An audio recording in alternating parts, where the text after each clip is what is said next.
Chapter 1, The Love Date Simulator. Early in the morning, I was revising an unfinished proposal in the office. Taking compensatory leave was momentarily blissful, but returning to work felt like walking into a crematorium, countless tasks tangled together, leaving me no peace. This fragmented holiday had shattered my rhythm, turning office hours into mental chaos, like trying to scrape together discounts on Pinduoduo, counting pennies to hit the threshold. Shinee, you'll need to submit that proposal tonight. The client wants it tomorrow. My colleague Xiaolu breezed by my desk, arms full of documents, her tone deliberately careless. I heard her but didn't even look up, mumbling a vague acknowledgement. Undeterred, Xiaolu snorted and strode out, head held high. I'd seen Lu Changjian's little act coming from miles away. The reason was simple: compensatory leave. Company policy allowed only one person per team to take regular leave, with exceptions for special circumstances. I'd applied a day earlier than him, messing up his plans, and he'd quietly nursed a grudge ever since. This guy is petty-minded, loves to haggle over trivial matters, and enjoys secretly tattling on others. He's the stereotypical workplace villain, and everyone sees right through him, mostly steering clear of him. Xiao Shun, the previous version needs a few more minor tweaks. The team lead is waiting for the report. Just as I had pushed Lu Changjiang's matter to the back of my mind, a voice sounded in my ear. I hurriedly responded, "Oh, right, Sister Wang, I'll get on it right away." Wang Ru is a married young woman who took good care of me when I first joined the company. She's usually kind and approachable, smiling before she even speaks, and is well liked in the office. Unlike Lu Changjiang, I wouldn't dare to slack off when she speaks, so I quickly nodded in agreement. But I had barely sat down when someone from the planning department came knocking,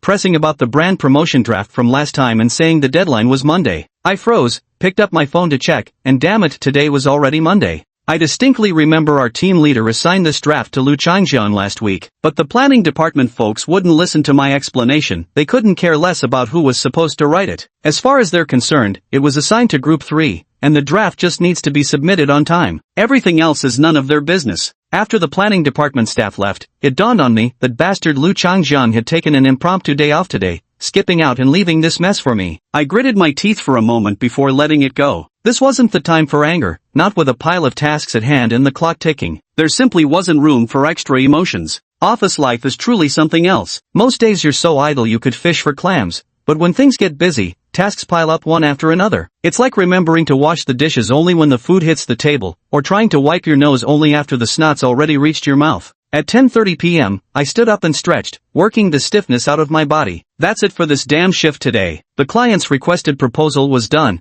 and the materials the team leader needed for his report were placed on his desk. Finally, I could clock out. As for the proposal from the planning department, whoever wants to write it can write it, I sure as hell won't. I scoffed, grabbed my bag, clocked out, and walked out the door. I'm not some pushover who takes whatever abuse comes my way. My kindness is reserved only for those who treat me well, and Lu Changjiang clearly isn't one of them. I took leave yesterday to move apartments and still pushed through to finish my tasks. What gives him the right to dump his unfinished drafts on me just because he swapped shifts? The subway stops running at 10:50 p.m., and I barely made it onto the last train. Hugging my laptop bag, I found a seat. I could already picture my team lead throwing a tantrum tomorrow, but I didn't care. At worst, he'd accuse me of disregarding the bigger picture. After 2 years on the job, I've lost all ambition for promotions. Let him rant all he wants. After settling in, I pulled out my phone to unwind with a quick game. Auto chess, activate. Since graduating college, I've drifted away from high-intensity competitive games, too hard on the hands and the brain. These days, I prefer casual games I can start and stop anytime, even leave idle. A quick tap here and there when I have time helps me decompress.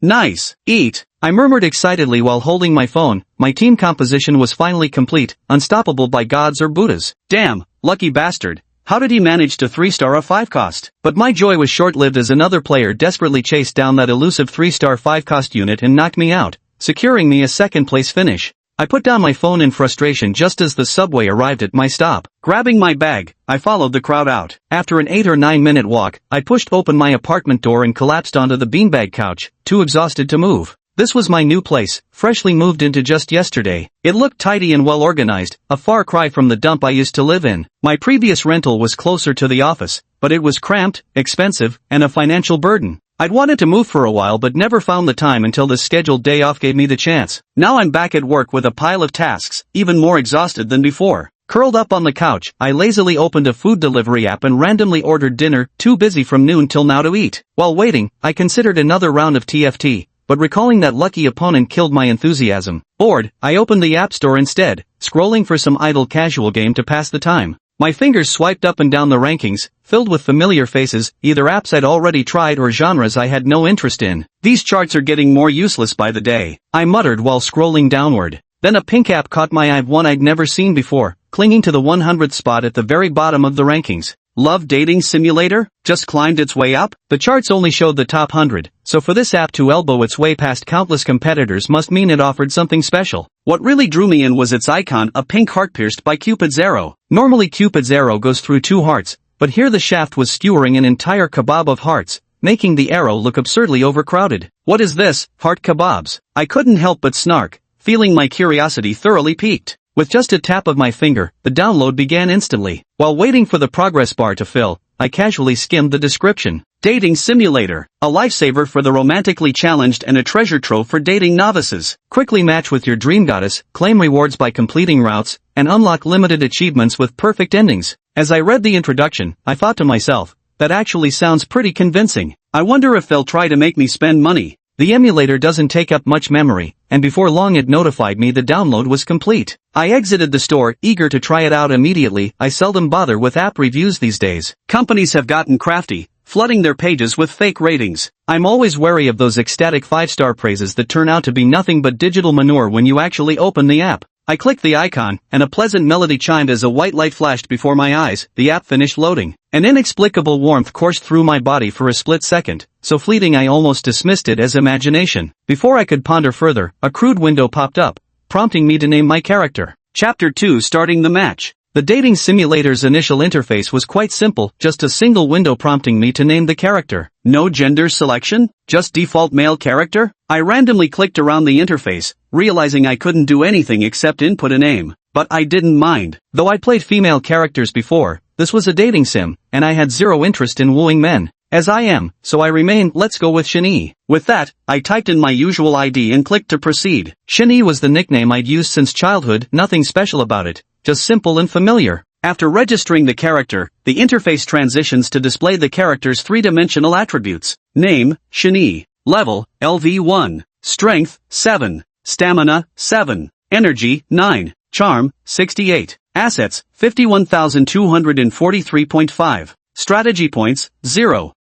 Not a direct conquest? There's actually character attributes, I mused, feeling rather intrigued. I initially thought such mini-games would jump straight to wooing female characters, never expecting a character development system. This added layer of difficulty enhanced the gameplay indirectly. Though the interface looked simple, my interest was piqued. I've always been fond of games with nurturing elements. Personally, molding a character's growth creates deeper immersion. I speculated that different 3-dimensional attributes might lead to entirely distinct storyline options. I stared at my phone, muttering to myself, but are these initial stats high or low? And why is the starting capital such an odd precise amount? After searching around, I couldn't find any option to re-roll the stats, so I had to let it go. I scrolled down with my finger, and 2 options appeared before me: text simulation, scene simulation. I thought, what era is this? Who does text simulations anymore? Of course I'm choosing scene simulation. Back in the day, I'd played text-based martial arts simulation games on forums, where everything was described through text. That was just because the technology wasn't good enough back then. Who'd want text simulation now? Without hesitation, I selected scene simulation, figuring I could try text simulation some other time. It was just a small game, so I didn't overthink it. I simply clicked the Start Matching button at the bottom. After a brief delay, a new interface popped up on my phone screen with detailed descriptions. Date Assistant Reminder: the system will randomly match you with 2 potential partners at once. You may choose one to pursue, with matches refreshing only once per day. You may only select one dating prospect at a time. Only after successfully wooing them or giving up pursuit can you choose another. If no selection is made within 10 minutes of matching, the system will randomly assign you a potential partner to pursue. I skimmed through the standard reminders, basic beginner's guidance that hardly apply to a seasoned player like me, and clicked confirm without hesitation. A progress bar popped up on the screen, displaying, searching. Soon, a notification, match successful, appeared, followed by a clear full-body photo with a series of information listed below. Name, Yang Nan. Gender, female. Age, 21. Charm, 66. CUPA. Marital status, single. Number of dates, 4. Number of partners, 0. Trait preferences, literature, pets, details require points to unlock. Overall rating, 74. I stared at this string of information in astonishment. I had initially thought this simplistic UI belonged to some small-time indie game, but it turned out to have quite some merits. The girl in the photo wore a white t-shirt with jeans, standing barefaced under the sunlight with a radiant smile. Her appearance could only be described as passable, with a gentle, girl-next-door charm that was warm and comforting, just a bit lacking in height. I thought to myself, this feels so real, it can't possibly be AI generated, right? Would they really hire models for such a small-scale game? The production costs must be sky-high. My finger traced the girl's face as I scanned the details below, my expression turning slightly odd. Not only dates logged, but even experience counts. Is this even a proper game? Though, it being improper would be even better. I shifted on the couch with a low chuckle. Deep down, I knew games that passed review could only skirt the line, nothing truly explicit would make it onto the platform. Just then, a knock sounded at the door. I scrambled up to answer it, thanking the delivery guy before heading to the dining table. I set my phone down, settled into my seat, and unwrapped my takeout, eyes still glued to the screen. I have to admit this game is starting to grow on me. I've already reviewed the basic information of my first match, Young Nan. I'm not in a hurry to pursue her yet. I'd prefer to check out the next option before making a decision. With my stomach growling, I first grabbed my chopsticks and slurped up a mouthful of noodles. Freeing up my left hand, I swiped across the screen, and the next potential match came into view. Similarly displayed were high-definition full-body photos paired with basic information. This one was far more attractive than Yang Nan. The girl in the photo had jet-black long hair, her face adorned with a no-makeup look rather exquisite and pleasing to the eye. She wore a fitted crop top paired with a black vest, matched with a short skirt that showed off her long, slender legs. Her pale arms and ankles were decorated with tattoos, and between her fingers dangled a slim cigarette, giving off a strong, distinctive personality. I picked up a chopstickful of noodles, blowing on them carefully while casually musing to myself, still playing the rune mage, huh? I slurped up a satisfying mouthful, failing to notice a drop of oil splattering onto the screen until I hastily grabbed a tissue to wipe it off. Whether from oil seepage or accidental touch, the photo on the screen unexpectedly zoomed in, clearly revealing the tattoo around the girl's ankle, a wreath of interconnected thorns. This sudden change made my eyes widen, and I couldn't resist bringing the phone closer to my face. Upon zooming in, I discovered the image could not only be enlarged but also rotated in 360-degree panorama. I marveled inwardly, damn, they really went all out with this. Even romance visual novels on Steam don't have this level of detail. As I rotated the image, seeing everything down to the girl's nape with perfect clarity, I couldn't help but admire the developer. The game was free to download. Just how heavy must the in-app purchases be to recoup these production costs? Pfft, cough cough. Suddenly, I saw something that made my face flush crimson. I coughed uncontrollably, hacking so violently it felt like my lungs might fly out. After quite a while, I finally recovered. Grabbing a tissue to wipe away the tears that had welled up, I redirected my gaze back to the screen. Just now, a mouthful of noodles almost choked me to death because I flipped the picture and the angle turned to under the girl's skirt. What shocked me wasn't that the angle could be reached, but that this angle could actually be displayed in the picture. I wasn't mistaken. That glimpse of black, though merely leggings, was unmistakably and vividly revealed. I marveled at the manufacturer's bedrock-level back-end system, flipping back to the character, Yang Nan. Sure enough, her photo could also be inverted, though she was wearing tight jeans, leaving nothing particularly eye-catching to see. Poor me, perpetually single. The last time I glimpsed beneath a girl's skirt was a character called Lynx. Chapter 3: The Ongoing Strategy. I shook my head to clear my thoughts, no longer in the mood for food. After hastily packing away my lunchbox, I sat back down and turned my attention to the basic information of the second target. Name, Jian Lei. Gender, female. Age, 25. Charm, 78. CUPC. Marital status, single. Number of dates, 169. Number of partners, 0. Trait preferences, gold digging, irritable, details require unlock with strategy points. Overall rating, 81. I thought to myself, this is a bit tricky. Higher charm actually makes the overall evaluation harder to improve. Could it be because she might have had multiple dating experiences? Though Yang Nan's looks can't compare to Jian Lei's, the gap in their overall evaluations has narrowed. There must be some hidden scoring mechanism at play. But then again, I quickly let it go. This is essentially a dating sim game,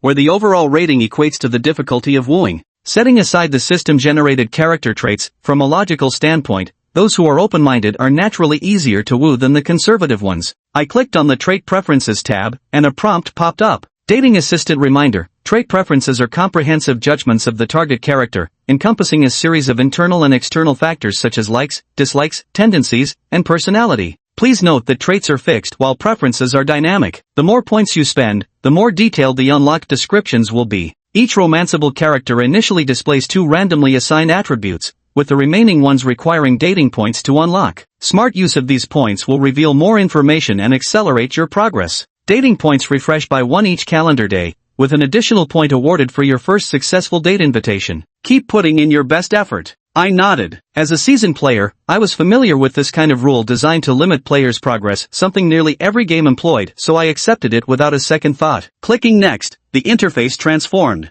A mini chat program popped up, labeled messages at the top, with 2 girls' avatars appearing side by side in the list. Beneath each avatar were 3 heart-shaped slots. Out of habit, I tapped Yang Nan's name, and a chat window opened. When I lightly touched the message box, I realized it didn't offer preset dialogue options. This time, I actually had to type my own words. Intrigued by the novelty, I cradled my phone and tentatively typed, "Hi." Yang Nan's avatar lit up, and within seconds, she replied, "Hello." I nodded in satisfaction, unsurprised. These days, AI is highly advanced and logically robust, perfectly capable of maintaining basic conversational frameworks. As long as you're not deliberately trying to trip it up, you'll rarely encounter any absurd responses. Excluding work-related interactions, chatting with girls is a rare experience for me, and I never know where to start the conversation. But when I treated it like a puzzle game, everything clicked. Remembering the literary and pet-related traits the girl had noted, I decided to approach from that angle. Even though I knew the person in front of me was AI-generated, the whole process, along with the detailed descriptions and high-definition human-like photos, successfully immersed me in the illusion.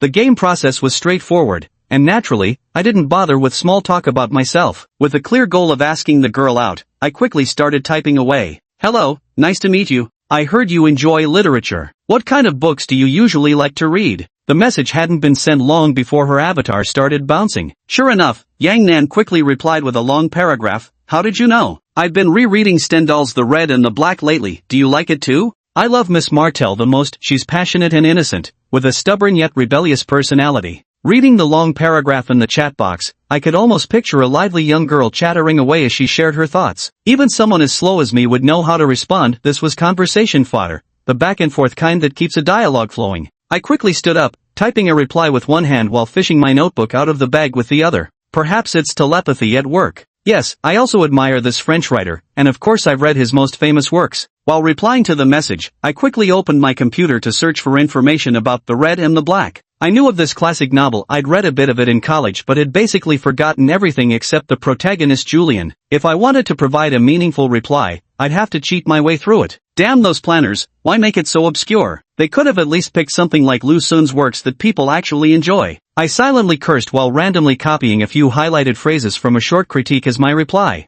As expected, after sending the message, she responded even more enthusiastically. Yang Nan's avatar kept vibrating as she fired off several lengthy paragraphs with renewed vigor. By now I'd lost patience with this AI charade. After exchanging a few perfunctory messages, I cut straight to the chase. "Are you free now? Let's meet in person." I clicked send. This was textbook dating game invitation protocol. After the message went out, the other side seemed to have crashed from the sudden invitation, freezing for a long moment before replying. "Huh? Right now? But it's already so late." My eyes lit up. Her refusal wasn't firm. Seizing the moment, I quickly typed, "I prefer chatting face-to-face over texting. I'd love to discuss more literary topics with you." The words were blatantly direct, the kind I'd never dare say in real life, but I hit send without hesitation. Yang Nan's avatar remained still for a long time, as if hesitating over something. 3 minutes passed, and just as I was growing impatient, she finally replied, "We still don't know each other well enough. Maybe next time. It's late. I should get some rest." After much back and forth, I was still rejected. Suddenly, my phone vibrated, its edges glowing pink as a heart appeared at the center, only to burst with a soft pop.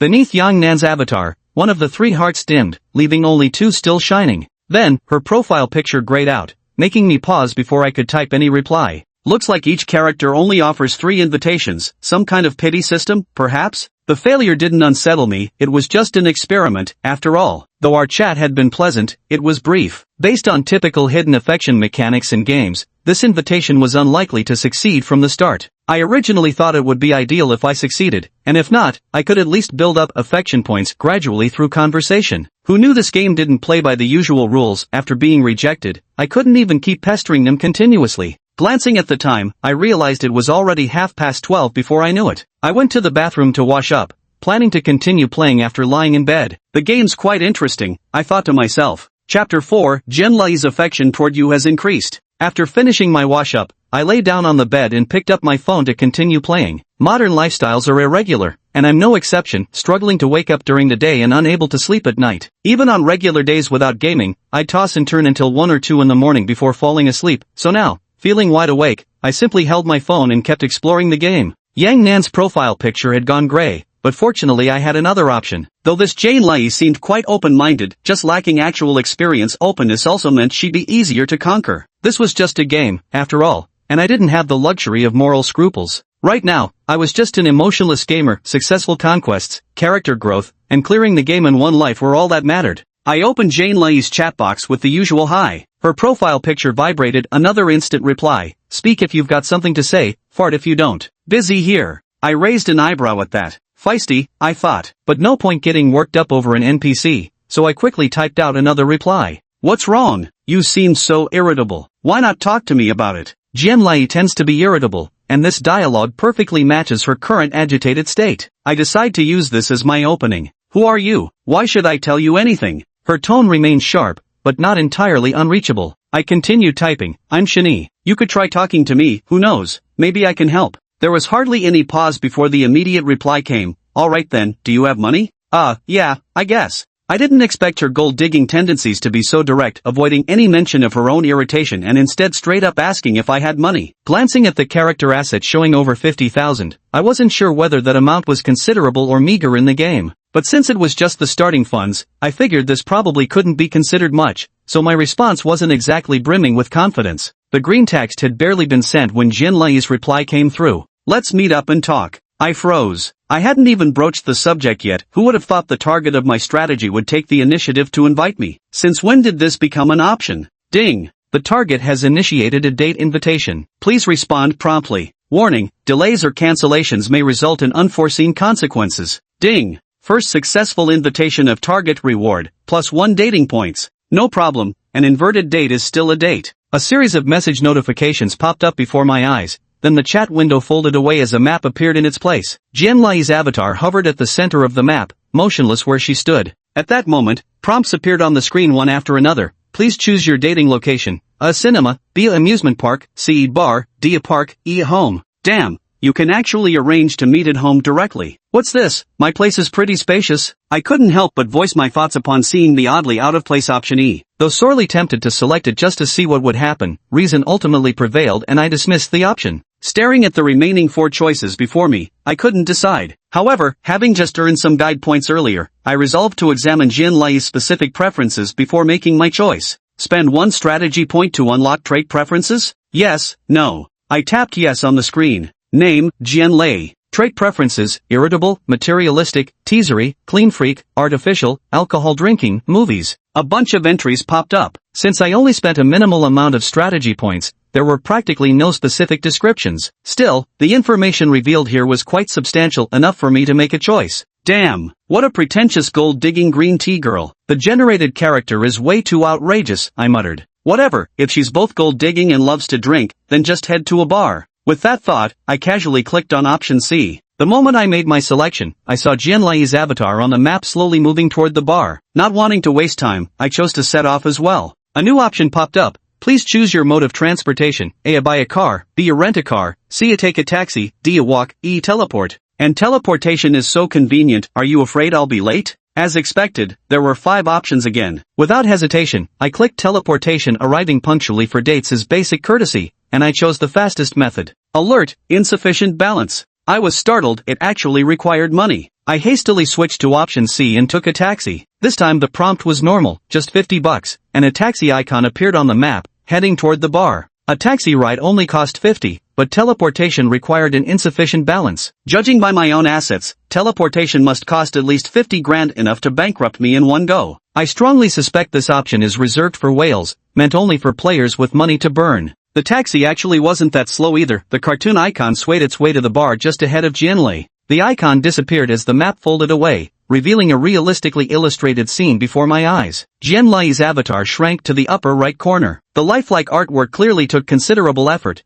but before I could marvel at it, Jin Lai promptly appeared in the frame. She looked exactly like her photo, though now wearing black stockings and carrying a small handbag on her right arm. Her 78 charm points weren't an exaggeration. With careful makeup and styling, she radiated beauty that outshone most everyday girls. Just then, the dialogue options popped up at the perfect moment. So you're Shani? I'm Jianlei. Let's talk inside. We walked into the bar one after the other. Not only were the character illustrations dynamically exquisite, but they actually had voice acting too. Hearing Jianlei's sweet voice coming from my phone, I couldn't help but roll over in bed. The perspective switched on screen as the bar's noisy atmosphere gradually faded away. The camera followed Jianlei as she took a seat in a secluded booth. When the waiter brought the menu, a list of options immediately appeared on my screen. A. Self-service ordering. B. Ladies first. C. Bring 2 fruit platters, nothing over 18 years old. D. Serve us all your most expensive liquors. 4 options floated on the interface, waiting for my selection. I pondered for a moment. The first option was safe,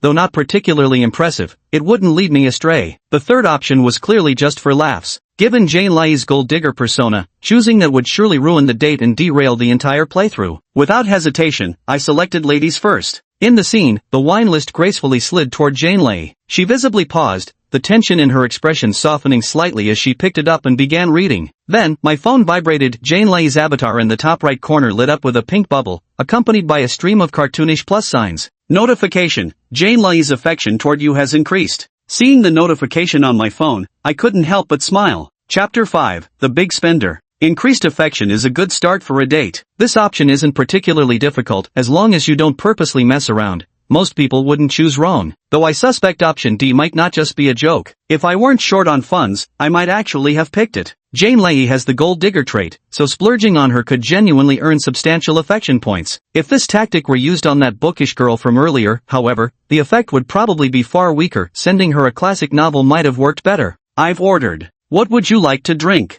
After we met, all of Jianlei's dialogues were voice announcements. From the options that appeared, I chose whatever. Jianlei pursed her lips and nodded, naturally making the arrangements. While waiting for the drinks, Jianlei spoke first. Though I don't know why you came to me, thank you anyway. As soon as the words fell, the options before me changed. No need to thank me, I just wanted to get to know you better. B. Don't mention it, my shoulder's always here for you to lean on. C. Stop yapping, my bed's big and comfy enough. D. Please enter. The input box appearing among the options suggests I can freely improvise if unsatisfied with the system's choices. The information I possess is too sparse to discern what she's thanking for, but the key lies in keeping the conversation flowing. Fortunately, it wasn't just cold text communication anymore. I could sense emotions through her tone and voice, making it easier for me to interpret. Though Jianlei's attitude had softened somewhat compared to before, her tone was erratic and casual, clearly lacking enthusiasm, as if she couldn't sit still. I cautiously chose option A, afraid that random antics might make the scene end on a sour note. Though there wouldn't be any real loss, I just wanted to properly follow through the process for observation. As for the mischief-making, I'll save that for the second round. Crack! Jianlei lit a cigarette and held it between his fingers, offering no commentary on my answer but appearing slightly more serious. Shani, what kind of work do you do? A. I am destined to be a wage slave. B. I am the wealthy young master. C. I'm the ace programmer. D. I'm just a passing through Cayman rider. E. Please enter. Without much thought, I selected the most fitting option labeled wealthy playboy, aiming to target Jianlei's materialistic tendencies. My choice made Jianlei hesitate, though she still smiled and said, "Who would call themselves a playboy? You're really joking." The favorability meter neither rose nor fell. It seemed she doubted my fabricated identity. That's pretty smart. Come to think of it, it makes sense. After all, there's a free input option. What if I wrote something like giant from the land of light? Would the other side even believe that? The AI's intervention, maintaining reasonable skepticism, keeps the guide's plot running smoothly. I couldn't help but nod in approval, giving props to the development team for their thoroughness. Before long, the waiter bustled around, pouring and exchanging glasses before quietly withdrawing. Jianlei picked up a glass and clinked it with mine. The screen wobbled. Looks like she'd had a few drinks too. Setting the glass down, she stubbed out her cigarette and teased, "So, rich boy, what do you usually like to do for fun?" A new round of options appeared. This game was all about branching paths, seemingly complex yet inherently fixed, where all changes couldn't deviate from the core essence. I scanned the choices on the screen. A. Discuss matters of state and home. B. Debate domestic and international celebrities. C. Critique literary masterpieces. D. Discussing musical art. E. Please enter. Ha! Surprisingly, there aren't any outrageously unconventional options. The choices being this normal actually feels a bit unfamiliar to me, and they're all too serious. Looking at Jianlei's expression, I feel none of these would be a good topic to discuss with her. For someone uninterested, these subjects are both tedious and profound. Forced conversation would just come across as arrogant and alienating. I had a sudden inspiration and decided to trust the system prompt. typing in talk about luxury goods in the final input box. I thought this topic would surely appeal to Jian Lei's tastes. Not only was she materialistic, but she also loved shopping. Her delicate little leather handbag looked quite refined. She must be no stranger to luxury brands. After entering the new option, the screen froze momentarily as if processing. After waiting a while, Jian Lei's expression gradually shifted from pleased to peculiar before settling into visible impatience. Her avatar in the top right corner kept emitting dark gray bubbles, signaling a sharp drop in favorability. But with so little information on screen, I couldn't immediately pinpoint what had gone wrong. The scene progressed as Jian Lei's face turned icy. She spoke coldly. "Then I'll thank young Master Shen for today's hospitality. I've got some business to attend to, so I'll take my leave." With that, she stood up and left without even giving him a chance to stop her. Her voice came through the phone receiver, no longer sweet but laced with sarcasm, especially when she emphasized the words young master. The moment Jian Lo left, one of the hearts beneath her avatar immediately dimmed. The scene slowly faded out, the sound of a cash register chimed, and a bill popped up showing a deduction of 15,000 from his assets. Date over. System settling accounts. Comprehensive evaluation, D, a failed date. Reward, 50,000 yuan. System comment, a faux gentleman, a genuine sucker. Insufficient evaluation, unable to synchronize. Would you like to review the scene? Lines of text refreshed rapidly on the screen, with that glaring D-rank evaluation standing out as if mocking me. When had I ever suffered such humiliation? Feeling unfairly defeated, I skimmed past the preceding descriptions and hurriedly clicked Scene Review to confirm. The review flowed before my eyes in textual form, somewhat resembling a battle debriefing. As I scanned through the earlier content, nothing seemed amiss. The real turning point occurred during that post-drinking conversation. Your explanation about being a rich kid successfully made Jian Lei laugh. Though she didn't completely believe it, she refrained from questioning, just in case you really were one. The icy liquor burned down her throat as Jane stubbed out her cigarette. Thinking about the money she'd pocket today lifted her mood, and she decided to humor this easy mark with more conversation. Jane's monotonous life offered little worth mentioning. Uncertain where to begin, she decided to ask about your interests instead. Your answer brought a flicker of genuine interest to Jane's expression. She hadn't expected you to share her fascination with luxury goods. Must be a rich kid thing, she mused, fingering her single designer handbag bought solely for appearances, already imagining the collection you must own. Unfortunately, the real me knew next to nothing about luxury goods, and forcing the conversation only made my ignorance more glaring. In the end, I had no choice but to start fabricating nonsense. Jian Lei was stunned, seeing right through my fake rich kid persona. Unable to stomach my wild ramblings, she decided to get up and leave. She felt disappointed. She'd thought I was a big spender. As I finished recalling the events, my eyes widened in disbelief. I never expected to trip up while trying to cater to her interests. Seriously? Skip the normal options, and the character just starts making things up. I didn't know whether to criticize the game for realism or absurdity. Sure, I don't know much about luxury goods, but shouldn't the in-game character share the game's data? Hey, AI, a little help here? The dialogue felt convincing enough, but when it comes to specialized knowledge, you just couldn't be bothered to look it up. Huh, what a scam. Turns out the free input feature is just a gimmick after all. I muttered while grabbing the charging cable from my nightstand, instinctively plugging it into my phone. This supposedly unrestricted dialogue option appears completely free on the surface, but problems emerged way too soon. Honestly makes me think this is just some cheap trick by the developers. That said, Jian Lei's acting was surprisingly good earlier. Wonder which drama school she graduated from to end up writing game scripts nowadays. Such a waste. Chapter 6, Second Playthrough Battle Plan. I didn't dwell on regret for long. After a quick review, I redirected my focus back into the game. Being so engrossed, time flew by unnoticed. It was nearly 1:30 a.m. already. Thanks to the game's uniquely immersive experience, I didn't feel the slightest bit sleepy. So you're a wine scammer, huh? Trying to play me for a fool? Ha! I propped another pillow behind my head, adjusted to a more comfortable position, placed my phone on the blanket, cracked my knuckles, then picked up the phone again with a serious expression. New Game Plus, commence. With that, I tapped Jian Lei's profile and chose to restart the romance route. Date Assistant reminder, restarting the route will overwrite any previous rating. Confirm restart? Yes. As I confirmed, another heart next to Jian Lei's name dimmed, leaving only one remaining. This meant if I failed 3 consecutive attempts with the same character, I might have to tear up the card.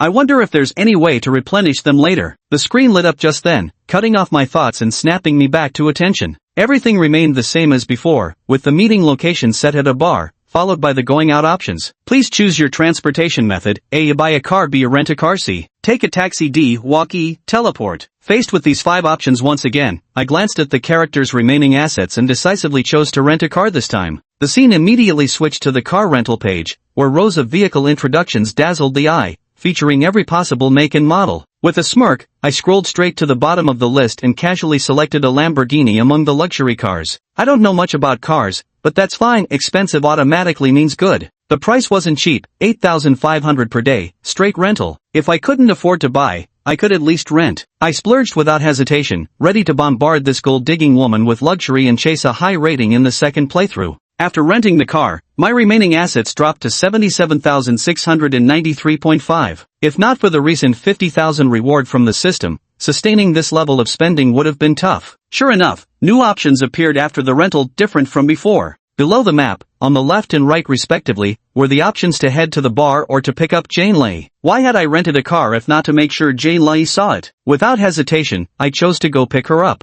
The sports car icon on the map instantly zoomed at lightning speed to catch up with Jane Lei, who was advancing slowly in front. Then the scene shifted to reality. My camera view actually placed me in the driver's seat, with every interior detail of the car clearly visible, while Jane Lei's figure walked forward along the street to the right. Beep beep. Amid Jane Lei's puzzled gaze, I pulled the car to a stop right in front of her. A friendly introduction. Hi, I'm Shani. You must be Miss Jian, right? B. Leaning to open the door. Miss Jian Lei, your reserved ride has arrived. C. Smirking. The 10-year term is up. Miss, please follow this old servant home. D. Arrogant smirk. A good dog doesn't block the road. E. Input. Looking at these options, my mouth twitched in exasperation. The game developer's absurd mechanics had left me speechless. Since this was the start of the second playthrough, Jane Lei didn't know me yet. Any reckless, off-the-wall remarks might scare her off, and that could seriously mess with my final rating. After selecting option A, Jane Lei's expression shifted from confusion to disbelief, then immediately blossomed into a radiant smile, eventually even becoming somewhat eager. Her seamless, almost ethereal change of expressions left me marveling in front of the screen. Such artistry would be wasted if not included in the Beijing Film Academy's textbooks.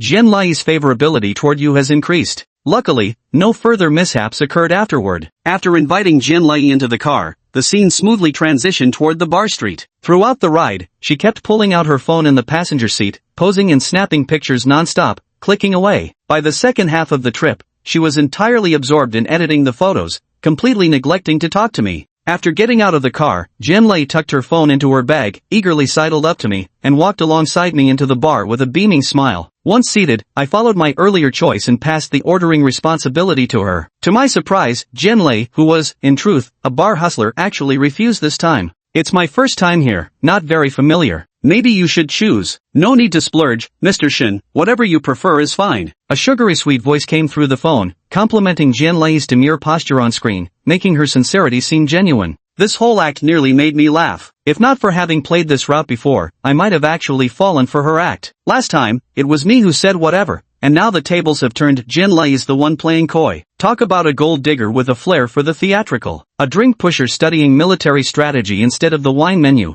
Too bad I wasn't biting. Instead, I went straight for option D, the one I skipped last time. This round, I was determined to overwhelm her with spending, leaving no room for negotiation. A crisp snap echoed from the screen. Waiter, bring out every bottle of your most expensive wine. As the selection faded, the scene shifted to Jane Lei's face flushing with barely contained delight. Oh, how could I accept? We'll never finish it all. Prompt. Jane Lei's affection for you has significantly increased. Watching her growing fluster on screen, I couldn't help but feel smug. By then, I'd forgotten this was just a game. It was as if Jane Lei were right across from me, bending to my whims with just a little prodding. At that moment, a group of bartenders dressed in red and green, carrying glittering light fixtures, brought up the drinks while circling around the seats non-stop. I rarely visit bars in real life, but I've been a few times during team outings. This was quite the spectacle, clearly indicating the drinks weren't cheap. Nice setup. They even hired extras to stage this. Pretty thorough. I hadn't expected it to be so formal. Last playthrough, I must have ordered too little to get this kind of treatment. After the servers left, Jane Lei flashed a radiant smile as she raised her glass to toast me. Unlike before, where she drank boldly, this time she shyly took a small sip before setting her glass down and asking, Shani, what do you do for a living? The same question, the same options popped up again. But this time, the situation was completely different. I smiled lightly, tapping my fingers to make my choice. Me? I'm just a passing through Kamen Rider. Faced with my perfunctory response, Jane Lei showed not the slightest impatience. Instead, she burst into laughter as if hearing the funniest joke in the world, rocking back and forth in her seat. You're so funny I don't believe you at all. Then, she patted her plump chest to steady her breathing before suddenly leaning closer to the camera,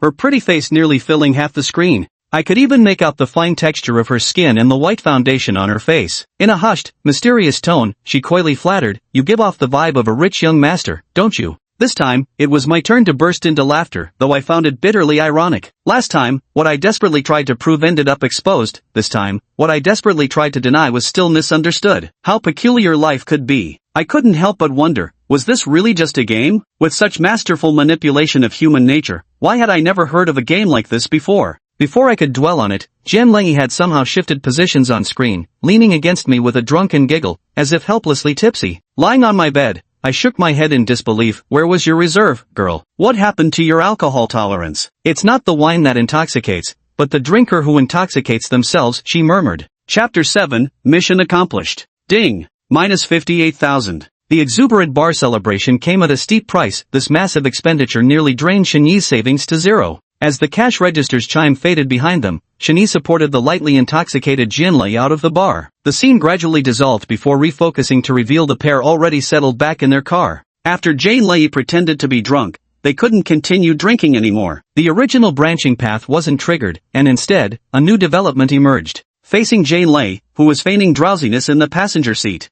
Call her out, ask for her address, and take her home. B. Shake her awake and discuss where to go next. C. Opening the car door, he kicked her out to sober up. D. Without a word, he drove straight home with her. E. Please enter. At this moment, Shenyi, holding his phone, couldn't help but sit up straight. He had a hunch that the outcome of this round's evaluation hinged on the choice before him. The first and third options could be ruled out immediately. Whether sending her home or kicking her would render Shenyi's efforts all night in vain, essentially defying all odds. As for which of the remaining options to choose, Shenyi was still somewhat indecisive. Both were excellent choices, but the outcomes might be entirely different. The pale white UI dialog box couldn't completely obscure the view inside the car. Shenyi stared at Jianlei, pretending to sleep on the right, lost in thought. After a long hesitation, Shenyi chose the second option. Although taking her home was also tempting, he always remembered that he was here to complete the mission, not for a one-night stand. This gold-digging woman might seem defenseless, but drunken hookups wouldn't count as a successful mission. Besides, with her open personality, ending things so hastily probably wouldn't earn him high scores. Since this was a dating simulation game,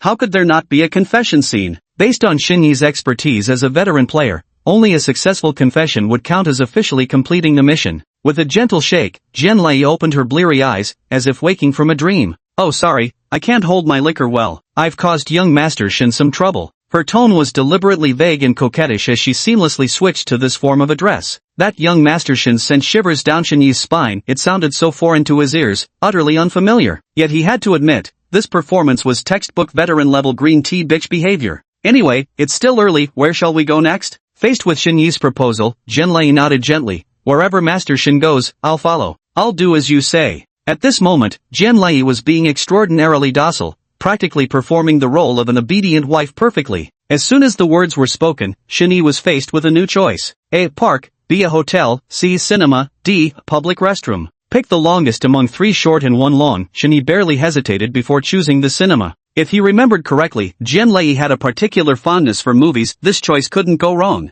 Yet the moment he clicked confirm, Jianlei's delicate brows unexpectedly furrowed, making Shenyi's heart leap as he studied her reaction. With knitted brows, Jianlei carefully began. "I usually don't watch movies much, and I've barely ever been to a cinema." Shenyi listened to her answer with full of doubts. Character preferences wouldn't lie. Could the system actually betray him? As he pondered, he suddenly remembered what the assistant had mentioned before. Characteristics are fixed, while preferences are dynamic. In an instant, it all became clear to him. Jianlei's materialism and two-faced nature were characteristics, while drinking and movies could be counted as preferences. They could be liked just as easily as they could be disliked. It was just that Shenyi had too little information and made a wrong judgment. In reality, her true preference was drinking and disliking movies. Having pieced everything together, Shenyi suddenly felt the exhilaration of solving a puzzle. At that moment, Jianlei ran her fingers over the carbon fiber interior, her face swiftly brightening. "But that was before I met you, young Master Shen. Going alone made me feel too lonely, so I rarely went. Let's go see a movie now. I can't wait any longer." Shenyi marveled at how drastically attitudes could shift. Apparently with the boost from high affection levels, one could even choose options that went against the character's preferences. Maybe next time I really could confess my feelings in a public restroom just to see her reaction. Shenyi stroked his chin, amused by this mischievous idea. The only question was, would it be the men's room or the women's room?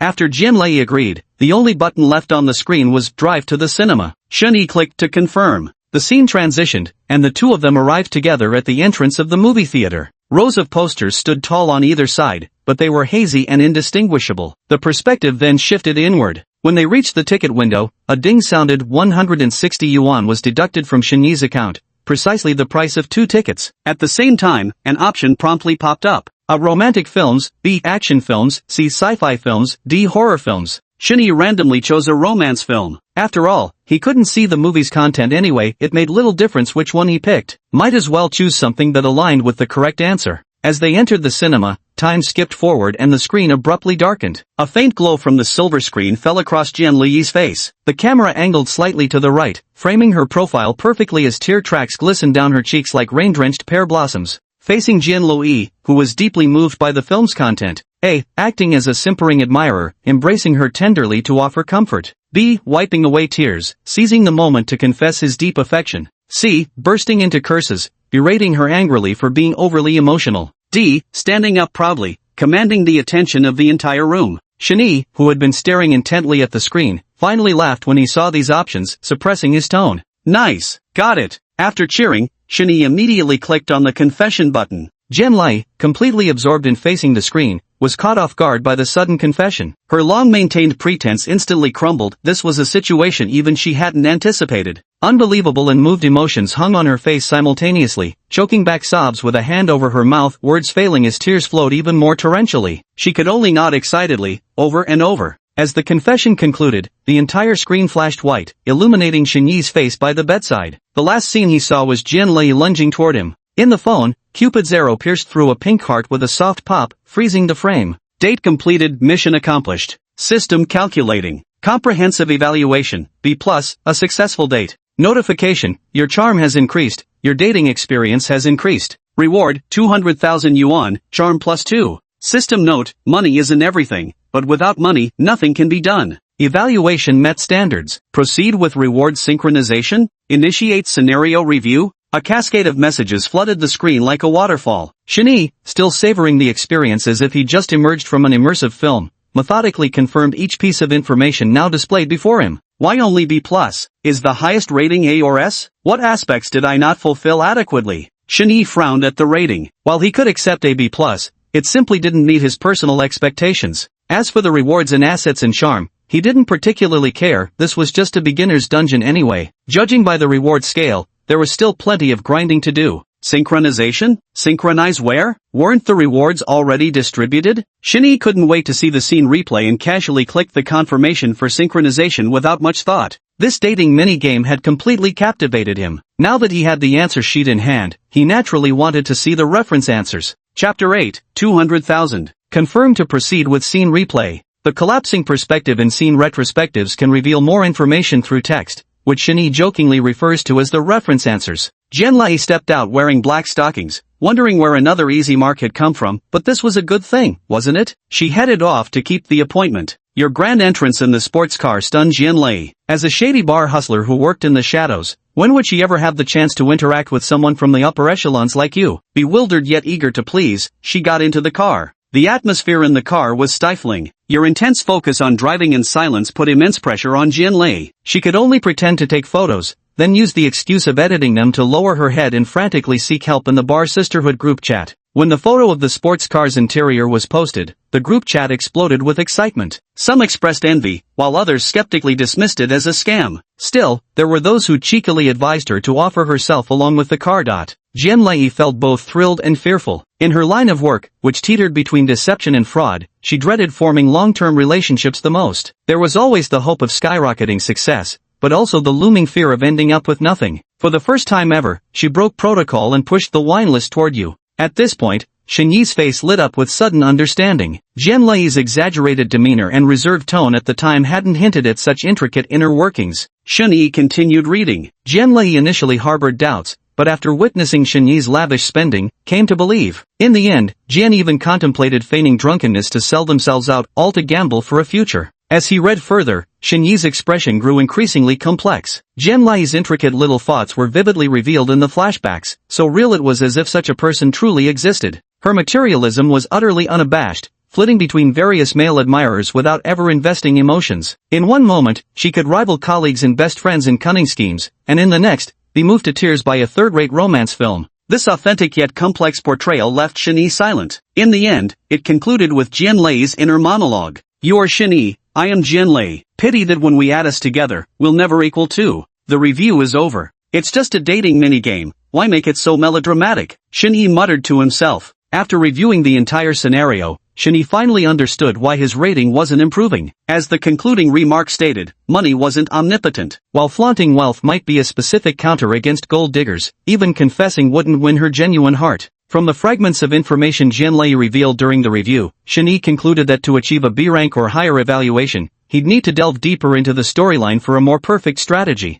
Yawn. After toiling for half the day and finally achieving a phased result, Shinee's excitement gave way to mounting fatigue. Rubbing his eyes, he checked the time and was surprised to find it was already past 3 o'clock. Holy crap, I've got work tomorrow. Gotta prioritize this dog's life and get to sleep. Shinee hurriedly turned off his phone and prepared to hit the sack. He'd already been busy all day at the office, and initially intended to relax with some gaming after coming home at night. Who would have thought this little break would get him so hooked that he lost track of time? It was already this late when he snapped out of it. Soon after lying down, as drowsiness weighed heavy on him, a hazy thought floated through Shinee's mind. The game didn't require much manual input. Maybe he could sneak in some playtime during work tomorrow. As consciousness faded and Shinee had barely drifted off, his phone on the nightstand suddenly lit up. The game launched automatically, displaying a line of small text, "Rewards synchronization complete." The annoying alarm clock rang punctually at 9 in the morning. Shinee rolled over and reluctantly got up. It wasn't that he didn't want to squirm in bed a bit longer, but having just moved, he now lived farther from the company, and his commuting time had increased. When he lived closer, he used to get up at 9:30, but now he had to wake up earlier. Shinee's company officially started work at 10 o'clock,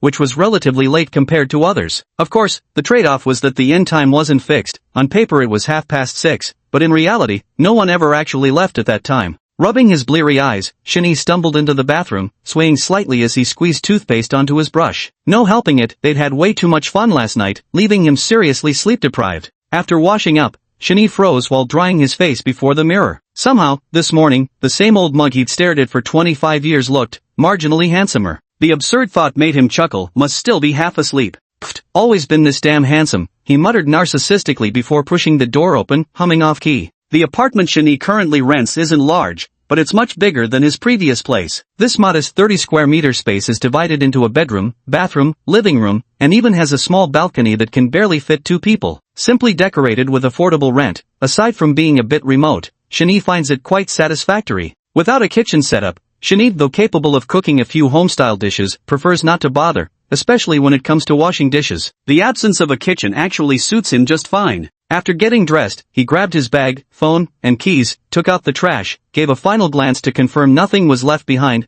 then headed out the door and downstairs. For breakfast, Shinee usually either skips it or grabs something quick from street vendors, exactly what he's doing right now. "Auntie, 2 baozi and a cup of soy milk, please add it up for me." The auntie at the breakfast stall glanced at Shinee, noticing he was a new face. While packing orders for other customers, she replied deftly, "Coming right up, young man, 350, scan here." Shinee shifted the bag in his left hand to rest against his laptop bag on the right side, freeing his hand to scan the payment code. "Auntie, payment's gone through, please check." "Hey, no need. Auntie trusts you, young man, come back if you like our food." Though it wasn't much money, the plump auntie still greeted him warmly with a smile, insisting he needn't check the change. Shinee nodded with a smile. This breakfast spot was right below his apartment, he'd surely be coming often enough to become a regular face here. Taking a steamed bun between his teeth, Shinee turned and walked toward the subway entrance. He wolfed down breakfast in no time and pulled out his phone to check the unread messages that had piled up overnight. Unless it was an incoming call, Shinee made it a rule never to check work group chats after hours. Doing so would only invite unnecessary stress. This was one of the hard-earned lessons he'd learned over time.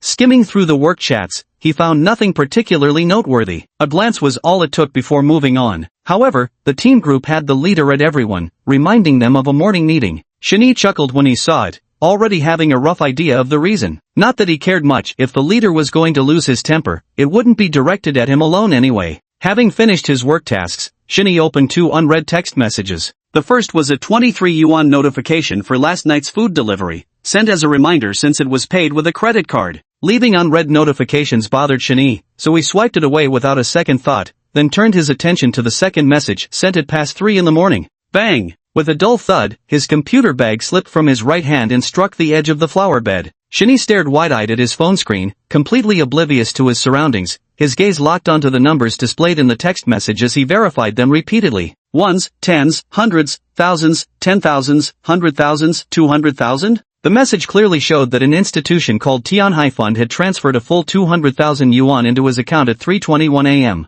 Chapter 9 Text Simulation. Earning money isn't easy. After all, Shenyi had worked diligently for 2.5 years, and after subsidizing his family, he had only managed to save 50,000 yuan. 200,000 was no small sum for him. Was it a mistake? That was Shenyi's first thought. He'd seen plenty of news stories like this. Unauthorized use could mean the money would be reclaimed later. After calming himself somewhat, Shenyi simply sat down on the curb, staring at the amount in the message note. The more he looked, the more familiar it seemed until he remembered he had just encountered that exact number the previous night. 200,000, 200,000. That game? Shenyi's gaze grew distant as he muttered to himself. Shenyi suddenly closed the text message and opened the app called Love Dating Simulator with a mix of suspicion and hope. A flash of white light later, the familiar interface appeared, displaying Shenyi's three-dimensional attributes prominently, followed by the simulation selection buttons below. Name, Shenyi. Level, LV1. Strength, 7. Stamina, 7. Energy, 9. Charm, 70. Assets, 219,533.5. Strategy points, 1.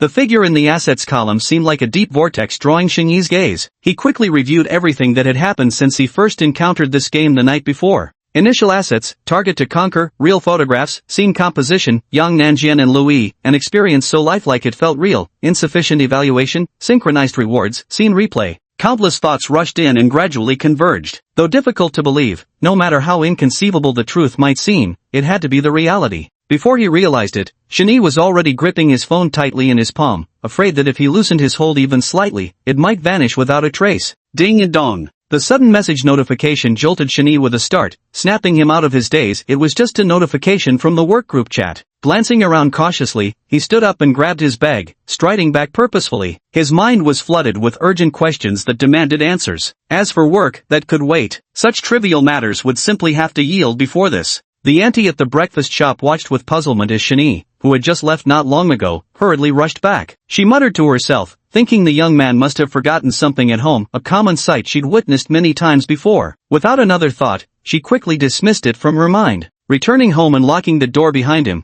Shenyi didn't even pause to catch his breath before sitting down at the table. He pulled out his phone, opened the App Store, and scrolled straight to the bottom. Unlike the previous night, the 100th spot had been taken over by an unfamiliar game he didn't recognize. Tower Defense, 3 Kingdoms. He clicked in only to find an ordinary pay-to-win tower defense game, so he promptly exited. Shenyi cautiously checked again from top to bottom a few more times, and eventually directly typed Love Dating Simulator into the search bar. The results were varied and colorful, but the familiar pink icon was nowhere to be found. Unwilling to give up, Shenyi took out his notebook and searched for information about the dating simulator on various major search engines. The result was still fruitless. It was as if the game had fallen from the sky. Next, Shenyi searched for information about Tianhai Fund. This time, there were actual results. It turned out to be a non-profit civil organization, registered just 4 years ago, neither too long nor too short a time. No further information could be found for now, so he had no choice but to set it aside temporarily. So that's how it is.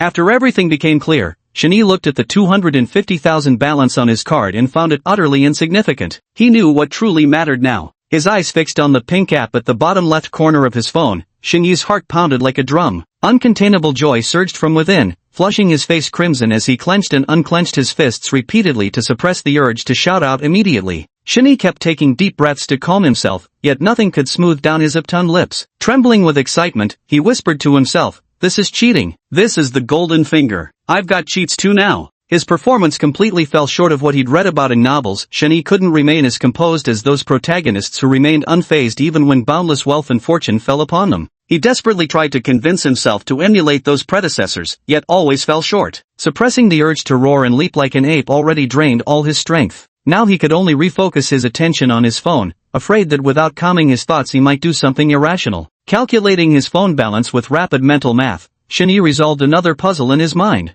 Having just paid the rent, his WeChat balance now showed a remaining 1,240 yuan. Combined with the 50,000 yuan in his bank card and the 3.5 yuan spent on breakfast, the total came to exactly 51,243.5 yuan. This amount happened to be the character's initial assets. Last night, Shani had been wondering why the figure had such odd decimals. Little did he know the reason lay here. Was Jian Lai a real person? After all, his expressions and personality felt so genuine. No wonder he had given himself away. He had absolutely no knowledge about luxury goods. When the conversation reached that point, all he could do was make things up. After thinking everything through, Shani stood up and walked to the bathroom to wash his face again. After drying it carefully, he closely examined his reflection in the mirror. Though his appearance hadn't undergone any major changes, no one knows their own face better than themselves. Initially, he hadn't noticed, but now, with the initial bonus factor in play, even the slightest differences gradually became apparent once suspicion arose. Upon closer inspection, his skin had clearly become firmer,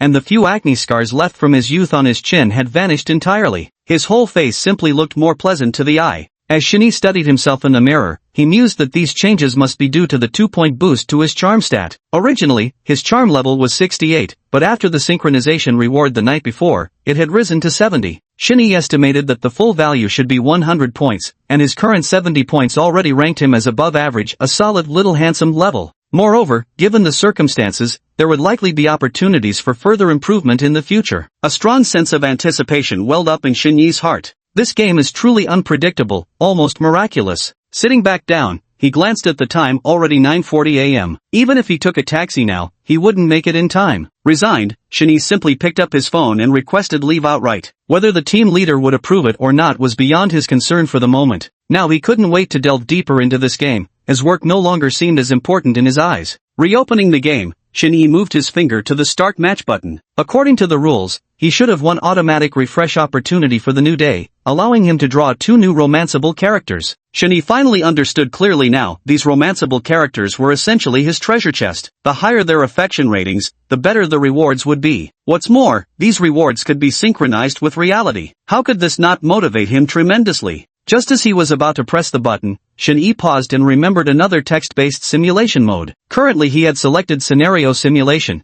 but since he wanted to fully understand this game, he shouldn't miss experiencing this alternative mode either. At this thought, Shinyi returned to the 3-dimensional attribute interface and clicked on Text Simulation, ready to investigate further. Dating Assistant Reminder. Text simulation equals reality simulation. The system will randomly search for compatible candidates near the player as potential romance targets. 2 available per session, with option to choose one for pursuit. You may only select one dating prospect at a time. Only after successfully wooing them or giving up pursuit can you choose another. The same target has an initial simulation limit of 3 attempts. 1 charge replenishes naturally per calendar day, with additional pursuit points purchasable for extra charges. If no selection is made within 10 minutes of matching, the system will randomly assign you a potential partner to pursue. Begin matching now? Chapter 10, Funanji. Reality simulation, is that what it means? Shinyi was no fool. Although the scene simulation from last night's gameplay felt incredibly realistic, every specific detail, whether it was landmarks, bars, or movie theaters, remained indistinct and ambiguous, with nothing aligning precisely with reality. Initially, he had taken it for granted that it was just a game, so everything seemed plausible to him, but now it appeared the scene simulation might be the exact opposite of text simulation. Reality simulation likely meant creating scenarios based on real-world blueprints. The difference between reality and fiction was vast, but having come this far, Shinyi had no reason to hesitate. Without delay, he clicked on Start Matching.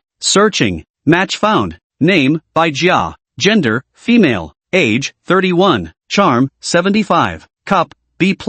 Marital status, divorced. Number of dates, 7. Number of partners, 1. Trait preferences, gentle, cleanliness, details require unlocking with intimacy points. Overall rating, 79. Someone who's even been married before. But Shinyi quickly reconsidered. Divorced meant currently single, and being single naturally made her a potential target. It wasn't like he was forcing anyone to play the role of a homewrecker. To be fair, based on the data provided by the system, this young woman named Bai Jia had excellent qualifications and likely a good personality, a solid candidate. Still, Shinyi decided to check out the next one before making a decision. Name, Fu Nanji. Age, 27. Charm, 93. Cup, D. Marital status, single. Number of dates, 0. Number of partners, 0. Trait preferences, perfectionist, disciplined, details require unlocked guide points. Overall rating, 97. I got an SSR. The dazzling charm and near-perfect rating made Shinyi exclaim holy shit. If this were any other game instead of text simulation, there'd surely be some god-tier special effects with the character literally framed in gold. Until now, all the characters he rolled had ratings hovering between 70 to 80. Which Shani was actually quite pleased with. Taking Jianlei as reference, in daily life anyone with a 70 to 80 rating would already qualify as a rare beauty with some light makeup, definitely above average wherever they went. But now that this Fu Nanji appeared, others immediately paled in comparison. It's a pity the text simulation mode didn't include photos like the scene simulation mode, otherwise one could have glimpsed her beauty, making people sigh with regret. Shin Yi's gaze wandered over the basic information of both women. Reason told him not to act rashly. Any idiot could tell that someone like Fu Nanji, with such excellent conditions, remaining single at 27 without any romantic experience either meant she had some unspeakable difficulties or was extremely strong-willed. Winning her over would undoubtedly be exceptionally difficult. In contrast, Bai Jiao wasn't bad in any aspect either. System certified as gentle and sweet-tempered, plus currently single and divorced, perfect for slipping through the cracks. Shinny felt that as long as he persisted relentlessly, it wasn't impossible to win her over. Having compared them from every angle internally, Fu Nanji was at a disadvantage in Shin Yi's assessment. Yet when it came to actually giving up on her, he found he simply couldn't bring himself to do it. Screw rationality. It's just a simulation anyway, what's there to lose? Charge. After finally drawing a gold card yet too scared to take it, Shin Yi couldn't bear the thought of regretting it. He immediately clicked Start Simulation. Selected, Fu Nanji. Simulation initiated. Your name is Shin Yi, a perfectly ordinary 25-year-old office worker in good health and decent looks. With both parents alive and a harmonious family, your daily life holds no real troubles except for the perpetual reluctance to go to work. Finding Fu Nanji and successfully starting a relationship with her is your goal. You gather your thoughts, realizing you know nothing about Fu Nanji, so you decide. Take a nap to recharge your batteries. B. Go downstairs to inquire for information from the breakfast shop auntie. C. Dress neatly and head out for work. D. Free action. Right, I was so overjoyed from pulling an SSR earlier that I completely forgot. Shin currently knows nothing about Fu Nanji apart from her name. In scene simulations, there are photos and text messages as aids, but in text simulations, all these are absent. Is this the difficulty of text simulation? However, Shin Yi didn't lose heart. He recalled the system's introduction earlier. Reality simulations were based on retrieving what surrounded him. This suggested Fu Nanxiao was somewhere near him, and as long as he paid attention, he'd surely find her. After some thought, Shin Yi chose B. He had observed that the breakfast shop downstairs was the busiest spot around. Residents from the vicinity all came there to buy breakfast. Perhaps asking the shopkeeper auntie could yield some clues. You decide to go downstairs and have a chat with the kind, plump auntie. As you approach, breakfast has already sold out, and she's busy tidying up the shop. When you inquire and describe the person, the auntie concentrates for a moment before ultimately shaking her head. She tells you she wouldn't forget if such a beautiful woman had come to buy breakfast and that the name sounds entirely unfamiliar to her. Seeing her answer has left you somewhat disheartened, the auntie immediately chuckles and promises to keep an eye out, then suggests you try your luck at the neighborhood property management office. Gratefully thanking her, you step out of the shop. Now, you decide to go to the property management. B. Go home and slack off. C. Keep working. D. Free action. Shin Yi scratched his chin. If the plump auntie didn't know, then there probably weren't any around. For one thing, the surname Fu was somewhat uncommon and quite memorable. Secondly, Fu Nanji had an extremely striking appearance. If she frequented the area, rumors would have spread long ago. Still, the suggestion made sense. With so many residents around, the property management would undoubtedly be most skilled at finding someone. Shin Yi reached out and tapped option A. You decide to follow the advice and head to the property management office. Walking past building 3, you enter the office, where a young woman at the front desk greets you. After explaining your purpose, the young woman looks at you with a troubled expression and says that resident information is private and cannot be disclosed. Faced with refusal, you have a sudden idea. You lie, claiming you found a lost ID belonging to Ms. Fu Nanji and came to inquire about returning it. Then, you solemnly state that you have no intention of prying into anyone's privacy and simply wish to return the document. The young woman believes your story and decides to look up the information for you right away. After a long while, she looks up and tells you there's no such person in this neighborhood, suggesting you hand the documents over to the police. Pretending to be disappointed, you leave the property office. After another failure, you decide to change your approach. Keeping your job is more important now. B. Post missing person notices everywhere, claiming Fu Nanji is your long-lost sister. C. Call the police to arrest Fu Nanli. D. Free action.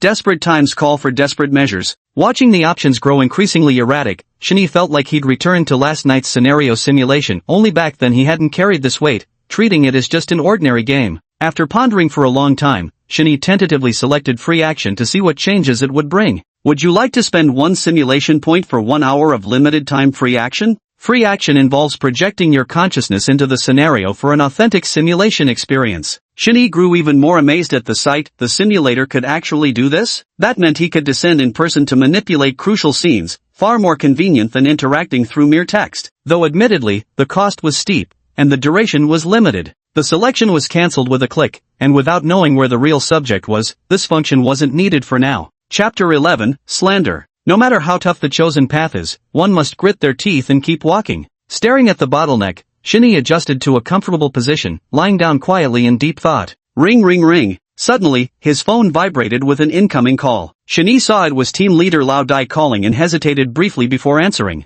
Hello?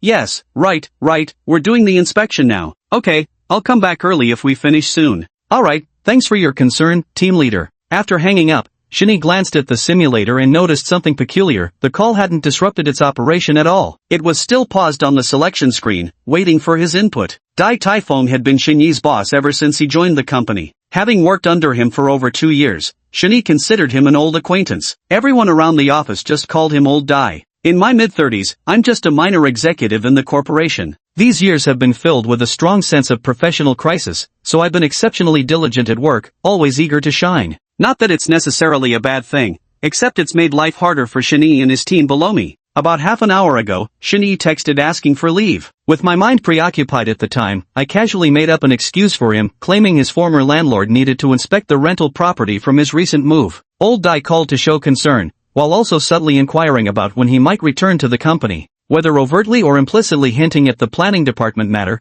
Shinee brushed it off with vague responses for now. He hadn't yet decided whether to resume office work. Logically speaking, with the dating simulator project, he could soar as freely as a bird under open skies. There was absolutely no need to return and endure others' condescension. Wait, office work. Shinee suddenly sat up and slapped his thigh in realization. He should have figured this out earlier, having been stuck in a mental rut. He had assumed his surroundings were just the vicinity of his residence, unaware that he had only moved in yesterday. By that logic, his workplace should also be considered part of his daily activity range. Fu Nanji might actually be someone from the corporation, Shin-Yi speculated. Thinking back now, even the simulator had dropped hints. 3 consecutive branch choices included options related to work. Sadly, his strong aversion to the workplace had made him overlook them, wasting considerable time. Shin-Yi immediately chose option A and went back to work. After being busy for half the day, you finally remembered you still had work to do and hastily dashed toward the subway entrance. Unfortunately, it was already 10:17 a.m. Even flying wouldn't get you there in time. You were late. You calmly accepted being late, transitioning from running to strolling. Since you were already late, it didn't matter whether the delay was long or short. No matter how leisurely you took it, you still arrived at the company entrance before 11 a.m. You walked into your department on the 7th floor right after a small meeting had just ended, and everyone turned their eyes toward you. Old Dai, holding documents in his hand, waves you over to ask about your tardiness. You provide the excuse you've prepared, but to your surprise, the usually lenient Dai Taifeng completely disregards your justification and instead scolds you relentlessly. Seizing the opportunity of your late arrival, he brings up the editorial issues in the planning department again, reprimanding you for neglecting the bigger picture, thinking only of yourself, and dumping work onto your colleagues. Midlife crisis has amplified Old Dai's stress, and his glossy, hairless forehead gleams so brightly it makes you squint. In a daze, you catch Lu Changjiang nearby flashing a smug, satisfied smile. You realize it's Lu Changjiang pulling strings behind the scenes. Faced with these false accusations, you decide to outstanding firm by reason, explaining that one had done nothing wrong. B. Exposing the villain, denouncing Lu Changjiang for distorting the truth. C. Accepting composedly, letting foul words pass like a breeze. D. Acting freely. Sure enough, a petty man remains petty. Even in the simulator, Lu Changjiang looks detestable and utterly vile. Wait, if the simulator mimics reality, doesn't that mean Lu Changjiang actually slandered me in real life too? At the thought, Shinee instantly felt his temper flare, his fists clenched tight, knuckles turning white. However, the simulation must continue for now. Based on Shin-Yi's understanding of Old Dai, choosing option A, standing one's ground with reasoned arguments, would earn understanding but not agreement from Old Dai. He firmly believes Group 3 is a cohesive unit, where every member has the obligation to undertake any task. According to his reasoning, even if Lu Changjiang was really shirking work, Shin-Yi should first complete Lu's tasks for him before reporting the matter, leaving the final punishment to him. That would be the proper way to handle things while considering the bigger picture. Option A was unacceptable. Enduring attacks without fighting back wasn't Shin-Yi's style, so he couldn't choose C either. That left only B as the viable choice. Facing your furious accusations, Lu Changjiang had naturally prepared beforehand and wasn't afraid of confronting you. He immediately put on an aggrieved expression, claiming he'd come to the company yesterday but had to request emergency leave due to urgent family matters. Before leaving, he said he'd specifically assigned writing tasks to you, only for you to verbally agree wholeheartedly while not writing a single word in reality. Listening to his twisted version of events, you grew furious. Yesterday, Lu Changjiang had merely reminded you in passing to submit the client's proposal. There was never any mention of the alleged drafting task. Unable to contain yourself any longer, you unleashed a torrent of curses at him. The commotion drew everyone's attention, instantly throwing the scene into chaos. Dai Tiefeng's face turned livid with rage as he roared to regain control of the situation. He strode over to you and whispered, urging you to admit fault, promising forgiveness if you'd just apologize and let the matter pass lightly. Faced with Dai Tiefeng's proposal, you choose lower your head in apology and reflect on your failure to consider the bigger picture. B. With contempt in his eyes, he casually handed in his resignation and walked away with style. C. Preaching is pointless, I know a thing or two about throwing punches myself. D. Free movement. In front of the screen, Shani clenched his fists in anger over Lu Changjiang's shamelessness. Now he finally understood what all that nonsense Lu had spouted while deliberately strutting around in front of him yesterday morning was really about. Lu Changjiang was no fool. Given his relationship with Shani, asking for help in drafting documents was nothing but wishful thinking. The sole purpose of his visit was to secure surveillance evidence, just in case things turned serious, proving he had indeed conveyed the message to Shani. Having figured this out, Shani suppressed his anger for the moment. Neither bowing his head to apologize nor resigning and playing the coward were options he wanted to choose. That left only one choice. His finger pressed heavily on option C. The situation had escalated. Old Dai had been deceived and still tried to subtly protect you. You didn't really blame him, with elders above and children below. He just wanted to climb the ladder. But you didn't take his advice, instead calmly stepping around him. Lu Changjiang, who had managed to escape unscathed, crossed his arms ready to enjoy the spectacle. He'd long held a grudge against you. After you snatched his compensatory leave, he was determined to make you pay dearly for provoking him. As you walk, you calmly roll up your sleeves with a composed demeanor that exudes an overwhelming pressure. Lu Changjiang stands rooted to the spot, shifting uneasily as he glances around, only to find nothing to lean on. He instinctively clears his throat, about to say something to you. You walk straight toward Lu Changjiang, picking up the long-handled stapler from the desk along the way and gripping it inverted in your hand. Bang! A dull thud was followed by Lu Changjiang's pained cry and the collective shrieks of the crowd. The tranquil office building instantly transformed into boiling water, steam gushing out frantically with a mournful wail. The crowd stood frozen in shock, clutching their heads, while you silently smashed away with all your might. A perfect contrast. Chapter 12 Scene Review. The thick trail of blood trickling down Lu Changjiang's scalp was a stark, vivid red that drained Dai Tiefeng's face of color. He rushed forward in a frantic attempt to intervene. It was only then that the crowd snapped out of their stupor. Dai Tiefeng snatched the blood-stained stapler from your hand and flung it aside before the others pulled you away. Lu Changjiang, who had been gloating triumphantly moments ago, was now reduced to writhing on the floor with pathetic cries. The commotion drew the attention of everyone on the floor, with crowds gathering to watch. Even colleagues from other departments on the 8th floor came running down at the sound. The scene gradually spiraled out of control as someone called the police. Dragged behind a desk, you felt nothing but exhilaration until a faint sob reached your ears from behind. You turned to look. It turns out to be Zhuahui Jun from the team. She had just graduated and joined the company this year, often overlooked in the group. Usually timid and soft-spoken, she now looks at you with tearful eyes, murmuring softly. I didn't expect things to turn out this way, she said. You looked at her in confusion, unaware of what had happened. She whispered to you about what she had seen yesterday. Before long, the police arrived upon hearing the news. After understanding the situation, they took you away. Lu Changjiang insisted on pressing charges against you with the injury report in hand. It was only through Dai Tiefeng's tireless efforts that you were bailed out. After coming out, old Dai tells you with a complicated expression that due to the severe negative impact of this incident, the company has decided to terminate your employment. You're fired. Simulation ended. System calculating. Overall evaluation, E. Reward, your brawling experience has slightly increased. System comment, a failed simulation. It seems you haven't grasped the key point yet. Review scenario, restart simulation. Shani let out a sigh. This scenario hadn't taken him by surprise. Once he'd decided to throw a punch, he knew any kind of real-world situation could unfold. A wave of warmth flooded his mind, flashing several fragmented images before his eyes. What the hell was this brawling experience anyway? Lu Changjiang was as scrawny as a monkey. Shani didn't think beating him up required any special combat skills. Click to confirm recall. If his guess was correct, the review method should be exactly the opposite of before. If the scene simulation was a textual review, then the textual simulation must be a real scene review now. Buzz. Sitting on the sofa, Shinny suddenly felt his vision blur before his consciousness surged upward. The simulated scenes from earlier now flowed past his eyes like a fleeting parade. The breakfast stall auntie, the property management receptionist, his colleagues at work, every person and every event appeared vividly detailed in Shinny's sight. Lu Changjiang collapsed on the ground, and Shinny could sense his terror. Dai Tiafun's grim expression made Shinny understand his predicament too. As for the tearful accusations from the young girl Zhuo Huijun that followed,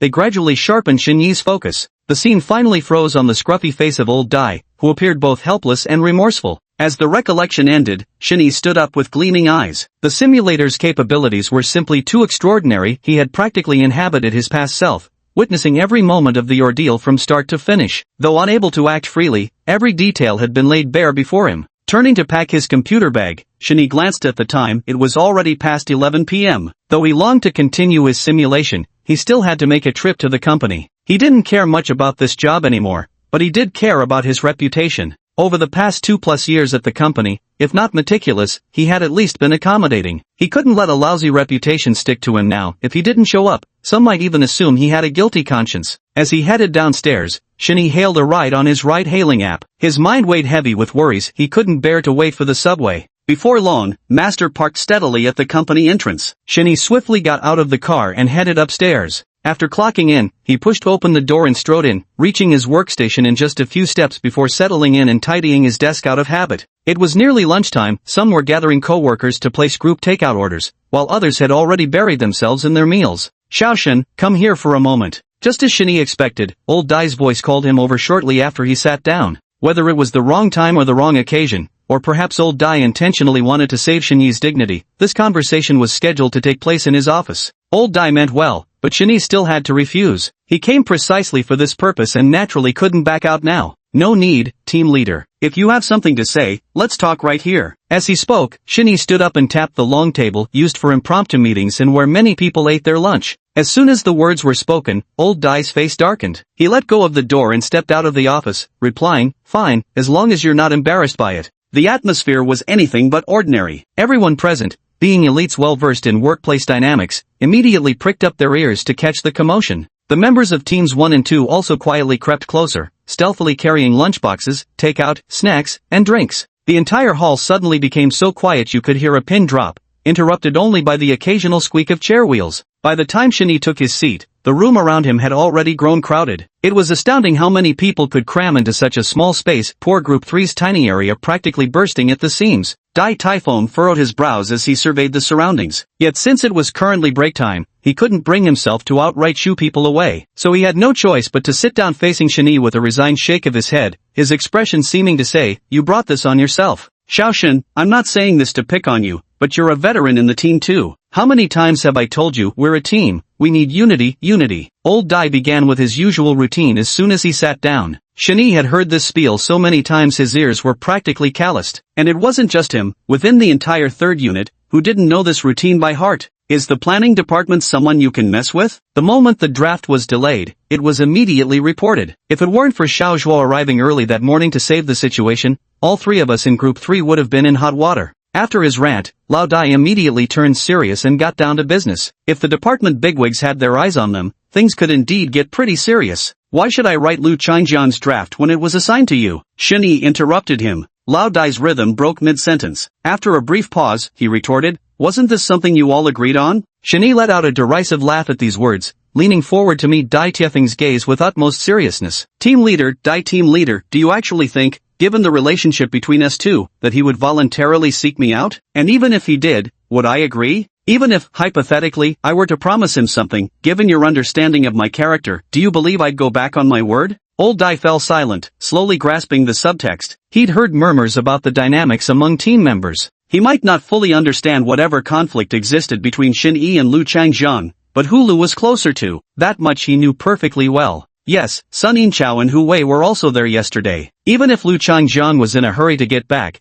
he would have asked those two for help rather than turning to Shin Yi for assistance. Suddenly, Shin Yi barked out sharply, "Lu Changjiang, come here!" Lu Changjiang, who had been straining to eavesdrop on the commotion, didn't expect Shen Yi would call him personally. Reluctant to respond yet seeing the curious gazes around him, he grudgingly stood up and left his workstation. Go! Of course I'm going. If I don't, they'll think I'm scared of him. Lu Changjiang couldn't help but feel there was something different about Shen Yi today, silently steeling himself for what was to come. The normally spacious aisle now felt oddly cramped, as unfamiliar and familiar faces alike pressed in, quite the feat for 3 or 4 people squeezed into a single workstation. Chapter 13, Exposed. After a few steps to the long table, the atmosphere felt somewhat heavy. Just as Lu Changjiang tried to force a smile to lighten the mood, he saw the team leader signaling him to sit down. Instinctively choosing the side farthest from Shen Yi, Lu Changjiang sat beside old Dai on the right. Once seated, Lu Changjiang immediately broke into a smile before speaking. Team leader, you wanted to see me. Dai Taifeng didn't respond directly. Instead, he tapped the tabletop with his finger and asked, did you really ask Shen Yi to draft the article for you? Are you sure he agreed? Lu Changjiang appeared extremely confident upon hearing this and immediately replied, yes, I was in a desperate hurry to leave this morning, so I asked Brother Shen to do me a small favor back then. If you don't believe me, you can check the surveillance footage. It was around 9:40 yesterday morning. His words were soundly reasoned and brimming with confidence. The way he called him Brother Shen was also affectionate and heartfelt, as if the two of them were the best of friends. Shen Yi just sneered at this. The term of address was something he was hearing for the first time as well, finding it rather novel. Dai Taifeng's expression did not flicker. Lu Changjiang had already said as much earlier, though not in such detail. Now, upon reflection, quite a few inconsistencies surfaced, so he said in a low voice, the company policy states that work handovers must be documented either in writing or via text message. Did you officially transfer your duties to Shen Yi in the work group chat or team group chat at the time?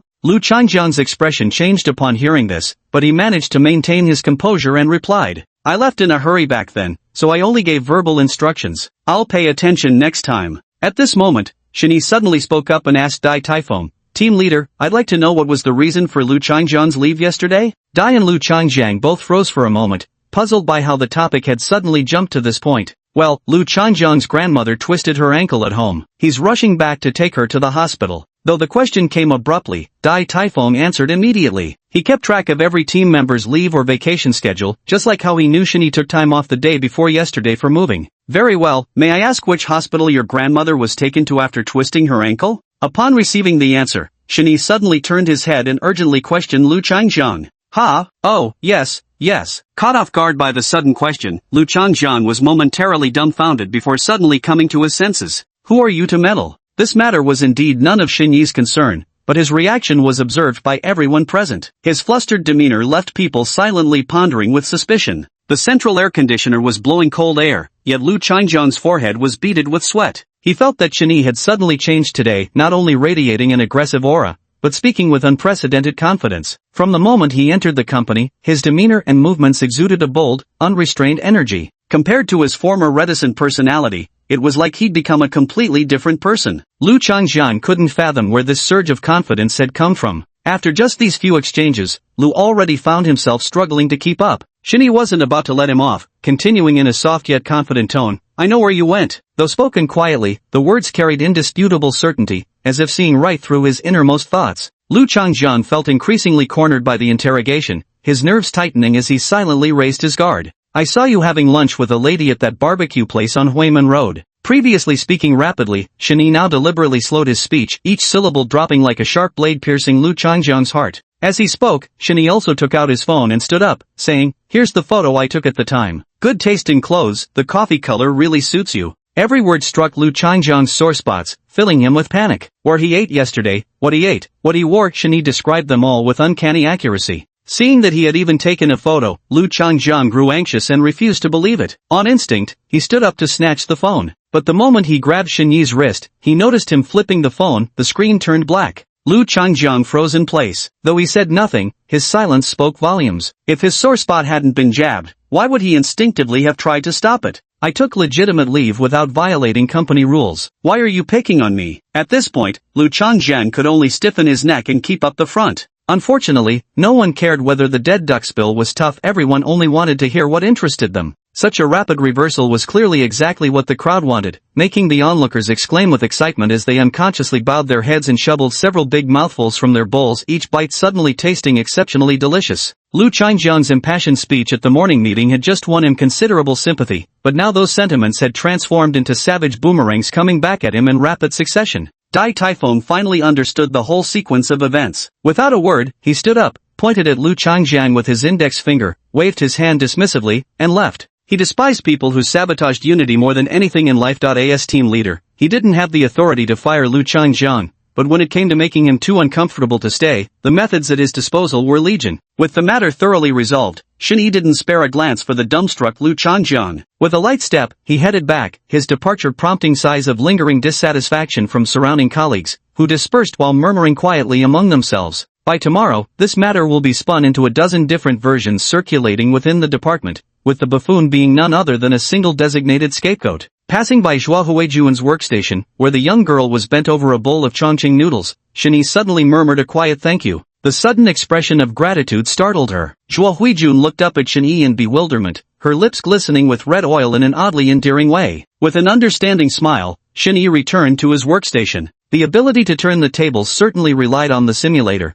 but Zhua Huijuan's contribution should not be overlooked either. It just so happened that Zhua Huijun had the day off yesterday, and it was during her outing that she accidentally ran into Lu Changjiang on a date. In the simulation, due to her timid and somewhat self-deprecating nature, she didn't dare to refute when she saw Lu Changjiang slandering Shen Yi, planning to quietly inform Shen Yi later. Little did she know Shen Yi had taken leave, and as soon as he returned to the office, an argument erupted, leaving her no chance to intervene. The situation later spiraled out of control, and she ended up blaming herself entirely for everything. Between sobs, she pulled Shen Yi aside and revealed the truth. So the news was released in advance, and of course there were no photos, but Shen Yi's gratitude was genuine. Work was slow today, and everyone was happy to take it easy. They had just satisfied their craving for gossip and were now sprawled across their workstation like lazy hedgehogs. Shen Yi was tempted to whip out his phone and indulge in an intense dating simulator game, but he hesitated. Having just stolen the spotlight, many eyes were now on him, making it awkward to blatantly slack off. Out of sheer boredom, Shen Yi suddenly had a bright idea. He decided to gather some information about Fu Nanji first. I had suspected she might be from the corporation. Finding out her whereabouts could at least save me some detours during simulations. No time like the present. Shen Yi turned to his seatmate, Su Sun, and asked slyly, "Hey buddy, any stunning beauties in our company?" Shen Yi didn't dare mention Fu Nanji outright. This was real life. If word got out, the whole corporation would know he was searching for her by morning. And Fu Nanji wasn't just anyone. Celebrity influence was terrifying. If this reached her ears, he'd be in deep trouble. Upon hearing this, Su Sun gave a sly grin, flashing Shen Yi a thumbs up. His silent approval was unmistakable. He'd long disliked Lu Changjiang, so this was Shen Yi indirectly settling the score for him. Without missing a beat, he added, "Bro, if you're blind, I'll pay for your treatment. Lin Ruoyu from Team 1 is such a knockout, she's practically stolen the souls of everyone in our department." Shen Yi couldn't resist flipping him the bird at his teasing. That one doesn't count. Chapter 14, In Search of Fu Nanji. Shen Yi's not counting wasn't to say Lin Ruoyu wasn't a beauty, but rather that she didn't count within their department. The fact that Lin Ruoyu was the golden flower of their advertising department was something even the mice on the 7th floor knew. Clearly, Shen Yi wasn't asking about her. Then I've got no idea. My heart belongs only to Ruoyu, there's no room for other women. Susun clutched his heart with such a disgustingly flirtatious expression that it made people want to punch him. Seeing that no information could be gleaned here, Shen Yi shifted his focus and picked up the water cup from the table, heading toward the break room. After filling up the water, Shen Yi politely nodded and acknowledged a few greetings. He blew on his cup as he walked, finally leaning casually by Wang Ru's workstation. "Busy, Sister Wang? Well, if it isn't Xiaoshun." "No, not busy at all. You certainly stole the show today," Wang Ru replied, looking up from the papers she'd been writing on. She capped her pen with a smile. "Oh dear, please don't tease me." Shen Yi helplessly screwed on the lid of his teacup, glanced around cautiously, then lowered his voice. "Actually, I wanted to ask you something." "Go ahead. What is it?" Wang Ru responded without hesitation. Shen Yi asked her, "So, are there any real beauties in our conglomerate? I mean the stunningly gorgeous kind." "Well now, this is something." Our little monk's finally awakening. Wang Ru's beautiful eyes widened in surprise as she stared at Shen Yi. This notoriously taciturn man was actually asking about women for the first time. But today this fellow does seem much more pleasant to look at. Seeing Shen Yi's embarrassed and begging expression, Wang Ru didn't tease him further and replied, "Oh, there are plenty to choose from. Leaving aside Lin Ruoyu, there's just been a new supervisor transferred to the admin department, Chung Jun, a stunning beauty who's also a returnee from overseas, and the daughter of one of the top bosses. Shinee smiled and said, that'd be far beyond my reach. Any others? Well, there's Fang Shi from the marketing department, the Iron Lady, gorgeous and formidable, the kind who walks with such presence, but I've heard she already has a boyfriend. Wang Ru spread her fingers and admired her nails absent-mindedly. A gentleman does not take what others cherish. Got anything else? Shinee, not hearing the answer he wanted, pressed on impatiently. Hearing this, Wang Ru rolled her eyes and snapped. Seems to me you're not here to ask about business, but about people instead. Shinee quickly followed up with a smile. Nothing escaped Sister Wang's sharp eyes. Wang Ru was amiable towards others, always kind and gentle-natured with a wide network of information, so she wasn't truly angry with Shinee. Go on, tell me your name, let's see if I recognize it. Shinee leaned in and whispered, Fu Nanji. Worried she might not understand, he traced the character Fu on the table with his finger. Wang Rui frowned and pondered for a long time, but nothing came to mind. Eventually, she hesitantly replied, the surname Fu? That's rare, I haven't heard of it. They're not from the company, are they? Shinee felt a pang of disappointment upon hearing this. If even Wang Rui didn't know, it was highly unlikely the person worked at the company. It's fine, thanks, Sister Wang. I'll treat you to milk tea later, Shinee said, thanking her despite not getting the answer he hoped for. Wang Rui waved her hands dismissively. Oh no, if I drink any more, my love handles will really start blooming. With a smiling compliment or two, Shinee turned to leave, but had barely reached the pantry when he felt someone tugging at his sleeve. Looking back, he saw it was Zhuo Huijun. Taking advantage of the moment, Zhuo Huijun pulled Shinee into the pantry and closed the door behind them. What's going on, Xiaozhua? Shinee found it rather amusing. The young girl didn't even dare to stop him in front of others, having trailed him all the way from her workstation before finally grabbing his sleeve to indicate she had something to say. Zhuo Huijun, already petite in stature, kept her head lowered, making it impossible for Shinee to discern her expression. He only heard her say, I know news about Funanji. Shinee's eyes lit up at these words as he pressed further. You know, you overheard us just now? The girl nodded. Her workstation was right next to the aisle, and she had vaguely caught parts of their casual conversation earlier. Last week when I was delivering documents to the legal department, I saw Fu Nanji's name in the printing room. I remembered it because it sounded quite beautiful. That's all I know. The news couldn't have come at a better time, filling Shinee with excitement as he immediately expressed his gratitude to Zhuo Huijun. Legal department. Thank you so much, Xiaozhua. Let me treat you to dinner tonight. The young girl immediately became flustered upon hearing this and waved her hands in refusal. I'm just glad to help. I need to work overtime tonight, so I'll have to skip dinner. With that, she lowered her head and pushed the door open to leave, leaving Shinee alone standing there. Shinee sighed, his heart aching for her, yet unsure how to help. She was a girl with deep-seated insecurity, and he didn't dare push her, only handle her with gentle care. Even when helping others, she grew uneasy, as if their gratitude weighed 1,000 pounds, something she felt unworthy to bear. She'd always be the first to respond in group chats, never complaining about dirty or hard jobs, punctuating every sentence with an emoticon just so others wouldn't mistake her tone. Returning to his workstation, Shinee felt painfully hungry, only then remembering he'd been so busy all day that he'd only eaten 2 steamed buns and a cup of soy milk. He turned to Susun's side, scavenged a bag of chips and 2 sausages, wolfed them down, then gulped an entire glass of water in one go, finally feeling somewhat settled. At least he'd finally gathered some information. He now knew Fu Nanji was in the legal department. Guess I'll have to come to the office every day from now on, Shinee pondered silently.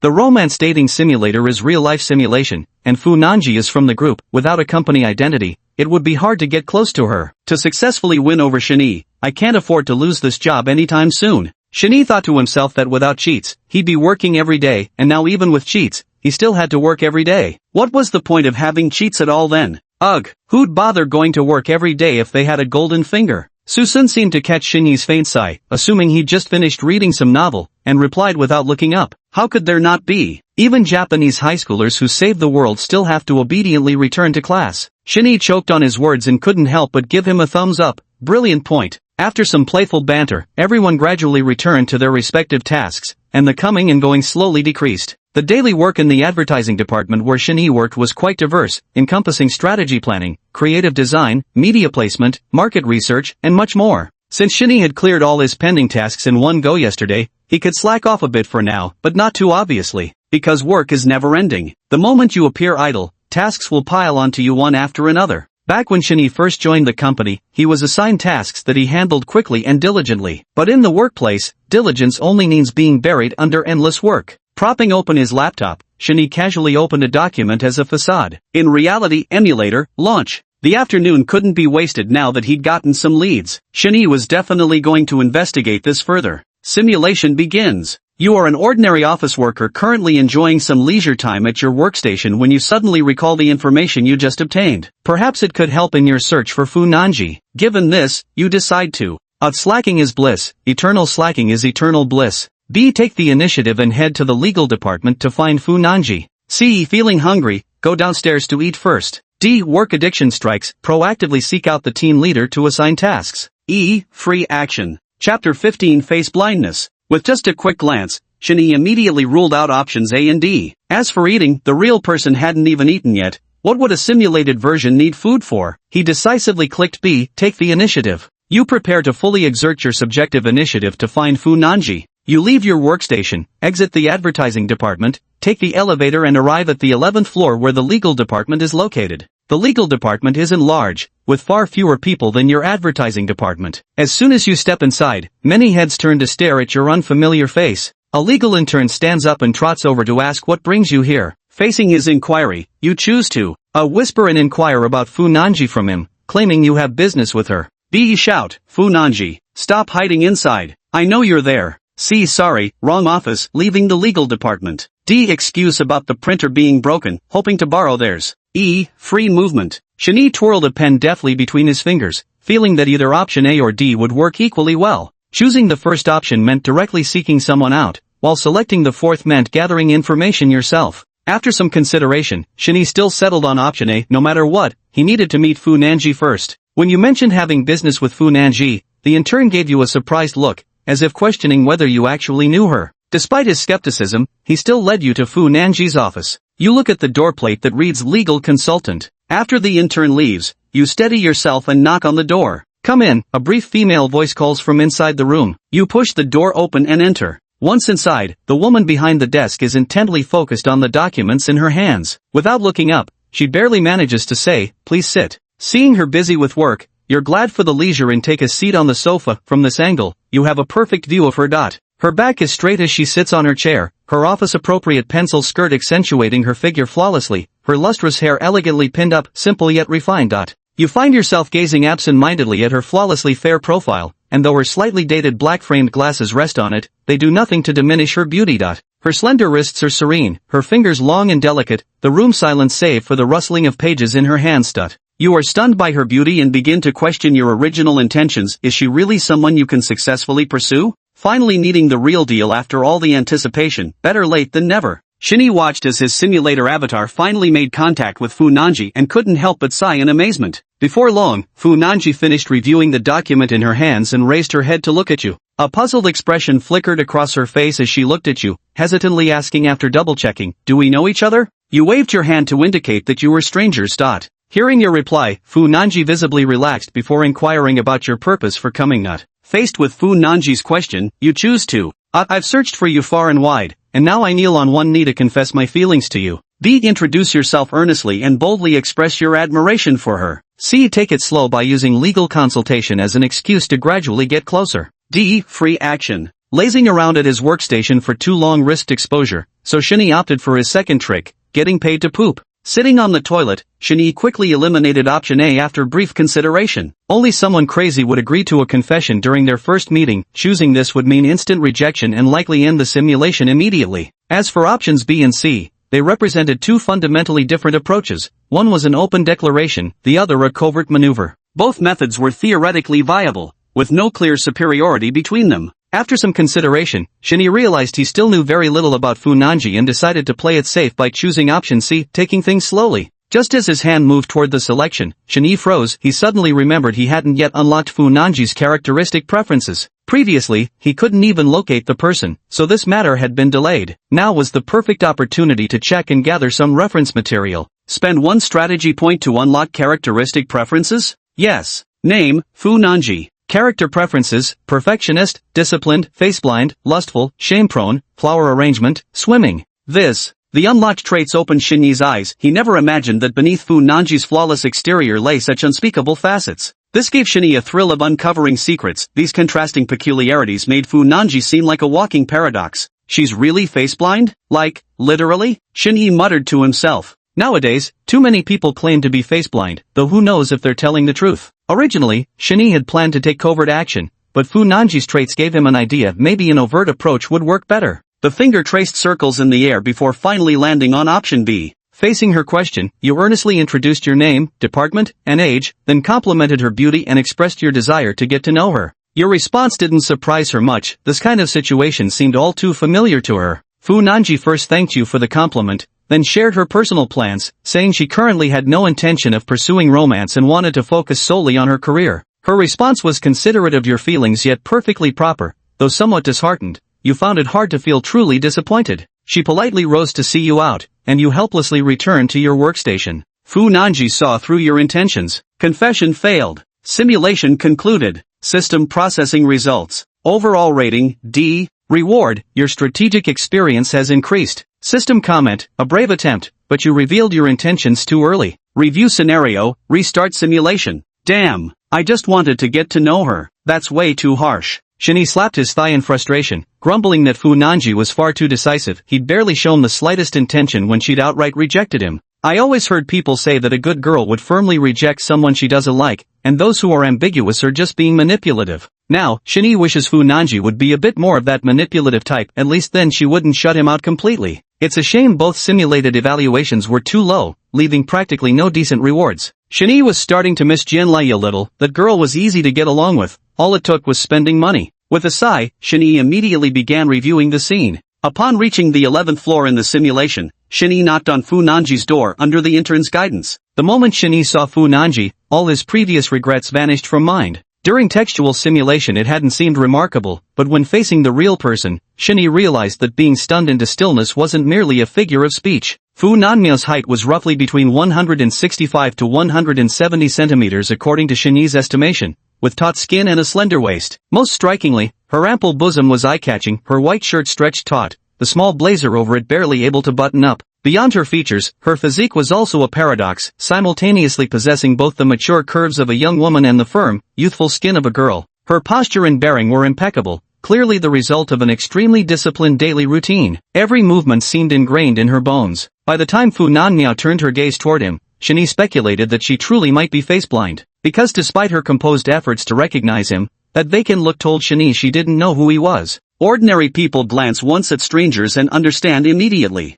Only those with face blindness would scrutinize others repeatedly, desperately trying to confirm identities through minor details. Chapter 16, Depression. Pressing the flush button, Shin-hee returned to his workstation. Apparently, when it came to pursuing Fu Nanji, his intentions couldn't be too obvious. With such striking looks, it was no surprise she had no shortage of suitors, yet at 27, she still had no romantic experience. If she were truly that easy to win over, someone would have succeeded long before now. Thinking of this, Shin-hee felt relieved and continued to start the simulator, using up his last simulation opportunity for the day. Simulation begins. Though you're just an ordinary office worker, you're living your third life, yet you still haven't forgotten your goal in this one. Facing Fu Nanji's inquiry, you choose to. None of the previous options seemed to change, so Shin-hee quickly skimmed through them and skipped ahead. Having died from choosing option B last time, Shin-hee decides to secretly alter his approach this time. You decide to conceal your true intentions and quietly get closer to her through professional interactions.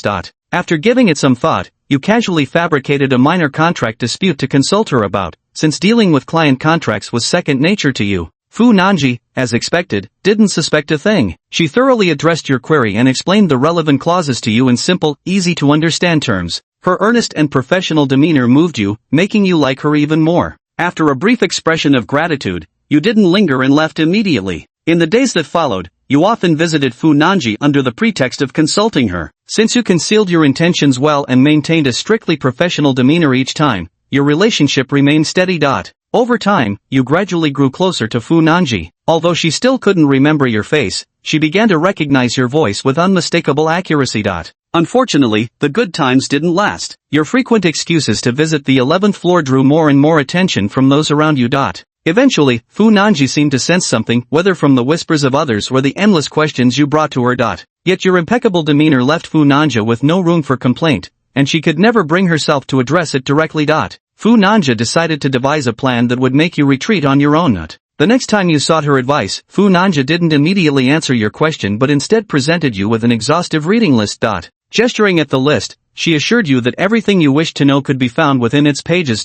Just as you reached out to take it, Fu Nanxiao pressed her slender fingers against the document.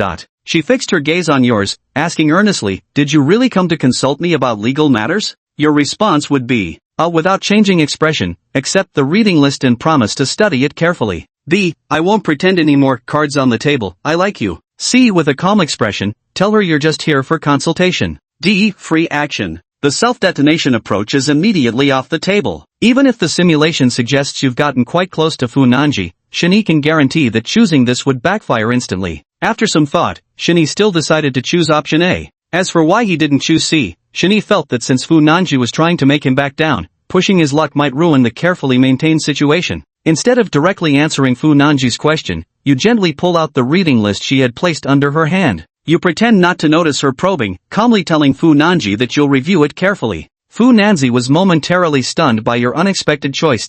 She didn't even notice the book list had been taken from her hands. You laughed. In the days that followed, you never went to the 11th floor again. Instead, you purchased many law-related books from Fu Nanzi's list and began teaching yourself. You naively believed that to pursue someone, one must first ensure their own excellence. If you bloom, butterflies will come. You absorb knowledge like a sponge, even purchasing online courses to study when you return home. Your wholehearted dedication brings back the feeling of being a student, making you feel entirely at ease. After some time, your theoretical knowledge has become comprehensive. You took the initiative to handle the entire advertising department's liaison with legal affairs, and your team leader was deeply impressed by your transformation. The contracts you drafted for clients were not only swift but also impeccable, earning praise even from legal department colleagues who reviewed them, as you saved them considerable effort. Fu Nanzi had also heard about your changes and was visibly surprised, yet equally delighted. She was genuinely happy for your transformation. Due to your outstanding performance, you've been transferred to the legal department. Standing before Fu Nanchi once again, you radiate an overwhelming aura of confidence. Fu Nanchi appears somewhat weary, yet she still offers you congratulations. With a modest smile, you acknowledge that it was entirely due to her guidance that you embarked on this path, and that gratitude should rightly be yours to express. With work as an excuse, the interactions between you two gradually increased. Though still superficial, you believed persistence would eventually bring change. Fu Nanji's perfectionist nature had offended many people. She never compromised easily. She was strict with herself and often corrected others' mistakes as well. She always strives for perfection in her work, and many have secretly joked about her being obsessive. Her seriousness often feels like a form of torture. You could barely keep up with her pace. Fortunately, she's just a legal consultant, and the company has more than one. Most avoided crossing her path, and over time, you became the only one who regularly worked with her. But work was strictly work. Your personal relationship remained stagnant, almost non-existent. She's so dedicated to her work and indifferent to pleasures that you can't even find an excuse to ask her out for a meal. No matter when you see her, she's always impeccably dressed, with every detail of her attire and hairstyle perfectly arranged. As time drags on, even someone as patient as you can't help but feel defeated, starting to doubt yourself. In those days of seeing no progress, you shift your focus to the judicial exam, determined to fight for your future. During your earnest exam preparation, you gradually reduced the frequency of your visits to Fu Nanji's place. Balancing work and exam preparation already consumed all your energy. 3 years later, you successfully passed the bar exam. With nowhere to share this inner joy, you suddenly remembered Fu Nanji. Had it not been for her guidance, you would never have embarked on this path. You wanted to express your gratitude to her. Standing before her door, you hesitantly knocked after so long. Upon entering, you're startled to find an unfamiliar male consultant. Bewildered, you wonder if you've entered the wrong room. Only after questioning do you learn Fu Nanji hasn't been here for quite some time. You closed the door in disappointment. After asking around extensively, you finally learned she had depression and was recuperating at home. Upon hearing this, you were shocked and decided to visit her. She refused to see you. Simulation concluded. System calculating. Comprehensive evaluation, C+. Reward, strategy points *1. You have gained extensive legal knowledge. Your strategy experience has increased. You may now level up through your panel. System comment, your excessive focus on study has made you overlook unnoticed details. While you work in perfect sync, your hearts remain stagnant, but at least you've made a good start. Initiate scenario review. Chapter 17, Game System Upgrade. Buzz. A flood of knowledge surged into Xinyi's mind, making his head throb as he instinctively reached up to massage his temples to relieve the dizziness. The sour tension came quickly but faded just as fast. When it subsided, Xinyi found himself inexplicably possessing extensive knowledge of legal matters. It felt so real, as if he had systematically studied these subjects. Contract affairs, creditors' rights and debts, commercial disputes, intellectual property protection, all these concepts came rushing into his mind the moment he tried to recall them. It feels absolutely magical, Shin-Yi mused while searching on his computer. Not a single discrepancy. So incredibly useful. Had I had this during school, getting into Peking or Tsinghua would have been a breeze. Shin-Yi was feeling on top of the world right now, confident that with his current abilities, he could handle most legal affairs with ease. As for becoming a lawyer directly, the legal profession prioritizes connections and resources, with ability actually ranking second. After letting his thoughts wander for a while, Shin-Yi clicked on the scene review. In the scene, Shin-Yi accelerated the learning segment and directly skipped to subsequent events. Fu Nanji truly was a good woman, but she was also someone difficult to get along with easily. Could someone so self-improving and perfection-seeking also suffer from depression? Is her heart truly this fragile? Shin-Yi wondered as he stepped into the scenario. Compared to words, visuals are more concrete and impactful. The elevator doors opened, and Fu Nanji strode forward with purposeful steps. Good morning, Consultant Fu. Morning. And you are? Ah, Consultant Fu must be too busy to remember little details. I'm Shaoli who came for consultation yesterday. Ah, sorry, Shaoli, I'll remember it. After muttering the phrase twice, Fu Nanji politely nodded and left, leaving the others exchanging bewildered glances. That new consultant seems pretty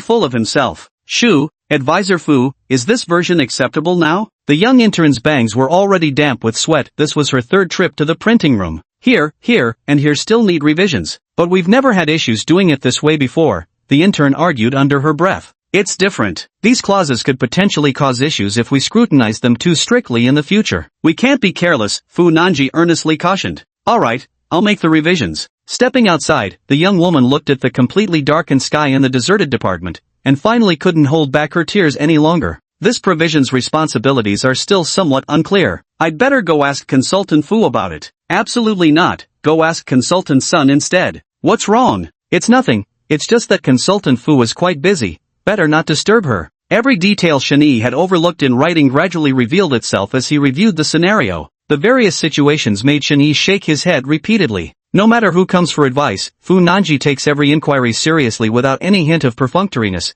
treating each person and matter with equal impartiality. At work, Fu Nanji is meticulous and responsible. Every contract gets reviewed 2 or 3 times, with every single word scrutinized tightly. This is an exceptionally outstanding quality for legal work. While admirable in principle, after several such instances, apart from Shin-Yi, virtually no one dared to approach her anymore. Yet she also suffered from face blindness, which left her without any personal connections either. On top of that, she was conservative, causing many admirers to give up after a few failed attempts. Except for Shin-Yi, who stayed by her side continuously for 1 or 2 years. According to Shin-Yi's observations, Fu Nanji wasn't the type to sever all emotions either. It seemed as if she was deliberately suppressing herself, exhausting herself internally, following the same rigid routine between company and home every day. No dinners, no friends, no social engagements. No one truly understood her, and who caused her depression remained unknown. Upon closer inspection, her behavior couldn't be considered normal by any measure. I've been watching you for a while now, what are you spacing out about? Shin-Yi felt a tap on his shoulder and turned around to find old Dai standing behind him.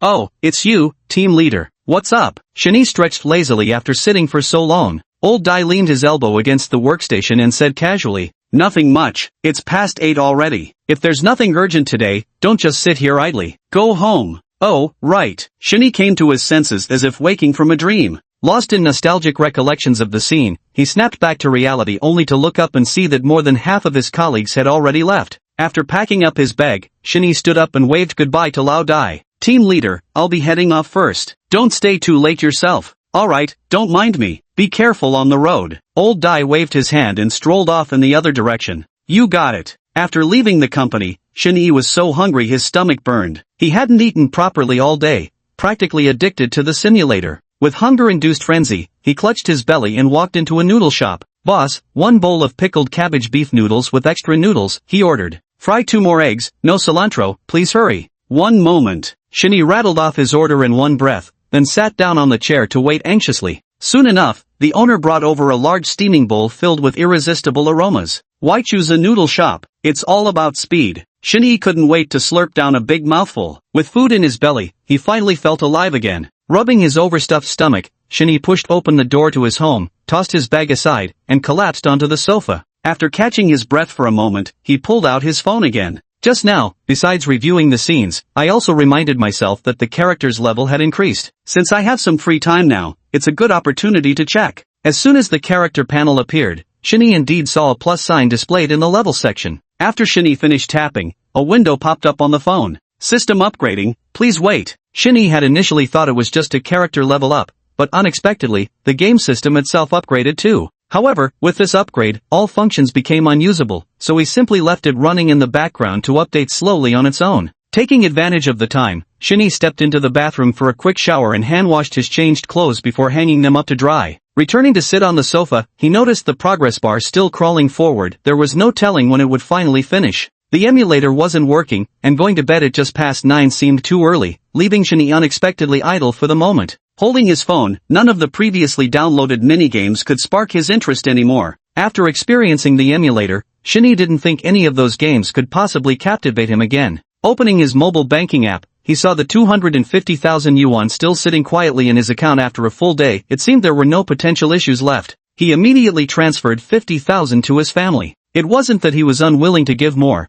but rather that he feared alarming his parents. Sure enough, less than 2 minutes after the transfer, the phone rang. Hello? Mom. I've ate long ago. Look at what time it is. Of course I've eaten. Money? That's what your son earned himself, no stealing or robbing involved. You should keep it without hesitation and don't be reluctant to spend it. Where's Dad? Oh, I haven't lost weight. Standing 6 feet tall, there's no way I'd eat less. No need to worry about me. Girlfriend? Let's discuss that later. Alright, take care of yourself. Gotta go, bye. Hanging up the phone, Shinny let out a sigh, feeling much more at ease in his heart. Though every phone call followed the same routine of greetings, just hearing his parents' voices naturally brought him a sense of calm. Family and parents always bring comfort, no matter when. With all worries gone, Shinny, exhausted from the day, fell into a deep sleep on the bed. Chapter 18, Living the Fourth Life. At 7:30 in the morning, Shinny woke up. Last night I fell asleep early without realizing it, and waking up now feels refreshingly clear-headed. Since it's still early, I can linger in bed a while longer. Shinny rolled over and grabbed his phone. Opening the simulator, he saw the progress bar had completed overnight, displaying update complete. Shinny tapped it with a flick of his finger. Whoosh! The simulator instantly transformed into a streak of light and shot into Shinny's mind. Before Shinny could blink, a luminous screen materialized before his eyes. It was his personal attribute panel. Holy crap! With a single thought, the light screen vanished, and with another, it reappeared again. This sensation of manipulating consciousness felt utterly novel to Shinny, who played with it back and forth several times. The system, now accessible within his mind, had erased his biggest worry. Running the simulator on his phone had been neither convenient nor secure, and Shinny didn't dare test whether others could see it or not. Now, it was perfect. Its concealment was unmatched. Even if someone split open Shinny's brain, they wouldn't find a trace of it. Looking back at the phone, the pink app had completely disappeared, eliminating the last trace of potential trouble. Lying in bed, Shinny began to experience the upgraded simulator. Name, Shinny. Level, LV2. Strength, 7+. Stamina, 7+. Energy, 9+. Charm, 70. Assets, 219,533.5. Strategy points, 2. Attribute points, 1. Attribute points? Is this the reward after leveling up? An additional attribute point appeared in the stats panel, with plus signs now displayed beside each of the 3 core attributes. This clearly indicated that Shinny could freely allocate these points. These free attribute points didn't seem connected to charm. Learning from Jinlai's previous experience, Shinny realized boosting his charm would likely require successfully courting romantic targets. Which one should I add? Maybe it's better to save them for crucial moments. Shinny prided himself on being a veteran player. Hoarding attribute points wasn't anything groundbreaking. Since he wasn't currently leveling up or fighting monsters, he reasoned there was no immediate survival pressure, and these points wouldn't disappear if left untouched. Who knows when they might come in handy during some critical juncture. As for the final column, yesterday's simulation reward gave 1 strategy point, plus the natural daily recovery of 1 point, making it exactly 2 points. Glancing at the time, it was just 8 o'clock, still early before work hours. Shinny, feeling full of energy, decisively decided to dive into an intense and thrilling simulation session. Yesterday's 3 simulation attempts have been used up, but today 1 attempt naturally replenished. Simulation initiated. You can now enter scenario review at any time. Splendid. The system's notification brought a surge of delight to Shinny's heart. The textual descriptions had caused him to miss many details, but now being able to project his consciousness freely makes things much more convenient. Though you're just an unassuming office worker, even ancient emperors couldn't compare to you, for you've already lived through 4 lifetimes. In this life, you remain unwavering in your singular goal. With ample sleep leaving you refreshed and energetic, you now decide. Being a lazy dog, of course I'll grab some more shut-eye. B. For health and wellness, head downstairs for a walk and exercise. C. Off to the company, ready to outwork all my colleagues like a good little corporate drone. D. A free time activities. Among the several options, Shani barely hesitated before choosing C. He practically treated his simulated self like a slave driver, since whether sleeping or training, none of the benefits would ever reach his real-world self. Shani had no interest in being a corporate lapdog, he was just an emotionless strategy machine. You quickly get up, wash, hastily scarf down breakfast, and rush to the office, firmly believing the boss will surely recognize your dedication. At 8:30, you arrive at the office, and the surroundings are still quite quiet. After clocking in, you push open the door, you're the first to arrive, even beating the early bird champion Zhou Huijun. Sitting idle for a while quickly bores you, after all, you're not really here to be a corporate drone. With nothing better to do, you decide to wander around. When the map was unrolled, the dagger was revealed, you've casually strolled your way to the 11th floor legal department.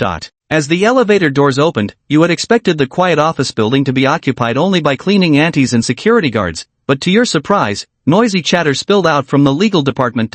Curiosity piqued, you approached to investigate. Burrowed in his warm blanket, Shani stared at the words before him, and in a dizzying flash, his consciousness plunged into the scene. The noise seeped through the glass door. Shani glanced over and saw several men in suits gathered together, some on phone calls, others speaking heatedly while holding documents. Pushing the door open and taking a few steps forward, the wave of sound intensified considerably. Only then did Shani notice a legal assistant surrounded by the group, though that would be 3 years later, strictly speaking. At present he was merely an intern clerk. This person was someone he'd met during the last simulation, currently sweating bullets as he stammered out an explanation. Shani leaned closer and finally understood there was an important contract that needed drafting, but there were no standardized templates available for this particular case, hence the urgency. But it was still too early, most staff hadn't arrived for work yet. This clerk happened to come in unusually early today and ended up getting roped into the task. But after all, he's just an intern, so his skill level is easily imagined. Being stared at by several people already had him sweating profusely. The legal team couldn't arrive anytime soon, so they could only relay information piece by piece through video calls. The efficiency was unbelievably low. Having understood the whole story, Shani slowly walked closer and softly spoke to the group. Would you like me to give it a try? Your sudden approach startled several people, who immediately demanded to know where you'd come from. You smiled faintly without hastening to answer, turning your gaze instead to the leader at the center. Seeing your confident, assured demeanor, he decided to let you have a look. You effortlessly took the documents and quickly got into the zone, systematically making corrections while asking questions, occasionally supplementing details others had overlooked. The voice from the phone speaker gradually faded away, leaving you to ponder who you really are. Your skillful demeanor clearly resembles that of a seasoned legal veteran, yet no one seems to recognize you. Before long, you flawlessly managed to save the situation. The middle-aged man in the lead has graying temples and carries an impressive air, evidently someone long accustomed to high-ranking positions. Which department are you from? The big shot inquired. You answered truthfully. Your response shocked him. He couldn't believe the company had overlooked someone like you, lamenting that such talent was wasted in the advertising department. He asked if you'd consider transferring to another division. When faced with his inquiry, you choose A. Flatly refuse. Alive as an ad department member, dead as an ad department ghost. B. Tactfully agree. Opportunities are reserved for those prepared like me. C. Wandering half a life, never finding a worthy lord. If you'll have me, let me honor you as my adoptive father. D. Free movement. Shinyi's eyes lit up. He hadn't expected arriving early to yield such a pleasant surprise. Last time during the simulation, he'd needed excuses to get close, but now he could be directly transferred to the legal department from the start. This would obviously save him considerable effort. Still, without the knowledge he'd accumulated earlier, he wouldn't have been able to seize this current opportunity either. Wait a minute, doesn't that mean the company is currently short on legal staff too? Shinyi felt a momentary impulse to seize the opportunity, but reconsidered and dismissed the thought. For one thing, he might not make it in time even if he went, and for another, transferring departments would mean starting from scratch. He wasn't the same person he used to be anymore. He no longer had that obsessive drive to climb the corporate ladder. That sudden impulse earlier was just an instinctive reaction. Besides, even if Shinyi didn't go, someone else would eventually resolve this matter. It would just be a bit more troublesome, that's all. Shinyi had already decided to resign after completing this strategy session. Work was seriously disrupting his progress. Chapter 19, Cheng Tianwei. Fingers hover over option B. Transferring departments means being first to scoop favors from those in power. This time, with your legal department credentials, you'll gain earlier proximity to Fu Nanzi. The big shot's approval doesn't shake your composure. You accept politely and with restraint. The approval in his eyes deepens. After everyone left, a senior executive specifically mentioned you during the department morning meeting, showering you with praise. Your reputation spread across various departments, and many people envied you greatly. It wasn't long before the group transferred you to a new position. As expected, you were transferred to the legal department. Your arrival went unnoticed by Fu Nanji. It was then that you learned Fu Nanji wasn't actually employed by Tiancheng Group. She belonged to the city's most prestigious law firm, Jinheng Law Office. Jinheng Law Office had maintained a long-term cooperative relationship with Tiancheng Group. Fu Nanji had been temporarily seconded from Jinheng to serve as Tiancheng's legal advisor. She had also just started working here a week ago. Instead of rushing to make contact with Fu Nanji first, you slowly integrated with your colleagues using memories from your past life. At work, you were skilled in your duties and eager to help others, while privately your amiable personality helped you blend in effortlessly. Soon, you had built considerable goodwill throughout the entire department. You were originally parachuted in through a corporate transfer, and with your exceptional professional skills, colleagues couldn't help but speculate about your powerful connections. Seeing this, Shinny revealed a faint smile. The last simulation hadn't been entirely fruitless after all. Over 3 years of working together had given Shinny an intimate understanding of every colleague's personality and preferences. Now, it was time to start fresh. By consciously adapting to their dynamics, Shinny quickly became fully integrated into the entire department. After establishing yourself in the department, you finally turned your attention to formally getting to know Fu Nanhua. Your first interaction went remarkably smoothly. Knock, knock, knock. The sound of rapping echoed at the door. Fu Nanhua instinctively smoothed her clothes before responding with composed formality. Please come in. Shinny entered after being granted permission, placing the documents in his hand on the desk. Fu Nanji adjusted her glasses, discreetly trying to identify the person before her. Unfortunately, she had arrived not long ago and couldn't quite recognize who was standing before her. Attorney Fu, please review these business contracts when you have time. I'll need to coordinate with the business department afterward. As Shinyi's voice reached her, Fu Nanji abruptly came to her senses. Got it. I'll take a look now. With that, Fu Nanji immediately picked up the contract and began reviewing it earnestly. These salespeople would typically pull out all the stops to get legal to approve contracts quickly. After all, everything boiled down to performance metrics. It's not that this approach is necessarily bad, but rather it underscores the necessity of having legal counsel. Due to differences in business partners, their contractual backgrounds and entities vary, requiring legal review and professional assessment by legal advisors. Before long, Fu Nanchi's brows furrowed. In her view, none of these contracts passed the risk assessment criteria. Shinny observed this and thought to himself, this isn't good, this woman is about to offend people again. As expected, all the contracts were rejected. Shinny took the contracts with a sigh. Could this be the reason for your later depression? Fu Nanji remained completely unaware of the unspoken rules of the workplace, maintaining her usual high standards for both herself and others. You knew it would be impossible to change her mindset overnight, only gradual influence could make a difference. You took the contract documents and went out, arriving at your workstation. Picking up a pen, you buried your head in making revisions. For someone with your professional knowledge, this wasn't a difficult problem. You handled the matter perfectly. Nanji, it's been about half a month since you arrived. How are you feeling? In the reception room, Chang Tianwei poured a cup of tea for Fu Nanji seated opposite and slid it across the table. Nanji took it over and softly expressed her thanks. Thank you, Uncle Chang. It's been very fulfilling. Ha ha ha, Chang Tianwei responded with a hearty laugh before continuing. You seem to be adjusting quite well. Xia Bin from legal even praised you to me. Upon hearing this, Fu Nanji didn't immediately feel pleased but rather slightly puzzled. Xia Bin was the director of the legal department, essentially the big boss there. She had only met him once in total. Why would he suddenly mention her? Very few people knew about her father's relationship with Uncle Chang. Being strong-willed by nature, she had repeatedly emphasized before coming that she wanted no special treatment. Could Uncle Chang have given advance notice without telling her?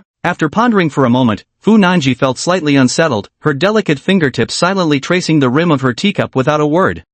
What's with that look on your face, girl? Let me tell you, Uncle Chang didn't give any heads up. You being specially hired by the group, there's no way to hide that from Xiebin. Chang Tianwei took one look at Fu Nanji's expression and instantly knew what was going through her mind. He leisurely sipped his tea before continuing. And it's not like he's just sweet-talking without any proof. There's evidence, let me show you. With that, he stood up, walked over to the desk, picked up a stack of contracts, and placed them before Fu Nanji. Hey, does this look familiar? Nanji put down her glass and picked up the contract to skim through it. Chang Tianwei said while rinsing the teacups. What's the point of staying with your dad? If you really want to toughen up, you should come to Uncle Chang. See, you're doing just fine here. At this point, Fu Nanji wasn't listening at all. She grew utterly absorbed in studying the contract in her hands. She had indeed handled these business contracts herself, yet she distinctly remembered rejecting every single one of them at the time. But now, the document in her hands was densely covered with numerous revision notes. Fu Nanji's eyes sparkled with amazement. The person who revised this contract was not only on par with her in skill. In many places, their reasoning aligned perfectly with hers, while the phrasing and word choices were levels beyond anything she could hope to achieve. The precision in intent and the unexpectedly diplomatic tone were something she simply couldn't have replicated, no matter how hard she tried. Yet Chung Tianwei remained completely oblivious, declaring with pride, "Many of the contracts you modified have already received feedback from Xiebin,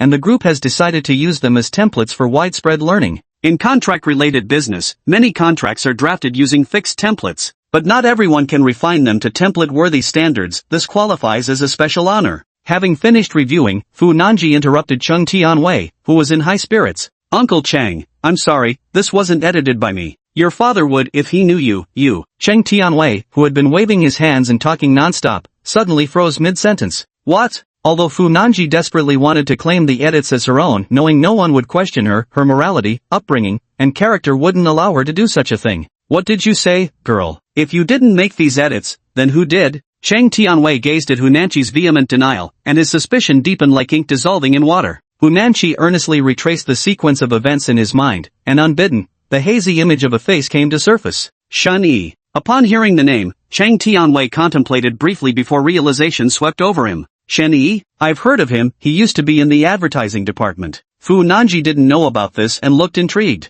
The advertising and legal departments were worlds apart, so what could have prompted his transfer? Chapter 20, Stubbornness. He briefly recounted Shen Yi's previous act of stepping in to save the day. Nanji's curiosity grew even stronger, and at the same time, she felt a deeper resonance with this colleague of hers. Cheng Tianwei was in his prime, with a firm grasp on all matters within the group. Shen Yi's affairs naturally came to his attention. After hearing the full story, Cheng Tianwei suddenly realized there must have been some ridiculous misunderstanding. "Ah, what a mess this is," Cheng Tianwei sighed with resignation. The deed itself was commendable, they just praised the wrong person. Suddenly, as if recalling something, Cheng Tianwei clapped his hands and looked at Fu Nanji with hesitant eyes. "But the group commendation notice has already been circulated, and the template has been implemented too. Young lady, what do you think about this? Maybe we should just..." Cheng Tianwei gazed at her with a tone that carried a hint of negotiation, his meaning clear without words. "Of course, uncle will surely give him additional compensation, we could even issue another commendation if necessary, but frequently changing established orders would still be inappropriate." Confronted with Cheng Tianwei's hesitation, Fu Nanji met him with an unyielding stare. Cheng Tianwei found himself unable to continue speaking. Fu Nanji had practically grown up before his eyes, and he knew her temperament all too well. Once she set her mind to something, not even 10 oxen could drag her back. This was the polar opposite of his own daughter, who was as slippery as a loach. Seeing how she was already turning into an old maid, he could do nothing but sigh helplessly day after day.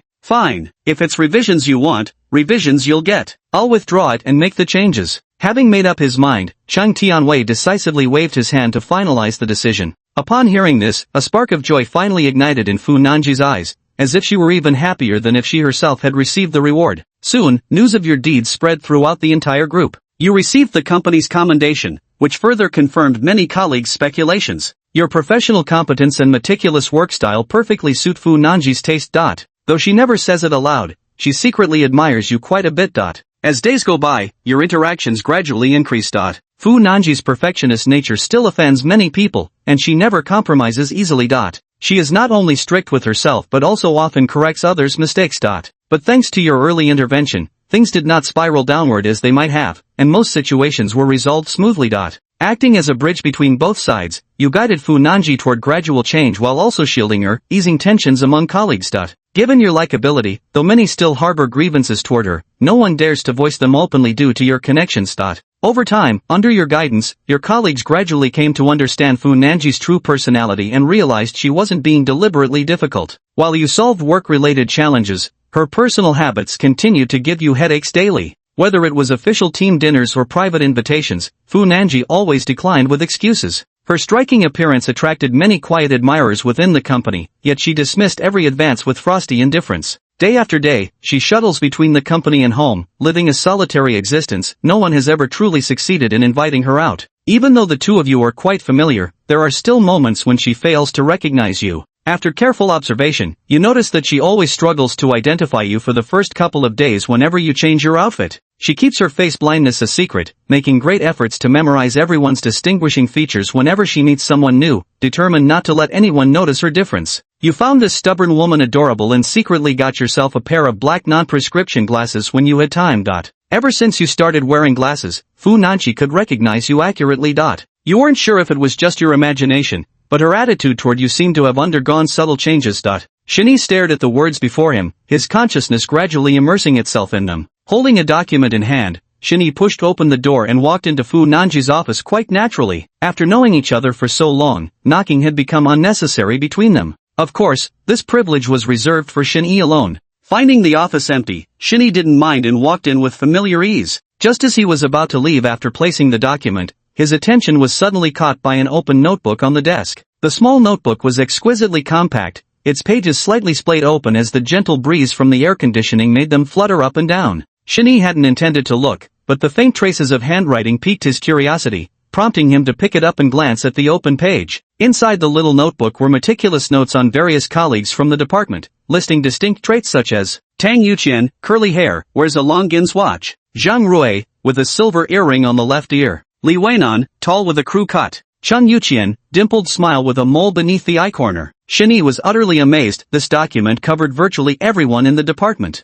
Each entry contained one or two distinctive characteristic descriptions, some of which Shinee himself had never noticed. At that moment, he fell silent, suddenly feeling a pang of heartache. In a world of identical faces, quietly observing and recording so many unique traits was no easy feat, especially when she had never volunteered that she suffered from face blindness. Wait, why didn't Shinee see himself in this? Where am I? Confused, Shinee flipped further back and saw a scene that was both laughable and frustrating. Shinee, white shirt, black suit. Judging by the handwriting, it was likely crossed out not long after, then updated to Shinee, white shirt, gray suit. Soon after, it was crossed out again, Shinee, blue shirt, striped tie. The cycle repeated with these options being rearranged, constantly adding new colors before being crossed out again. Throughout this, Shinee bore witness to Fu Nanchi's gradual descent from calm composure to utter frenzy, with the sheer volume of handwriting eventually requiring a dedicated page just for Shinee's outfits. Staring at the densely filled page, Shinee didn't know what to say. This stubborn woman hadn't revealed a single word about it from start to finish. Had he not discovered it early and specially gotten a pair of glasses made, who knows how long she would have kept recording like this? But this couldn't really be blamed on Shinee either. His daily life had always been extremely simple, and he never paid much attention to his appearance, lacking any particularly distinctive features. He also didn't have the habit of wearing accessories, and basically just rotated between the same few sets of clothes. It was manageable in the advertising department, at least there were casual clothes to wear. After moving to the legal department, aside from the 2 suits the company provided and the 2 he bought when he first joined, he only had those 4 sets to rotate through. Poor Fu Nanqing had already memorized Shinyee's outfits in every possible combination. Shinee continued flipping through, and new content emerged. Shinee, black glasses. Shinee, the social butterfly. Arrogant jerk. Shinee, you annoying pest. Shinee, such a simpleton. Shinee, not the brightest bulb. The update stopped here. After Shinee started wearing black glasses, Fu Nanji gradually turned her little notebook of records into a diary filled with complaints about Shinee. Today Shinee made decisions for her again without asking. Tomorrow Shinee will bother her again. The day after tomorrow Shinee will introduce her to new colleagues again. Only as time passed, the strokes of her writing gradually softened, easily bringing to mind the curve of her smiling lips. Who are you? Just as Shinee was absorbed in reading, a questioning voice came from behind her. Chapter 21 The Bad News. Fu Nanji's voice suddenly rang out behind Shinee, startling him so badly his hands trembled. Fortunately, though startled, Shinee kept his composure. Carefully placing the notebook back in its original position while keeping his back to her, he finally turned around slowly. Watching the figure before her turn around, Fu Nanji only relaxed when she saw the familiar black-framed glasses. Shinee, is something wrong? As she spoke, she peered past Shinyee's arm toward her desk. Suddenly remembering something, she gasped internally and hurried toward her seat. Her figure swayed unsteadily as she moved, the buttons on her chest threatening to burst open, a sight impossible to ignore. Shinee cleared his throat, adopting a casual tone. The publicity team just sent over the promotional copy for the new product. They want you to review the descriptive wording. But Fu Nanji wasn't listening at all. She took several steps around and approached the desk. With a single glance, her worst fear materialized. Her little notebook lay open on the desktop. Fu Nanji's face instantly flushed crimson, her lovely complexion suddenly resembling a perfectly ripened peach. With an indignant glare at Shani, she swiftly closed the book and roughly shoved it into the drawer. Shani was momentarily stunned by the unintended charm in her glance. Though knowing he couldn't deceive her, he still stubbornly argued. I didn't mean to, it was already open like that when I came in. Fu Nanxiao's mind was in turmoil, unsure whether Shani had seen the remaining content. Seeing that he still wouldn't stop talking, she blurted out in flustered embarrassment. Will you shut up? Shani gave an awkward chuckle and quickly deflected. You read it first, I'll come back for it later. With that, he practically fled out the door. After Shani left, Fu Nanji slumped into the chair like a deflated balloon, her hands twisting the hem of her clothes into knots. This was unimaginable behavior for someone who usually cared most about her appearance and attire. Her face blindness was their unspoken little secret, but she had no idea whether he'd noticed her later complaints about Shani's handwriting. It was pointless to worry about it now, she could only pretend she didn't know. After calming down for a while, Fu Nank reopened the drawer and took out the small notebook she always carried with her. Spreading it open, she picked up her pen and wrote on a new line. Shani, you annoying creature. Fu Nank wasn't really angry with you. Before long, she returned to her usual self. You still only maintain work-related contact, and on the surface, she doesn't treat you any differently. Yet you know deep down, everything has changed. At work, you collaborate seamlessly, while privately, you share an unspoken understanding. With your help, Fu Nanji gradually integrates herself into the department. She could effortlessly greet everyone, occasionally chiming in with a few words during gossip-filled conversations. Though her standards for work remained high, she had learned how to express herself diplomatically and compromise when necessary. No one noticed she had face blindness except you. Otherwise, her performance was flawless. The two of you often exchanged knowing smiles. Everything seemed to be moving in a positive direction. 6 months later, on an ordinary Friday morning, you headed to the office as usual. Upon arriving at work, the corporation announced heartbreaking news. The message read, legal consultant Fu Nanji tragically drowned last night. Deepest condolences. You froze. Simulation ended. System calculating results. Overall evaluation, B+. Reward, strategy points *1, strength *1. Your conquest experience has increased. System comment, you never know which will arrive first, tomorrow or an accident. You have achieved an evaluation rating of B or higher. You can now spend 1 strategy point to choose any previous simulation time point as the starting point for re-entry.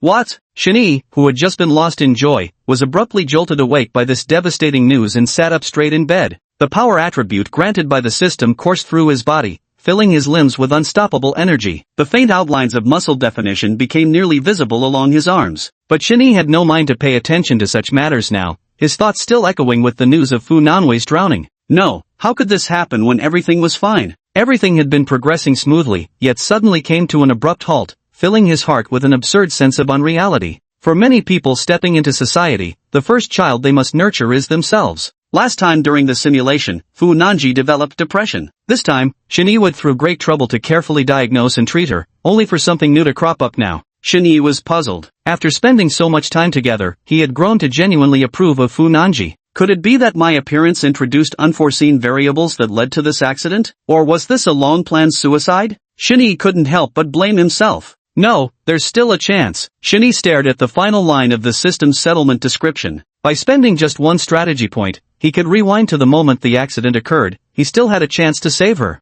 Though he knew it was artificial, Shani found himself drawn to the personality Fu Nanji displayed. She had tried so hard to assimilate and corrected many of her previous shortcomings. How could anyone not like such a person? Xinyi's gaze grew steadily more resolute. With the 1 point just awarded by the system, he now has a total of 3 strategy points. There's still time. According to the group's announcement, Fu Nanji's death was supposed to occur on Thursday night. Xinyi is about to enter that day to prevent it and uncover what truly happened. Spend 1 strategy point to enter this time node? Yes. It's an ordinary Thursday night, and you're working overtime at your desk. Looking at the tasks at hand, you realize you just need to wrap up a few things before heading home. You glance around and see only a handful of colleagues still working late, most have already left. Your stomach growls, and you decide to prioritize finishing your current tasks. A new Malatang restaurant just opened not far from your apartment, maybe you should try it, you think. Shani stared at the rapidly updating text on the simulator, his anxiety mounting yet finding no means to intervene. The text-based simulation offered no branching options, leaving him powerless to make alternative choices. All he could do was numbingly watch his simulated self burying in work. Wait, intervention?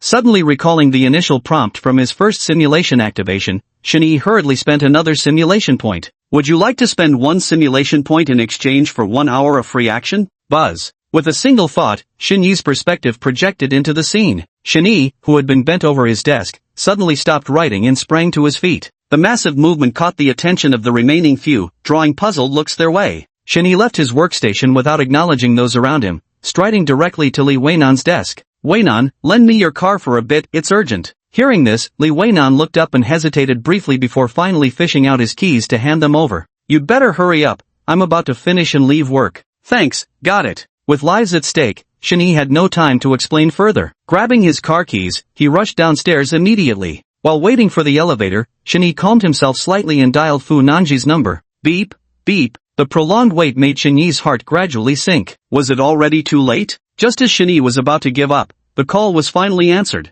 "Hello, Shinyi, what's the matter this late?" Fu Nanji's clear voice came through the phone, easing Shinyi's tension at last. He then couldn't wait to ask, "Where are you now?" "Me, I'm at home," replied Fu Nanji. This unexpected answer stunned Shinyi, who was just about to warn her to stay away from water. Before he could speak, he faintly heard the sound of rushing water through the receiver. Chapter 22. Could you please step back a moment? At home? That sound of water, is she lying to me? Could she be? A bad premonition rose in Shinyi's heart, and he hurriedly pressed for answers. Are you really at home? Where do you live? I need to see you right now. Fu Nanji's voice came through, seemingly caught off guard by Shinyi's request. After a moment's hesitation, she replied, "Not tonight, it's already quite late. Whatever it is, let's talk tomorrow." As expected, Fu Nanji's response only deepened Shinyi's unease. There was no way he'd let her off so easily. The more urgent the situation, the less he should agitate her. Shinyi took a deep breath to calm his inner restlessness and adopted a deliberately shameless tone. "It's all because of you that I got stuck working overtime. Remember that lawsuit from before?"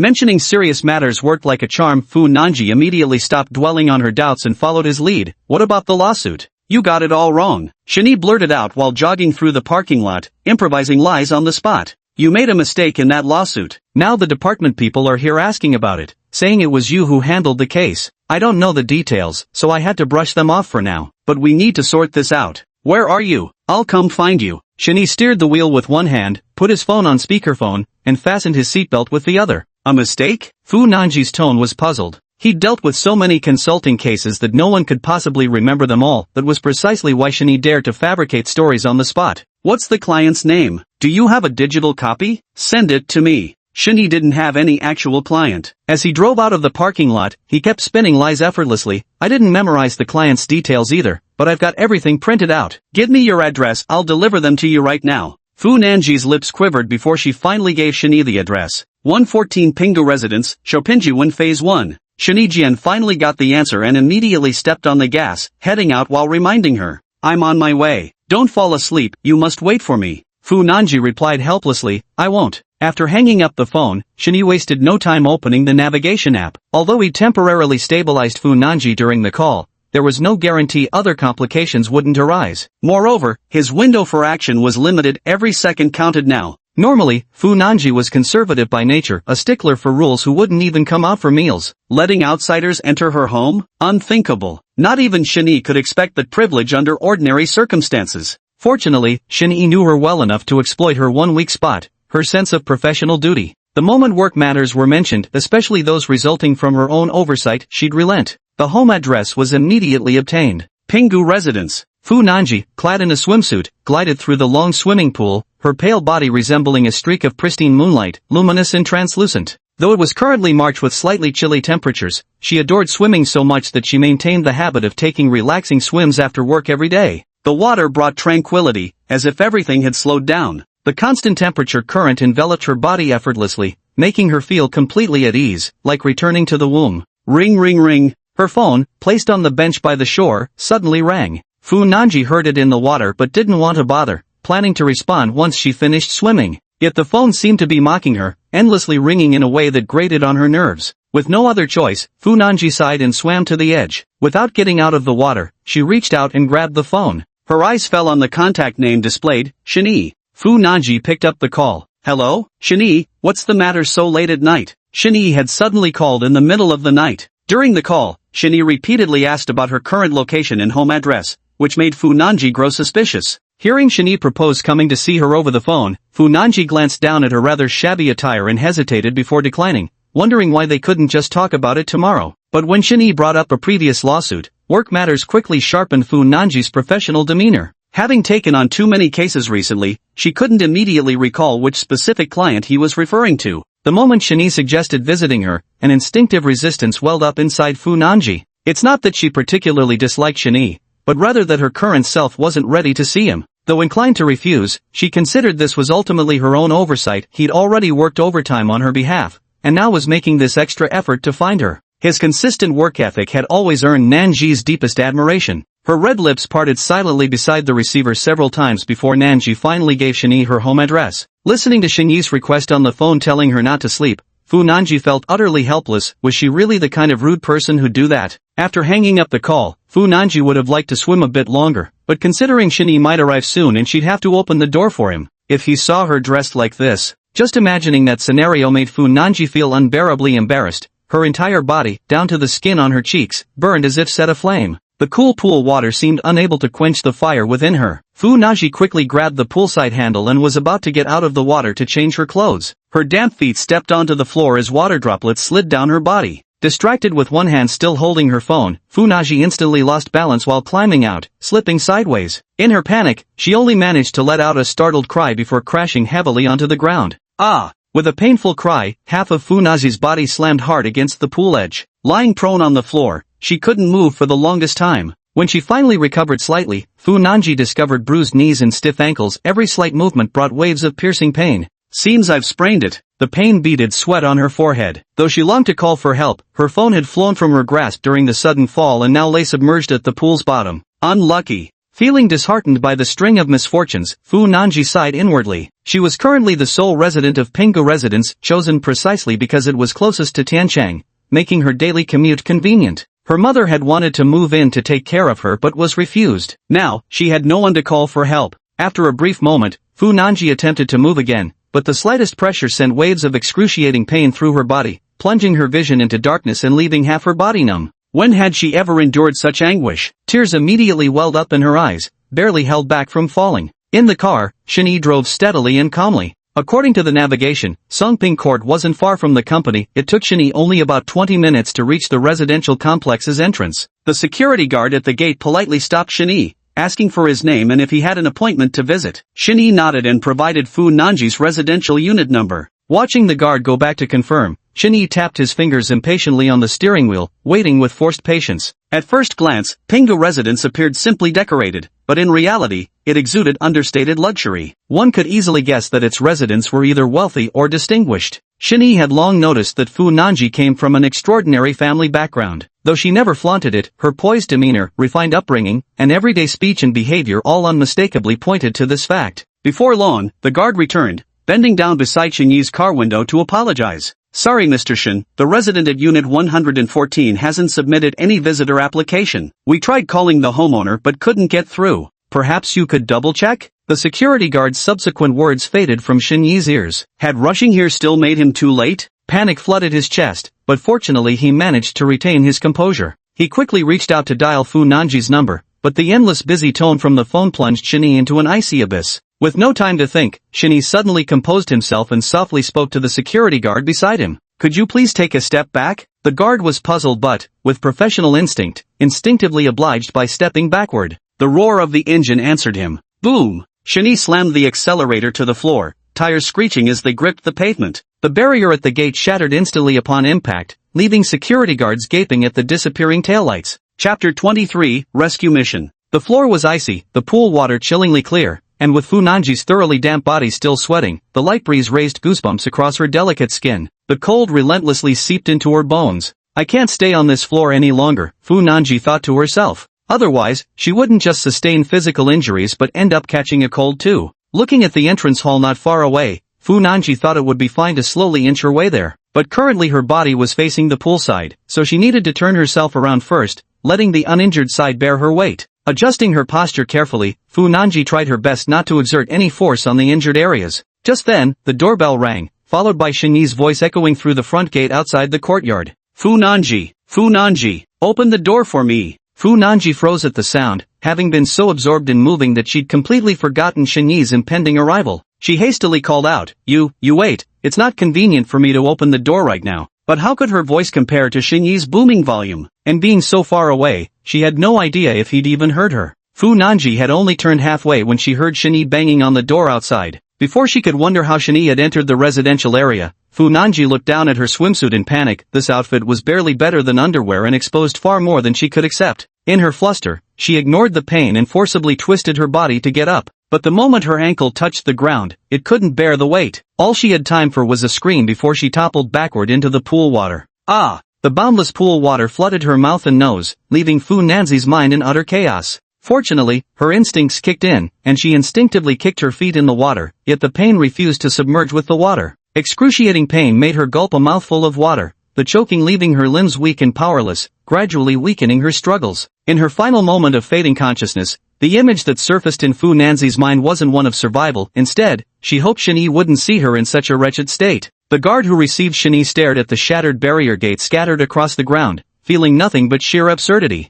If it's urgent, just say so. This guard post isn't a border checkpoint or a drunk driving stop. What's the point of crashing through? Shooting a movie? In this high-end residential area, attempted break-ins weren't unheard of, but never before had anyone been so brazenly blatant as this one today. Before he could process the thought further, his walkie-talkie buzzed. The alerted security team sprang into action. Without even considering how to handle the situation at the door, Xinyi rushed in anxiously, his eyes scanning the house numbers as he dashed along. After turning 3 consecutive corners, the number 114 was finally in sight. Xinyi didn't even have time to turn off the engine. He hastily parked the car, unbuckled his seatbelt, and bolted straight to the door, pounding on it and pressing the doorbell repeatedly. Fu Nanji, open the door for me. After shouting loudly and hearing no response from inside, Xinyi momentarily considered breaking through the door. But the sturdy security door before him looked impenetrable. Without a second thought, he abandoned the idea and shifted his gaze to the courtyard wall instead. Fortunately, Pingu residents prioritized privacy over security, with its courtyard walls designed to be more decorative than towering. Xinyi took several steps back, gathered momentum with a running start, and effortlessly scaled the wall. Thanks to the system's recent reward of +1 strength point, the enhancement was remarkably noticeable. He reached the small garden almost effortlessly. Rounding the garden and entering the front hall, Xinyi hurried inside while calling out Fu Nanxiang's name. The villa appeared compact yet maze-like. Xinyi could only follow the faint light emanating from within as he pressed forward. Arriving in the living room, Xinyi found the television playing a program, yet the sofa opposite stood conspicuously empty. Fu Nanji. Turning around and climbing upstairs to the master bedroom, Xinyi kept calling her name as he walked toward the bathroom. After knocking on the door and receiving no response, Xinyi braced himself before pushing the door open, afraid of seeing the scene he had imagined. The good news was that there was no one inside. The bad news was that same fact. Without further delay, Xinyi turned around and dashed downstairs the moment he saw no one was around aside from the bathtub. The pool was the only place with water. Stepping out of the living room into the backyard, the first thing that caught my eye was a shadowy figure floating in the swimming pool. In the square swimming pool, long strands of hair spread out in the water like a dark whirlpool, merging with the depths of the night to create a wordless dread that seeped outward. Seeing this, Xinyi leaped deftly into the pool, wrapping his arms around the figure in the water and pushing her toward the shore. Since she was almost right by the pool's edge, Xinyi managed to pull her ashore with little effort. Her nude body lay limp in Xinyi's arms, reflecting a deathly pale glow on the ground. Whether from waterlogging or moonlight's illumination was unclear. Holding her icy-cold delicate hand that offered no trace of warmth, Xinyi felt a void open wide in his chest. Staring at Fu Nanji's tightly shut eyes in his arms, he simply couldn't treat this as a game anymore, nor some fabricated simulation. After laying Fu Nanji flat on the floor, Xinyi recalled the basic first aid he'd learned during university military training. With trembling hands, he pressed down on her chest to begin CPR compressions. The chest compressions should have been 30 counts, but Xinyi had already lost track of how many times he performed artificial respiration, whether it was 2 or 3 times. While pressing, Xinyi counted silently in his heart. Since he couldn't remember the exact number, he went with the highest estimate. The lips felt icy to the touch, with only the chest retaining a faint warmth. Setting aside all extraneous emotions, Xinyi mechanically alternated between the motions with robotic repetition. Perhaps the drowning hadn't occurred too long ago, or maybe Xinyi's amateurish first aid had actually made a difference. Cough cough. A stream of water spluttered out along with Fu Nanji's cough. Swimming freely in water could be considered one of the few hobbies in Fu Nanji's life. Sometimes she often thought, if she had to die, drowning probably wouldn't be too terrible a way to go. Just like drifting off to sleep. The reality proved otherwise. Fu Nanji coughed up clear water painfully as her consciousness gradually returned. Dazedly opening her eyes, Fu Nanji saw a person kneeling half on the ground facing her, continuously pressing with overlapped hands. What's going on here? Fu Nanji stared blankly at the person before her, her subjective consciousness as if soaked in water, unable to gather any coherent thoughts. It felt like she was dreaming. Before Fu Nanji could ponder further, she saw the person suddenly lean down, bringing their face closer to hers. Almost instantly, Fu Nanji's pupils contracted, and she instinctively raised her utterly weak and sore arms to shield herself. The force exerted was barely stronger than a gentle caress. You're committing forcible indecency.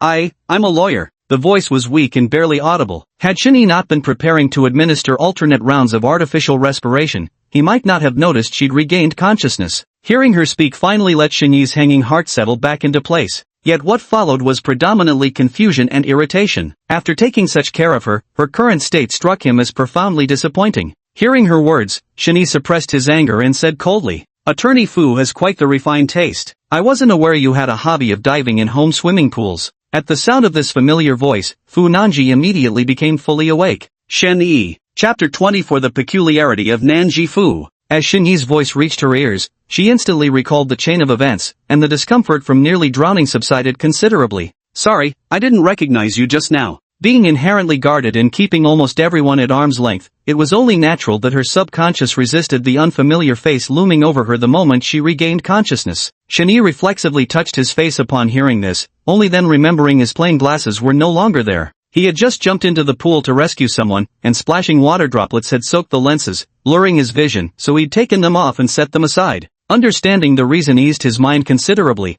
but Shen Yi still didn't let her off the hook verbally. "Are you also planning to report me for illegal trespassing? Do you realize if I hadn't scaled the wall when I couldn't get your response, I'd be seeing you on the news tomorrow?" Shen Yi was subtly covering his tracks like this, erasing any deliberate traces to prevent arousing her suspicions. Meanwhile, Shen Yi was also observing her expression, trying to discern the real reason behind it all. At this moment, Fu Nanji also felt a creeping dread. Tonight had been truly disastrous, first falling and getting injured, then tumbling straight into the swimming pool. If it weren't for Shen Yi arriving in time tonight, the consequences would have been unimaginable. Fu Nanji envisioned her parents' grief upon hearing news of her death, shivering violently at the thought. Shen Yi noticed her reaction and assumed she was cold, suppressing his questions as he prepared to help her up. The moment he touched her shoulder, a startled cry escaped her lips. Shen Yi only then realized that his left hand, which had just finished performing emergency compressions, had remained pressed against her chest the entire time. Fu Nanji's voluptuous figure provided such exquisite tactile sensations that his fingers reflexively curled slightly,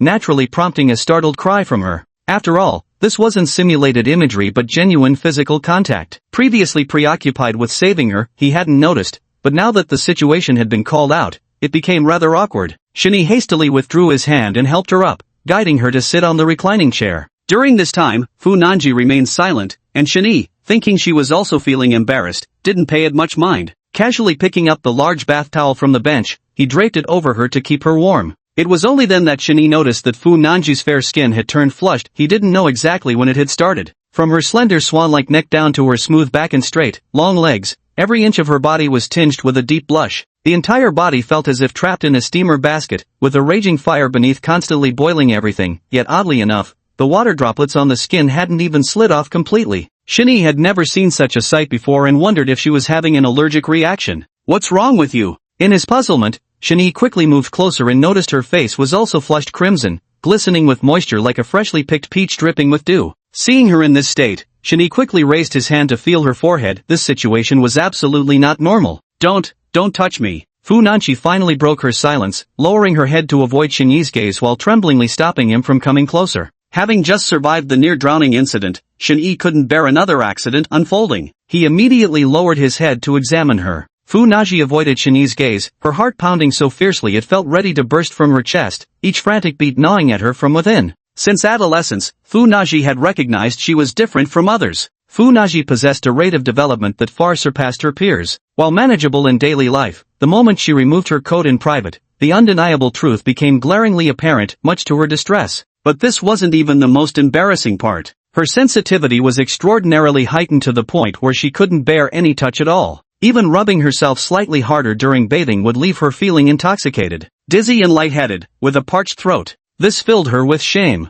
Thus she grew increasingly silent, wrapping herself tightly to reveal nothing. Over 20 years of relentless self-discipline, suppressing the volcano roaring within. Her perfectionist nature couldn't tolerate any uncontrolled aspect of herself. No friendships, no socializing, no contact, physically severing all potential beginnings. Until Shenyi appeared. His arrival was as gentle as a spring breeze, blending seamlessly into the surroundings without giving Shu Nanji the slightest sense of abruptness. Shu Nanji wasn't someone who severed emotional connections, on the contrary. Her heart was turbulent, only she suppressed it excessively most of the time. Fu Nanji had seen her fair share of people with ulterior motives, but none as peculiar as Shenyi. Even when he occasionally revealed his little schemes, it only made her smile knowingly, never feeling annoyed. Sometimes Fu Nanji even wondered if Shenyi was like a mind-reading worm in her belly. How else could he understand her so well? So when Shenyi proposed coming to see her, Fu Nanji hesitated repeatedly but somehow found herself agreeing against her better judgment. No one except her parents had ever visited where she lived. The volcano within Fu Nanji had been suppressed for years. Though she maintained a tranquil exterior as if dormant, the searing molten fires beneath never truly vanished. Shenyi's appearance stirred emotions deep within her. Yet even Fu Nanji herself didn't anticipate just how intense this eruption would be. To Shenyi, it was just a hasty act of saving someone, but to Fu Nanji, it was nothing short of setting off a magnitude 10 earthquake. The volcano erupted in an instant. Scorching flames devoured her heart and body. Trembling, Fu Nanji warned Shenyi to stay away while desperately trying to suppress herself again. Yet her heart was embroiled in fierce internal conflict. Fu Nanji's skin flushed crimson as her body trembled anew, and Shenyi's genuine concern left no room for heeding her protests. Kneeling before her, he gripped her shoulders and forcibly tilted her chin upward, bringing her face to meet his gaze. What expression met his eyes then? Shenyi froze, utterly transfixed by the sight before him. With the rustic glasses removed, Fu Nanji's true seal was finally broken. Her face was exquisitely beautiful, slender arched eyebrows, dewy lips that seemed to glisten, and an enchanting charm radiating from her delicate features that left one utterly intoxicated. Particularly her pair of dazzling eyes,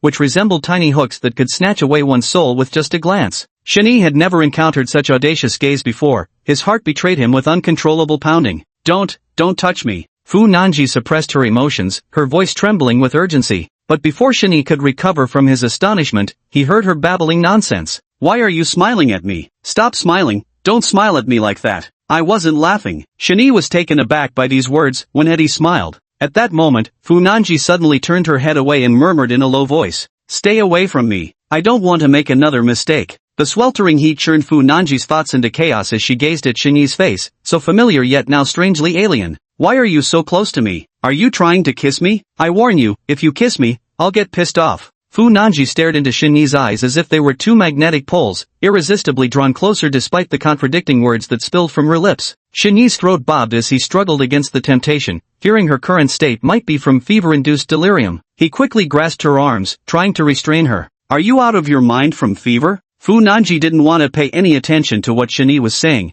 or perhaps she heard but deliberately refused to understand. Don't come closer, I can't take it. Fu Nanji struggled internally, wanting to push Shenyi away, yet the next second she couldn't resist the stirrings in her heart. Fine, I agree. Quickly, kiss me. I'm telling you, if you don't kiss me, I'll turn against you. As these words left her lips, a tingling sensation immediately spread through Fu Nanji's heart, making her feel intoxicated, as if drunk, with heat rushing straight to the tips of her ears. This long-suppressed catharsis, now unleashed, was utterly intoxicating. Almost instantly, Fu Nanji suddenly leaned in, cutting off the second half of Shenyi's words before they could leave his mouth. Chapter 25 Inquiry. To be honest, without fear of embarrassment, most of Shenyi's impressions about kissing remained in dreams, hazy, vague, without any real tangible experience. Perhaps it was due to the lack of first-hand material in this regard, so his mind could only skim over it fleetingly in dreams. It shouldn't count when saving someone earlier. Shenyi was too frantic with worry to properly experience it at that time. But now it's different. Unlike the previous cold touch, this time it's warm and wonderful. Shenyi even caught a whiff of intoxicating fragrance, yet couldn't tell where it was coming from. Ding dong. The continuous ringing of the doorbell interrupted the too engrossed, clumsy attempt. Fu Nanji's small mouth slightly opened, her lips flushed red at the corners, her eyes carrying a hint of daze and confusion. Seeing Shenyi raise his head, she wore a puzzled expression. She didn't know what had happened. Her look seemed to ask, why did you stop? Shenyi found her dazed expression utterly adorable and couldn't resist wanting to pinch her little cheeks. The doorbell kept ringing, and Shenyi awkwardly remembered he'd broken through security checkpoints to get here. The people outside must be the response team. With no time for detailed explanations, Shenyi could only have Fu Nanji, as the property owner, deal with the situation first. Helping Fu Nanji to her feet, he noticed her furrowed brow and only then spotted the bruises on her knees. Seeing the doorbell ringing with an increasingly intense trend, Shenyi simply scooped Fu Nanji up in his arms and headed towards the living room. Fu Nanji only had time to let out a soft cry before she found herself nestled in Shini's embrace. Her body stiffened for just a brief moment before she quickly adjusted. Tilting her head slightly, Fu Nanji rested against Shini's chest, listening to his steady heartbeat, and it seemed her own emotions gradually calmed down as well. Walking into the living room and reaching the front door, Fu Nanji signaled Shini to carry her over. Approaching the master control panel, she reached out and pressed the button, finally silencing the doorbell. Beep beep beep. The call connected, and the security guard's greeting sounded from within. Sorry to bother you, but are you Ms. Fu? Yes, I am. Here's the thing, Mr. Shin just insisted on seeing you and forced his way in. Were you aware of this? Fu Nanji shot Shini a startled glance but immediately responded. I'm aware of the situation. I'm sorry I missed the call earlier as I was showering. Mr. Shin was indeed invited by me. Understood, Ms. Fu. Since this Mr. Shin just drove through our security checkpoint in a dangerous manner, we need to ensure resident safety. Would you mind opening your door so we can verify the situation? Only then did Fu Nanji realize Shini hadn't just scaled the wall to save her, he'd actually crashed through the security gate. No wonder a whole squad of guards was chasing him. Setting aside her complicated feelings, she needed to deal with the immediate problem first. There was no way she could open the door dressed like this. I apologize that my current attire makes it inconvenient to open the door,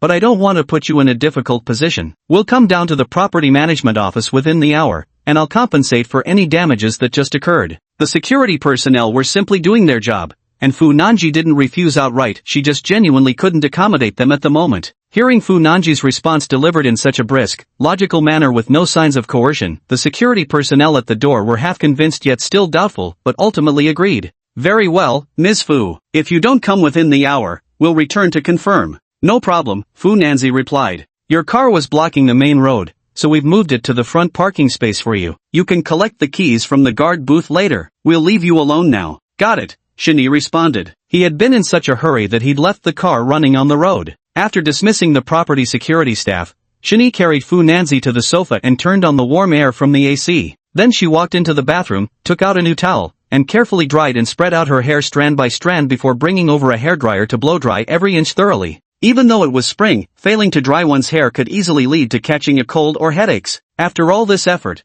Shini finally looked up and asked her, "Do you have a first aid kit?" Fu Nanji remained wrapped in a towel, sitting obediently on the sofa as she watched Shini bustle about, an unconscious smile playing at the corners of her lips. Oh, it's in the first drawer under the TV cabinet. Shaking her head to dispel the strange thought, Fu Nanji hurriedly replied. Shini pulled out the suitcase and opened it. Let me see your leg. A long, straight, pale leg stretched out before Shini. The fair kneecap was marred by a bruised patch that spoiled its flawless beauty, and looking further down, the slender ankle had swollen to the size of a bun. Streaks of blood showed through the bluish swelling, clearly a bad sprain. Every slightest touch of his fingertips made Fu Nanji gasp in pain. Leaving Shini at a loss, he could only start by disinfecting the sprained area first. He took out some Yunnan Baiyao spray and applied it to both spots. The medicine helped reduce swelling and relieve pain. Fu Nanji indeed felt much better after the application. Only then did Shini finally have time to ask her, "Why did you choose this way to end your life? What troubles have driven you to this? Do you have any idea how worried I am?"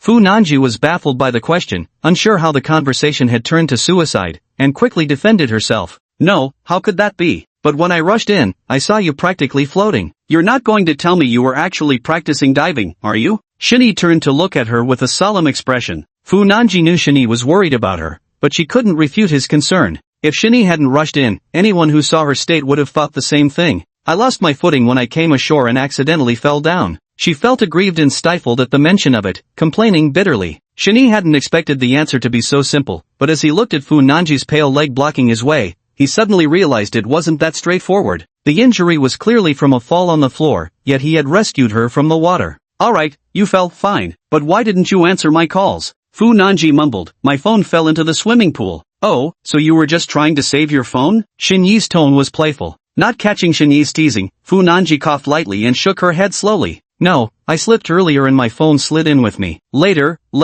The latter part was something Fu Nanchuan couldn't bring herself to say out of sheer embarrassment. The reason she tumbled into the pond was because she'd been in such a flustered rush to stand up. Admitting this would sound utterly foolish. What happened later? Seeing her hesitate, Shini was undoubtedly eager to know the answer. Fu Nanji covered her face and whimpered twice, shaking her head to avoid answering. Shini saw through her demeanor that she didn't seem suicidal at all, so he mostly believed her story about falling, and didn't press her further. The spacious living room fell into silence, the atmosphere so quiet it became vaguely intimate. Both of them tactfully avoided mentioning what had happened earlier. Shani appeared calm on the surface, but in reality, he was an absolute beginner in this regard. Countless theoretical knowledge, but nearly zero practical experience. After rummaging through drawers and cabinets for a while, Shani picked up a bottle of medicated oil as if making conversation, waving it before her eyes. "Shall I apply some and massage it for you?" Chapter 26, Bring them in. Flustered and at a loss, Fu Nanji had no idea what to say. Fortunately, Shani spoke up first, and she eagerly nodded in agreement, hoping to dispel the shyness in her heart. Seeing her consent, Shani poured a bit of the medicinal liquid into his palm, meticulously rubbing it warm between his hands.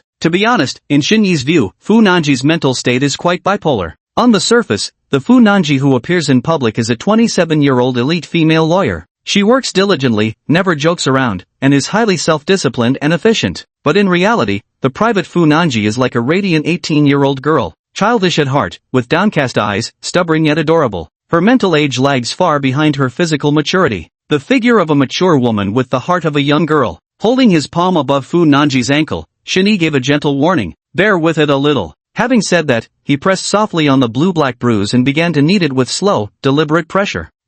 Despite Shani's advance warning, the sharp pain and dull soreness still made Zinanzi furrow her brows and let out an involuntary sound. Shani didn't stop because of her outcry. Now wasn't the time to be soft-hearted. Working the medicinal liquid deep into the swelling would help her recover faster. With skilled hands kneading back and forth, Shani couldn't help but marvel as he worked. Fu Nanji's legs were perfectly shaped, slender and straight calves without an ounce of excess fat, their fair skin glowing radiantly under the light. Holding them felt like cradling an exquisite piece of porcelain, making him hesitant to apply pressure, afraid this treasure might shatter in his grasp. Meanwhile, Fu Nanji bit her lower lip, covering her face to conceal her shifting expressions from Shani. The pain in her ankle kept her restless. The medicated oil stung her nose, while her palm remained warm. The sprain ached with soreness, the soreness laced with swelling. It was like swimming several kilometers, then coming ashore to relax her stiff muscles with a fascia gun. What she couldn't bring herself to speak of was another peculiar sensation that overshadowed the sharp pain, filling her with an inexplicable bashfulness that left her silent. The sensation, mingled with a tingling pain, blurred boundaries as the flush that had just subsided surged back,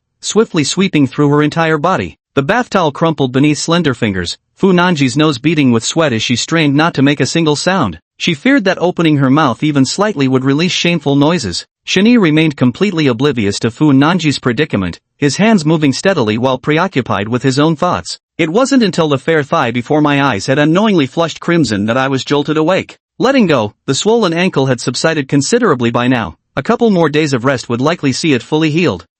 What exactly is wrong with you? Shani turned to look at Fu Nanji. This wasn't the first time she'd been in such a state. Every time it felt like being drunk. Not only was her whole body flushed red, but her head spun dizzily, and her words came out in a muddled mess. Thankfully, this time Fu Nanji still had some semblance of reason left, though her voice was as faint as a mosquito's hum, nearly inaudible to Shani. Take me upstairs. I need to change clothes." She couldn't muster any more words, but fortunately, Shani stopped in time. After coming out of the swimming pool, she had already sweat through her clothes several times. Fu Nanji felt an unpleasant stickiness all over her body and couldn't wait to take a shower and change clothes. Shani carried her horizontally upstairs, pushed open the master bedroom door, and placed Fu Nanji in the bathroom. "Can you manage on your own?" Fu Nanji had difficulty walking, and after Shani put her down, he couldn't help but ask worriedly. Wrapped in a towel, Fu Nanji nodded silently without saying a word, thinking to herself, "What does it matter if it's inconvenient? It's not like I can." Shani gestured vaguely with his fingers, realizing his question had been pointless,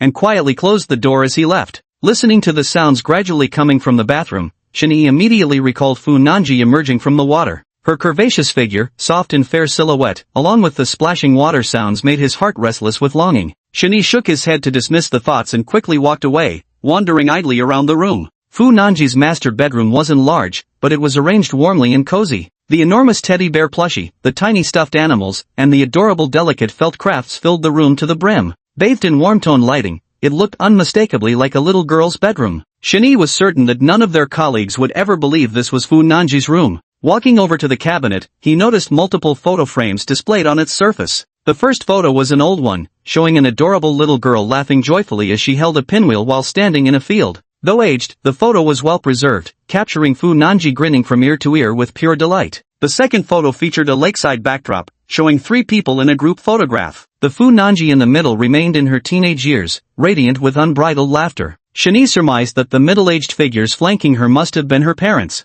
The man appeared steady and resolute, with a solemn demeanor accentuated by his glasses, while the woman was graceful and poised, embracing their daughter with a kind and radiant smile. Shifting focus, the next photo captured a graduation scene. By then, Fu Nanji had blossomed into elegance, wearing plain, thick-framed black glasses and offering a subtle smile. A closer look revealed that even the oversized graduation gown couldn't fully conceal her stunning figure, like a glittering diamond buried in sand. Shani scanned each row as if gradually immersing himself in the trajectory of Fu Nanzi's growth from childhood onward. Suddenly, Shani faintly heard Fu Nanzi's muted call. After taking a few steps toward the light-filtering door, he heard a soft voice inside saying, Shani, could you please bring me my clothes? Shani was momentarily stunned, recalling that he had carried her inside without fetching any change of clothes. Oh, alright, Shani complied, but upon turning around, he realized he had no idea where Fu Nanji kept her clothes and hastily turned back to ask, where do you keep your clothes? Silence lingered inside for a moment. In the walk-in closet, the first drawer in the first row, the first drawer in the third row,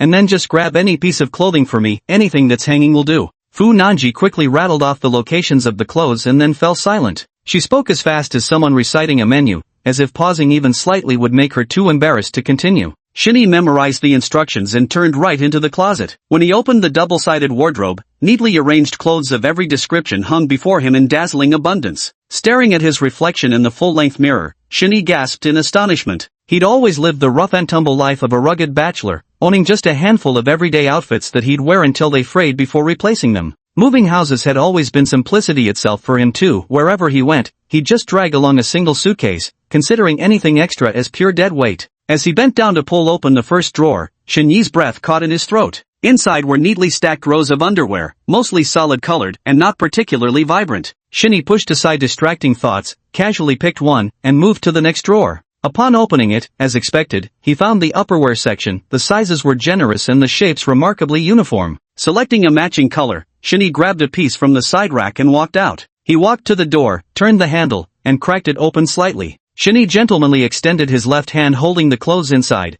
expecting Fu Nanji to take them herself. Leaning against the doorframe with his hand suspended in midair, Shani waited for a long time, but Fu Nanji never took the clothes. At that moment, Fu Nanji's voice rang out. Shani, bring it in for me, I can't reach. Chapter 27, Reward Summary.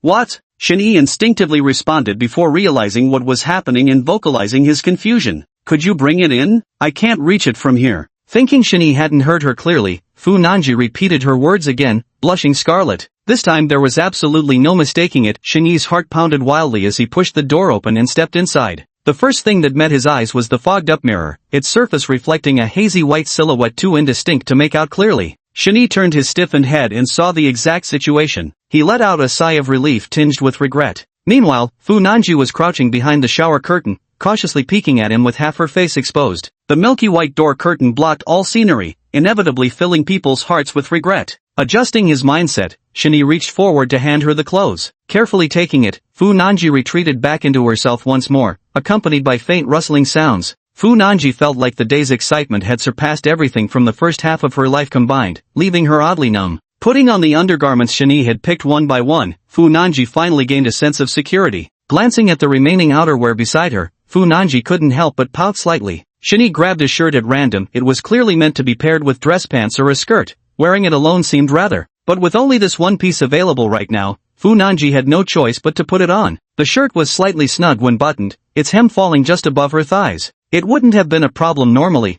but when half revealing like this, it only heightened her embarrassment. After hesitating with her grip on the shower curtain for a moment, Fu Nanji decided she'd throw caution to the wind and pulled it open. The steam-filled bathroom revealed Fu Nanji wearing a headscarf, her appearance making Shani's eyes light up instantly. Now that she couldn't move on her own, she naturally had to rely entirely on Shani for getting around. Bending down, he swept her up effortlessly in his arms, her slender legs dangling over his forearm as his vision was flooded with blinding white light. Her swimsuit alone was stunning enough, but who would have thought that adding half a garment wouldn't improve the situation? Instead, it only made imaginations run wild. Shani felt his nose grow warm, sensing the ominous approach of a nosebleed. He never expected that casually picking a piece of clothing would have such an effect. Was it Fu Nanji's figure that was simply too rule-breaking, or had his choice been disastrously wrong? He laid Fu Nanji flat on the bed and tucked the blankets around her before preparing to take his leave. The hectic day had been utterly chaotic, but upon reflection, there was an oddly thrilling quality to it. Upon hearing this, Fu Nanji struggled to sit up and said,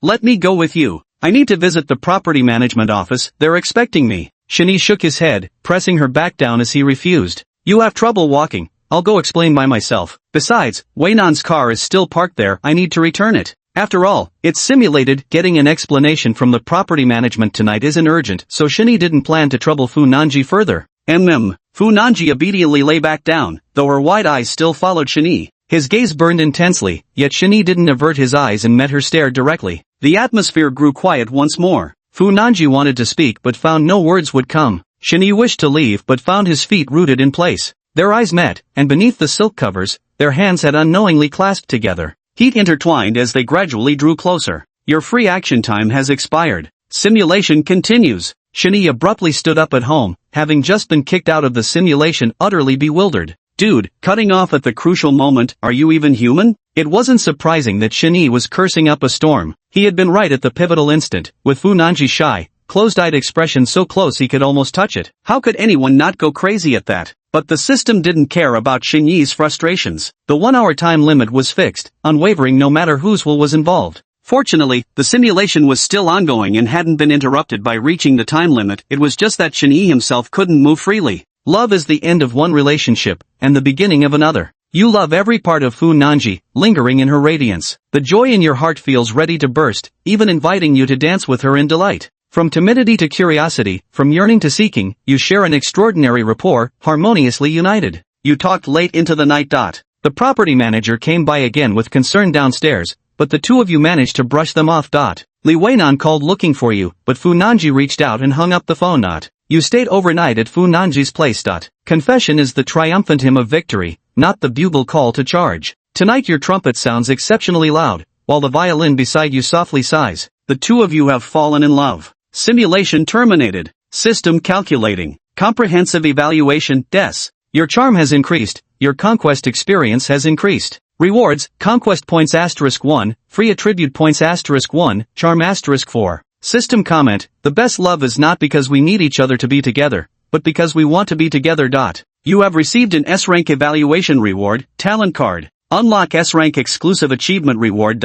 A waterfall of comments flooded his vision, leaving Shini dazzled by the avalanche of rewards and evaluations. Fu Nanji, as an SSR-level character with a comprehensive score of 97 and notoriously difficult to conquer, was finally successfully wooed by Shini after multiple simulations. Although he had anticipated the evaluation wouldn't be too unfavorable beforehand, the S-tier rating still exhilarated Shini. It truly honored his efforts. As expected, after achieving such a high rating, the rewards didn't disappoint Shini either. Not only were there attribute points awarded, but the game was especially generous with charm, granting as many as 4 points. Shini estimated that with a dozen or so more attempts, he could even dream of surpassing 100. The desire for beauty is common to all, and Shini was no exception. He'd witnessed countless examples of the advantages good looks bring since childhood. This might not be as noticeable in school settings, but these past few years after entering society had profoundly shown Shini its truth. To put it pragmatically, attractive appearance is a resource and innate advantage that applies regardless of gender. No one would ever complain about being too good-looking, otherwise there wouldn't be an entire cosmetic surgery industry. What followed was a series of new notifications, all rewards accompanying the S-rank evaluation. Shin-E tapped the talent card, and its detailed information immediately appeared. Talent card, randomly draws 1 talent from the talent card pool. The description was straightforward enough, but Shin-E had no idea what kinds of talents were actually contained within this talent pool. Still, since it involved random selection, he could only leave it to fate. Talents were talents after all, so they probably wouldn't be too terrible. Just as he was about to click, Shin-E withdrew his hand. He wasn't normally one to believe in metaphysical things, but with the system's sudden appearance, better to believe than to doubt. Shin-E still decided to do the gacha pull after bathing and changing clothes. Even this was already quite minimalistic. Back in university, his roommate performing gacha rituals was practically akin to shamanic dancing. Methods included but weren't limited to bathing and changing clothes, lighting incense, chanting incantations, choosing auspicious hours, and offering lifespan sacrifices. Of course, these lifespan sacrifices typically weren't one's own. Although Shin-E didn't favor such elaborate ceremonies, he still attached great importance to appearances and demeanor. Chapter 28 Growing Old Together. Setting aside the card drawing matter, Shin-E turned his attention to the final item.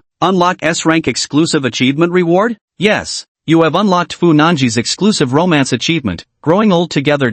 Would you like to trace the scene's origin? Despite his confusion, Shinny had no choice but to continue clicking. Yes, you are in love. Fu Nanji's demeanor is reserved and gentle, yet her emotions run deep and fierce. Once she set her sights on you, she scarcely hesitates to proclaim her feelings to her entire world. Though that world of hers is small indeed. Colleagues in the corporate department were initially astonished. Who would have thought their aloof gardenia, cool toward everyone, could be plucked so swiftly? Just as everyone was puzzled, upon learning it was you who picked them, they all felt relieved. After all, who else could it have been? Though your colleagues privately wished you well, workplace romances were strictly prohibited within the company. Before long, your department issued both of you an official warning. Upon hearing this, Fu Nanji blinked mischievously and told you she was about to activate her superpowers. You simply thought it was Fu Nanji up to some mischief again and paid it no mind. Soon after, superpowers descended upon the world. Jinheng Law Firm, the most prestigious practice in the city and even the entire province, extended an olive branch to you. Though starting as just an assistant, it was a ladder countless others could only dream of climbing. Heart-pounding, you arrived for your first day. When you pushed open the office door, there sat Fu Nanji, pretending to be dignified in the principal's seat. Seeing your dazed expression, Fu Nanji could no longer maintain her composure. She broke into a radiant, youthful smile, her plush and curvaceous figure pouncing onto you as she clung to you like a child seeking praise. It turned out Fu Nanji had also resigned from her consulting position at the same time and was transferred back from Tiancheng Group to accompany you. Superpowers are called superpowers precisely because of their irrefutable nature. The founder of Jinheng is Fu Yuanyu, while Fu Nanji's original role was as Fu Yuanyu's assistant, and you, in turn, were Fu Nanji's assistant.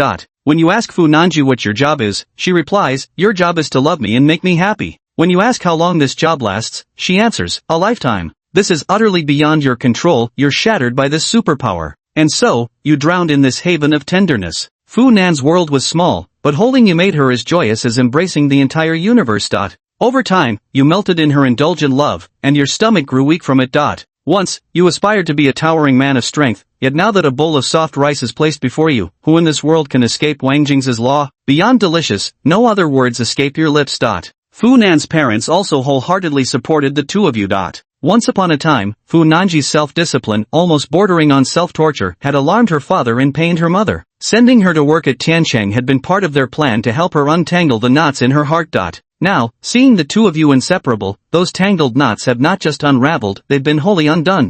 No matter what, Fu Nanji has transformed, glowing with a youthful radiance unlike anything seen in over a decade, not just by you, but even her parents. Overflowing with love for their daughter, the old couple couldn't be more satisfied. You got engaged. Fu Nanji didn't want your betrothal gifts and offered a simple dowry instead. She told you her dowry wouldn't be much, just one villa, 2 cars, and a small amount of cash for after marriage. Her parents want us to strive on our own.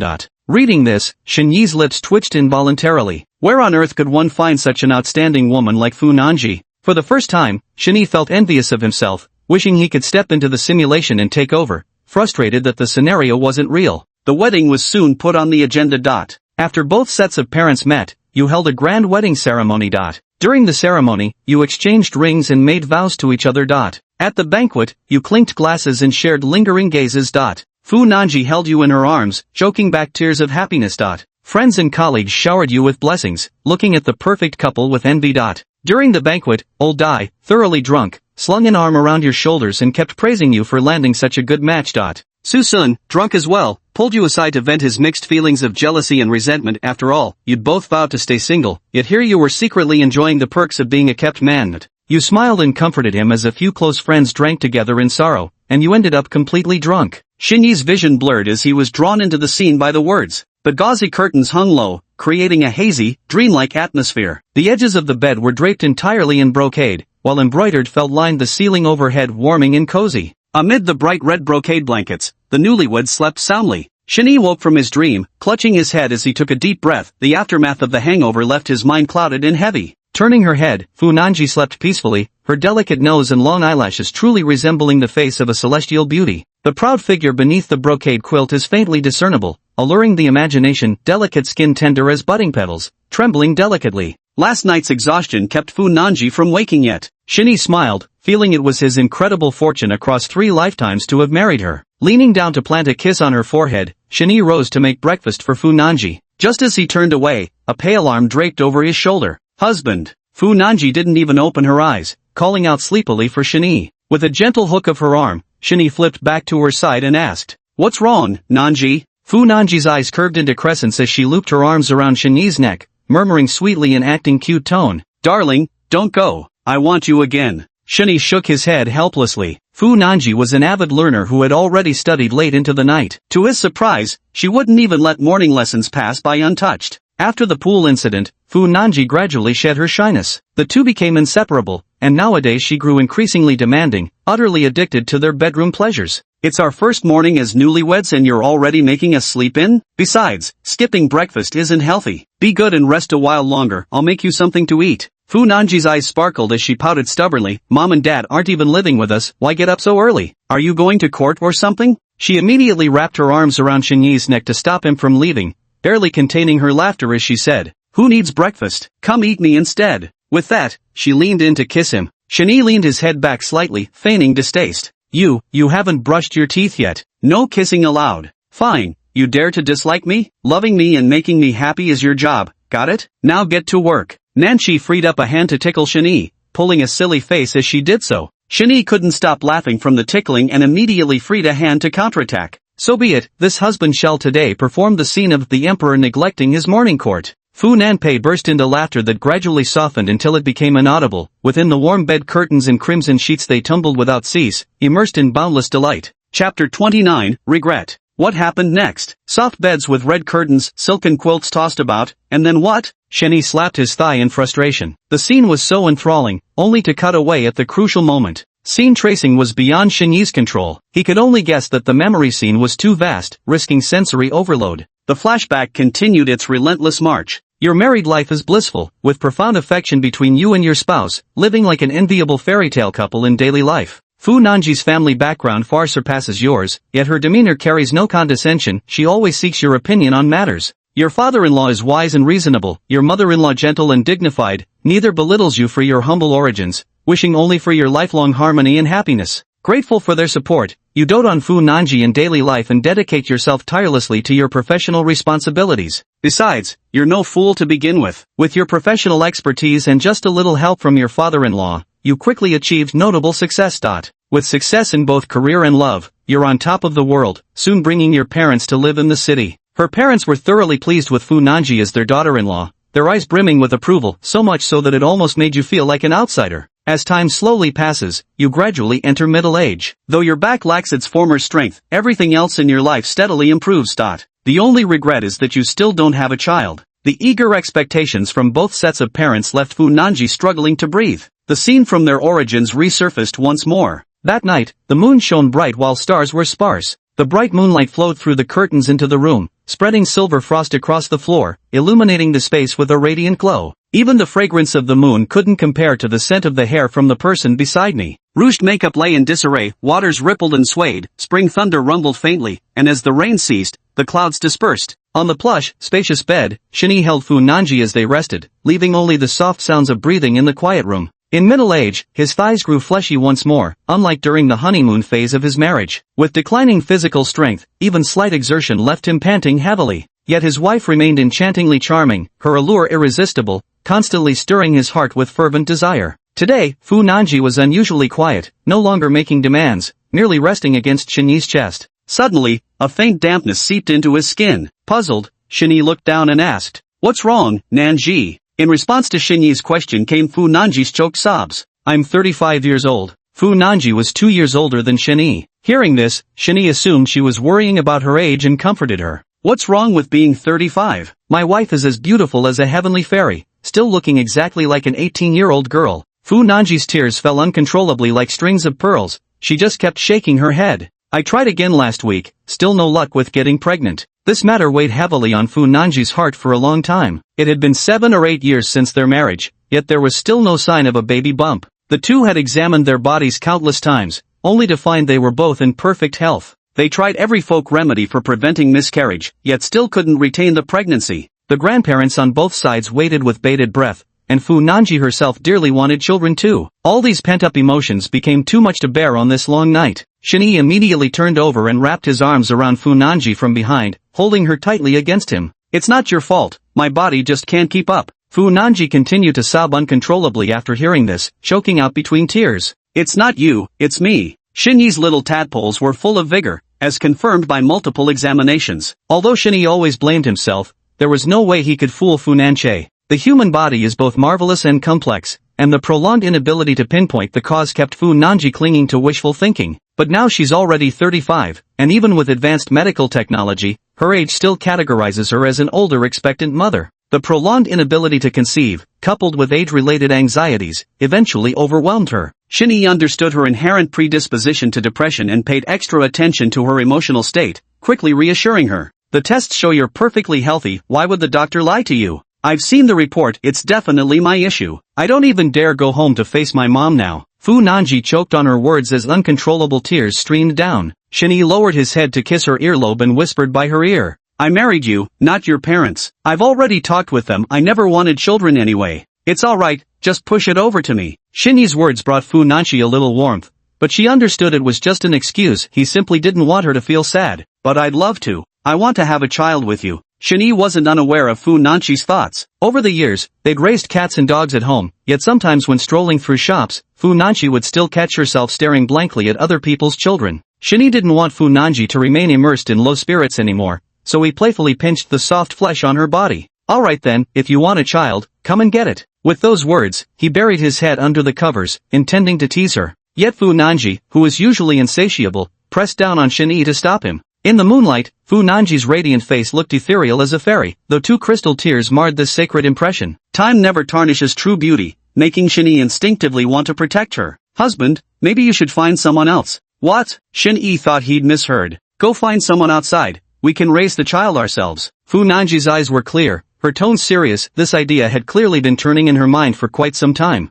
You're mad? Shinyi said incredulously. What nonsense are you spouting? I can pay someone, or undergo IVF, I'll raise the child as my own. Fu Nanji's words were resolute, almost as if possessed. Shinyi couldn't possibly listen to her nonsense. He shook his head while tightening his embrace around her delicate figure in refusal. No, I won't take it unless it was born by you. With that, he stubbornly pressed his lips against hers, silencing whatever words Fu Nanji had meant to say next. The scene faded away. Shinyi let out an almost imperceptible sigh. Beneath the seemingly blissful facade lay well-hidden regrets. Fu Nanji had always possessed an extreme temperament, hints of which had surfaced in earlier simulations. A natural-born perfectionist, she had initially only pursued flawlessness in her work. After meeting Shinyi, her personal life had seemed perfect, save for that one lingering imperfection, their inability to conceive. This was something she simply wouldn't tolerate. Now, after enduring this bottled-up frustration for so long, she'd actually hatched such an outrageous plan, proof that she'd been driven to utter desperation. Your comfort brought Fu Nanhua a brief period of calm, but it was only surface deep. Her heart remained troubled. Father-in-law Fu Yuanyu is old and frail, and over the years most of Jinhong's affairs have gradually been handed over to you. You have lived up to his expectations, steering the firm to great success. You are in the prime of life, spending most of your time engrossed in work, unaware that Fu Nanji is secretly planning something behind your back.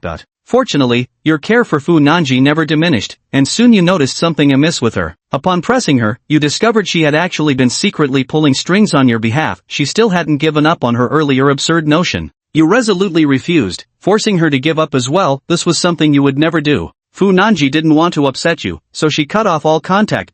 From then on, you resumed your former life, yet her spirit diminished with each passing day. Chapter 30 The Best Kind of Love. Fu Nanzi saw herself as imperfect, constantly at war with herself day after day.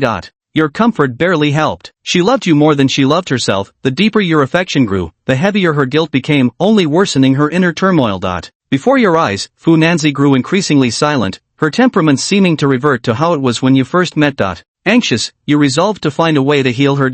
You legally adopted a baby girl through proper procedures, having her take Fu Nanji's surname and naming her Fu Shinin, with the nickname Ding Dang, Little Bell. But when you carried little Ding Dang to Fu Nanji, the light finally returned to her eyes. Tiny arms, chubby cheeks, delicate little feet, the adorable infant melted hearts with her pitiful cuteness. Fu Nanji, who had always loved children, couldn't resist her now, cradling the baby as if she were her own. Fu Nanji recovered, her face once again brimming with smiles. She busied herself day after day, learning as she went, terrified she wouldn't measure up to the role of being a mother. As the little bell grew stronger, your life gradually returned to normal. A decade later, you officially took over Jinhong law firm from your father-in-law, becoming its new helm, fully inheriting his connections and resources.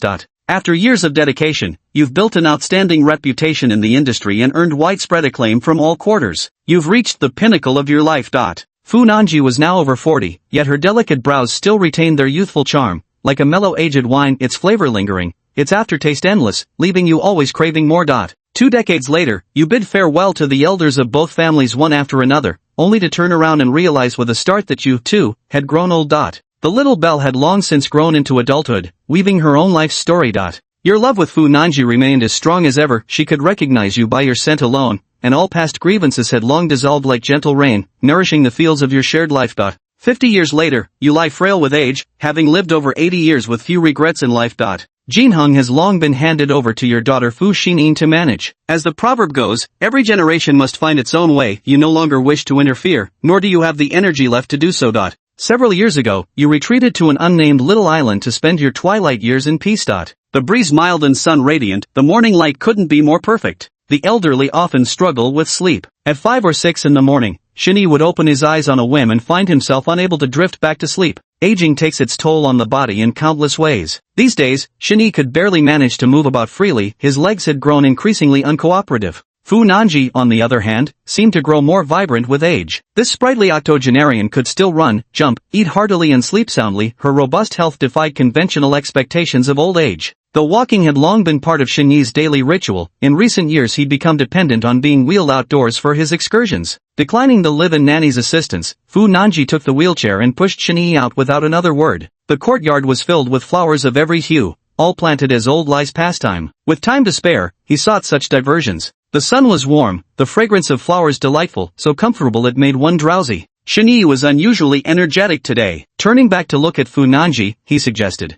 "Nanji, I want to go out and see the world." Fu Nanji, now with short hair, looked spirited and bright-eyed, his smile radiating a dignified kindness. "Which part of the world? Want to take a stroll around the island?" Seeing Shinyi nod, Fu Nanji understood immediately. After giving a quick instruction, he agreed. "All right, I'll have someone bring you a blanket, and we'll go right away." Once lovers, now family, nothing more than affection, just like this. When they were young, Shinyi doted on Fu Nanji, but in their old age, the roles reversed. In recent years, Shinyi has behaved like a big child, often acting a little willfully. Fu Nanji would always smile and indulge him, granting his every whim with such fondness that even their daughter would cross her arms and complain about how sickeningly sweet they were. She spread the blanket over Shinyi's legs, tucking it in carefully before pushing his wheelchair out. The sea breeze was strong, though it was springtime. Frail elderly needed special care, and this was something Fu Nanji always kept in mind. As the wheelchair rolled across the grassy field, the ocean air cleared their minds, bringing half a lifetime of memories to the surface. Today Shinyi was unusually talkative, reminiscing with Fu Nanji and making her laugh heartily. "Your eldest grandson said he'll come to visit you in a while." Fu Nanji pushed the wheelchair while recounting the phone call from her daughter Fu Xinyin the previous night. She was quite busy these days and couldn't visit them often, so thinking of the special bond between grandparents and grandchildren, she wanted her son to come keep them company for a while. Shinyi waved his hand dismissively in response. No need for him to come, let them do as they please. Shinyi had also been through that age himself. At this stage in life, kids just want to have fun. Who'd want to waste time keeping some grumpy old man company? Fu Nanji didn't mind at all and said with a smile, "Whatever you say." With slow steps, I arrived at the southern edge of the island, where a forest of jagged reefs forced me to halt. The waves ceaselessly lapped against the shore, while the vast expanse of the sea soothed the soul. Shinyi suddenly sighed aloud. "You're still so healthy, but I'm no longer able to keep you company." Fu Nanji frowned and chided him. "Don't talk nonsense. Even the doctor said you're doing just fine." People say that with age comes greater serenity, but Fu Nanzi grew more anxious with each passing year. She often bristled when Shinyi mentioned life and death, though both knew that day would inevitably come. If you asked Fu Nanzi, she'd want that day to come as late as possible. "Tell me, are you actually some kind of immortal?" Shinyi suddenly turned to tease her with a smirk. Fu Nanzi had no idea what nonsense Shinyi was spouting now, or what childish whim had seized him this time. "What kind of monster? How could I be a monster?" Shinyi said mysteriously. "I think you're definitely a monster. Back in my youth, you must have sucked all my young energy, otherwise, how could you be in such good health?" Before he could finish the absurd tale, Shinyi burst into laughter. Fu Nanawa's expression grew increasingly flustered, her face rarely showing a tinge of embarrassment. She lightly patted Shinyi's age-spotted arm and retorted with playful exasperation. "You shameless old flirt, what nonsense are you talking about?" Suddenly, Fu Nanhua, who had been in exceptionally high spirits today, felt an inexplicable pang in her heart, her smile gradually fading. Somehow unnoticed, Shinyi's hearty laughter had dwindled to barely a whisper. Fu Nanji staggered slightly and circled around Shini, only to realize he had tilted his head without a sound, peaceful as if he'd fallen asleep. Fu Nanji was first seized by grief, her eyes blank with bewilderment as she clutched Shini's hand and stroked his face. Then, suddenly, she smiled, feeling an unexpected release within her heart, and bent down to place a gentle kiss on his forehead. You passed away peacefully at the age of 83. In your final moment of life, you never forgot your duty to make her laugh every day. You left countless assets to Fu Nanji, who divided them equally between her children in charity, keeping nothing for herself. Fu Nanji solemnly held your funeral and buried you in a sea of gardenias on the southern side of the island. 1 month after your burial, Fu Nanji's robust health deteriorated rapidly. She could not endure a single night without you, and soon passed away. Fu Nanji was buried beside you, for only in your embrace could she find peaceful rest. On the back of your tombstones is inscribed, the greatest love is not because we need to be together, but because we want to be together. Tracing concluded. Chapter 31 A Fleeting Dream. Shini sat by the bed, lost in thought for a long time. Intense emotions assaulted him, making his chest heave and tears stream down uncontrollably. Though the system's protection had diluted the massive memories to prevent overwhelm, such an utterly immersive real experience still left Shini deeply unsettled. That long and splendid life, those two deeply devoted people, knew no tragic partings, only the quiet constancy of love and kinship. No wonder the achievement is called growing old together. Shini took a deep breath to shake off his gloomy mood, then turned his attention to his own attributes as a distraction. Name, Shini. Level, LV2. Strength, 8. Stamina, 7. Energy, 9. Charisma, 74. Assets, 219,533.5. Strategy points, 2. Attribute points, 2. The benefit of gaining 1 point of strength had already become evident, making the value of free attribute points rise another notch in Xinyi's estimation. Xinyi's original physical conditioning could barely be considered better than that of a fragile college student. After more than 2 years of inactivity from sitting for long periods and irregular eating habits, a subtle layer of fat had formed around his waist.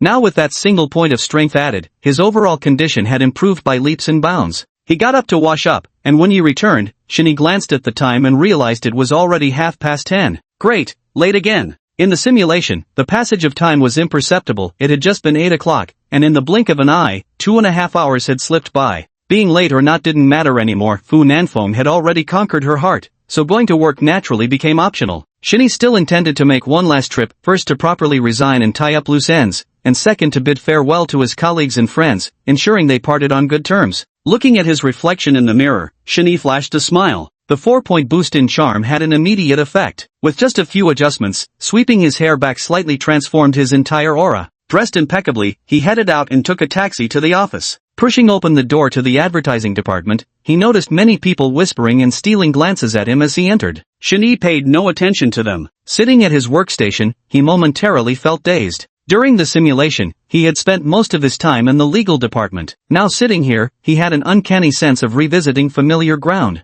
Just then, Su-sun sidled over with a knowing smirk and said, "Damn bro, looking so sharp for a blind date, huh?" Shini found Su-sun's demeanor particularly endearing and teased him in return. "That's right, going on a date with your gorgeous Miss Lin." Su-sun responded by playfully extending a great desolation imprisoning heaven finger gesture while feigning seriousness. "Hey, bros before hoes, you know what I mean." Shini casually chatted nonsense while packing things at his workstation. "So how's your progress going?" At this mention, Su-sun's spirits lifted as he said excitedly, "Almost there, we're already at the stage where we've exchanged names." Xinyi's mouth twitched upon hearing this. Literally everyone in the department had exchanged names with Lin Ruoyu. Then, he let out a long sigh. "If I could marry Lin Ruoyu in this lifetime, I wouldn't even mind driving luxury cars and living in a villa." This completely left Shini speechless. "BYD, you're getting all the good deals, aren't you?" Suddenly, Shini froze. Wasn't that his own persona in the simulation? He nearly cursed himself out. Halfway through packing his things, old Dai's office door swung open, and his summoning voice rang out.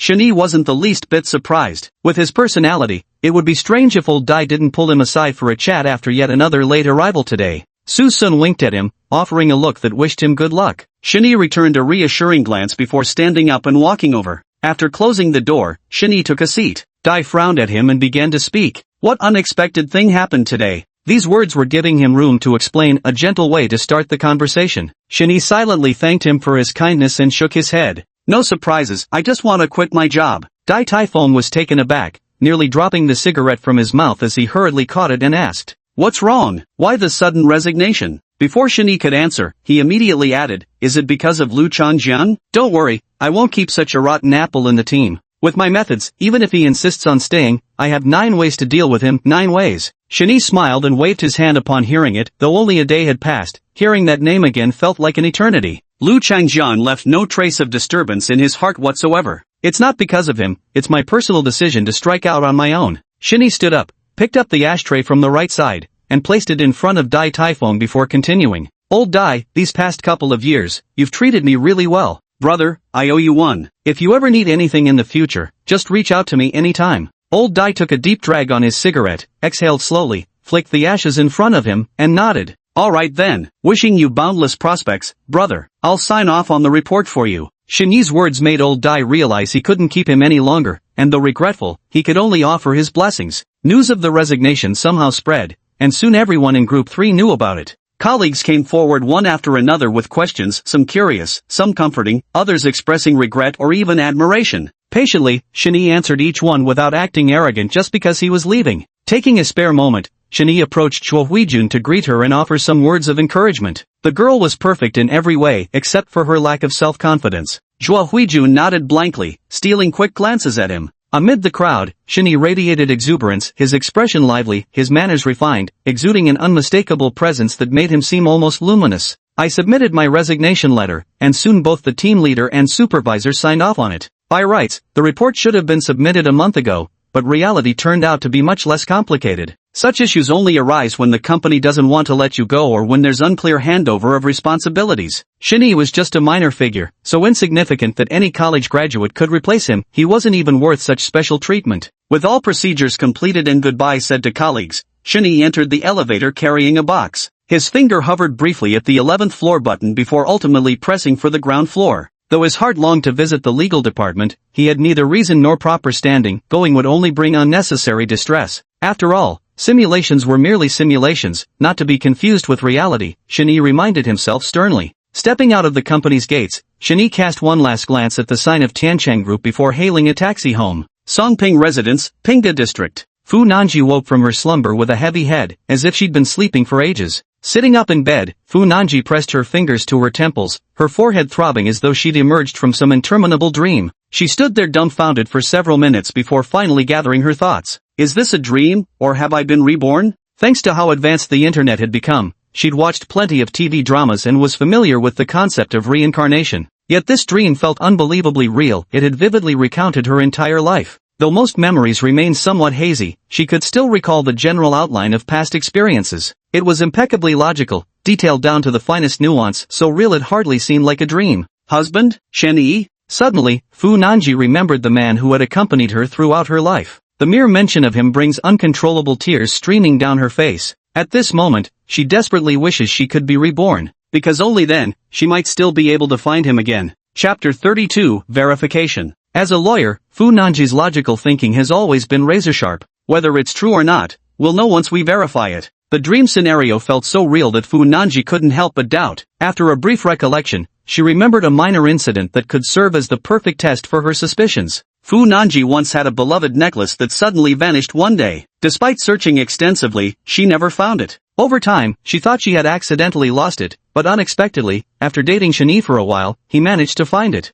Fu Nanji got up from the bed, her silky nightgown flowing like water. She walked to the vanity and crouched down, calming her nervous heart as she carefully moved the cabinet. Sure enough, a white gold necklace lay quietly in its original spot. Fu Nanji immediately picked it up, clasped it tightly in her palm, and pressed it to her chest. It's wonderful, all of this is real. Fu Nanji's eyes sparkled with hope, her heart brimming with boundless joy that ultimately condensed into this simple phrase, it's wonderful. Pulling out her phone, Fu Nanji dialed her mother's number with trembling anticipation. When the call connected and that familiar voice came through, she felt a surge of emotion rise from her chest straight to her nose, her eyes instantly reddening. Mom! Perhaps sensing the tremor in her daughter's voice, Fu Shulan quickly asked. What's wrong, Nanji? Did someone bully you? Fu Nanji sniffled, blinked away her tears, and hurriedly responded with a forced smile. It's nothing, Mom. I just had a dream and missed you. Mother Fu sighed in relief upon hearing this and replied with a smile, must have been a nightmare, huh? Don't listen to your dad, come home whenever you want. I'll make you something delicious. MHM. After a brief chat, mother and daughter hung up. Fu Nanji really wanted to tell her mother that it wasn't a nightmare, it was the most blissful dream. After gathering her thoughts, Fu Nanji got up and went to the bathroom to freshen up. Perhaps the dream had lasted too long. As she woke up unusually late today, glancing at her watch, she realized it was already past 10 o'clock. Fortunately, her job as a legal consultant wasn't particularly demanding, and having just started at Tianchang, nobody was keeping strict tabs on her. Being a little late wouldn't matter much. She walked into the walk-in closet, slipped off her nightgown, and revealed her lovely, curvaceous figure. Her fingers gliding over the clothes rack, Fu Nanji revealed a knowing smile as she recalled the scene of their first meeting. After hesitating for a long while, she still picked up the dark-colored suit dress. Fu Nanji only remembered Shani had been transferred from the advertising department. The exact date remained unclear to her. Wanting no variables in the process of reacquainting herself with Shani, she ultimately chose this familiar outfit she often wore. After dressing neatly, Fu Nanji came to the dressing table and picked up her old-fashioned thick black-framed glasses. In fact, she wasn't nearsighted at all. She wore glasses simply to avoid unnecessary trouble. Yet even so, she'd never lacked suitors. It's just that she'd never had any interest in that regard before. Driving out of the garage and already being late anyway, Fu Nanji casually turned her car around and headed straight to an eyewear shop. One could say the change in their relationship happened around a pair of glasses. He was so clever, actually figuring out his own facial blindness, and coming up with this solution. Without reckless announcements or insincere sympathy, he simply increased his recognizability without drawing attention. This was precisely the key factor that first stirred Fu Nanji's favorable impression. Parking the car and stepping into the optician's store, Fu Nanji straightforwardly made her request to the shop assistant. After the shop assistant finished preparing them, she walked out holding the eyeglass case. "Humph, you're mine, no one can take you away." In the dream, Shani was actually quite sought after in the department. With his good looks and great interpersonal skills, many young girls loved orbiting around him. Despite Fu Nanji's confidence in both herself and Shani, she couldn't help feeling uneasy inside. These glasses were the golden circlet she'd prepared herself. She was no longer her former self. Claiming sovereignty first was the proper thing to do.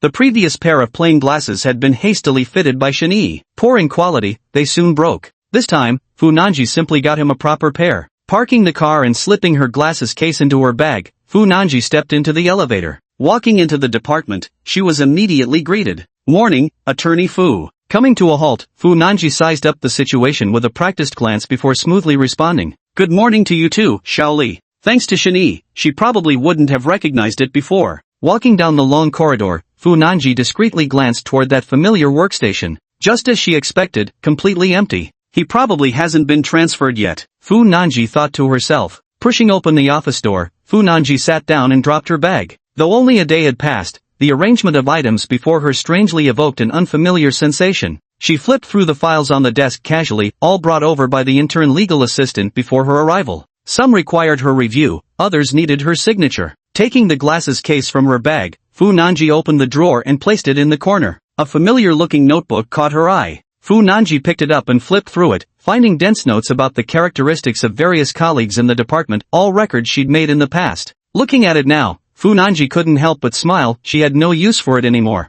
She now knew every single person in the department. Though the notebook was no longer useful, Fu Nanji didn't throw it away. Instead, she kept it in a drawer as a memento. Just wait quietly for him to appear. While driving, Fu Nanxia had considered going straight to find Shani, but she was afraid of startling him. After much deliberation, she decided not to alter history and simply let things unfold naturally. Rediscovering the process of how they first met was, in Fu Nanxia's eyes, its own kind of delight. At last, resigning from her job had lifted a weight off her shoulders. She was free as a bird. After graduating from university, Shani worked almost non-stop for over 2 years. Apart from the new year, he simply had no time to go home, and his usual breaks were sporadic at best. During less busy months, he might get 3 or 4 days off, but when things got hectic, a whole month could pass without a single day off. After working diligently with his head down for nearly 2 years, without any signs of progress or even the hope of it, Shani suddenly had a moment of clarity. Shani flung his bag aside and sprawled onto the bed, rolling left and right in blissful comfort. After resting his eyes for a while, he pulled out his phone and proceeded to exit every single workgroup, project team, discussion forum, and miscellaneous chat without hesitation. Then came the smooth combo uninstalling work apps along with DingTalk in one swift motion.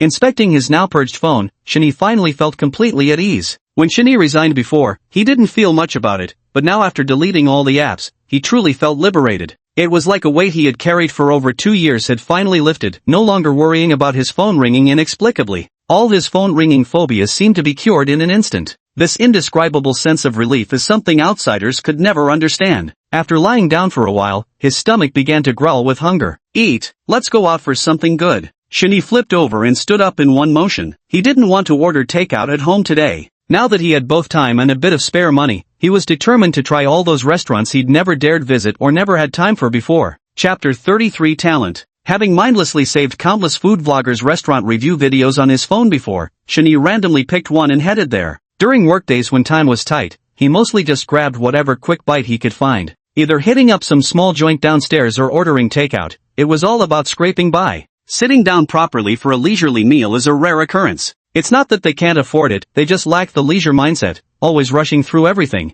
Otherwise, Shinny wouldn't have developed a habit of playing mobile games, carrying takeout boxes on the way back, walking off the slight food coma while heading home. Ordered too much. Shinny always overestimates his appetite when he's hungry, his eyes are bigger than his stomach. But then again, he had simply followed the blogger in the video, unable to match their hearty appetite. Frugality had long become a habit, so Shinny packed the leftovers, planning to make do with them for dinner to avoid waste. After returning home and resting for a while, Shinny summoned the attribute panel. He tapped the talent card within the glowing screen with a flick of his finger. Whoosh! A card flew out, spinning rapidly before coming to a stop in front of Shinny. The card was about the size of a palm, with colorful light swirling along its edges, appearing rather mystical. Shinny was also seeing this for the first time and cautiously reached out to press it with his hand. With a hum, like the sound of some instrument activating, a soft noise rang out. A golden light emanated from the front of the card, as if something was being birthed. Shinny didn't have to wait long before the golden glow dimmed, revealing a golden character. Body. Before Shinny could even get a clear look, the card transformed into a streak of light that vanished into his body. It was as if an electric current had coursed through Shinny's body, disappearing without a trace before he could even fully register it. Physical aptitude? Shinny stood still, squeezing his palms, but didn't feel any earth-shattering changes within himself. Body, your stamina recovery rate increases tenfold, and this multiplier will grow through training. So that's it, it's restoring my stamina. The system promptly displayed an explanation for this talent on the glowing screen. Without any frame of reference, Shinny couldn't tell whether the talent he'd drawn was good or bad. Guess I'll test it out first. No sooner said than done. Since his home was small, Shinny simply dropped to the floor and began doing push-ups right where he stood. To be honest, Shinny hadn't exercised in a long time. He used to have a running habit during college, but after starting work, his biggest physical activity was occasionally moving advertising materials and flyers. After work, he barely had enough time to sleep, let alone find time to work out. Physical endurance was one of his weak points. Now, after just 30 or 40 push-ups, he was already starting to pant. And this was after he'd gained one strength point, otherwise, he probably would have collapsed after just 20-something. Strangely enough, although panting heavily, an unceasing force seemed to continuously sustain him. After gasping for what felt like ages without exhausting his stamina, Shinny realized, as long as he persisted, he could keep going. With this thought in mind, Shinny kept pushing forward, refusing to stop as long as he remained upright. He lost count of how many repetitions he'd done. Sweat streamed down, stinging his eyes shut, pooling into a small puddle on the ground. Finally, Shinny could no longer hold on and collapsed onto the floor, his lips parched and beads of sweat pouring from his forehead. Both arms utterly exhausted, he barely managed to grab his phone. When he saw the screen, Shinny's eyes widened in shock. A rough estimate suggested he had been doing push-ups for nearly 20 minutes straight. Even at a conservative rate of one push-up every 2 seconds, he had done at least 600. What stunned him even more was that after glancing at his phone, having rested for barely 2 minutes, his breathing had already returned to normal. My arm, which had been too heavy to lift moments ago, now seemed mobile again. That's truly incredible. Shinny couldn't help but marvel. This rate of physical recovery was simply unbelievable. To nearly fully recover after complete physical exhaustion in just a few minutes. This was despite him not having exercised for a long time. Standing up, Shinny poured himself a glass of water and drank it in one go. Having just sweated profusely, he urgently needed to replenish his fluids. After setting the glass down, Shinny felt his condition was no different from before his workout. The endless supply of energy made Shinny's eyes sparkle. He was in excellent shape. Unable to resist, he dropped down and started doing push-ups again for testing purposes. This time he intentionally slowed the pace, not pushing himself to exhaust his energy as recklessly as before. Half an hour later. Heavy panting. Despite panting like an exhausted ox, Shinny hadn't stopped once throughout this entire half hour. As he had guessed, by slowing down the frequency, his stamina recovery rate had finally caught up with his consumption rate. Shinny quickly stood up and fetched himself 2 more cups of water to gulp down. It wasn't that he couldn't persevere, but his body was still flesh and blood. He feared overexertion might lead to muscle breakdown. Moreover, his stamina merely recovered quickly rather than appearing out of thin air. The moment he stopped, Shinny immediately felt his stomach burning fiercely. Despite having eaten less than 2 hours ago,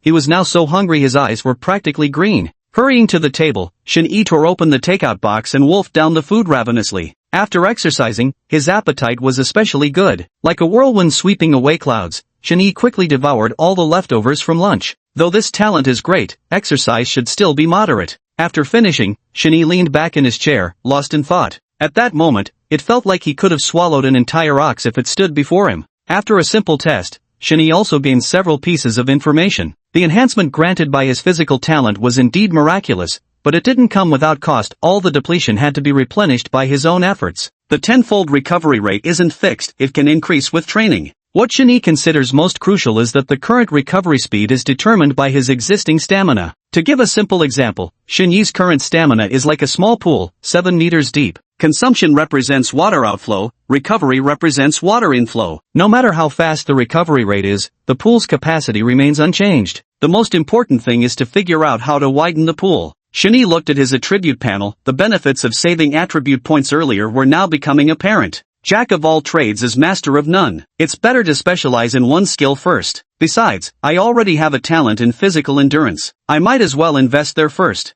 Thinking this way, Shin-Yi immediately allocated all 2 attribute points to stamina, boosting it to 9 points. Oof! The 2-point stamina boost quickly took effect on Shin-Yi, somewhat similar to the sensation when increasing strength, only far more intense. Without time to return to bed, Shin-Yi promptly lay down on the sofa. The changes came quickly. Shin-Yi first felt an itch spreading across his limbs, followed by a sensation of swelling, as if someone were inflating his body. Finally, a surge of warmth circulated throughout his entire body, bringing immense comfort. Closing his eyes, Shin-Yi quietly savored the sensation. It was as if his entire body was soaking in a hot spring, so relaxing that he nearly drifted off to sleep. By the time he woke again, the sun had already set, and the dim yellow glow of streetlights spilled in, bathing Shin-Yi's face. Glancing at my phone, I was shocked to see it was already 8:30. I must have slept over 5 hours after working overtime. Shin-Yi stood up and started jumping in place indoors, sensing the changes in his body. Chapter 34, Shishi Festival Special Promo. After a few hops, Shin-Yi felt remarkably light throughout his entire body. It felt like shedding a heavy burden compared to before. A few steps took me to the bathroom, where I looked at my reflection in the mirror. The changes were indeed significant. Shin-Yi's current physique somewhat resembled the long-distance runners he had seen on TV. His muscles were streamlined, appearing lean rather than bulky, hugging his frame closely. At first glance, he gave off a remarkably light and agile impression.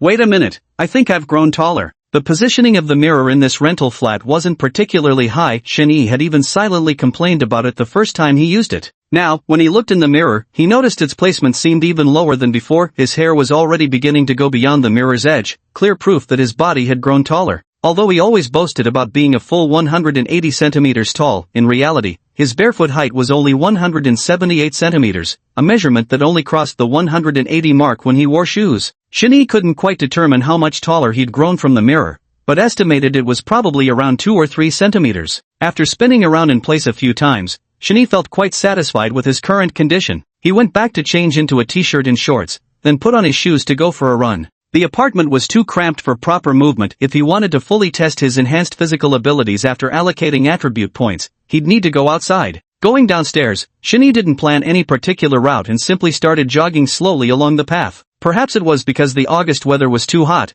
there were very few people out for a night run. At first, Shin-Yi's pace wasn't too fast, only accelerating gradually once he had adjusted. After several adjustments, Shin-Yi settled on a speed that felt comfortable for him. Even though this comfortable pace was already faster than most people's sprinting speed, the cool wind whipped against his face as he watched the scenery rapidly receding on both sides. Shin-Yi grew increasingly exhilarated and joyful as he ran, completely unaware of fatigue. Maintaining this unrelenting speed, Shin-Yi kept running for nearly an hour. Gradually he came to a stop, though not because he couldn't run anymore, but he ran until he got hungry. The tantalizing aroma lured him to sit down at a barbecue stall, and Shin-Yi finally understood that jokes truly come from real life. Night runs for weight loss really are prone to failure. He ordered all his favorite skewers in one go and called for an ice-cold cola. The cola had to be the sugary kind. It wasn't like he was on a diet anyway. As for beer, Shin-Yi didn't care for it. Munching on skewers, Shin-Yi pulled out his phone to calculate just how far he'd run. He wouldn't have known if he hadn't checked,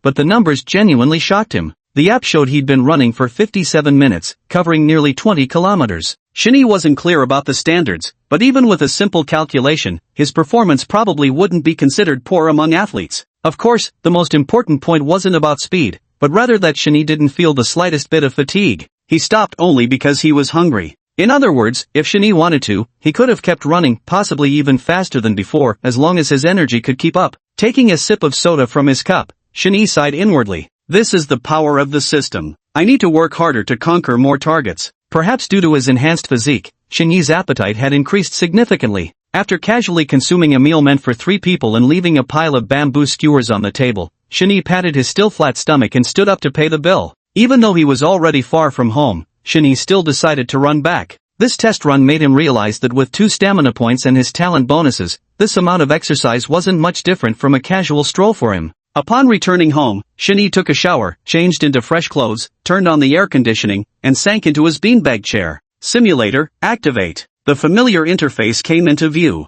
Text simulation, scene simulation. Suddenly, flickering light dots continuously flashed at the lower right corner of the light screen, catching Shinee's attention. Upon closer inspection, he noticed it was an envelope icon. Driven by curiosity, he reached out to tap it. The envelope suddenly flew before Shinee's eyes and enlarged. The envelope scattered and transformed into a host of rosy magpies, dancing gracefully across a brilliant rainbow sky. A short arched bridge took shape between both ends. Silver candles gleam in autumn night / moonlight on willow tips shines bright / the weaving maid meets herd boy deer / while joyous magpies sing so near. Fate connects lovers miles apart. Chishi Festival special promotion. Click here for details. The sudden turn of events left Shinee momentarily stunned. He'd only come for a casual round of simulated scenarios. After all, Fu Nanji's radiant smile and voice were still vividly imprinted in his mind. The lingering impact of their earlier encounter proved unexpectedly intense. So the gaming system actually planned events after all? Shinee felt a fresh sense of excitement and reached out to tap on the holographic screen. Considering the time of year, it was mid-August, approaching the Chishi Festival, so it wasn't surprising to see promotional activities. As Shinee opted to learn more, the magpies scattered, revealing a large block of summary text. Chishi Festival Special, make your Chishi dreams come true. Embark on a dream world adventure with your love interest. Explore boundless worlds, craft your own love story, alter character destinies, and begin a legendary adventure. Random worlds, random matches, role-playing, complete perfect strategies to unlock limited achievements and rare rewards. Click to start. Romantic date assistant reminder. The dream world experience involves full consciousness simulation with physical presence. This promotional copy reeks of dime a dozen browser game vibes. Shinee curled his lip in disdain. But snark aside, such a novel holiday event wasn't something Shinee planned to miss. Unlike simulation, Shinee believed this dream world was a completely new world constructed by the system. Even if not for the sake of pursuing the target character, simply experiencing it would be a fantastic adventure. Shinee speculated that this dream world was similar to the holographic online games depicted in old-school novels, where one's consciousness enters another world to level up and fight monsters. Except his mission was to pursue a romantic interest instead. Without further hesitation, Shinee immediately chose to begin. His hand still suspended in midair, Shinee felt an irresistible wave of drowsiness wash over him. His eyelids grew heavy and began to flutter, consciousness slipping away like a sinking stone. So soon, I haven't even hung the laundry from the washing machine yet. With that final thought flickering out, Shinee plunged into deep unconsciousness. When he opened his eyes again, everything was bathed in brilliant light. Shinee awoke to find himself in a space of pure whiteness. In the void, a massive wheel emerged, initiating random world selection. The bronze-colored wheel began spinning incessantly, emitting a deep, humming sound. Countless characters on the wheel dissolved into black streaks, too fast for Shinee to discern. The rotation gradually slowed down, allowing Shinee to barely make out portions of it clearly. Wuxiao World, Matriarchal World, Xianxia World, Ancient World, Hentai World. The long list was dizzying to look at. All kinds of worlds scrolled across the roulette wheel, their astonishing variety broadening Shinee's horizons. The roulette wheel's momentum slowed gradually until it came to a complete halt, the needle finally pointing at Catastrophic World. World successfully anchored. Chapter 35 Chungjun. Cataclysmic World. The selection of this world made Shinee's heart skip a beat, because whether it's martial arts, immortal cultivation, ancient times, or fantasy settings, though dangers exist, there are generally established rules. No matter how perilous, there would always be peaceful havens. But a cataclysmic world? Even just the name suggests chaos and disorder, with likely harsh environmental conditions to boot. This luck, absolutely terrible. Pray it's not some landslide tsunami, apocalyptic zombie wasteland. Shinee muttered to himself. Begin randomly selecting your target character. A multitude of silhouettes flashed rapidly, countless faces appearing and vanishing before Shinee's eyes. Fortunately, the characters were all female without exception, which made Shinee breathe a sigh of relief. With a ding, the silhouette froze in place. Target to conquer. Chungjun, A stunning figure materialized in midair, appearing to be around 22 or 23 years old. Shani was captivated at first glance. Her beauty was extraordinary. Rivers of jet black hair cascaded naturally, exuding an effortless elegance. Her large, luminous eyes sparkled with vivacious cunning, while her complexion outshone snow and her features resembled painted artwork. Her slender waist seemed barely a handful, yet even this silhouette cast such an arresting presence that one couldn't look away. Shang Yun. I feel like I've heard that name somewhere before. Shini found the name oddly familiar at first, but after seeing the projection before him, he dismissed the thought. The woman before him was stunningly beautiful, almost unreal, her features possibly even surpassing Fu Nanji's. Yet Shini had no recollection of her at all. Had he ever met her in real life, he probably wouldn't have forgotten even if he'd become a vegetable. Please claim your newbie gift package. Countless colorful bubbles emerged in the void, continuously floating and bursting. In the end, only 3 bubbles remained before Xingyi's eyes. Each bubble was the size of a human head. The left one contained a black military medical kit, the middle held a pistol with 2 spare magazines, while the right displayed a small apocalypse survival kit with essential supplies. Faced with this choice between medical supplies, weapons, or survival rations, Xingyi hesitated and pondered for a moment. To be honest, he wanted all 3 if possible. These were all essential items in the apocalypse. But now, he had to make a choice. After some deliberation, Xingyi still tapped the middle bubble. Supplies could be scavenged later, but self-defense weapons were a priority from the start. After all, the dangers of a disaster-ridden world went without saying. Deployment initiated. After making his choice, Xingyi's vision went black as he lost consciousness. Thump, thump. The sound of a heartbeat startled Xingyi awake. In the brightly lit room, the morning sunlight shone generously. Vines clung to the walls, extending broad leaves that greedily absorbed the sunlight. Xingyi stood up and surveyed his surroundings. It was a living room, sparsely furnished with pieces whose wood and leather emitted a strong odor of decay. Clearly, no one had lived here for a long time. The most eye-catching feature besides the furniture is the plants, various vines and roots embedding themselves into the walls, complete with leaves and tendrils. Xingyi stomped his feet and rubbed the ground, discovering that even the smooth tiles were covered in an unidentified moss. From breathing to touch, everything felt incredibly real, almost identical to the last time he spent strategy points to enter the simulation. He tentatively summoned the attributes panel, unexpectedly receiving an instant response. A pale light screen floated before his eyes. The good news was that the physical attributes and talents he had enhanced were perfectly replicated in the dream world. Properties turned gray and became unselectable, with only the icon of a pistol blinking. Beneath it, new information appeared. Cataclysm Apocalypse. Summary: in the year 2020 AD, year 1 of the Cataclysm calendar, a small meteorite fell from the sky, carrying an extraterrestrial plant that had wandered through space. Once it landed, the plant rapidly infected the entire world, displaying extreme adaptability, voracious consuming tendencies, and aggressiveness. Within just half a year, human civilization was nearly brought to ruin. Countdown, 365 days. This information sent a shiver down Xingyi's spine. It was actually an apocalyptic plant invasion. No wonder the roots of the surrounding greenery were so unnaturally robust. Taking a couple of steps closer for a detailed look, he noticed the leaves stretching toward the window were as broad as palm fans, their colors shifting in a gradient. The tips were green, transitioning to purple in the middle, while the roots were almost entirely black. Xingyi had never seen such bizarrely colored plants in the real world. Countdown? Is it limited to 1 year? But falling in love during the apocalypse is really like an old man hanging himself, tired of living. Whatever, let's find someone first. Who knows where this Chung Yun is right now? Since he was already here, overthinking wouldn't help. Xingyi decided to leave this place first and scout the surroundings. With a tap on the icon, a black pistol appeared in his hand. It was his first time handling a gun, and he felt a mix of novelty and excitement. The allure of firearms is something no man can resist, and Xingyi was no exception. After briefly familiarizing himself with the weapon, Xingyi quickly grasped its workings. After all, while he might not have tasted pork,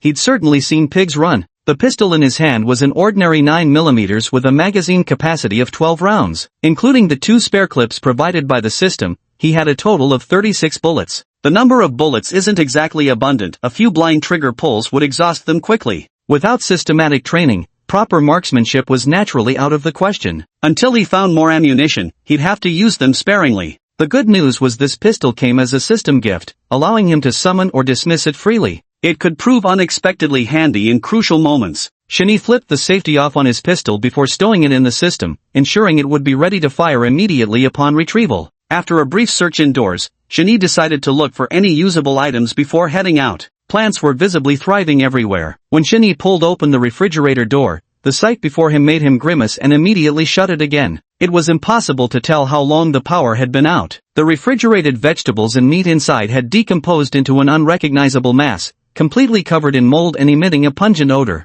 Shinny pulled out the dinner knife again. The sheath was somewhat rusted, but most of the blade remained sharp. After some thought, Shinny decided to stay. He dashed back to the bedroom, found a backpack, dusted it off with a few pats, slung it over his shoulder, and secured the knife by inserting it into the side pocket. Finding nothing else of value, Shinny pushed the door open and headed downstairs. He had many doubts in his mind. What exactly is the current state of this world? Are there any survivors left? Are there still human governments in existence? Could the military have deployed nuclear-level weapons? For now, besides familiarizing himself with the environment, his priority was to find Chung Jun. He had system notifications, but she didn't. Being suddenly thrown into an unfamiliar world isn't something everyone can adapt to. Pushing the door open, Shinny walked downstairs. Exiting the stairwell, Shinny cautiously peeked half his body out to look around. Sunlight streamed like golden threads, gently piercing through the clouds and draping the surroundings in a gossamer veil. The street was utterly silent, with surrounding high-rises and shops mostly shrouded by vegetation. Only a few bare walls remained exposed.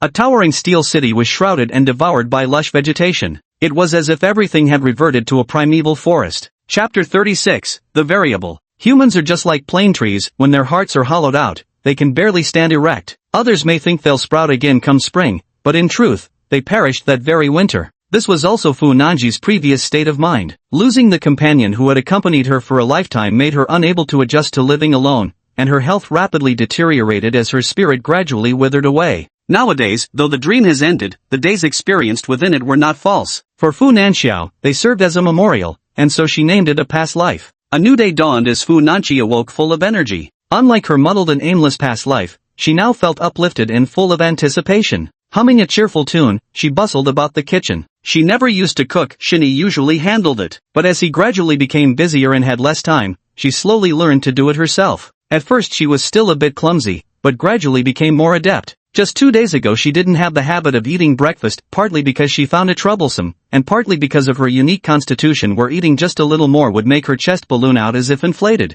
As if all her fat had conspired to gather in one place, she'd been ashamed of it since her youth and dared not eat much, gradually abandoning the habit of breakfast altogether over time. A stir-fry of assorted vegetables with shredded tofu, a bowl of sweet potato porridge, and an egg. Simple and light, the ingredients were bought after work yesterday. The sweet fragrance of the meal lingered in the air, and with just a careful sniff, Fu Nanji sat down to eat. If I don't eat breakfast, who knows what he'll say to me? As she sipped the porridge, a smile unconsciously touched Fu Nanji's lips, as if she could hear Xingyi's endless nagging in her ears. After finishing her meal in a few bites, Fu Nanji swiftly got up to clear the table. Placing the bowls and utensils in the sink, she initially meant to leave directly, but after some thought, turned back to wash them. Feeling the water rushing over her hands, her thoughts scattered once again. Shinny enjoyed cooking for her but never liked cleaning up or doing the dishes, always coaxing and tricking her into doing it. Eventually, their routine settled into one person cooking while the other washed the dishes. Living with someone for too long, their traces linger everywhere. After everything was neatly packed, Fu Nanji freshened up a bit before heading out to the garage to drive.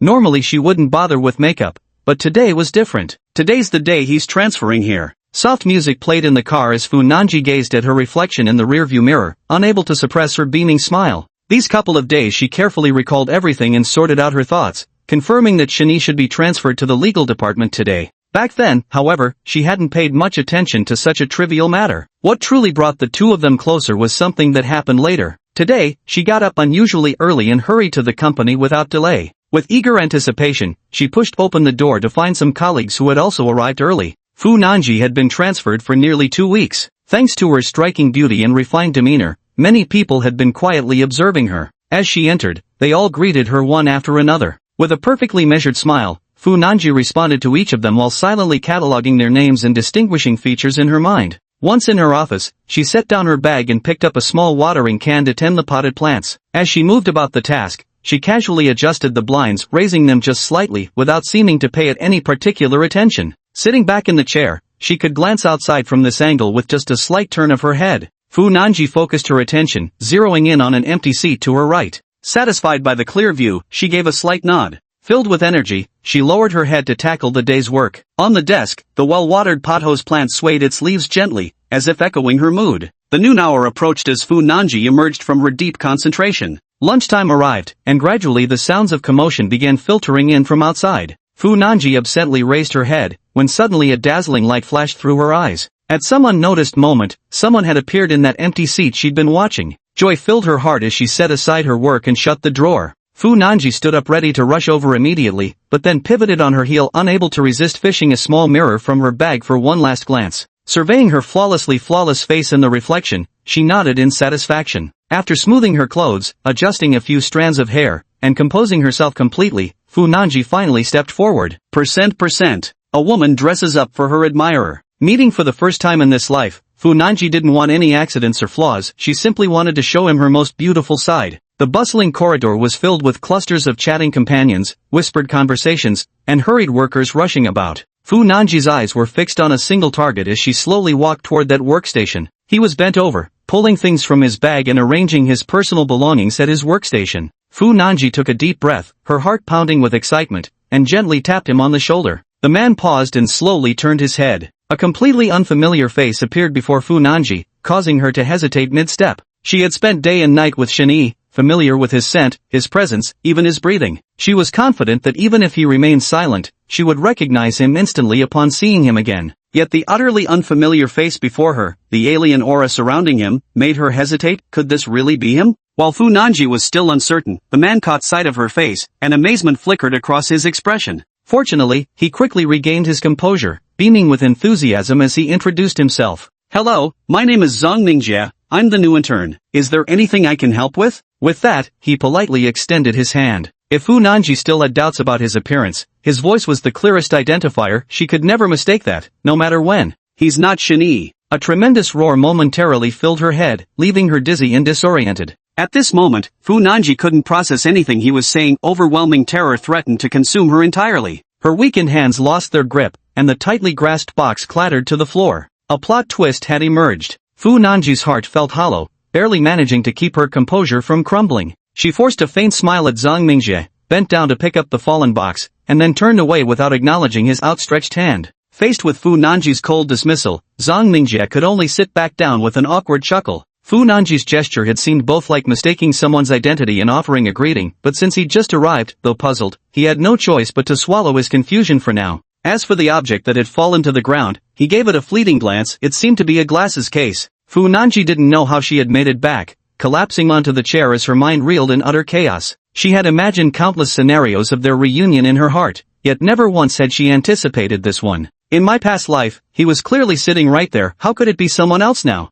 Could it be that Shen-Yi never existed at all? Was he just a figment of my imagination? She couldn't help but entertain such speculation. Yet she immediately dismissed the thought. Over the past 2 days, everything and everyone from her past life had been consistently verified. If she were merely fantasizing or dreaming, there would be no way fabricate information she couldn't possibly have known, like the unfamiliar necklace or the strange co-worker. Moreover, he felt so real. Fu Nanji couldn't possibly bring herself to believe Shen-Yi was artificial. Yet now everything was following the same trajectory as her previous life, with the sole deviation originating from Shen-Yi himself. The one who'd accompanied her was gone. Chapter 37. Shen-Yi, where are you? She had placed too much faith in her past life memories, believing he would undoubtedly be transferred here today, yet now reality had deviated from expectation. Shen-Yi's disappearance seemed to negate her entire previous life, cruelly reminding her that those halcyon days of happiness might have been illusory all along. It was like a perfect scoring film that had mysteriously lost all footage of its leading man. The immense psychological gap left her unable to bear it. For a moment, Fu Nanji thought she had gone mad, but fortunately, she quickly regained her senses. Rubbing the surface of the glasses case, Fu Nanji was filled with regret.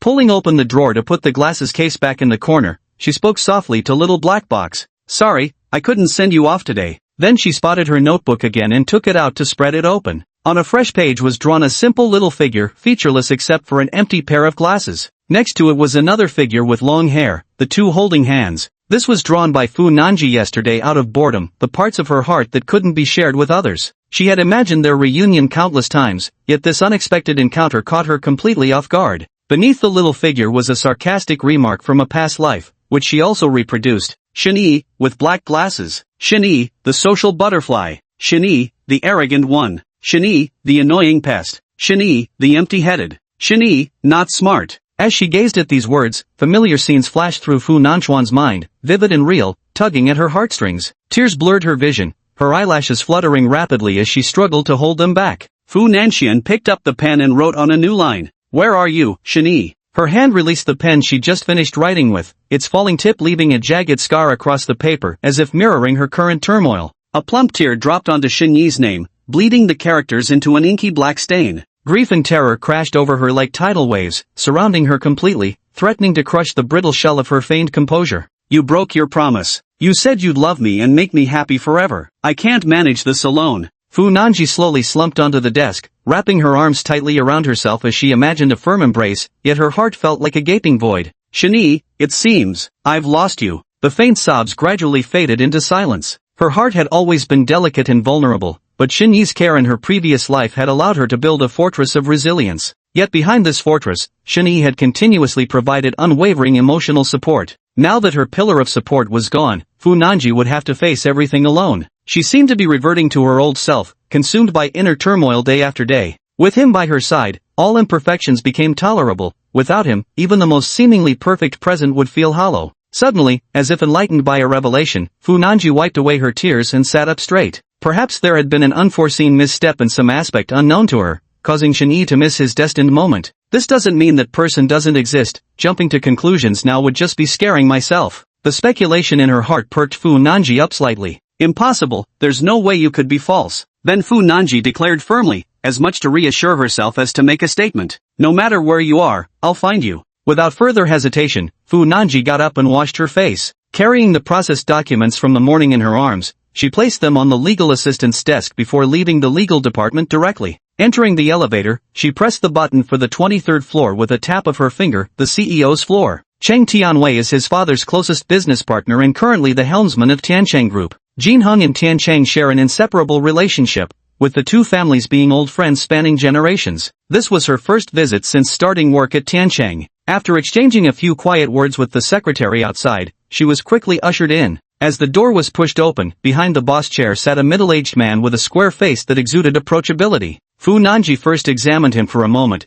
then noticed the watch on his wrist before speaking her greeting. Uncle Chang, Nanji has come to see you. Cheng Tianwei responded with a hearty laugh, stood up and walked to the reception area, beckoning Fu Nanji to take a seat. What a rare visitor. Little Fu's here. If you hadn't come to see Uncle Chang, I would have come looking for you in a few days. So, how are you settling in at Tiancheng? Getting used to it? Fu Nanji replied politely, Tiancheng is wonderful. I really like it here. Once again, it was the same line of questioning. In her past life, she wouldn't have cared either way and would have simply replied that she was keeping busy. But now, because of one person, her entire answer had changed. Cheng Tianwei showed no airs and grinned when he heard her reply. Your dad may not say it outright, but he's been quietly asking all sorts of questions, worried you might not adjust. The look on his face was priceless. With that, he waved his hand dismissively and cracked up while imitating Fu Yuanyu's mannerisms. A faint smile surfaced on Fu Nanzi's face as she thought this one wasn't much better either. From what she remembered, her cousin Chang Jun had an eccentric personality and had just returned from studying abroad, and Uncle Chang had his fair share of headaches dealing with her too. The two old men, both in their 50s, still behaved like they were young, always enjoying showing each other up and making fools of one another. Lai Tiancheng coming to work was naturally Fu Yuanyu's idea. She didn't understand it at first, but over time she gradually came to grasp her father's well-intentioned reasoning. Had she not met Shinyi, she might have muddled through life in a haze forever, proof that exposing oneself to new people and experiences isn't a bad thing. After the round of laughs, Cheng Tianwei turned serious and briefly discussed work with Fu Nanji, asking if she was facing any difficulties. Even though the girl insisted countless times before starting work that she didn't need any special treatment. But as someone who had watched her grow up, Cheng Tianwei couldn't help but check in on her. Fu Nanji shook her head to indicate she had no difficulties, then got straight to the point. There is one matter Nanji would like to trouble Uncle Chang with. In high spirits, Cheng Tianwei nodded without hesitation and replied, Rare for you to come asking me for something. What is it? Fu Nanji suppressed her anxiety and quickly said, I'm looking for someone from our group named Shinyi as in the number 1. Cheng Tianwei hadn't expected Fu Nanji to bring up such a matter, and he felt slightly surprised. Is Shinyi a man or a woman? A man. Cheng Tianwei's expression turned peculiar. He knew Fu Nanji's temperament well. For her to come asking for help, it couldn't be anything trivial. And yet this matter seemed simple enough, just inquiring about someone, after all. Fortunately, since it was someone from the corporation, it was relatively easy for him. He pulled out his phone and called HR, glancing at Fu Nanji before placing the phone on the desk and switching to speakerphone. The call connected, and Cheng Tianwei immediately asked, Check right now if there's a male employee named Shinyi in the corporation. Shin is in the surname, E as in 123's one. Got it, Mr. Chang. I'll check right now, came the crisp response from the other end. In less than a minute, there was news on the phone. Mr. Chang, I checked, there's no employee named Shinyi in the group. Chapter 38, A Sudden Scream. Before Chang Tianwei could speak, Fu Nanji, who had been listening intently beside him, suddenly looked flustered and hurriedly interjected. How can that be non-existent? He's from the advertising department, please check again. There was hesitation in the voice on the phone, clearly unprepared for the interruption of another young female voice.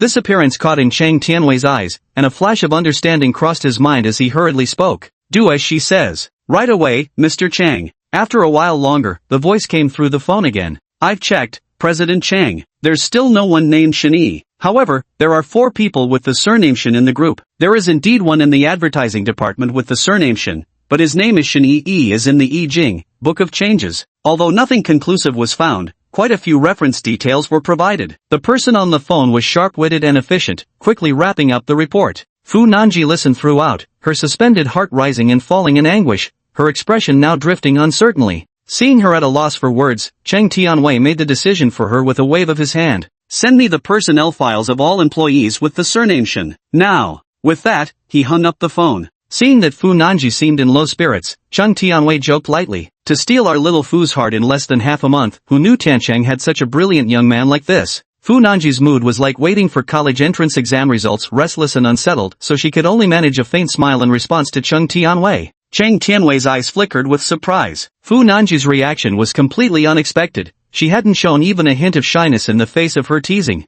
Either their relationship was ordinary, or it was anything but. Fu Nanji had no idea what Chang Tianwei was thinking, and even if she did, she wouldn't have paid it much mind. In her past life, she had accompanied Shinyi to meet Chang Tianwei on multiple occasions. He had even served as their wedding officiant. Given these circumstances and her current state of anxiety, there was no room for shyness in her heart now. Finally, a knock came at the door, and the secretary approached to place a document before Chang Tianwei. Amused by Fu Nanji's eager gaze fixed on the paperwork, Chang Tianwei handed it over without further teasing. Fu Nanji flipped through the pages with frantic haste until she landed on Shinyi's personal records. A photograph was pasted in the upper right corner of the form, taken when Shinyi graduated from university. Though Fu Nanji still couldn't recognize him, an inexplicable intuition from years of companionship made her feel this was indeed Shinyi. Her gaze traveled downward, skimming over details: age, date of birth, place of origin. Naturally, Fu Nanji had visited Shinyi's hometown, where she'd met his parents and affectionately called them mother-in-law and father-in-law for decades. Moreover, Shinyi's birthday is also in October. The more she thought about it, the more everything seemed to match up. Pressing the document against her chest, Fu Nanji tried to calm her racing heartbeat, her overflowing joy evident on her face. This is him. But why has the name changed? Shinyi became Shinyi. Doubts arose in Fu Nanji's heart one after another. Watching her behavior from the side, Chang Tianwei suddenly felt a pang of bitterness, as if seeing his own cabbage being gnawed by someone else's pig. Yet at the same time, he couldn't help but feel relieved. He was well aware of Fu Yuanyu's long-standing concern about Fu Nanji's temperament issues. Now seeing her able to cheerfully make friends, he couldn't help but feel a weight lifted from his shoulders. Is it confirmed to be him, young Fu? Chang Tianwei asked her with a smile. Fu Nanji nodded emphatically and replied, it's definitely him, thank you, Uncle Chang. Should I call him over now? Chang Tianwei deliberately teased her. Oh, no need, I'm relieved knowing he's there. Chang Tianwei's proposal momentarily tugged at Fu Nanji's heartstrings, but in the end, she let it go. Because Shinyi didn't know her at this time, suddenly being summoned by the group's top leader might frighten him. Too many things from the previous life had already been changed. Fu Nanji didn't want any more mishaps. Just then, the secretary standing nearby leaned close and whispered a reminder. President Chang, this Shinyi has already resigned. I'm afraid he can't be summoned here anymore. When did this happen? Just yesterday, the department just signed off on it. Chang Tianwei stole a glance at Nanji across the table, who was still clutching the form nervously, and hesitated. Shinyi walked along the tree-lined street, surrounded by eerie silence. The road was crowded with vehicles, many of them twisted and some even collided. Yet upon closer inspection, there were no humans, no corpses, and not even a trace of blood. The terrifying stillness enveloped everything. Apart from his own footsteps, neither birds chirping nor insects buzzing could be heard. Shinyi felt like he was reliving the scene from I Am Legend, wandering through a vast city devoid of any living creature. Surrounded by the aftermath of catastrophe and the wreckage of collided vehicles, every moment reminded him of the lurking dangers. He dared not shout too loudly or venture into shadowy corners, forcing himself to move only under the safety of sunlight. Stepping over a creeping vine blocking his path, Shinyi bent down to pick up a phone. The phone lay beside a wrecked car, its screen covered in cracks. The device was square-shaped, bearing a brand Shani didn't recognize. His attempt to power it on yielded no response, probably out of battery. Judging by the level of decay and dust accumulation indoors, no one had been active here for at least half a year. Naturally, a phone couldn't remain on standby that long. The street was relatively bustling, but after walking along it for less than 10 minutes, Shani still found it eerily quiet. None of the anticipated monsters, alien creatures, zombies, man-eating plants, or the like, had appeared. Seems like the apocalypse doesn't necessarily come with zombies, Shani muttered to himself, his right hand hovering cautiously the entire time, ready to draw his gun at a moment's notice. Of course, he didn't want to resort to using his gun unless absolutely necessary. For one, he lacked confidence in his marksmanship. His skill level could hardly be called clueless, but hitting targets was more miss than hit, 9 shots out of 10 likely going wide. Secondly, he was concerned about the noise it would create. The world seems eerily quiet right now, but making noise might just attract something unwanted. After circling around without finding anything noteworthy, Shani had no choice but to give up for now. Even though this was a Chishi Festival * event arranged by the system, Shani genuinely didn't have the mood for romance during the apocalypse. He still had to stay in this godforsaken place for a whole year. Translator's note, Chishi Festival is the Chinese Valentine's Day, celebrated on the 7th day of the 7th lunar month. His top priority was ensuring survival first. How could you talk about damned romance when you couldn't even stay alive? He didn't know if it was this alternate world's problem, but the morning sun here was exceptionally scorching. Shani had no choice but to sit beneath some shady plants to rest, while also taking the opportunity to sort out his thoughts. During idle moments in his normal life, Shani had mindlessly watched countless videos about simulated apocalyptic survival. The absolute essentials for survival were undoubtedly food and water, along with secure shelter. As he walked along, he took note of his surroundings. The good news was that this appeared to be a large commercial district, which should include a major supermarket and numerous stores. There were also plenty of convenience shops lining the streets. The bad news was that at least half a year had passed, and it was uncertain how much of the supplies remained inside. This doesn't exclude the possibility of previous scavengers or natural decay. Noticing a small convenience store right across the street, Shani patted himself off and stood up, preparing to check it out. Just then, Shani abruptly halted his steps. Ah! A faint, distant scream drifted through the air. Chapter 39 Chang Yun's thoughts. Chang Yun had been back from studying abroad for over half a year now,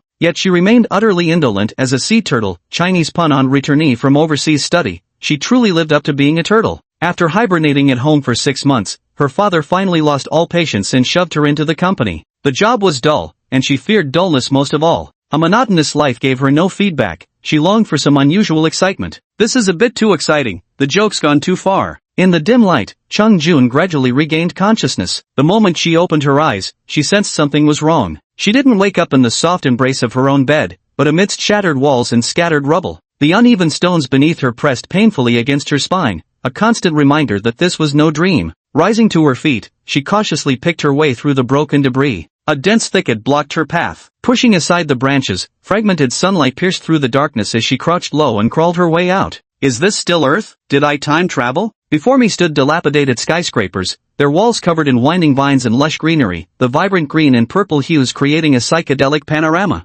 The aged streets had their brick crevices filled with moss, exuding a strange yet fascinating beauty. It resembled an ancient oil painting. The surroundings were gripped by deathly silence as Chung Jun stumbled dazedly into the sunlight. The sunlight draped everything in a gauzy veil, reminiscent of those AAA video games Chung Jun used to play. Doubt surged within her like an unstoppable tide. She had fantasized about time travel scenarios countless times before, but those were just idle daydreams. She'd never actually expected such fantasies to materialize. She looked down at her outfit, the professional suit and high heels she wore to work. Forget it. At least it's not a nightgown. Frowning slightly, she removed her high heels, her slender toes touching the floor. Holding the shoes upside down, she knocked off the heels from the soles. After stepping back and forth a few times in it, though somewhat uncomfortable, she found it at least didn't hinder her running. Then she clutched the hem of her skirt with both hands and tore it forcefully. With a rip, the knee-length dress was transformed into a cheapao, her pale legs appearing and disappearing between its slits with each step. In her daily life, she had absorbed no small amount from games, novels, anime, and films. The current scene was clearly abnormal. If danger arose, this dress and high heels would become her shackles. Doing this would at least increase her chances of escape. Taking a deep breath to steady herself, Chang Yun forced herself to accept reality and began carefully exploring her surroundings. Leaning against the dilapidated car roof, she peered inside. The driver's seat was completely empty. Anyone there? Chung Jun kept calling out softly as she walked, the clear weather giving her great courage. This is a common-sense belief held by humanity, as if standing in the sunlight, where neither ghosts nor monsters can harm them. Suddenly, a faint rustling sound could be heard in the distance. After turning her head slightly, she quickly identified the direction of the sound. In the patch of shadow, the convenience store's door resembled a gaping mouth, waiting to swallow her. Chung Jun stood rooted at the boundary between sunlight and shadow. After a moment of hesitation, she still chose not to enter. Whether in horror films or disaster movies, dumb supporting characters always end up dead alone. Chung Jun wasn't sure if she was the protagonist or a minor character, but she didn't dare take any chances. After a brief moment of thought, she crouched down, picked up a small pebble, and tossed it into the convenience store. Screech! A strange cry accompanied the sudden appearance of a dark shadow. Moving so fast it was impossible to see clearly. Chung Yunshin's heart leaped into her throat. Startled by this abrupt turn of events, she let out an instinctive scream. Ah! The piercing female voice traveled far in this deathly silent environment. The sound reached Shinyi's ears, and he immediately turned around to run toward its source. If his guess was correct, the owner of that voice was most likely Chang Jun, the very person he was searching for. The scream was extremely frantic, suggesting some sort of danger must have been encountered. Though the situation was unclear, Shinyi wasn't the type to ignore someone in peril. Without any hesitation, he immediately broke into a sprint. Thanks to his natural physical prowess, he was moving extraordinarily fast now. Carefully dodging obstacles, Shinyi maintained his speed without slowing down. In less than 5 minutes, Shinyi arrived in the vicinity. The scream had lasted only a brief moment before stopping, leaving Shinyi to estimate its general direction. He had come as quickly as possible. If anything unfortunate had happened, he could only express regret at this point. Fortunately, when he turned the corner at the intersection, he spotted a woman crouching on the ground. A quick glance revealed only tattered clothes and no visible external injuries, which greatly eased Shinyi's worries. He hurried over and asked in a low voice, "Are you okay?" Changyan also spotted Shinyi's figure, her eyes flashing with pleasant surprise. After all, having another living, breathing person to talk to was always comforting under any circumstances. "I'm fine. Where is this place?" Declining Shinyi's offer to help her up, she stood on her own. Though he had already seen Changyun's projected image, seeing her in person still left him awestruck. He had to admit she was the most beautiful woman Shinyi had ever seen, at least in terms of physical appearance. Her features were so exquisitely crafted they seemed sculpted by Manhwa herself, with slightly pale skin and a tall, perfectly proportioned figure. Bare-faced with slightly furrowed brows, she stared intently at Shinyi. A smudge of dust on her forehead momentarily grounded her celestial beauty with mortal vitality, making her even more alluring. Shinyi noticed her frown and coughed lightly before replying, "I don't know. What happened here?" Changyun was filled with confusion and pressed further. "I don't know." Two consecutive "I don't knows" stirred something in Chang Jun's heart. "Aren't you from here? How come you know nothing about this place?" It was mainly because Shinyi's outfit was so misleading, fully dressed with a backpack. Added to her preconceived notion that she was the time traveler, she naturally assumed Shinyi must be a local. "I woke up about 10 minutes ago and found myself here inexplicably. I know just as little about this place as you do." Seemingly worried she might misunderstand, Shinyi added, "I just heard your cries for help and rushed over." This answer made Chung Jun sigh, realizing they were both transmigrators. "Thank you. Same as you, I just opened my eyes and found myself here. May I know your name?" "What about you, Shinyi?" In the dream, Shinyi couldn't be bothered to give a fake name anymore. "Chang Jun." Chang Jun replied while brushing the dust off her skirt without looking up. "What did you just touch?" Shinyi voiced his confusion, eager to learn more about this world. At the mention of this, goosebumps rose on Chang Jun's arm. Couldn't see clearly, just a dark shadow darting past, small, might have been a rat. She wasn't afraid of snakes, but mice had always been her greatest fear. That shadow had moved incredibly fast, she'd only guessed it was a mouse based on its size. Chang Jun's words struck a chord in Shinyi. Throughout their journey, he hadn't seen any animals, not even insects. That mouse is probably not ordinary, Shinyi thought to himself. Marking this place in his mind, Shinyi decided to leave first since the situation remained unclear. Chang Jun had a quick mind and an exceptional ability to adapt. This place was strange and eerie, but at least she had a fellow countryman by her side. For now, they could only rely on each other for warmth. She had a clear understanding of her position, just a defenseless woman with no strength to harm even a chicken. In their little pair, she had to secure at least the role of the brains to prove her worth. "What are your plans now?" Chang Jun asked him. Chapter 40, Mind Games. Plans? Shinyi didn't expect Chang Jun to adapt so quickly, actually taking the initiative to question him first. "Let's focus on survival first, then figure out where exactly we are, and see if we can find a way home." Shinyi answered her following conventional logic. Chang Jun nodded in agreement after hearing this. "That's exactly what I was thinking. In that case, why don't we team up?" She clapped her hands together and looked at Shinyi with sincere eyes. this place doesn't seem simple at all. If we work together, we can watch each other's backs. It's definitely better than going solo. This pitch had been turning in Chang Yun's mind for a long time. She was nearly certain Shani would agree to it. First, it was confidence in her own beauty. Unless someone was blind, few could resist admiring her looks since childhood. Second, it was fear of the unknown. Humans are social creatures, especially prone to huddling together for warmth in dangerous environments. Sure enough, Shani agreed without much hesitation after hearing this. Alright, I agree. Chung Jun felt slightly uplifted and then continued. Let's exchange some information first. I'll start by sharing my findings. I roughly estimated based on instinct about half an hour has passed since I woke up, yet the sun is only getting fiercer. I suspect the daylight here lasts longer, and a day might not be 24 hours. After a pause, Chang Yun's expression turned unreadable. Another thing is these plants with extremely developed root systems, their leaves displaying shades of green, purple, and black. From a botanical perspective, this is incredibly dangerous. Black pigments absorb far more radiation from the sun, causing the plants to take in excessive heat, making it nearly impossible for them to survive under such intense sunlight. This was precisely the danger Chang Yun feared. After all, there are no black plants on Earth. This bizarre plant defies evolutionary intuition. There must be some hidden secret behind it. Shani couldn't help but gaze in astonishment,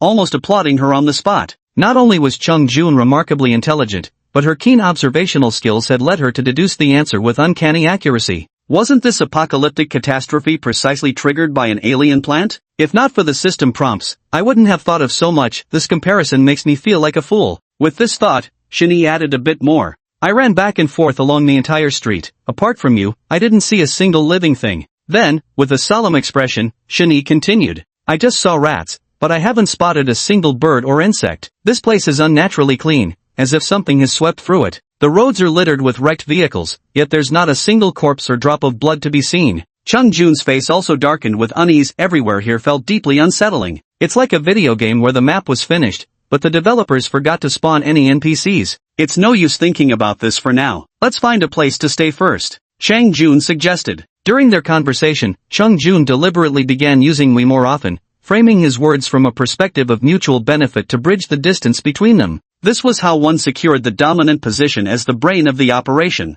The sun grew increasingly scorching, the weather peculiarly treacherous. Shani naturally had no objections and readily agreed, saying, then let's go nearby. I've already scouted the building where I woke up. It should be safe enough. We can stay there for now. Alright, Chung Jun replied with a faint smile. The two walked one behind the other along the shaded path back home. Shani carefully observed their surroundings, while Chung Jun followed with a thoughtful expression. Since they were still unfamiliar with each other, neither spoke the entire way. After going upstairs, he closed the door. The coolness of the room brought relief to Chung Jun, whose forehead had glistened with sweat from the journey. Glancing back at Shani, I noticed he moved about completely unaffected, already cleaning up the mess. The room had been long uninhabited, dust settling thinly over every table, chair, and stool. Shani quickly tidied up before bringing 2 chairs over for them to rest. Chang Yun carefully smoothed her skirt as she sat down, her posture betraying a hint of awkwardness. The hem of this skirt had been torn by her, and while standing it wasn't noticeable, but now that she sat down, covering the front meant exposing the back, and covering the back meant exposing the front. Any slightly vigorous movement risked flashing. Shani noticed her discomfort but pretended not to see it to spare her embarrassment. After a brief rest, Shani couldn't sit still any longer and spoke up. Take some more rest. I'm going out to gather some supplies. All the food in this room has gone bad. In this apocalyptic world, nothing was more crucial than food and water. Chung Jun, who had just worked up a sweat, was feeling parched. Hearing this, he stood up as well. I'll go with you. If anything unexpected happens, there'll at least be someone to help. Chung Jun didn't want Shani to think he was just sitting around reaping the benefits that wouldn't help their relationship develop in the long run. Shani thought for a moment but ultimately declined, then said, it'll be faster and easier if I go alone. You stay and tidy up the house, we're still spending the night here. Chung Jun froze for a second as if realizing something, feeling a faint warmth in his heart. Alright, be careful on your way. She was so focused on proving her worth that she overlooked the danger. After all, Shani was a physically strong man. If anything unexpected happened, she'd have to turn back and take care of herself. Had he tried to escape alone, it would have been much easier. Her current outfit would only cause more trouble if they went out together. After discussing their plan, Shani shouldered his bag and set off. There was a convenience store just around the corner, and Shani decided to head there first. If nothing unexpected happens, basic survival supplies should still be available here. For this first exploration, he didn't want to venture too far. Ensuring safety first, he could gradually expand his range later. Soon, Shinee arrived at the convenience store's entrance. The signboard at the top was slightly yellowed, its corners already eroded by vines, only the character for fortune remained barely visible. Pushing the door open, I was greeted by a row of collapsed shelves with numerous goods scattered across the floor. Fortunately, a small portion remained intact. While Shinee felt joy, his worries deepened. The fact that some supplies were still preserved meant the disaster had struck almost instantaneously. Humanity had no time to put up any resistance before the world plunged into chaos. If people even had a moment to react, any supplies visible on the streets would be stripped bare by the frantic crowds. At this point, overthinking was useless. Shinee unzipped his backpack and crouched down to sort through the supplies. For survival, high-energy food was naturally the top priority. Shinee grabbed handfuls of candy and chocolate and stuffed them into his bag. Then there were all kinds of crackers and a few small cans of food. Shinee didn't dare touch most of the convenience store's instant meals, they took up too much space and had short shelf lives that made them unsafe. He also temporarily gave up on foods that required secondary processing. He wasn't sure if the room had running water, but he knew there was definitely no electricity. Even if he took these items back, he wouldn't be able to cook them. Casually picking and choosing, Shinee unknowingly stuffed his backpack full. Chapter 41, The Will to Survive the Apocalypse. Still unfamiliar with the surroundings, Shinee decided not to linger once his backpack was full and started preparing to head back immediately. Not letting his free hand stay idle, he grabbed two 1.5-liter bottles of mineral water along the way. The midday hour had long passed, and the air above the road had baked into visible ripples. Yet the ubiquitous plants seemed more vibrant than ever, not showing the slightest sign of wilting. Shinee cautiously made his way home, dodging patches of sunlight along the way.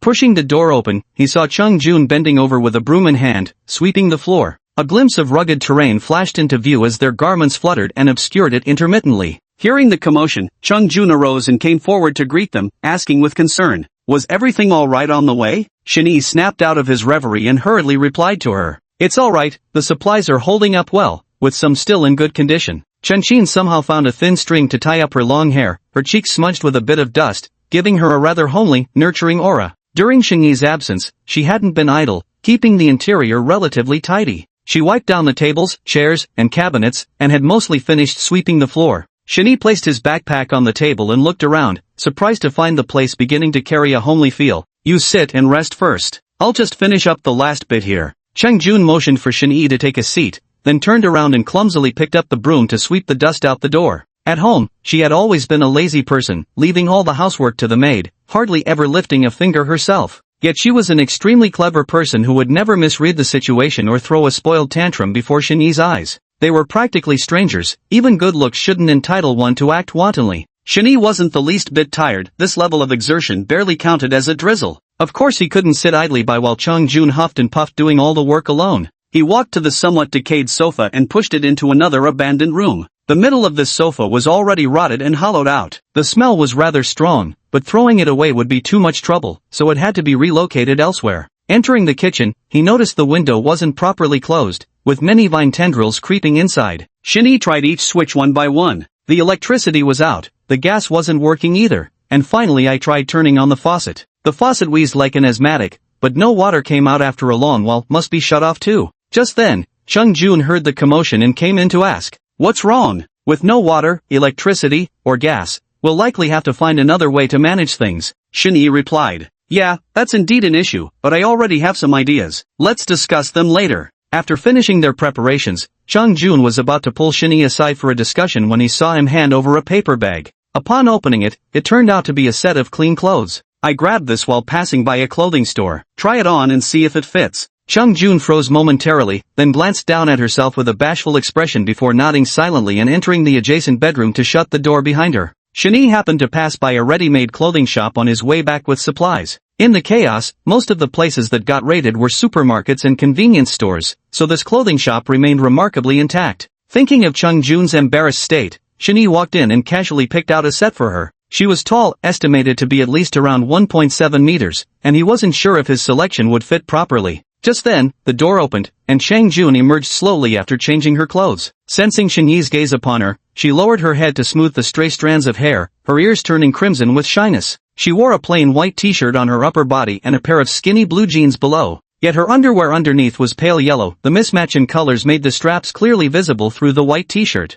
Though they were just ordinary clothes, on her, they became unexpectedly seductive, radiating an intense allure. Chung Yun tugged uncomfortably at her collar but couldn't exactly blame Shin-hee, since his intentions were genuinely kind. Shin-hee had a keen eye. The jeans fit perfectly, though the t-shirt felt a bit tight around her chest. Still, it was far better than what she'd been wearing before. At least she could move freely now and didn't feel so hot anymore. Walking over to sit down, Chung Jun expressed her gratitude. Her first impression of Shin-hee was quite favorable, emotionally stable, thoughtful and graceful, with decent physical fitness and pleasant looks. It's not that she's snobbish, but rather these are all excellent qualities that contribute to survival. The more outstanding Shin-hee was, the safer she would be, which naturally made her happier. Shin-hee unzipped his bag and handed her a bottle of water and a piece of compressed biscuit, knowing she must be hungry after working all morning. Watching Chung Jun take small sips of water, Shin-hee also tore open a packet and began eating. The biscuit had a meat paste flavor, with a long shelf life but a rather ordinary taste and a dry texture. Still, everything tastes good when you're hungry. Shin-hee washed it down with water and quickly polished off the entire piece. Chung Jun, however, was much more refined, holding the wrapper with both hands like a little hamster, nibbling away bit by bit.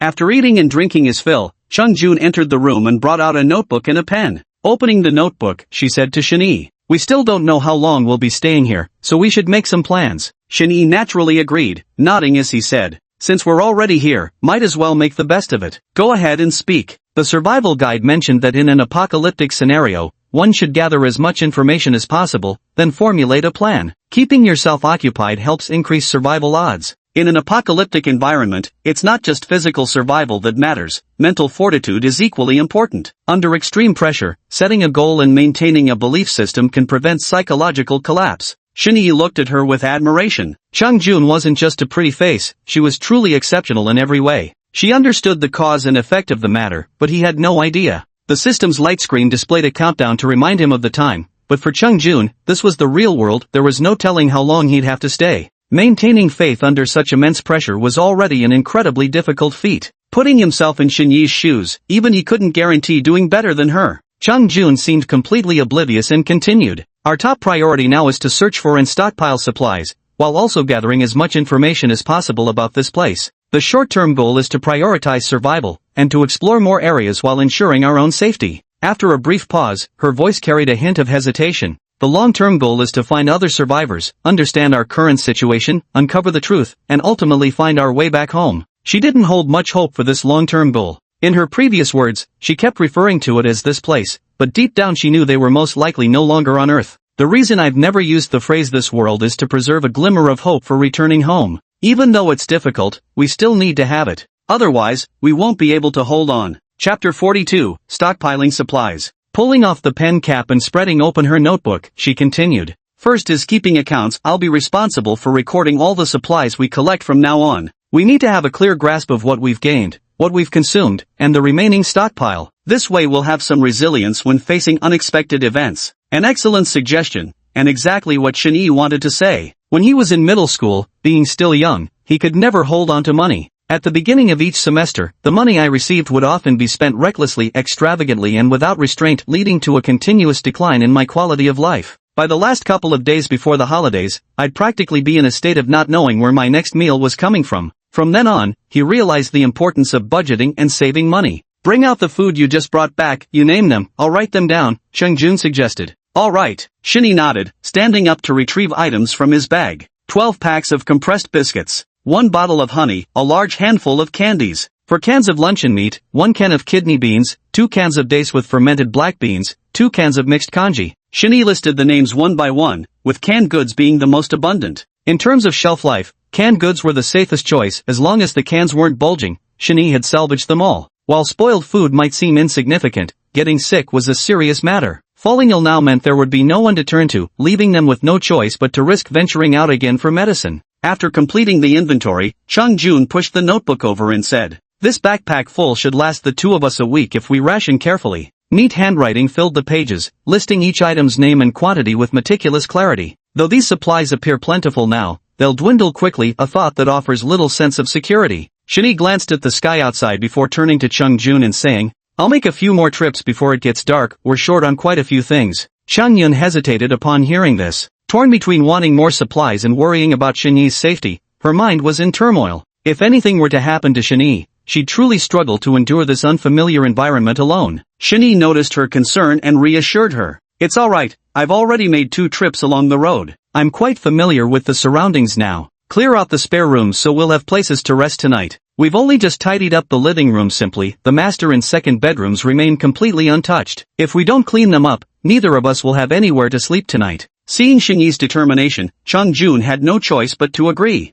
Alright, you, come back quickly. Xingyi picked up his bag and headed out, unwilling to change his route. For now, stability was still the priority. Since there was no danger around the convenience store, he naturally planned to go there as usual. This time, Xingyi wasn't solely focused on food and drinks, he also gathered quite a few daily necessities. Cups, toothpaste, toothbrushes, towels. These personal items were also on his list. Even in the apocalypse, he didn't want to let himself become slovenly. Besides, conditions permitted it now, and it wasn't like anyone would come to collect payment from him. Each item was packed away one by one, and even if they were just some worthless little things, the scavenging process was still immensely pleasurable. Xingyi suddenly understood the joy of free shopping. Indeed, grabbing things for free truly brings happiness. For now, Xingyi skipped over the oil, salt, soy sauce, and vinegar since there was no way to start a fire, rendering these seasonings useless. Every convenience store has a warehouse, and without much searching, Xingyi found a door behind the freezer. After opening it, Xingyi cautiously waited for a moment to ensure there was no movement before slowly stepping inside. The warehouse was stacked with various goods, but without any lighting, Xingyi couldn't see very clearly. He simply carried out 2 crates of mineral water nearby before leaving. Water was currently the most essential resource, everything else could wait, since there was no one around to fight over supplies anyway. With a backpack on his back and carrying 2 boxes of water, Xingyi walked steadily back home. Returning to his dwelling, he immediately set the items down and hurried out again. 2 hours passed like this, Xingyi making 3 round trips like a diligent ant, constantly transporting goods back and forth. Meanwhile, Chung Jun stayed behind to inventory the supplies and keep records. The two worked in coordination and finally finished the job by evening. Exhausted, Chung Jun sat on a chair to catch her breath, watching Xingyi, still full of energy, with amazement in her eyes. She was already worn out just staying at home without moving much, yet Xingyi, who actually handled the transportation, seemed completely unfazed. Little did Chung Jun know that for Xingyi, such activity barely matched his recovery rate. Rest wasn't even necessary. Xingyi was admiring his masterpiece at this moment, noticing that supplies had unknowingly piled up in the corner. Just one glance filled his heart with a comforting sense of heaviness. It felt like playing a post-apocalyptic junk collecting game, brimming with the joy of a bountiful harvest. As the sun gradually set, the temperature began to drop. The two sat down at the dining table and began their dinner, with the portions allocated by Chung Jun. Divide the food on the table into 2 portions, one large and one small. Slide the larger pile towards Xingyi's side, keeping the smaller portion for yourself. You've burned a lot of energy, so eat up. Chang Yun helped Xingyi open a can of treasure porridge, explaining in a low voice. I'm a girl. I haven't moved much today and didn't eat much. Xingyi frowned at her, unsure if she was doing it on purpose or really couldn't eat much, and tried to persuade her. No need to starve yourself. Supplies are everywhere. If we run out, I'll just go get more. Hearing this, Chung Jun merely shook her head and insisted. The accounts are all recorded. With the current situation being unclear, we should save wherever we can. Besides, I haven't exactly been going hungry. Chung Jun gave Xingyi a lot, but she didn't shortchange herself either. Calculating the calorie expenditure, it was sufficient. She wouldn't ask for more when conditions were poor. She was intentionally cultivating habits to rid herself of fragility. The meals were all fast food paired with some snacks and candies, trying to maintain a balanced nutrition. None of the food had even a trace of warmth, so the taste wasn't exactly great. But because both of them had been quite active and were hungry, they still ate with appetite. Nowadays, without delivery services or takeout, having a full meal was already quite an achievement. The two finished their dinner in silence, tidied up briefly, and then fell silent again. The sky gradually darkened. It was probably not yet 7 o'clock by estimate. Xingyi cautiously drew the curtains before lighting a candle for illumination. Candles were rather hard to come by. Convenience stores didn't carry them at all. He had found this one in a nearby gift shop. It was one of those small glass candle holders, with flames that weren't particularly bright. Xingyi simply drew from post-apocalyptic movies he'd seen before, making logical deductions. The peacefulness of daytime didn't necessarily mean nights would be the same. The faintest light at night might attract unknown entities. Maintaining silence was the wise approach. Being modern young adults, neither of them had the habit of going to bed early. Nowadays, without electricity or mobile phones, naturally there was no way to play games or scroll through videos.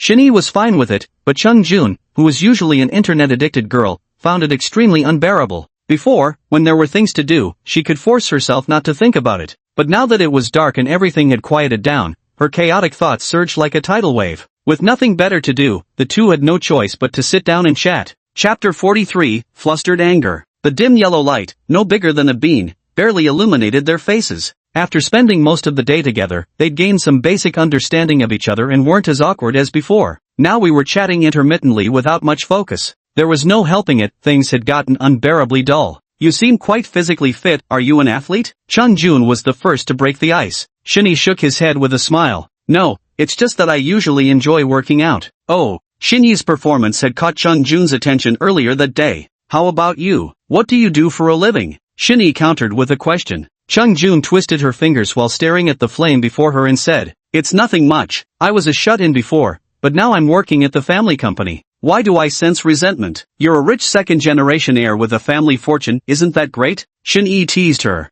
It's not resentment, I just don't like being arranged. Chung Jun didn't deny the claim about being from a wealthy family, only shaking his head slowly before resting his head on the table. Isn't it good to be arranged for? I wish my family had the means to arrange things for me. Shin-Yi comforted her. The two belonged to vastly different social classes, their thoughts occupying entirely separate realms. What Shin-Yi pursued was material abundance, because he was already spiritually affluent. His parents loved him dearly. Though ordinary people, they provided him with a happy upbringing, one couldn't ask them to do more than what they'd already given. Chang Yin came from an elite family, yet her inner world remained barren. What have they arranged for you? Far too many things, abandoning hobbies, changing majors, studying abroad, endless corporate management duties. Not a single one was my choice. When did anyone ever truly ask for my opinion? Her voice still involuntarily rose with indignation at the mention. It seemed she wasn't as composed as she claimed, always carrying some unresolved knots in her heart. People are fundamentally different. If this matter had happened to Shin-Yi, he would have woken up laughing. Why work oneself to death like a dog at the company? But then again, these are messy family matters best left unsettled. Not wanting to delve deeper, Shin-Yi smoothly changed the subject. So what hobby did you give up?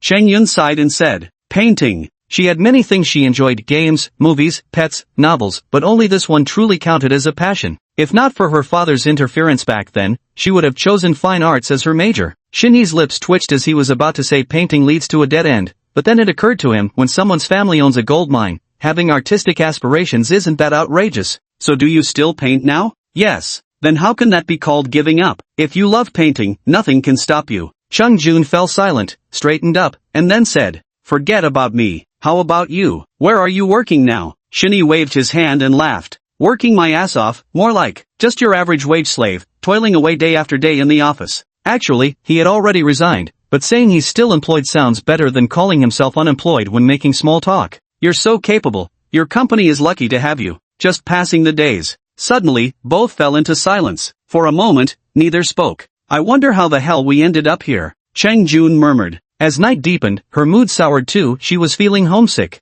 No idea. Probably some bored deity, Shin-Yi answered. Outside was silent, with no sound but the wind. The small candle on the table had already burned halfway down. Never mind, let's turn in early anyway. Picking up the candle, the two of them stood and moved further inside. Only the master bedroom has been cleaned out. The windows were open during the day for ventilation, so the smell isn't too strong now. There was only a mattress left on the bed. The moldy blankets and sheets had all been stripped off and discarded by Chung Jun. The two could only sit side by side on the bed in their day clothes, exchanging awkward glances in silence. Make do for now. I'll go find bedding in bedclothes tomorrow. Shin-Yi placed the candle on the nightstand and said to Chung Jun, MHM. Chung Jun leaned against the headboard with arms crossed, forcing out a syllable from his throat. Fortunately, the bed was large enough for the two to lie apart, each keeping to their own side. The room was so quiet that only their breathing could be heard. Chang Jun felt a bit stifled and couldn't help but speak up. Shin-Yi, what's wrong? Shin-Yi was resting with his eyes closed.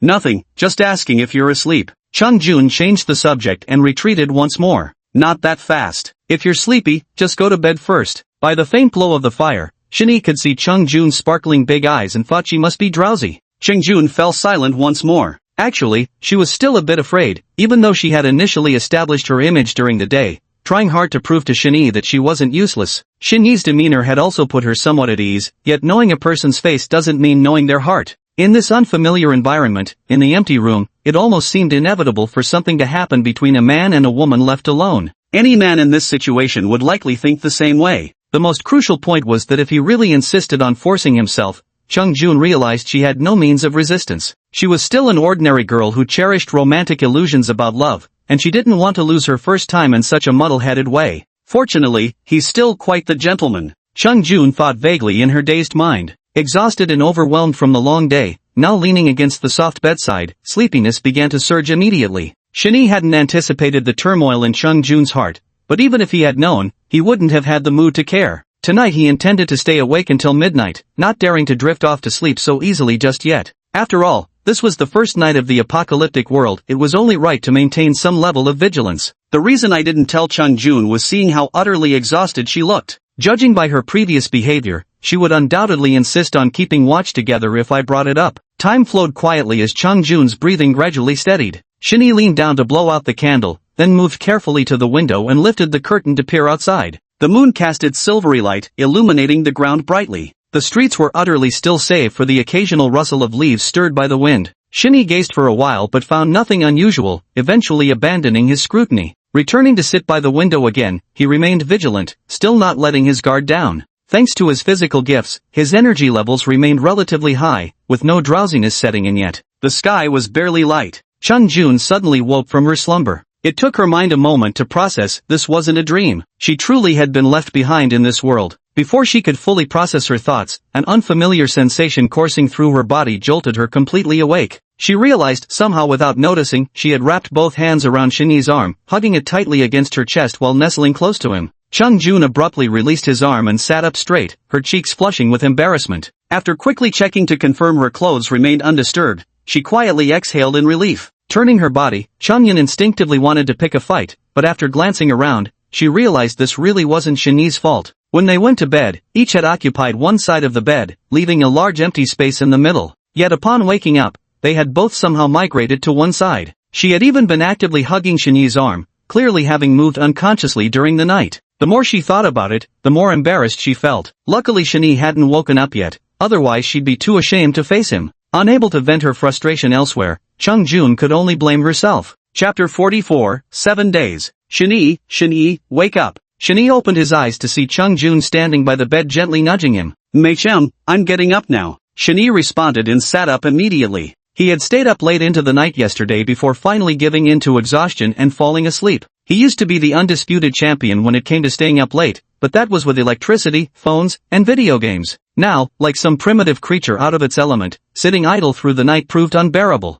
There was simply no escaping the boredom, and boredom inevitably led to drowsiness. Moving to the living room, Chung Jun sat at the table and beckoned to him. Go wash up first, and then we'll have breakfast. Shinee acknowledged with a response and pushed open the bathroom door. Naturally, there was no running water in the bathroom, but Chung Jun had left him a 1.5-liter bottle of mineral water. Though using mineral water for washing up was somewhat wasteful, fortunately water resources were currently abundant, making this just a temporary measure. The toothbrush, cup, and towel had all been neatly arranged in advance by Chang-yun. Not all rich second-generation heirs have the temperament of spoiled young mistresses. Shinee revealed a faint smile, thinking to himself. After last night's casual conversation, both of them had gained considerably more understanding about each other. Chang-yun came from a well-off family, but surprisingly wasn't arrogant at all. He was smart and knew how to read situations. If the system matched him with some spoiled little princess in this apocalyptic setting, that would really make things tough for him. Having someone with a good personality made getting along much less exhausting. After a quick wash, Shinee stepped out. Let's just have something simple for breakfast. Chung Jun had already set out the food on the table and called Shinee over. MHM. Shinee responded and came over to sit down. Chung Jun didn't even stop for breakfast, munching on a biscuit with one hand while jotting and sketching in a notebook with the other. How was your rest last night? Shinee casually made conversation while eating. Chang Jun's hand paused while writing. He turned his face slightly as if nothing was wrong. It was quite good. I sleep like a log. After breakfast, Chung Jun pulled out his notebook. The two of them huddled together to make plans for the day. If they wanted to just laze around without purpose, the supplies Shinee had brought back yesterday would last them both a month. But that would only cover the bare minimum for survival. Is this the kind of life where you eat, sleep, wake up, and repeat every single day? Anyone with any standards for their quality of life would find this unbearable. The existing plan remains unchanged, with only a slight adjustment in focus. Shinee will be responsible for exploring the surroundings and figuring out the environment we're in. Chung Jun remained at the base camp, assisting with transporting supplies when necessary.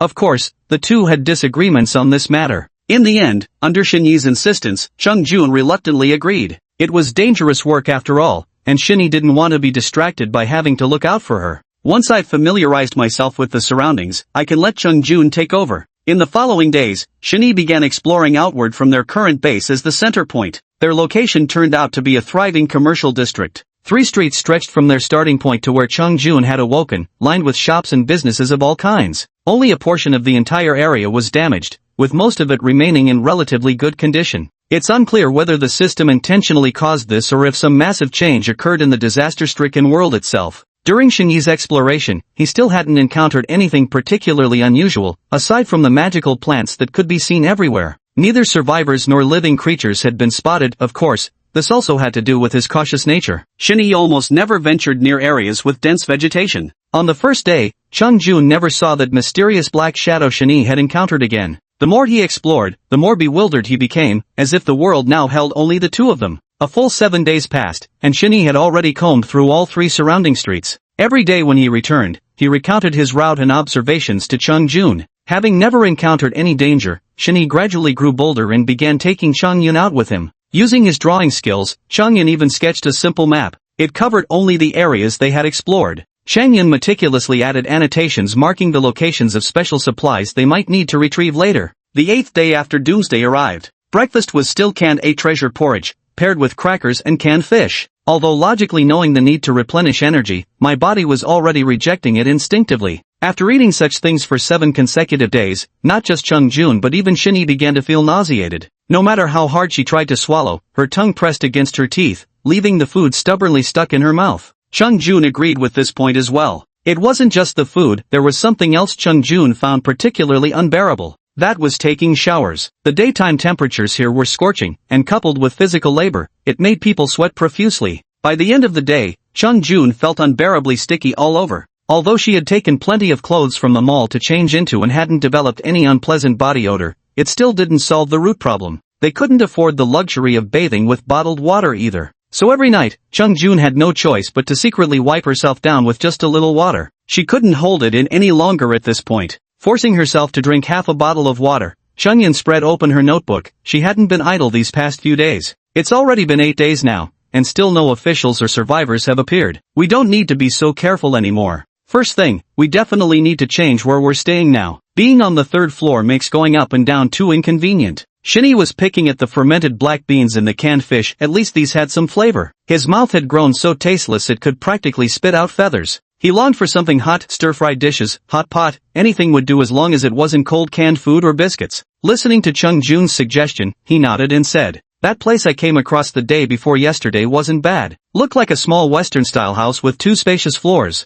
Next door there's an artificial lake, just across the street is a shopping mall, and nearby stands a big restaurant. Everything is conveniently close." Chung Jun's eyes lit up as he flipped to the map page, his finger sliding across the notebook. "Is it here?" "Yes, exactly here." "That's great. Then we can tackle the electricity issue next." Chung Jun rubbed her fingertip against the paper. This matter hadn't been just a fleeting thought. They'd already been living like cavemen for a full week. Cut off from the conveniences of modern life, every discomfort felt utterly unbearable. Electricity was the foremost challenge. Only those who've experienced its absence truly understand how precious it is. A look of realization dawned in Xinyi's eyes as he asked uncertainly, "You mean?" Chung Jun winked playfully at Xinyi and snapped his fingers with a stylish flair, saying, "That's right, it's the diesel generator. I've been wandering around these past few days and confirmed at least 3 locations that should have generators installed. In fact, many large restaurants, supermarkets, hotels, and hospitals require a reliable backup power supply to maintain basic electricity needs. They're not difficult to find if you look carefully." Chapter 45, Moving.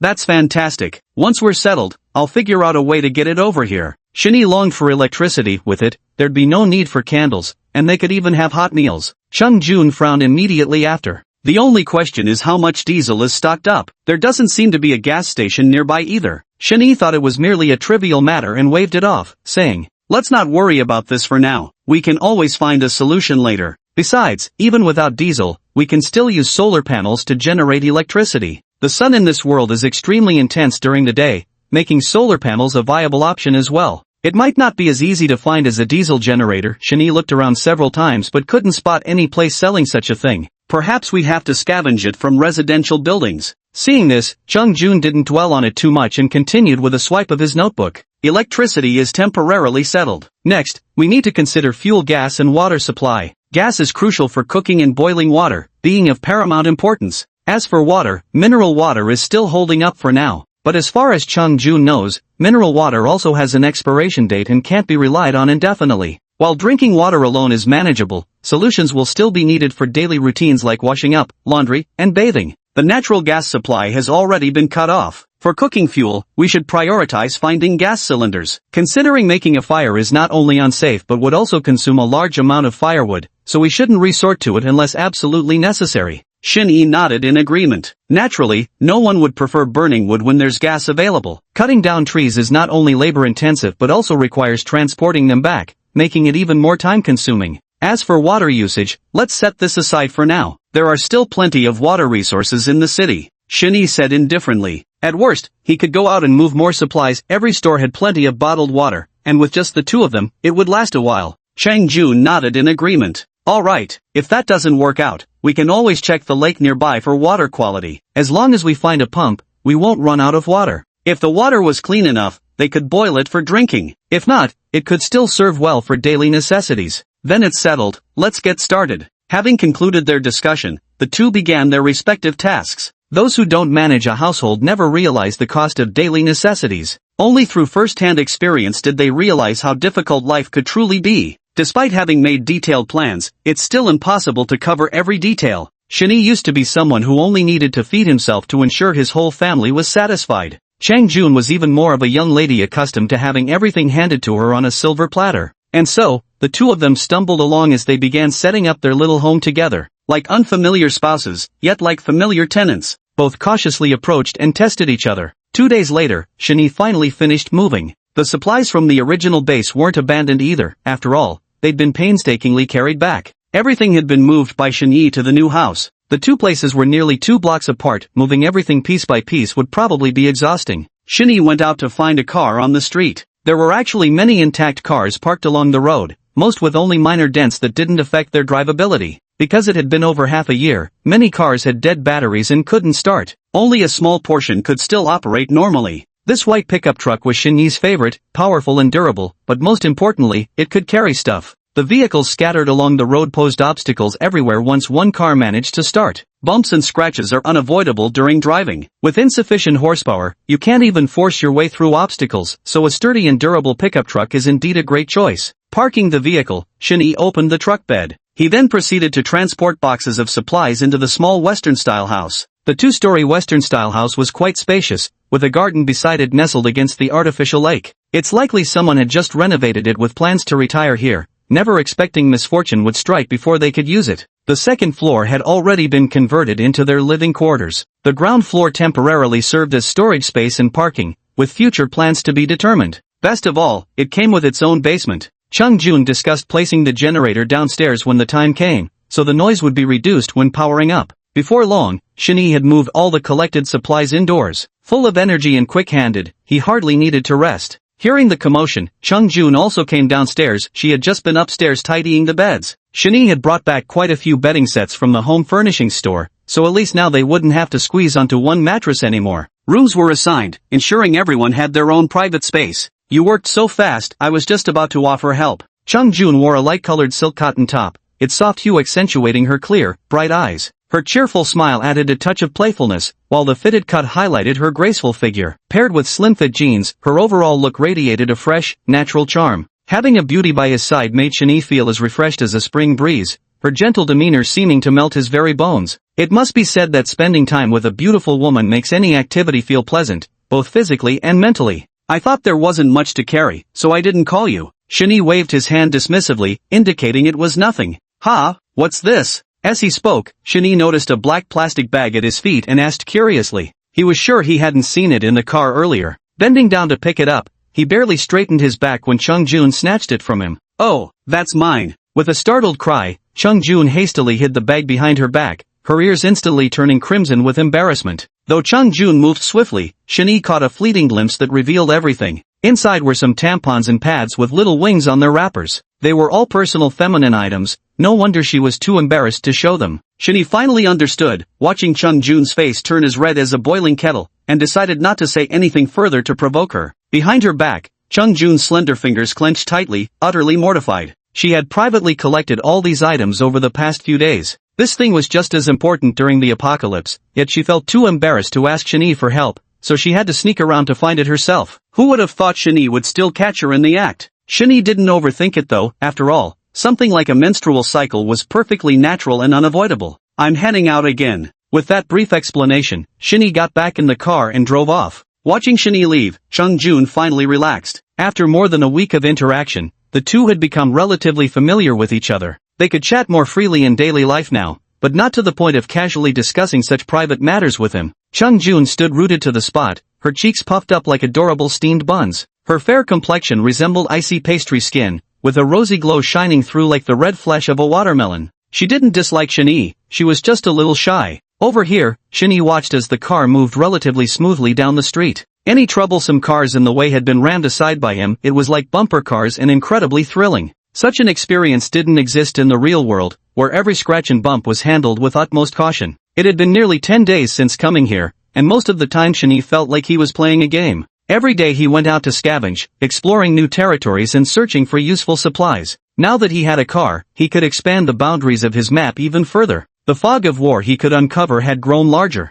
Chapter 46, Dining. Shani suddenly felt playful and drove the pickup truck like a bumper car. Anyway, there was no one on the road, so he drove quite casually. With one hand on the steering wheel, Shani picked up a note lying on the passenger seat. This was given to him by Chang Yun before he left, listing the supplies needed for collection, such as lighting lamps, rice and flour grains oils, bed sheets and quilt covers, clothing, gas cylinders, lighting lamps, diesel generators, gasoline diesel, etc. Those items with lines drawn through them were things Shani had already acquired. Where on earth can I find these gas cylinders? Maybe restaurants? Shani pondered in his mind. Nowadays, few restaurants probably still use gas tanks, but with how much the world has changed, it's not impossible someone might still be using them. Shani decided to take a look around first. Turning the steering wheel, Shani drove straight to the street with the highest concentration of restaurants. After checking a few restaurants, he gave up. Nowadays, most restaurants use large gas stoves connected to dedicated gas pipelines, having long since phased out outdated equipment like gas cylinders. At one point, he even spotted a generator set in the kitchen of a large restaurant.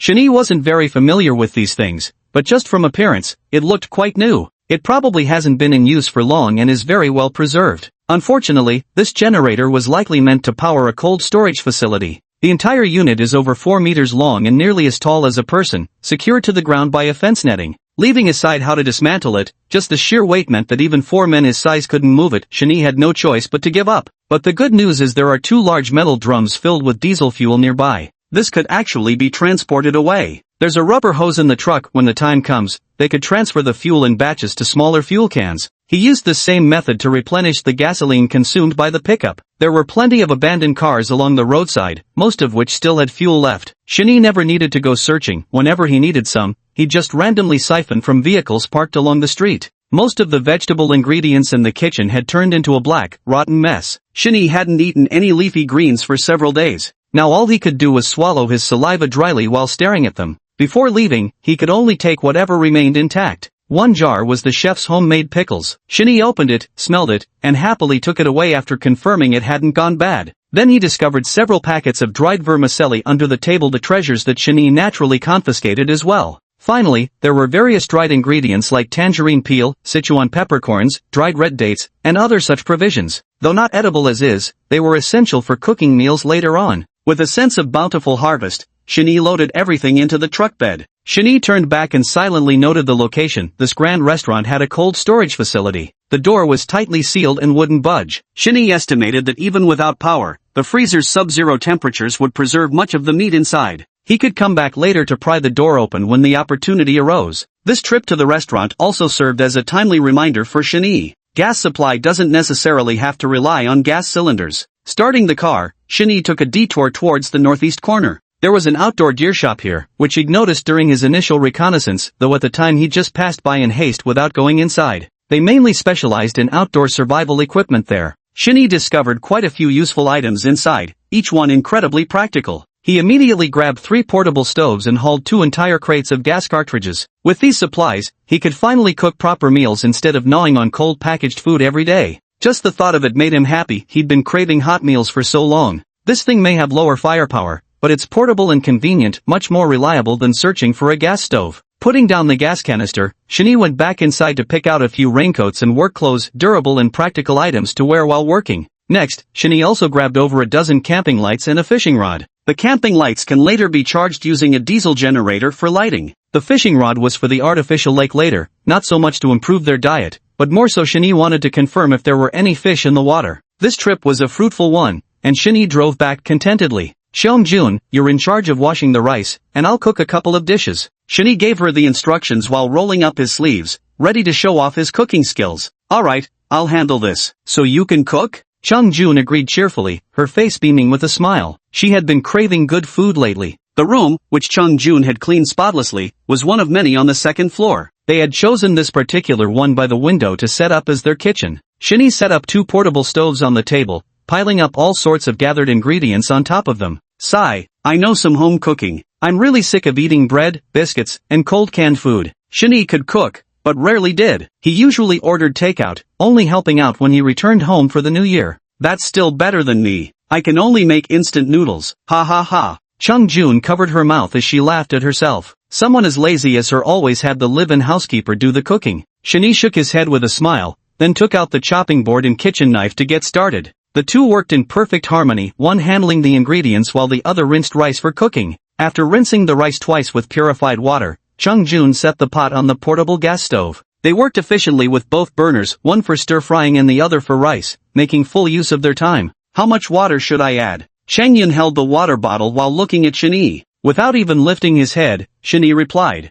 just enough to cover the rice by one knuckle. After pouring, stick your index finger in to measure. Oh. Looking at Shinny's earnest profile, Chung-jun pursed his lips and felt like an idiot. Wipe the wok clean, then heat it up with cold oil. Shinny tossed the chopped ingredients into the wok. After stir-frying for a while, it was time to season the dish. The aroma began to fill the air as Chung-jun stood by holding a plate, showering Shinny with endless praise. She was clever enough to know she couldn't help much with cooking, so she focused on handling whatever small tasks she could while providing emotional support. Shinny thoroughly enjoyed preparing this meal too. After all, it meant finally getting to eat something hot and fresh. Having such a beauty standing nearby could practically count as a feast for the eyes. Setting up a table beside them, Chung-jun washed and laid out 2 sets of bowls and chopsticks. Shinny lifted the lid off the pot on the right, releasing a thick cloud of steam fragrant with the aroma of freshly cooked rice. Each grain of rice gleamed with a glossy sheen, plump and translucent, looking utterly irresistible. He picked up the rice paddle and gave it a couple of stirs. Unlike electric rice cookers, gas stoves are harder to control the heat with. A thin layer of crispy golden crust had formed around the edges of the pot, but the crust was delicious. Shinny probably used to get this when cooking with a wood-fired stove as a child, and he loved eating it too. Chung-jun brought over 2 stools, and the two sat down facing each other. It smells amazing. Chung-jun held the rice bowl in his hands, his throat moving slightly as he swallowed a mouthful of saliva in secret. A glistening mouthful of rice entered his mouth. The steaming heat mingled with the fragrance of the grains, and after a few chews, a delicate sweetness spread across his palate. A profound sense of satisfaction filled him. Chung-jun suddenly felt like crying. In modern society, delicacies from land and sea served on silver platters are within everyone's reach, yet people seldom cherish them. What is happiness? She had never truly understood before. Only in simple, difficult circumstances could a single mouthful of rice instantly make her comprehend it completely. Happiness is actually quite simple. Chapter 47, The Taste of Home. Don't just focus on eating rice, have some dishes too. Shinny urged Chung-jun to help himself to the dishes. The two weren't familiar enough to serve each other food, so Shinny could only urge her verbally. Chung-jun sniffled, blinking rapidly to hold back her tears. Alright, try it, and please give me some feedback. Shinny had prepared 3 dishes in total. A plate of luncheon meat stir-fried with bean sprouts,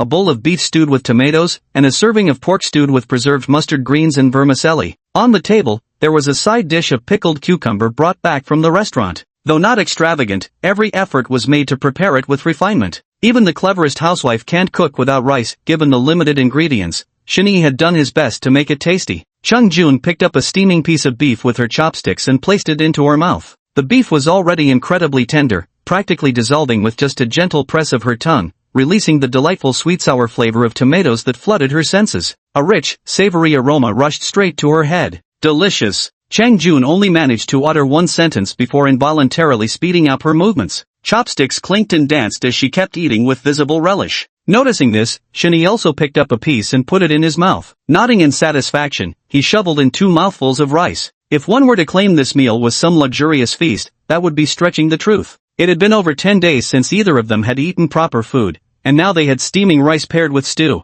Their starved taste buds were overwhelmed by the delicious meal, making everything taste extraordinarily good to the long-famished pair. They didn't speak another word, focusing solely on devouring their food. The pot of rice was completely cleaned out between the two of them. The portion was generous, leaving some leftovers to be reheated for dinner. Chung Jun sat on the stool, holding her stomach as she rested. She had completely overeaten this meal, just the rice alone she'd finished 2 bowls of something that never happened even back home before. Now her little mouth was slightly parted, a grain of rice clinging endearingly to her glistening lips. Shin-Yi smiled and pointed at his own lips to remind her. Chung Jun stared blankly at Shin-Yi for a moment before suddenly realizing. She hurriedly picked off the grain of rice, her face gradually flushing red. This meal appeared simple, but preparing it wasn't easy at all. The only thing that could be considered fresh vegetables were the bean sprouts, which Chung Jun had soaked from soybeans 3 or 4 days ago. The luncheon meat was canned, so were the beef and tomatoes, and even the preserved vegetable with braised pork came from a can. The ingredients were quite scarce.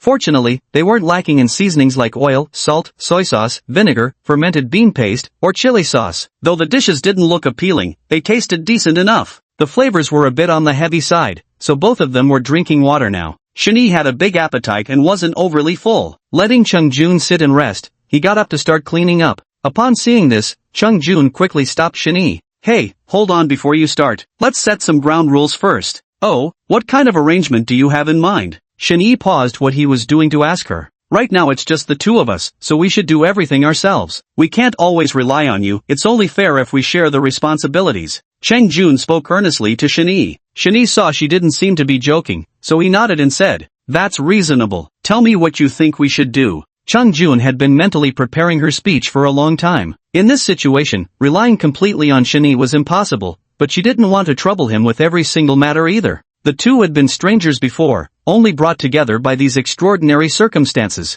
She isn't quite sure about Shin-Yi's temperament now, and neither does she know how long they'll have to live together in the future. So she believes it's best to define their responsibilities soon, clearly dividing tasks to avoid potential conflicts later. If she were to fall out with Shin-Yi, Chung Jun believes she'd be the one at a disadvantage. This is what I was thinking, let's split daily tasks 50-50. If anything new comes up, we can discuss how to handle it together. Cheng Yun counted off tasks one by one as she explained to Shin-Yi. Taking into account that you're male and I'm female, the more physically demanding jobs will fall to you, like hauling things, fetching water, gathering supplies, whereas cleaning, laundry, washing dishes, cooking. I don't actually know how to cook yet, but I can learn. Here. Cheng Yun's face flushed with embarrassment, the meal they just had was made by Shin-Yi after all. Given her skill level, she really couldn't bring herself to take responsibility for this task. But later Shin-Yi would inevitably need to go out exploring and foraging supplies, he couldn't possibly return exhausted from a full day's work only to have to cook for her too. So Chung Jun thought she could gradually learn, striving to have meals ready whenever Shin-Yi returned home.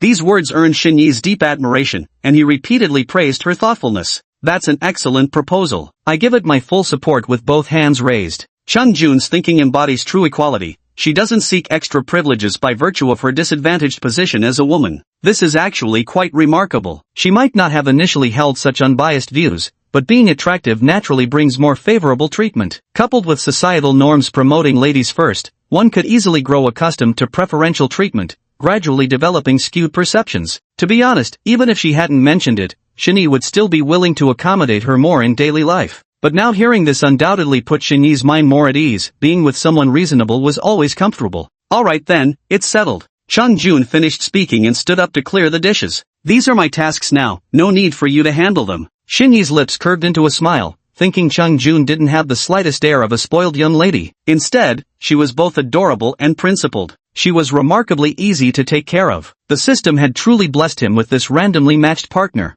If nothing else, the fact that he didn't have to wash dishes alone was enough to win his heart. While Shin-Yi didn't mind cooking, doing dishes, and cleaning the table were his absolute pet peeves. Humming a tune, Shin-Yi went downstairs. Chung Jun used some leftover rice washing water mixed with clean water to wash the dishes one by one. Water was temporarily too precious to waste, but there was plenty of kitchen paper. Shin-Yi had brought back more than a dozen rolls. She wiped everything clean with paper towels. These were tasks Chung Jun had rarely or never done before. Though somewhat clumsily handled, they were all passable after all, they were simple chores. Downstairs, Shin-Yi was still bustling about. Having just moved into a new home amidst the chaos of settling in, there remained endless tasks to tackle. The small Western-style house had just been renovated recently, with most rooms still completely empty. Since the couple intended to live there long-term, they planned everything meticulously. They carefully designated which supplies, like rice, flour, water, oil, and grains, would go in each room, ensuring everything was readily accessible. Shinny even went out to a furniture mall to haul back various pieces to furnish the place. A complete set of tables and chairs,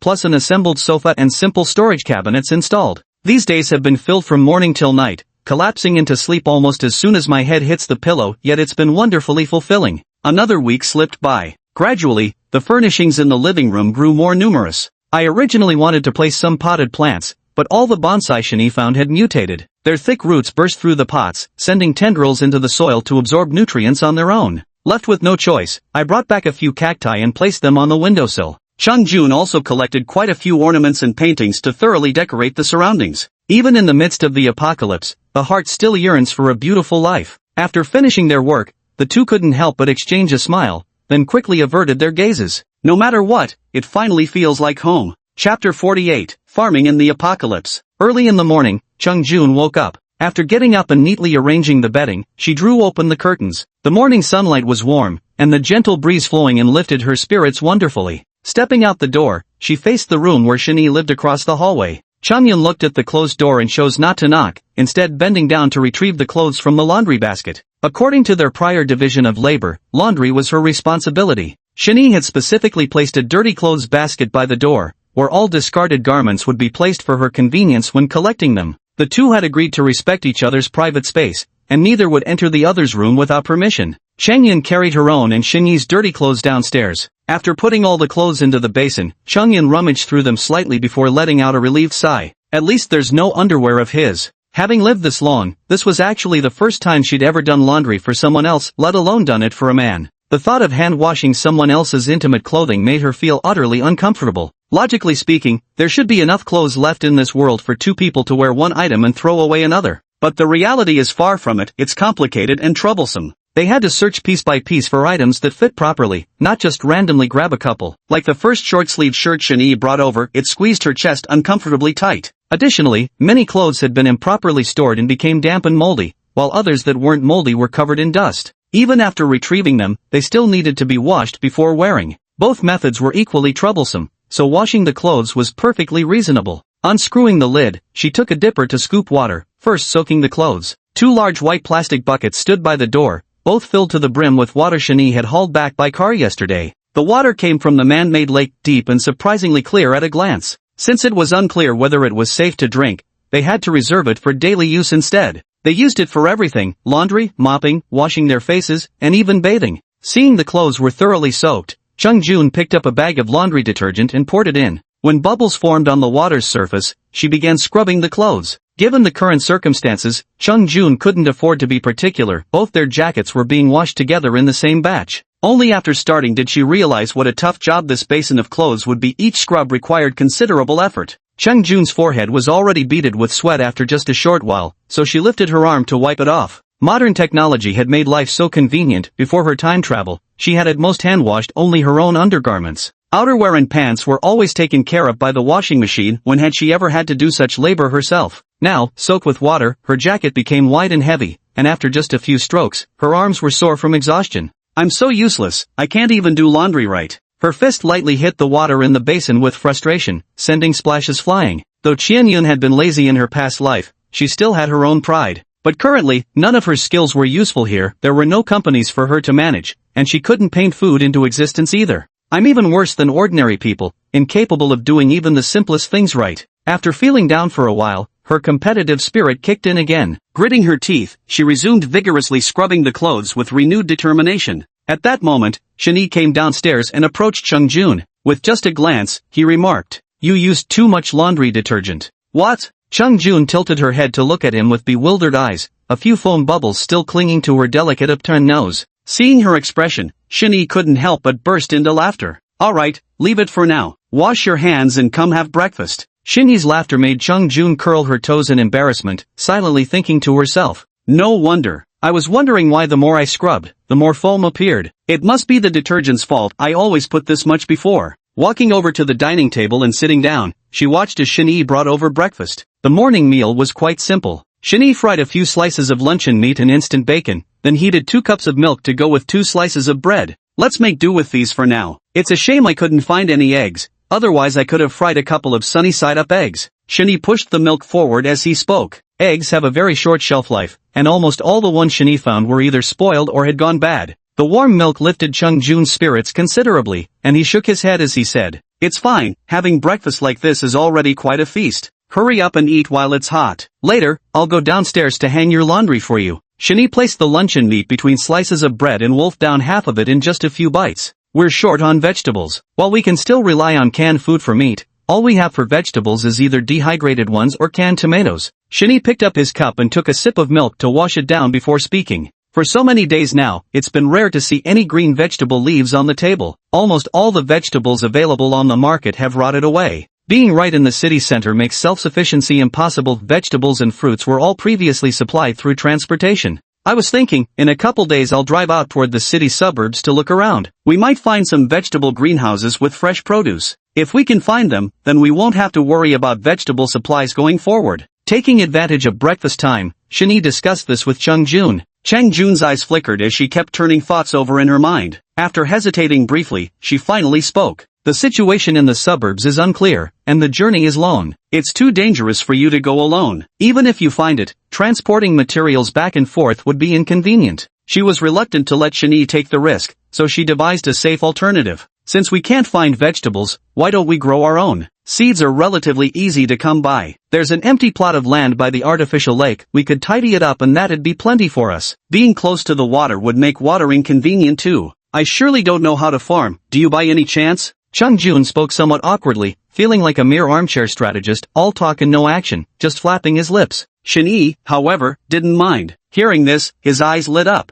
"It's fine, I know how. That's actually a good idea. Growing our own is safer, and harvesting would be convenient. I'll go out this afternoon to find seeds." The house in Shinyi's hometown had a vegetable plot in the backyard, and he often helped till the soil during his visits home. As for the growth cycle issue, Shinyi had some understanding from previously helping his mother sow seeds. Leafy vegetables like Chinese cabbage, spinach, and lettuce grow the fastest, usually maturing in 20 days to a month. Vegetables like tomatoes, eggplants, and peppers grow relatively slower, taking 3 to 5 months. To achieve vegetable self-sufficiency in the future, growing vegetables must definitely be put on the agenda. What's wrong with growing some vegetables as a citizen of Greater Zhonghua during the apocalypse? Alright, we'll plant them once we find the seeds. You can teach me then. No problem, it's actually pretty simple. Nodding, Shani cleaned his plate with whirlwind efficiency, downed the remaining milk in one gulp, and headed downstairs. Chung Jun nibbled daintily at her toast slices, finishing them swiftly before rising to clear the table. After washing and drying the dishes, she hurried downstairs to join him. By then, Shani had already changed the basin of water and begun rinsing the clothes. "Let me do it," we agreed, she said. Chung Jun hurried over to take the clothes from him. She tried to do everything within her capability herself, not wanting to trouble Shani with every little thing. She made a conscious effort to cultivate her independence, abandoning the bad habits from before her transmigration. Chapter 49, Generating Electricity in the Apocalypse. Shani neither agreed nor refused, but instead handed over one end of the garment. "Here, hold this end, and we'll wring it out together." Chung Jun froze for a moment, then instinctively began applying force in sync with Shinyi's movements. Working in perfect coordination, they soon finished wringing out the clothes one after another. Chung Jun fetched the clothes hangers. The clutter by the main gate had been cleared out by Shinyi, leaving a large empty space. A thin, elongated wire stretched from the door railing all the way to the street lamp by the roadside. Chung Jun hung the freshly washed clothes one by one on the wire, spacing them apart. With plenty of sunshine, they should be dry by afternoon. This method of hanging laundry would definitely have been considered unsightly back in the day. But nowadays, no one would step in to manage things. Work should be done step by step without overexerting yourself. "Alright, I'm heading out." Shani flicked the water off his hands, pulled open the car door, got in, and started the engine all in one smooth motion. Chung Jun instinctively waved his hand. "Be safe and come back early." Shani didn't respond, only honked the horn in acknowledgement. Watching the car drive away, Chung Jun stood dazed on the spot. Sunlight filtered through the gaps between laundry racks, casting golden red hues that swayed gently upon her face, forming delicate ripples of light. Suddenly, Changyun seemed to recall something and smiled with pursed lips. The sunlight seemed to lose its brilliance in that instant. Yet this breathtaking scene went unappreciated by any. On the afternoon 3 days later, Shani parked the car and immediately called out as soon as he stepped out. Chung Jun, come out quickly and see what I've found." Chung Jun descended the stairs at the sound of his voice. She had been upstairs sorting through the vegetable seeds Shani had previously found, planning to plant them once the land was ready in a couple of days. What's up? What did you find? With a smile on her face, she spoke while descending the stairs. Come, take a look. Shani enthusiastically pulled open the truck bed, revealing two bulky black metal machines placed inside. They're diesel generators. Chung Jun's eyes lit up with delight as he exclaimed excitedly, rushing to Shani's side in a few quick strides. Shani chuckled and gave it a couple of pats with his hand. Right, it took me ages to haul it back. Over the past few days, aside from searching for seeds, Shani had been making the rounds to all the locations Chung Jun had previously marked out. Sure enough, today I found these two generators in the power distribution room of a residential properties management office. According to the markings above, these are two 220-volt generators. Shani estimated that each weighed at least 80 to 100 kilograms, extremely heavy. Step aside, I'll get this down to the basement. Whether we'll have power or not depends on this thing, Shinji announced as he pulled a four-wheeled cart from the car and unfolded it. Without this thing to help, he'd be exhausted to death before getting it back. Then Shani walked to the rear of the car, arms tight, muscles straining as he exerted a sudden burst of strength to lift the generator. Slowly turning around, Shani carefully lowered the machine bit by bit onto the cart. Changyan stepped back slightly, as she couldn't be of much help in this regard. Though Shinji's movements were steady, the bulging veins on his neck betrayed how strenuous it truly was. These brief motions alone had Shani instantly drenched in sweat. Had he not been naturally gifted with rapid physical recovery, able to work in bursts with breaks in between, there would have been absolutely no way to haul it out from the electrical room. After much effort, both diesel generators were finally moved to the basement. This was part of the original plan. The things produce an enormous racket, so keeping them downstairs makes the noise somewhat more bearable. In the dim basement, Shani crouched before the machines, tinkering and studying them. Chung Jun held a flashlight to help Shani with the lighting. Neither of them understood how generators worked. They had grown accustomed to powerful search engines and couldn't be bothered to memorize certain knowledge on their own. After all, any question or answer could be easily found with a quick search. Shani was better off. His childhood neighbor had a generator at home. In his memory, operating it was simple. Just add fuel, connect the battery, and turn the switch. Before moving it, Shani had already checked, there was stored fuel inside. But now, no matter how hard he pressed the switch, the machine remained silent and unresponsive. Their entire electricity plan now depended entirely on the generator. If they couldn't get it working, they'd be screwed. Fortunately, Shani had brought back the instruction manual before leaving. Bring the flashlight closer. With the help of the flashlight's glow, the two huddled together for a while before finally figuring it out. This thing requires battery power to start with a switch, but who knows how long Shani's retrieved battery had been sitting idle. It was probably completely dead by now. There was still one solution left, manual rope starting. After putting down the instruction manual, unconsciously, the two had moved so close together they could hear each other's breathing. Shani coughed and stood up, moving around to the front of the generator. Let me try using a pull cord instead. In the dim light, her expression was indiscernible, but she softly acknowledged and aimed the flashlight to illuminate Shani's location. Shani added coolant to the machine according to the instructions and cut off the city power supply. He took a deep breath, gripped the pull cord tightly, and yanked it with sudden force. The machine gave a dull thud, as if startled from slumber only to lapse back into silence in the blink of an eye. Shani guessed the machine wasn't reaching sufficient RPM. Undeterred, he pulled the cord again. After several attempts, the revolutions finally climbed to the needed speed. The indicator light dinged on. The generator roared to life, officially starting up. Shani and Chang Jun exchanged a glance, spotting mutual excitement in each other's eyes. Chung Jun, quickly go get the power strip and camping lights. Oh, okay. Chung Jun quickly responded, handing the flashlight to Shani before darting out. She returned shortly with the items in her arms. Shani took them and connected the power strip to the battery. Then he brought out the camping lights he had found earlier at the outdoor supply store. All these lights needed to be charged, and upon checking after bringing them back, none of them turned on. Shani nervously plugged in the lights to charge. As he watched the green indicator light come on, he immediately pressed the switch. Crack! A crisp sound rang out as the incandescent lights flooded the entire basement with bright white illumination. A dazzling brilliance erupted before their eyes, forcing them to squint against the searing light. But neither of them had time to care about such things. Their hearts were already brimming with exhilaration.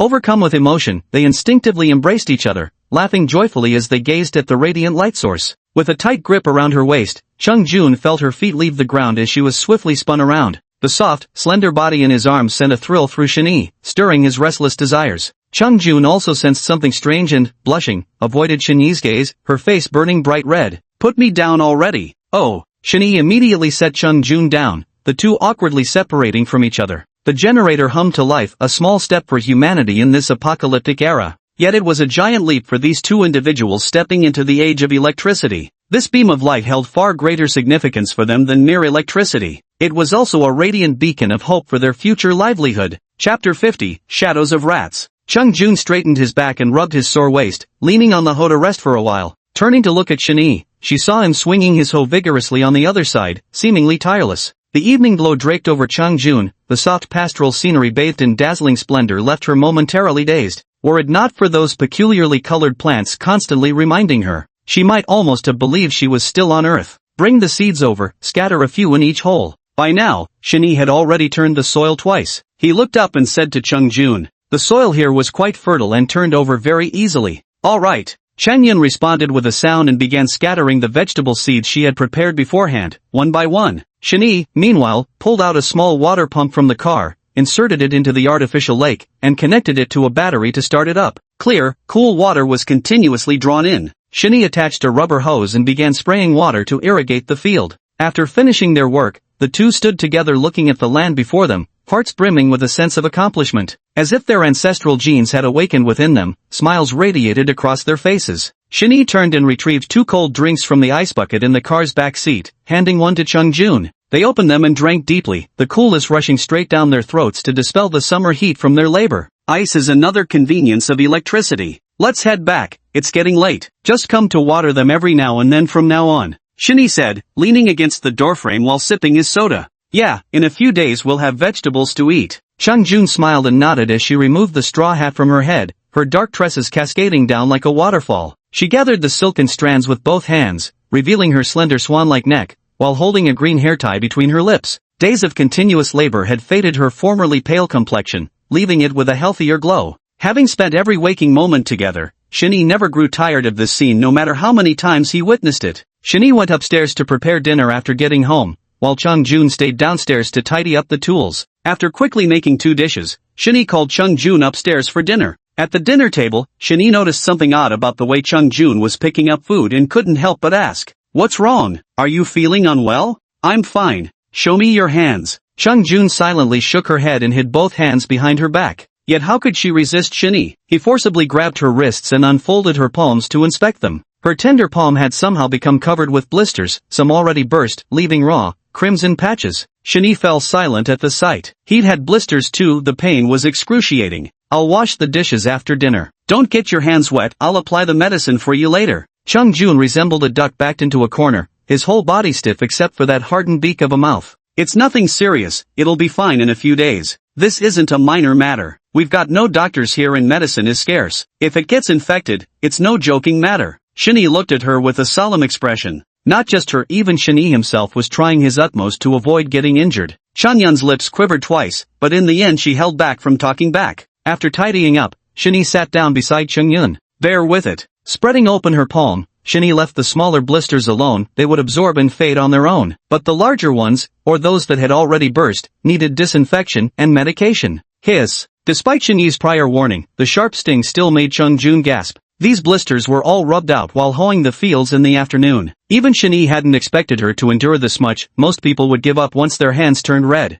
Though her movements were slow and her technique poor, for a delicate young lady unaccustomed to manual labor, not complaining about exhaustion was already quite commendable. While his hands swiftly wrapped bandages around her wound, Shani's tone softened. "Keep the wound dry. It'll heal in a couple of days. Why put yourself through such misery?" Chen Jun's teardrops had been hanging in her eyes for the longest time. At his words, she quickly turned her face away, unwilling to let him see. Though the pain in her palm was sharp, her heart felt inexplicably soothed. Time marches on like this, reminiscing as it goes, never pausing for a moment. Chung Jun wrote the number 74 on a load-bearing wall with a marker. This was her 74th day in this world. She looked noticeably more fulfilled, her entire demeanor having undergone a significant transformation. With less fragility and more competence, her expression carried a cool detachment. When everything depends on self-reliance, the environment truly tempers a person. "Chung Jun, breakfast is ready." The next instant, her composure shattered as she broke into a radiant smile. "Coming." 3 months of living together day and night felt like years had passed, time stretched thin until they'd grown so close they shared everything. The pressure to survive had vanished, yet the questions that followed hadn't diminished in the slightest.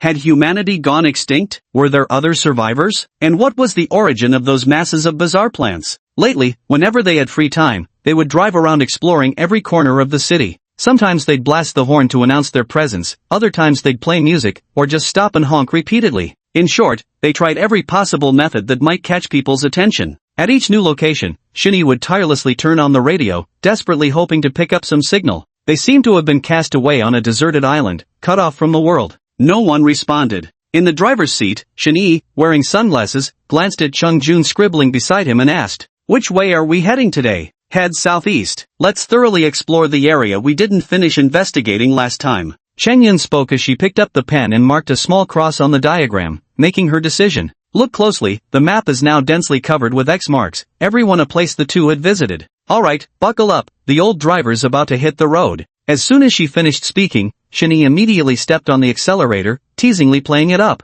"Ah, you're asking for death." Chang Jun was startled by the sudden acceleration. After steadying herself, she embarrassedly and angrily punched Shinyi's shoulder. What she got in return was Shinyi's triumphant laughter. The car sped southward along the road. As was his habit, Changyun pulled out a loudspeaker from under his seat and played a looped pre-recorded broadcast, trying to catch the attention of those around him. By noon, the loudspeaker, exhausted from a morning's work, had run out of batteries, and naturally, no one responded. Used to this routine by now, Changyun retrieved the speaker without complaint. The car stopped in the middle of the road, and the two began their rest. Shinny set up the sunshade while Changyun unfolded the folding chairs. They took out the packed lunches prepared before leaving home in the morning and began to enjoy their meal. The car door was left half open, allowing the melodious music inside to drift into their ears. With their appetites satisfied, they reclined their chair backs, each holding a cold beverage, and began their afternoon nap right there on the zebra crossing. The chaotic, disorderly streets, the ruined city among broken walls, so silent that only music remains.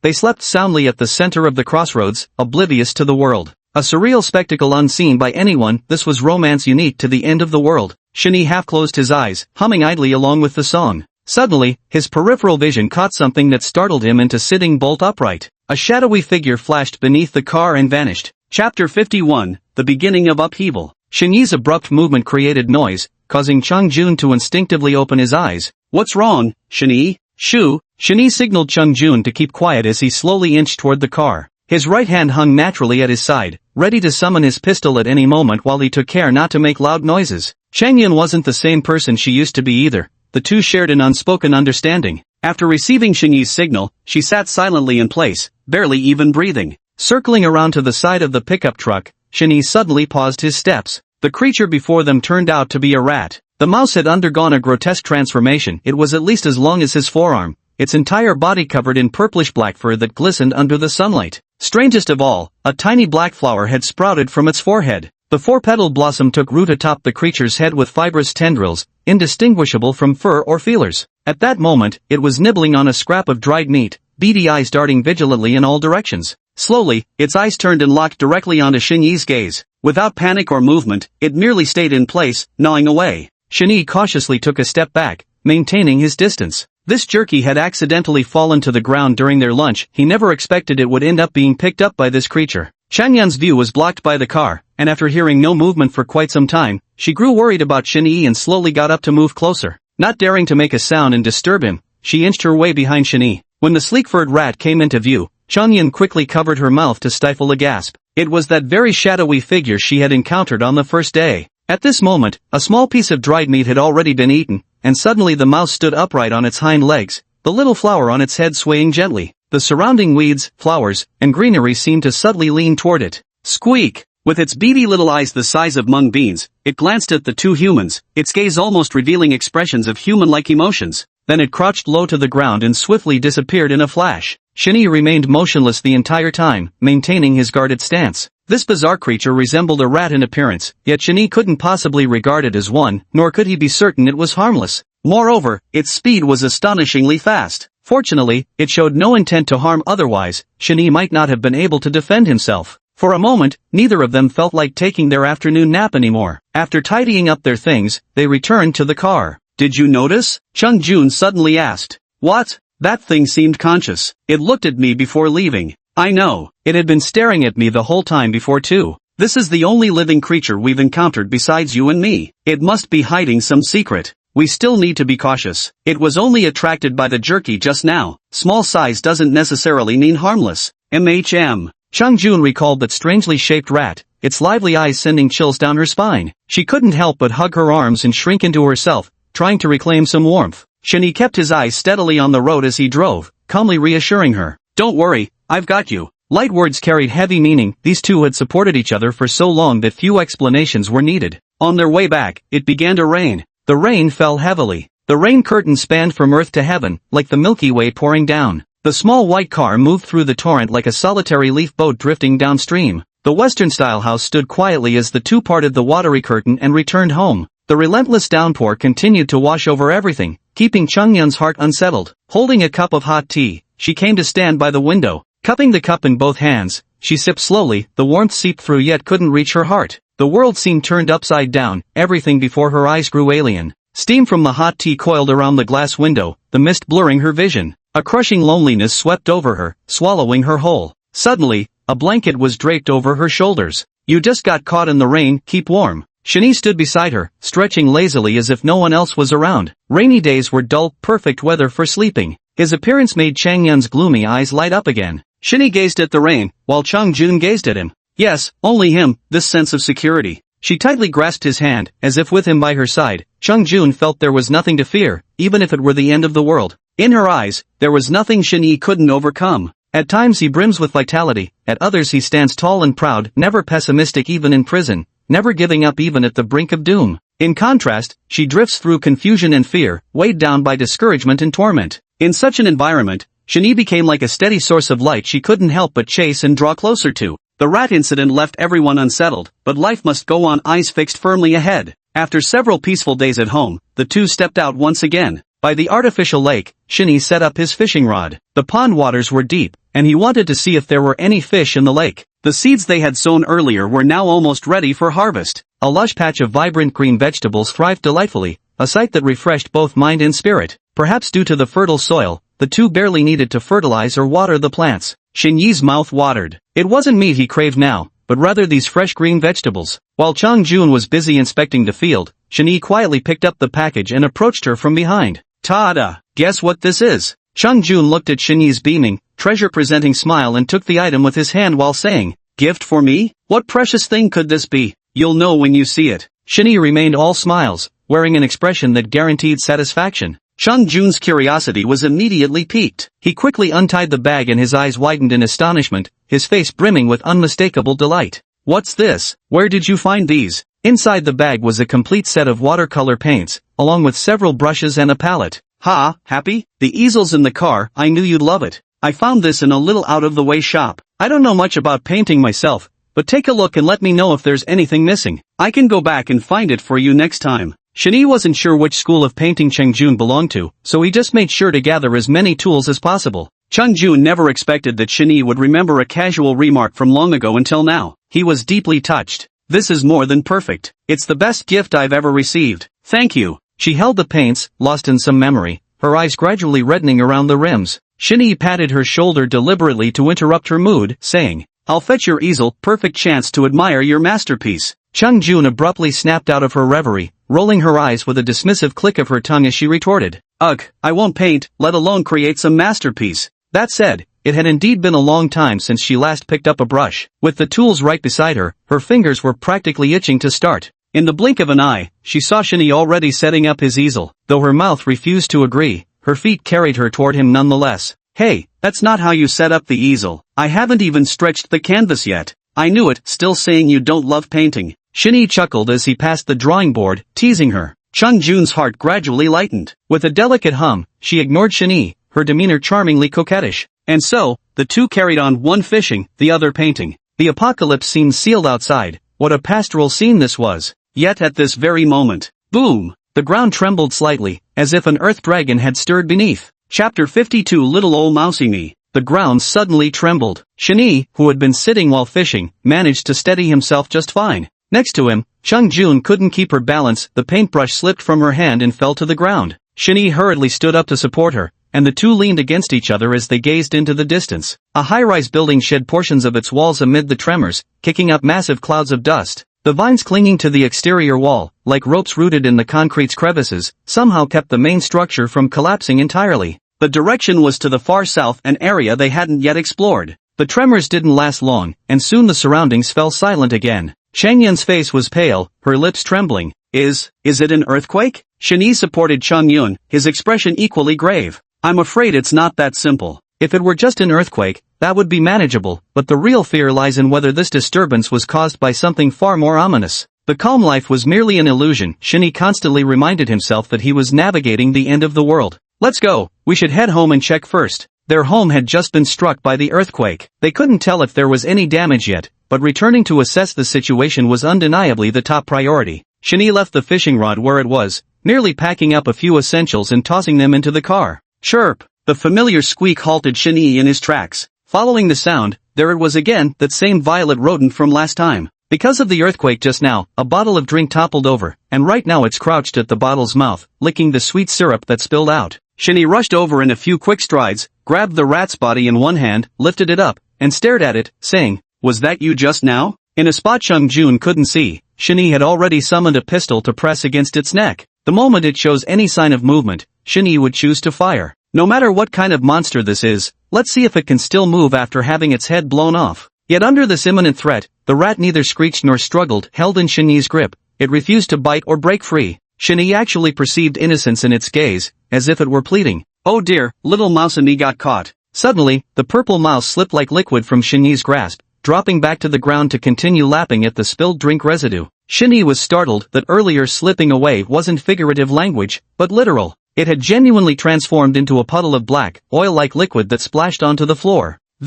What's wrong, Shani? Who are you talking to? At that moment, Changyan dropped what he was doing and rushed over upon hearing the commotion. Shani said nothing more, simply pointing at it. The mouse drank freely without a care, completely ignoring the two people above it. It's happening again. Chang Jun's expression darkened. She had always been terrified of mice, even the mere sight of them made her skin crawl. Could that earthquake earlier have been caused by it? Clearly, Chang Yun also started to doubt. It was impossible not to make the connection. After all, this mouse was the only living creature they had encountered in this world. Who else could they suspect if not it? Not sure. There's too little information to go on. We're completely in the dark here. Shani shook his head. A vague premonition told him this mouse wasn't the real culprit. But given how unusual it was, it definitely wasn't entirely unrelated either. Chang Jun was deeply worried. After barely 2 or 3 months of smooth sailing, troubles had started cropping up frequently again recently, and the more he learned, the greater his confusion grew. Most of the phones, tablets, and laptops collected from home were password protected, and without internet access, offering not even a glimpse of the full scope of this world's catastrophe. After some consideration, Shani crouched down to attempt communication with it. Can you understand what I'm saying? If you can, nod your head. Shani's words made the purple mouse in the drink bottle raise its head. It made no response, only turning the tiny flower on its head ever so slightly, and the surrounding weeds instantly grew a tad lusher. Then, with another swift whoosh, it vanished before their eyes. What do you think that flower on its head resembles? On the way back, both of them were preoccupied with their own thoughts. Shani scratched his chin and thought and came up with something similar. Sunflower steps? This was a derivative plant from the Resident Evil game that Shani played during his university days. It essentially served as the origin of the Resident Evil storyline, as the virus was extracted from this flower. This plant's behavior aligns with Shini's understanding of the background setting and alien plant invasion. Chung Jun hadn't seen it earlier, but he witnessed it clearly. The mouse turned into a puddle of liquid and slipped right through his fingers. Resident Evil? That makes some sense but doesn't quite fit. I'm actually thinking of a more suitable story background, The Last of Us.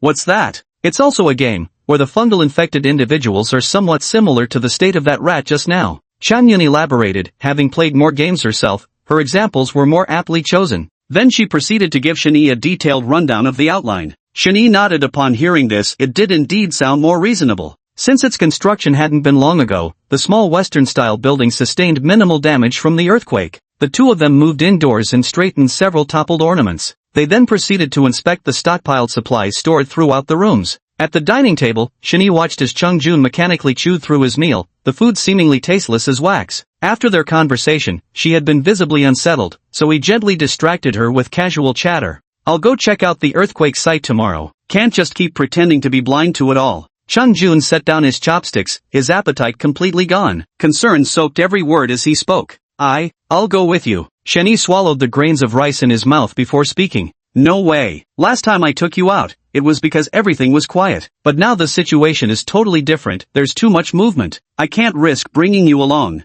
But, you. Chung Jun frowned, speechless with frustration. If you think it's dangerous for me to go, isn't it just as dangerous for you? Shin-Yi naturally saw her concern. Their fates were now inextricably linked. If anything happened to him here, Chung Jun would likely struggle to survive alone. Through their brief few months together, Shin-Yi had developed feelings for her, mingled with admiration. She was resilient, clear-headed, decisive and, crucially, had a ruthless streak when it came to herself. Shin-Yi often indulged in the cliched fantasy that if she could become his real-life girlfriend, he'd probably wake up laughing in his dreams. Reining in his wandering thoughts, Shin-Yi reassured her. Don't worry, I'll be there. I'll just watch from afar and won't get too close. It's like throwing shuriken from 800 miles away, you get what I mean? Even with Chung Jun's quick wit, it took him a moment to process this old meme after hearing it. His gloomy mood abruptly paused, and he couldn't help but twitch the corner of his mouth. Seeing this, Shin-Yi's eyes lit up as he pressed further. You know this reference too? Chang Yun immediately felt underestimated and couldn't help rolling her eyes at him.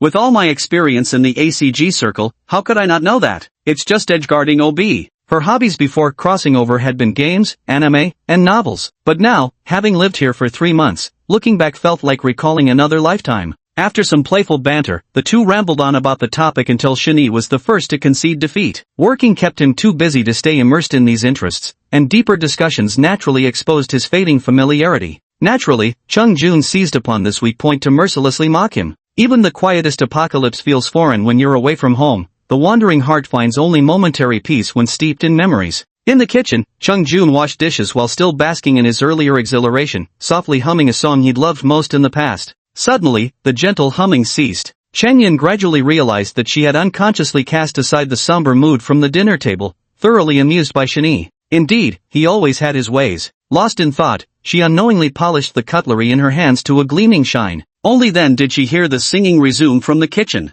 Chapter 53 The Black Flower. The next afternoon, Shin-Yi noticed the sun wasn't too strong and set off after saying goodbye. Chung Jun stood at the crossroads, watching the receding car and silently praying for Shin-Yi's smooth journey. The high-rise building that collapsed in yesterday's earthquake was located to the south. Shin-Yi had been there before, but he had only gone as far as the supermarket area and stopped, never venturing deeper. The place where Shin-Yi currently was called Jiangqing District, which wasn't exactly the city center. According to the complete map of Huaijing City they had found, that area was closer to the downtown core. Beep. A beep of electric current signaled, and a slightly distorted voice came through the walkie-talkie by his hand. Shin-Yi, come in if you copy. Copy that, what's up? With one hand on the steering wheel, Shin-Yi freed his right hand to pick up the walkie-talkie and reply. It's nothing, just checking in on you. I'm good, heading towards the central zone now. Should be there in under 10 minutes. Alright, you, stay safe. Keep me posted if anything comes up. Don't worry, I've got this. Shin-Yi responded with a sound, and Chung Jun reluctantly ended the call on the other end. The walkie-talkie's battery was limited, meant for crucial communications, not idle chats for too long.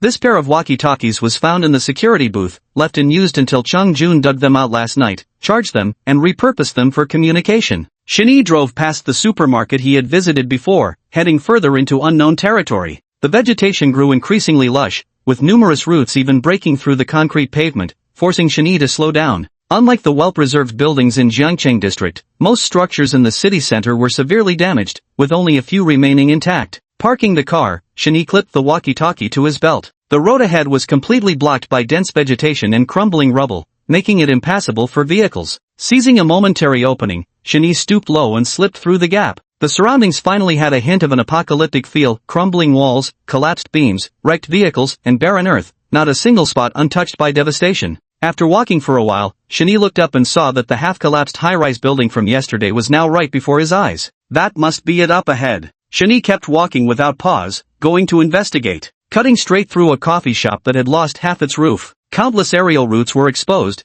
densely converging towards a central point. The layered, tangled mess of roots made Shin-Yi frown deeply, stirring waves of nausea. Could yesterday's earthquake have been caused by the movement of these roots? He cautiously avoided the root systems while pushing aside the vines and leaves to peer inside. At the center, surrounded by countless roots, there were only a few small black flowers. The plant's broad leaves spread like open umbrellas, so thin they were nearly translucent. Sunlight passing through them would reach the ground below. The black flower bloomed with 4 petals, its hue not particularly vibrant, yet as sunlight danced upon it, it split into 7 colors resembling a rainbow. The root and stem were entirely black, appearing from afar like a column of carbon fiber, with something resembling liquid churning and swaying within. As Shin-Yi gazed at it, he felt an intangible yet overwhelmingly potent vitality pulsing inside. Is this that strange flower? He instantly spotted the small black flower at the very center, visibly identical to the one growing from the rat's head. The connection was self-evident, and Xin Yi's heart secretly tightened. Is this plant the culprit behind the world's collapse? At first glance, apart from its bizarre color, the flower appeared no different from common roadside weeds, so fragile it seemed a single step could crush whole clusters. Yet Xin Yi couldn't dismiss the thick roots beneath his feet as insignificant. The countless thick roots were like the tip of an iceberg. Who knew how massive the unseen portion might be? With so much nourishment feeding this small plant, one could imagine how terrifying its vital energy reserves must be.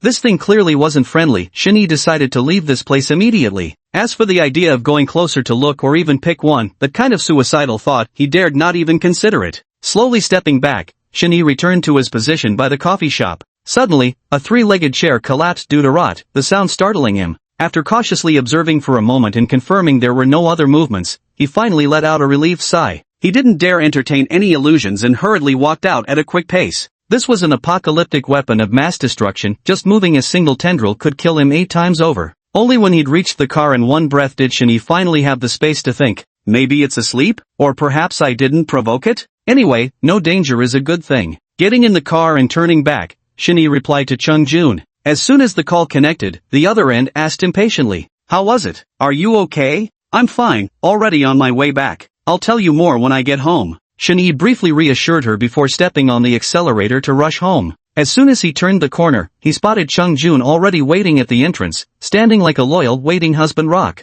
The moment Xin Yi got out of the car, Chung Jun approached and dusted off his clothes, saying, it's fast, what's the situation inside? With a sigh, Xin Yi snatched the towel from her hand and walked inside. He had thought a lot on the way here. The situation isn't optimistic. This isn't an earthquake at all. You know the plants in this world have mutated. Chung Jun nodded, following behind. Xin Yi proceeded to describe the situation he had witnessed that afternoon to her. This thing isn't native here, is it? Where could other organisms possibly survive with its presence? With his vivid description, someone as perceptive as Chung Jun had already pieced together most of the truth. Given the aggressive way this monstrous flower devoured nutrients and dominated the land, there was simply no room left for other plants or animals to thrive. Could it be some mutated creature? That rat was probably being parasitically controlled by it. I don't think so. There are only a few flowers in total. If each one controls a host, how many could it possibly manipulate? Fair point. But then why did that rat keep approaching us? Can't make heads or tails of it at the moment. It was still early, so the two settled down in the living room,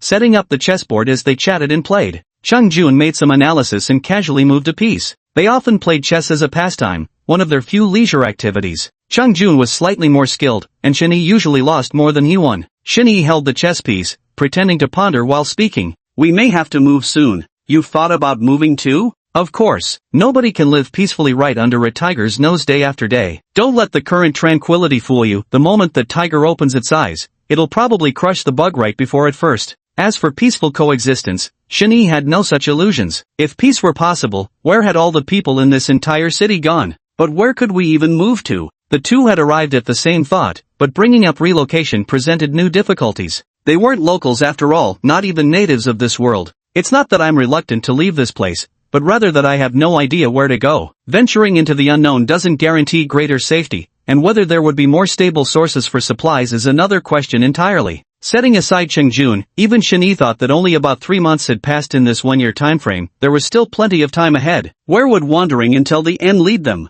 Placing a piece on the board, Xin Yi shook his head and said, I surrender. I can't win against you. Chang Yin frowned at the chessboard, asking suspiciously, did you go easy on me? This was faster than last time. Not at all. You're just improving too quickly. Xin Yi protested from the side. Really? There hasn't been any rain lately. How could there possibly be progress? Seeing this, Xin Yi quickly deflected the situation by saying, oh dear, it's dinner time. I'll go cook. Don't move. I'll handle it today. I can't always leave it to you, especially since you went out today. Chung Jun stopped Xin Yi and stood up saying, all right, then you do it. Seeing her enthusiasm, Xin Yi agreed with some skepticism. Chapter 54, Revealing the Truth. The night was dark, the lighting in the small Western-style house dim. To minimize movement due to the mutated plant issue, Xin Yi had shut down the basement generator. To further conserve energy, the usual brightly lit conditions wouldn't appear anymore. Now they only kept a single camping light hanging overhead. Dinner was prepared by Chung Jun, her first time ever cooking.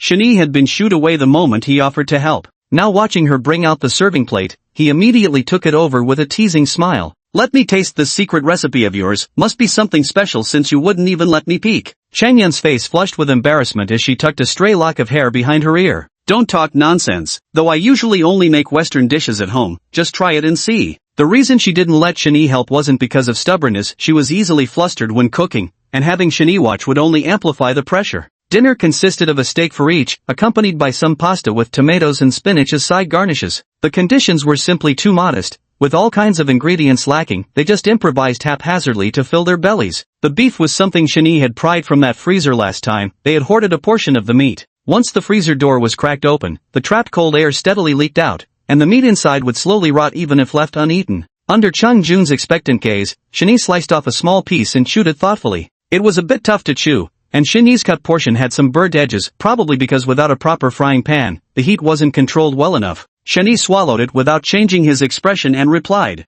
"Not bad, there's still plenty of room for improvement." Chung Jun couldn't read between the lines and, smiling, stood up. "Is that so? This should be paired with some red wine. I decanted it earlier, I'll go get it now." Shani watched her retreating figure with a faint smile, quietly flipping the steak to hide the burnt side. When he looked up again, Chung Jun was already walking out with a large soup bowl in hand. "Couldn't find a decanter, so we'll have to make do with this. It's alright, it's all the same." Chang Yun bustled about again, fetching wine cups and pouring a glass for each of them. Shani didn't drink much, so he wasn't particular about these customs. To him, staying drunk would have been just fine. Though he didn't particularly enjoy drinking, he stockpiled some liquor nonetheless. It served purposes beyond mere consumption. Cheers! The two raised their glasses and clinked them together. Chung Jun smelled the drink first before taking a sip. Shani was a simple man, to be honest. The taste was quite smooth and easy to drink. The moment the liquor hit Chung Jun's stomach, a rosy flush immediately spread across her cheeks. She hurriedly sliced off a piece of meat and popped it into her mouth to counter the effect. The instant the meat touched her tongue,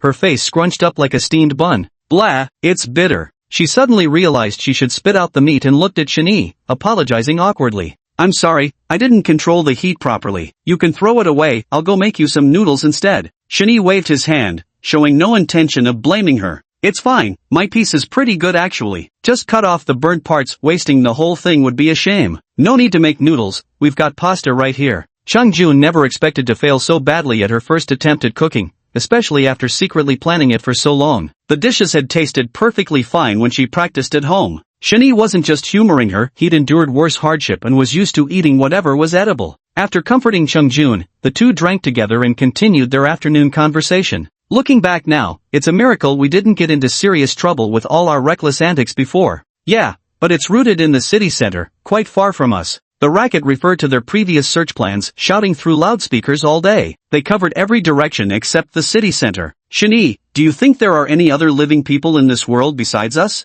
Half the wine was gone when Chang Yun's fingers twisted the base of the stem glass, his tone somber. She used to only have internal worries, but now external threats have emerged too. She simply couldn't stay optimistic. There must be some survivors left, humanity isn't so easily wiped out. According to the system's description, being close to collapse isn't the same as complete annihilation, there might be pockets of resistance hidden somewhere. That was the only answer Shani could give. Chung Jun gave no direct response to this answer. What difference would it make even if the person was found? She was an outsider, no family, no friends. When she opened her eyes, all she saw was this wretched city. She took another heavy swig as emotion surged within her, then slowly slumped onto the table. Her eyes looked dazed, like a startled fawn, tears rolling plump from their corners. Why not? Why me? Why am I here? Through countless hardships and trials, Chung Jun clenched his teeth and persevered, yet the doubts weighing on his heart remained unresolved. In the third month of the apocalypse, she finally couldn't hold back her sobs any longer. Shani set down his wine glass, walked over to her, and gently patted her shoulder while quietly offering words of comfort.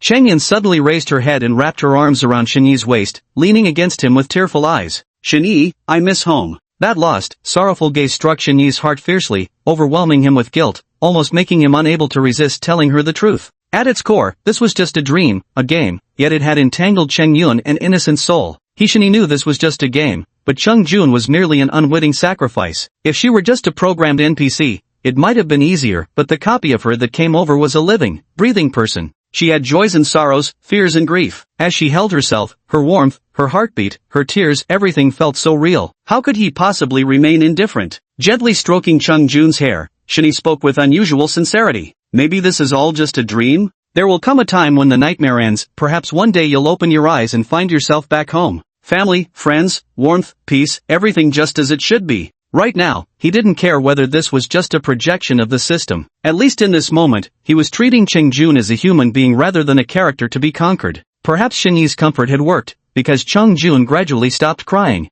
Her eyes red, she lifted her head and smoothed out Shinyi's wrinkled clothes, the fabric already dampened by her tears. Sorry, I'm better now. Watching her sit upright, Shinyi returned to his seat. Cheng Jun refilled their glasses and raised his cup once more. Shinyi watched her take another large gulp and frowned in concern, advising, maybe slow down. He'd figured it out. Cheng Jun was the type who loved drinking but couldn't hold her liquor, throwing herself into it without restraint despite having low alcohol tolerance. Ignoring him, Cheng Jun downed the red wine in one go, exhaling deeply as she attempted to reassure herself. You're right, what if it's all a dream? By the way Shinyi, I never asked where you're from originally. Shinyi set down his wineglass and replied casually. My hometown is a poor place called Linjiang County, under Gusu Province. As for where I work now, it's Jingyuan City. To my surprise, Cheng Jun's eyes lit up immediately. You're in Jingyuan City too? Me as well. Which district are you in? Jianyuan District. What a coincidence. I live in Shangyang District, but I work in Jianyuan too. Tiancheng Group, you know it, right? Cheng Jun didn't expect the two of them to live so close to each other. It seemed fate had brought them together.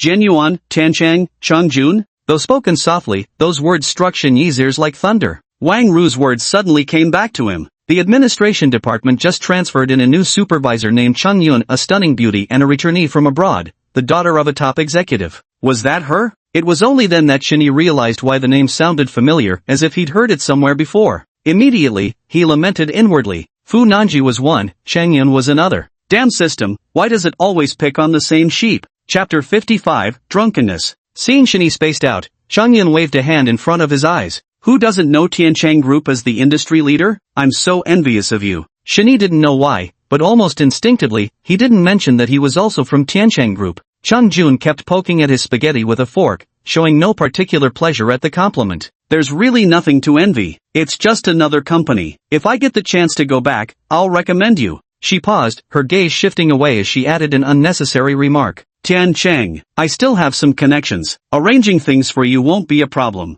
Shinyi, fully aware of her status, understood exactly what she meant and played along with feigned anticipation. Ha ha, then I'll really believe you now. You better not be lying to me. Whether or not she could return home, making this light-hearted agreement had lifted Cheng Jun's spirits considerably. She clinked glasses with Shinyi once more. After downing a glass of red wine, Cheng Jun felt slightly dizzy, though she paid it no mind. This pleasantly hazy sensation felt wonderful, forgetting all worries and sorrows, her whole body feeling weightless. Her flushed face burned slightly as she unfastened the first button at her chest, revealing an expanse of fair skin tinged with pink. Boldly meeting Shinyi's gaze across the table, she ventured. Shinyi, how old are you this year? Shinyi had been focused on cutting his steak when he raised his head to respond. Me? I'm 25. Why do you ask? Cheng Jun covered her mouth with a light chuckle, her mind pleasantly fuzzy as she cheerfully replied. I'm 26, a year older than you. You should be calling me older sister. Shinyi found her antics both amusing and exasperating. Setting down his fork with a wry smile, he joked.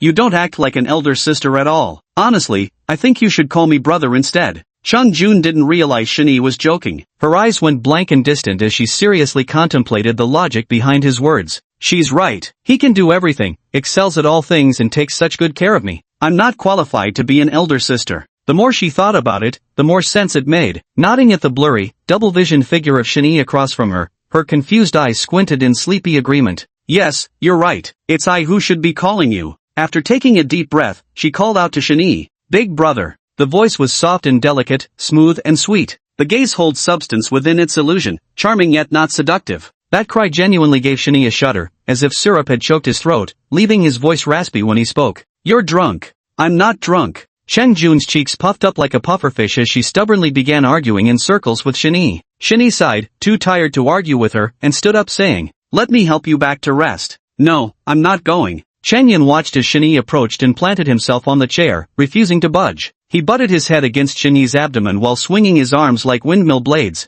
Shinyi had never witnessed such a spectacle before. When Cheng Yun got drunk, his antics rivaled those of a demon revealing its true form. The goddess has turned into a crazy woman. Unable to bear it, Shinyi had no choice but to grab both her hands and, half kneeling, straighten her up. But who would have thought she would go limp as if boneless and slump over, pressing half her face against Shinyi's shoulder while suddenly mumbling, Who asked you to let me win? I don't want your mercy. The warm breath exhaled felt ticklish against Xinyi's ear. The scent of orchids mixed with a faint alcoholic aroma penetrated straight into his nostrils. This wildly imaginative remark made Xinyi pause before realizing she was referencing their chess game that afternoon. Seeing her intoxicated state, Xinyi had no choice but to humor her, stroking along the grain. Yes, it's my fault. I promise I won't hold back next time, okay? Next time I'll definitely give it my all. Seeing she wasn't responding, Xinyi wasn't sure if she'd heard him, so he simply picked her up to carry her back to her room. Bending down, Xinyi scooped her up in a bridal carry. Her body was soft and pliant, light in his arms with a pleasing texture.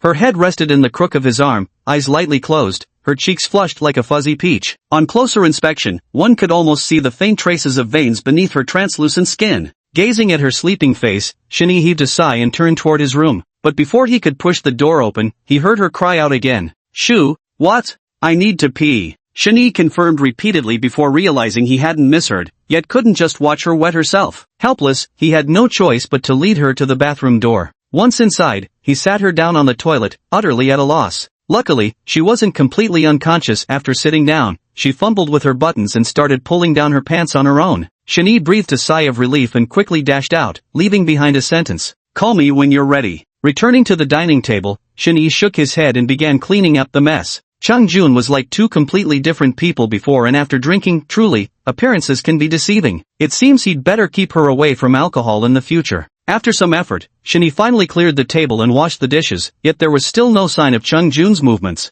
Flicking the water off his hands, he hurried to the bathroom door and knocked. After several unanswered knocks, Xinyi immediately pushed the door open to look. There, he saw Chang Jun, who had somehow fallen asleep while sitting on the toilet, head tilted back and pants only halfway down. Xinyi sighed for what felt like the umpteenth time that night, stepping forward to help her up and check on her. At least she hadn't wet her pants. Otherwise, Xinyi wouldn't have known how to deal with this mess. He hoisted her up again, pushed open the bedroom door, and deposited her on the bed. Her disheveled clothes revealed large patches of skin, her hair cascading loose like blooming crabapple flowers. With such a delicate warmth beside him, Xinyi's heart pounded uncontrollably. He was a healthy man, claiming indifference would be a lie even ghosts wouldn't believe. At this moment, stealing a kiss seemed nothing out of the ordinary. Looking down, she saw Chang Jun lying flat on the bed, seemingly trapped in a nightmare at this moment. Her delicate brows were slightly furrowed, forming a deep crease between them. Her eyes were tightly shut, and her thin lips were pressed together. Her entire face exhibited a fragile beauty that made one instinctively want to protect her. Sitting by the bedside, Xinyi remained silent, finally just reaching out to gently smooth her knitted brows. He pulled her shoes off, helped her with the blanket, but left her clothes untouched. Leaning down, Xinyi placed a light kiss on her forehead before stepping away.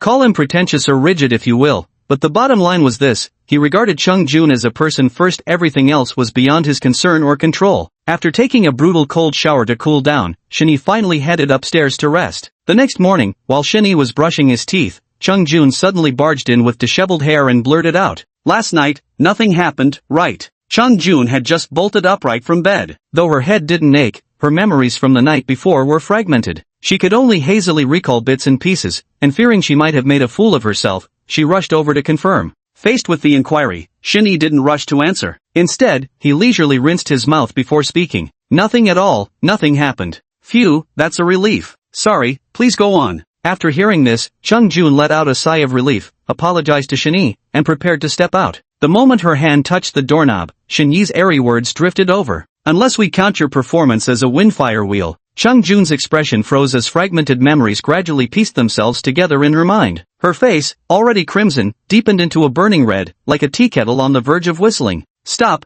don't say another word. I don't want to hear it." With that, he fled as if escaping. Xinyi chuckled lightly. After tormenting him for half the night yesterday, he finally had a chance to vent his frustration. "Let's see if you dare to throw a drunken tantrum next time." Chapter 56, The Laboratory. The peaceful days lasted less than 3 days. Then the second earthquake came. Although it didn't last long, both of them finally abandoned their wishful thinking. Xinyi began considering escape plans. He drove back the big Jeep he had previously found. Apart from a slightly deformed front bumper, the vehicle was in remarkably good condition overall. The two of them began making some modifications to the vehicle. Actually, calling it modifications might be an overstatement. They just removed the back seats to create more space. Some canned food that's easy to store, purified water, and strong liquor. Car batteries, camping lights, portable gas stoves, gas canisters, bowls, chopsticks, and cookware. Almost everything you could think of was loaded into the car. 2 barrels of gasoline were also prepared, and a tent was fastened to the roof of the car. You could say they were ready to flee at any moment. Strive to reach the point where if anything seems off, we can immediately get in the car and leave. Another 4 days passed after that. The third earthquake arrived. Chung Jun suspected it might be expanding its territory. Every tremor is the roots underground absorbing nutrients and stretching their limbs, which means sooner or later, its surface roots will spread right beside them. The 99th afternoon since doomsday arrived. Shin-Yi and Chung Jun had already cut off all unnecessary outdoor activities. Chang Yun irritably swept the chessboard aside, utterly unable to focus her thoughts. Shin-Yi knew of her agitation but was powerless to help. What else could they do but passively wait? Creak! The familiar cry sounded, and the two exchanged glances before immediately standing up. Going downstairs, sure enough, it was still that same rat. At that moment, it stood on its hind legs, watching as the two approached, causing the small black flower above its head to sway and tilt. Shin-Yi stopped Chung Jun, intending to go over alone. Wait! Chang Yun grasped Shin-Yi's hand, taking a deep breath to suppress her discomfort as she said, "It might be conveying some kind of message. Look at the flower on its head." Hearing this, Shin-Yi recalled the several times he'd seen it before. Those encounters had either shocked him with its sudden appearances or made him suspicious of its intentions, thus causing him to overlook the subtle change. Shin-Yi walked over, his eyes fixed unblinkingly on it. "Do you mean there's something in that direction?" The mouse made no response, only the flower atop its head swayed gently. Shin-Yi's heart stirred as he asked it again. "You mean you want me to follow you?" This time it didn't vanish immediately. Instead, it squeaked once, and the little black flower turned to face him again. Shin-Yi finally realized that whenever this rat appeared, it had been giving him clues and directions, he just hadn't understood its meaning before. Seeing it hadn't left, Shin-Yi turned back to Chung Jun and said, "Better to embrace fortune than avoid misfortune, following it might lead us to something worthwhile." Will it work? It's just a guess. If it wanted to harm us, it wouldn't go through so much trouble. There must be something else going on. Then this time I'm going with you. Chung Jun looked at Shin-Yi with determined eyes, his tone resolute. All right. Looking into her stubborn eyes, Shin-Yi found himself unable to refuse this time. The doubts in their hearts were simply too many. Even though they knew following it might be risky, they still chose to go. The feeling of groping in the dark like blind men touching an elephant was unbearable. Having made up his mind, Shin-Yi tentatively said to the motionless rat, "Let's go." Whoosh! The rat transformed into a black shadow and vanished, reappearing over 10 meters away in the blink of an eye. It stopped and turned back to glance at the two, as if questioning why they weren't following. Seeing this, Shin-Yi immediately pulled Chung Jun along to follow. Thus the two humans and one rat proceeded down the street together. The journey wasn't long. After walking for less than 10 minutes, the rat finally stopped before a stretch of ruins. "This place is," Chang Yun murmured. "This is where I woke up." Though merely 100 days had passed, Chang Yun felt an unfamiliarity upon returning to this place.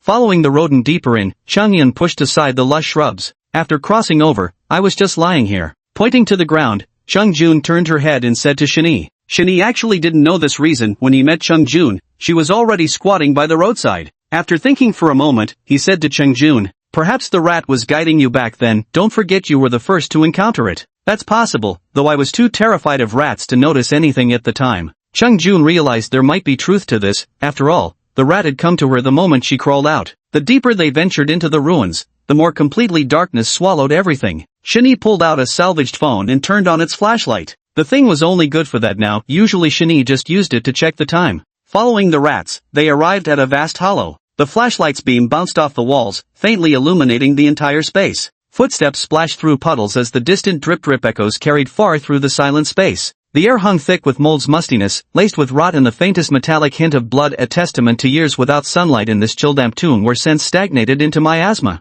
Every nerve alight with unease, Chung Yun clenched Shin-Yi's hand until their palms grew slick. Shin-Yi pressed forward. Having come this far, retreating was never an option. Chung Jun feared that if he didn't follow along in fear, he might not be able to keep up, so he had to force himself to stay calm. Finally, the mouse stopped at a half-open gate. The moment Shin-Yi stepped onto it, buzz! A surge of electronic sound rang out as fluorescent white light illuminated the surroundings, brightening the entire space. "There's still electricity?" Shin-Yi wondered curiously. At any rate, having light at least made things seem much more reassuring. Stepping inside, Chung Jun observed the architectural style of the surrounding buildings. "It looks like some kind of underground laboratory." "So you think so too?" A pungent odor wafted through the long corridor. Shin-Yi cautiously approached and found it to be an indescribable mass. Somewhat resembling moss yet also fungal, vast white tendrils interconnected them, spiraling downward in a web-like formation. There was a bizarre, nauseating quality to it, yet somehow interwoven with an oddly intricate beauty. They clung grotesquely to walls and floors in sprawling patches. Regardless, touching them without knowing the cause wouldn't be wise. Shinee carefully led Chung Jun around them. After turning the corner of the corridor, the rat was already waiting there. Inside, the sight that greeted them was complete chaos: scattered documents, dried blood, and those strange fungal plants they had just encountered. Stepping over various glass partitions, Shinee followed the rat into an office. This could be called either an office or a research lab. It contained numerous incomprehensible instruments and tools, with piles of documents strewn across the desks. At the other end stood a transparent incubator, though it now had a large hole smashed through its center. Chung Jun had already begun sifting through the documents with bowed head, while Shinee compared the size of the hole to the dimensions of the rat. He secretly suspected this mouse might have escaped from the laboratory. Ever since entering the office, the mouse had been fixated on the small cage on the desk, trying to squeeze inside. But its body had grown too large, it couldn't fit even if it broke the cage. Suddenly, it melted into an oil-like liquid that flowed into the cage, yet became trapped again after reforming its original shape. So there was no choice but to ooze out of the cage again. Chapter 57: The Eukaryotic Fungus Lord. Chung Jun's expression was grave as he flipped through the documents on the table. The veil of the world was gradually being lifted before her. All the previous doubts were now resolved one by one, but instead of relaxing, she grew even more terrified. Sometimes ignorance is bliss. The more you know, the heavier the fear in your heart becomes. Taking a light breath, she spoke. Shinee, come take a look too. At this moment, Shinee was fiddling with a square brick-like object. Hearing the call, he hurried over. What's wrong? Any new discoveries? I wouldn't call it a discovery, it's downright earth-shattering, Chung Jun said with evident worry. 9 months ago, this world was still peaceful and tranquil. Following the explosion of a small meteorite scattering fragments across every corner of the planet, it descended. Chung Jun subtly pointed at the violet rodent. Shinee understood she was referring to the black flowerlets, and nodded in acknowledgement. This plant is extraordinarily aggressive. The moment it takes root, it rapidly sprouts and seizes territory and nutrients, causing widespread panic among the population and significant economic losses. Records indicate that within just 3 hours, it caused nearly all the greenery and trees in a city to wither instantly. Every plant we can see with our naked eyes now is its later offspring. But that wasn't the most terrifying part. When human intervention attempted to eradicate it, it retaliated by releasing a type of spore. Thus, the infected were born. Highly contagious and remarkably formidable in combat. Once infected, they were utterly impossible for ordinary people to resist. Even escaping proved exceedingly difficult. Chang Jun handed over the research paragraphs about the infected. Shinee took them and saw clearly recorded the entire process of an ordinary person from infection to mutation. After a robust adult is infected, the spores entering the bloodstream will cause headaches within 15 minutes. Half an hour later, the entire body will develop a high fever that doesn't subside at all. After 1 hour, the nasal passages begin to itch with the growth of fungal filaments, while the eyes swell painfully, reddening as consciousness starts to blur. 2 hours later, the high fever subsides, as muscle fibers throughout the body transform into plant-like fibers, strength and resilience multiplying rapidly. By the 3rd hour, consciousness is completely lost, the body fully converted into a breeding ground for fungal tendrils, now primed to generate infectious spores for new hosts. By this stage, the individual has truly transformed into an infected being. Every gesture, every movement carries the threat of contagion. Their physical abilities generally equate to those of human second-tier athletes while displaying intense aggression toward non-infected entities, with some individuals surpassing even these standards. The transformation process is irreversible. Even host death cannot halt the infection as long as the head and torso remain intact. They possess no weaknesses besides head destruction and fire aversion, becoming more vigorous and tireless in sunlight while using photosynthesis to regenerate bodily damage. Shinee grew increasingly horrified as he read, unable to summon any emotion beyond sheer astonishment. Compared to it, zombies aren't even worthy of tying its shoelaces. Apart from slower infection rates and being slightly more scientifically plausible than zombies, this infected entity's encounters with ordinary people are completely one-sided massacres. Few weaknesses, immense strength, capable of regenerating health by sunbathing. Each one is an athletic superstar that can be raised to fight regardless of whether they're alive or dead. Even necromancers would probably come weeping to apprentice under it. But then a new doubt arose. Shinee put down the documents and asked Chung Jun, so humanity hasn't developed any countermeasures? Chung Jun had anticipated this question from Shinee. Flicking another document in his hand, he responded, although the alien plants have invaded on a massive scale, humanity isn't completely defenseless either. Within the shortest time frame, countless scientific teams intervened in the research, naming the alien plant eukaryotic fungal sovereign, or Krikia in the West. According to research feedback, the fungal colonies are merely its surface manifestation. Its true form is actually a black, petroleum-like liquid. It can manifest as a flower, a leaf, a plant, or naturally, as fungal colonies. It assumes the form of fungal colonies simply because it benefits its survival. Speaking of this, Shinee couldn't help but glance at the mouse. He'd seen it transform into liquid form more than once. Chung Jun took out an experimental log and began reading. This contained the crucial information about their predicament. It turned out that during the early stages of the disaster, the military had managed to forcibly separate a portion of the eukaryotic fungus lord while it was still weak. This fragment had been brought back to the lab for research. Fortunately, it wasn't supernatural enough to violate the law of conservation of energy. Cut off from nutrients and sunlight, even with all its extraordinary capabilities, it could only obediently remain within the cultivation chamber for study. It was during this period that many crucial insights about it were discovered through research. What followed aligned closely with Chung Jun's initial suspicions. A research accident forced this isolated cluster of eukaryotes to parasitize a lab mouse. After obtaining a body, its survival instinct drove it to escape the laboratory with minimal energy. What about the researchers in the lab? Did they evacuate, or did they all die? The experimental log remained quite clear up to this point, clearly indicating things wouldn't end so simply. Cheng-yun rubbed the goosebumps rising on her arm and forced out weakly. Not a single researcher survived. As for where they are, those things we just saw in the corridor were all that's left. This relates to another characteristic of the infected. In places without sunlight, they consume the host's flesh and bones to survive, until only a mass of fungal roots remains. In that sunless underground lab, all those infected subjects eventually consumed themselves to death. Shinee hadn't expected those fungal colonies they'd just seen were actually transformed from human beings. An involuntary chill ran down his spine.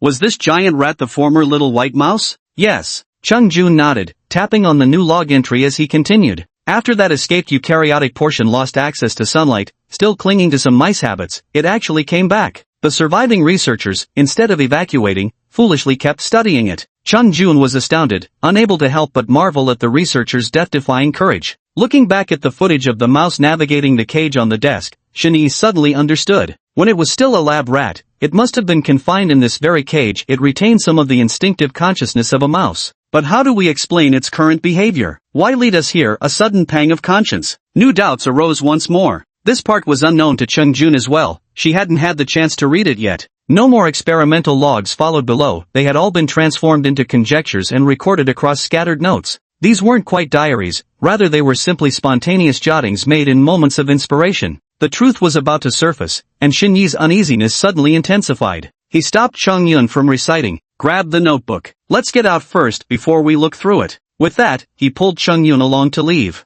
If these infected are so formidable, how come they haven't encountered a single one? This was what truly worried Shinee. Although he had a gun, facing such monsters, Shinee reckoned he'd hardly stand a chance against just two of them. At the moment of leaving the lab, Shinee turned back and spoke to the violet mouse playing on the table. Are you leaving or not? Chapter 58, The Countermeasure Committee. The rat's head didn't move, but the little flower atop it turned toward Shinee. Instantly, it transformed into a pool of viscous liquid that flowed to Shinyee's feet. Shinee tugged Chung Jun along as they rushed out. Neither spoke during the entire journey. The sheer volume of information they just received required substantial mental digestion from both. Upon returning to their residence, they finally regained some sense of security and sat down to rest. Noticing the eukaryotic parasitic mouse faithfully trailing behind, Shinee opened a can to lure the creature into a corner. There are still many mysteries surrounding it. Despite appearing harmless, Shinee didn't dare treat it as a pet. It didn't hesitate to start eating, perhaps due to fungal instincts. It developed quite a liking for human food. Chung Jun had already opened his notebook and begun flipping through it. The entries weren't in chronological order. They resembled both summaries and recorded conjectures, with disorganized and chaotic handwriting.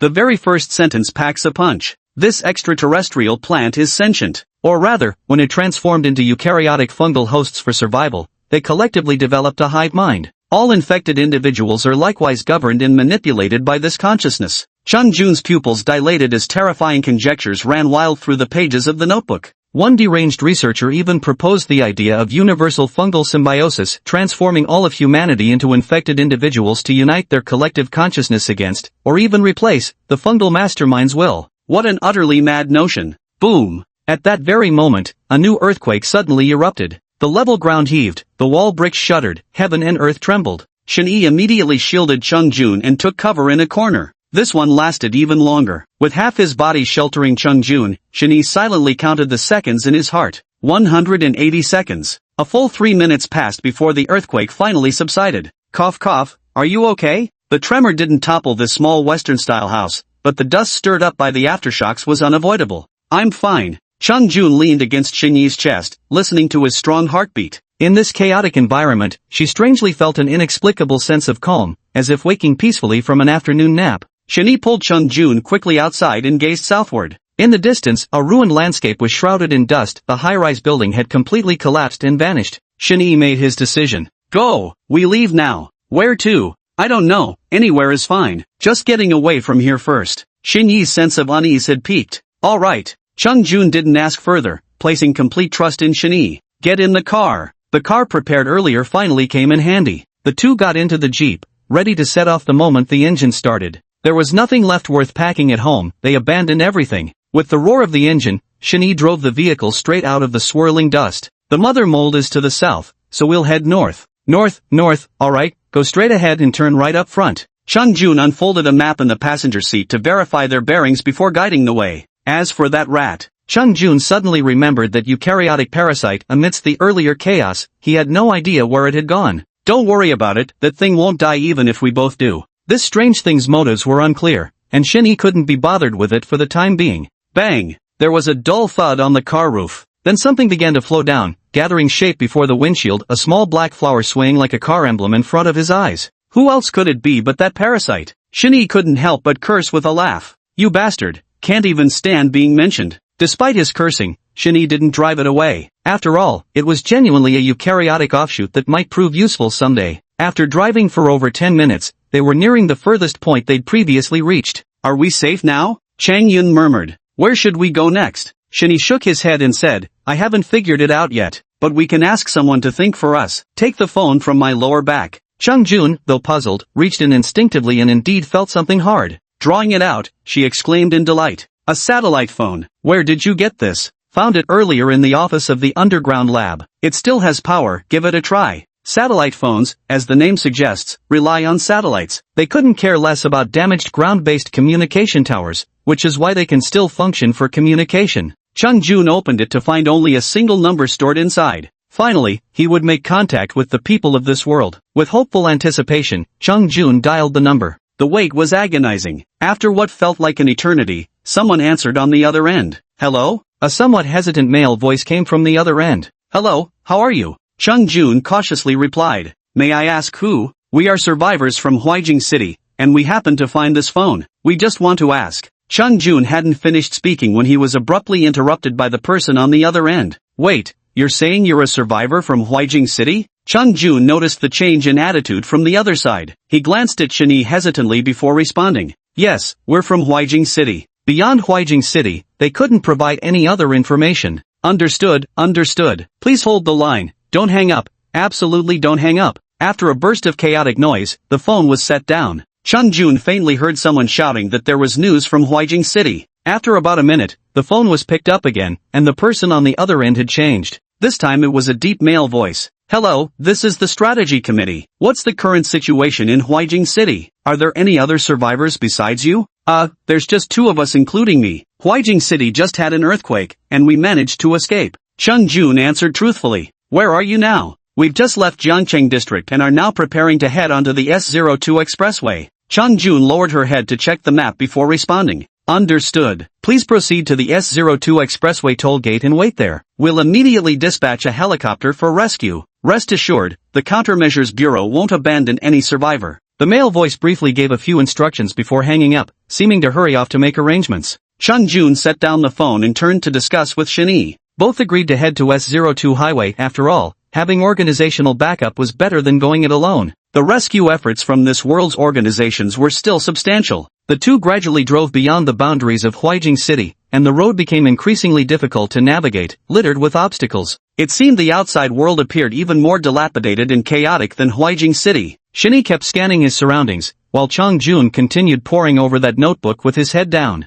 The scenery ahead grew more desolate. Aside from farmland lining both sides of the road, they were about to ascend the elevated highway. He drove the vehicle in an eerie S-pattern, using the Jeep's bulky frame to shoulder aside obstacles and force a path through. Fields of red and white crops appeared on either side of the road, each plant standing ramrod straight in the soil like wooden stakes. As Shin Yi was puzzling over what these things could possibly be, suddenly, the plants began to move. They broke free from their tendrils, each resembling a bamboo shoot that had shed its skin and pulled itself out of the ground. The leaves unfolding above their heads slowly closed, revealing a face horrifying enough to trigger trypophobia. Blood-red eyes opened wide, the face crisscrossed with veins and roots. Layer upon layer of mold floated like tentacles. Roar! Chapter 59, Rescue. After the roar, all heads turned toward Xinyi's position. In an instant, Xinyi's scalp prickled as if targeted by a natural predator. Shit! Xinyi cursed under his breath and immediately floored the accelerator, surging forward. The sudden disturbance jerked Chang Jun out of her deep contemplation, and she too turned to look outside. Is that an infected? Chang Yun's voice trembled violently. Although the documentation contained annotations, photos were just photos, the disparity when facing them in person was far too great.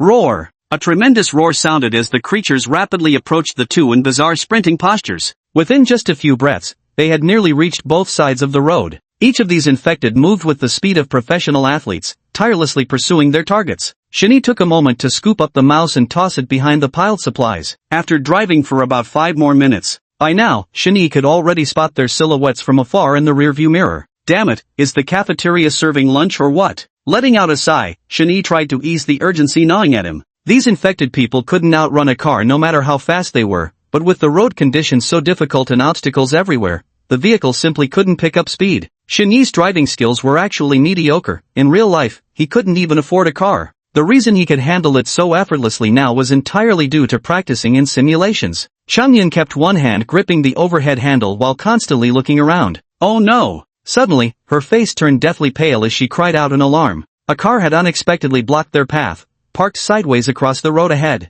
Hold on tight. Xinyi gritted his teeth without slowing down, charging straight forward after barely managing to shout a brief instruction. Bam! Relying on his vehicle's bulk and weight, he forcefully rammed the blocking car out of the way in one fierce motion. But this delay allowed the pursuing convoy behind to close a significant portion of the distance in an instant. Though the highway toll gate was clearly not far ahead, those remaining meters became an excruciating crawl. To hell with these damn catastrophes, no sooner does one disaster end than the apocalypse arrives. Xinyi was just an ordinary modern guy, neither an athlete nor some special forces king. Under the current circumstances, being chased by hundreds of infected while still maintaining coherent thought was nothing short of miraculous. Though he struggled to stay calm, adrenaline coursed through his veins, flushing his face scarlet. Ahead! The toll booth is right ahead. Chang Jun leaned halfway out the window and suddenly pointed, shouting desperately despite trembling all over with fear. Xinyi swerved to avoid an oncoming car. Look out! He kept his eyes fixed on the road, not daring to be distracted. Any sign of the helicopter?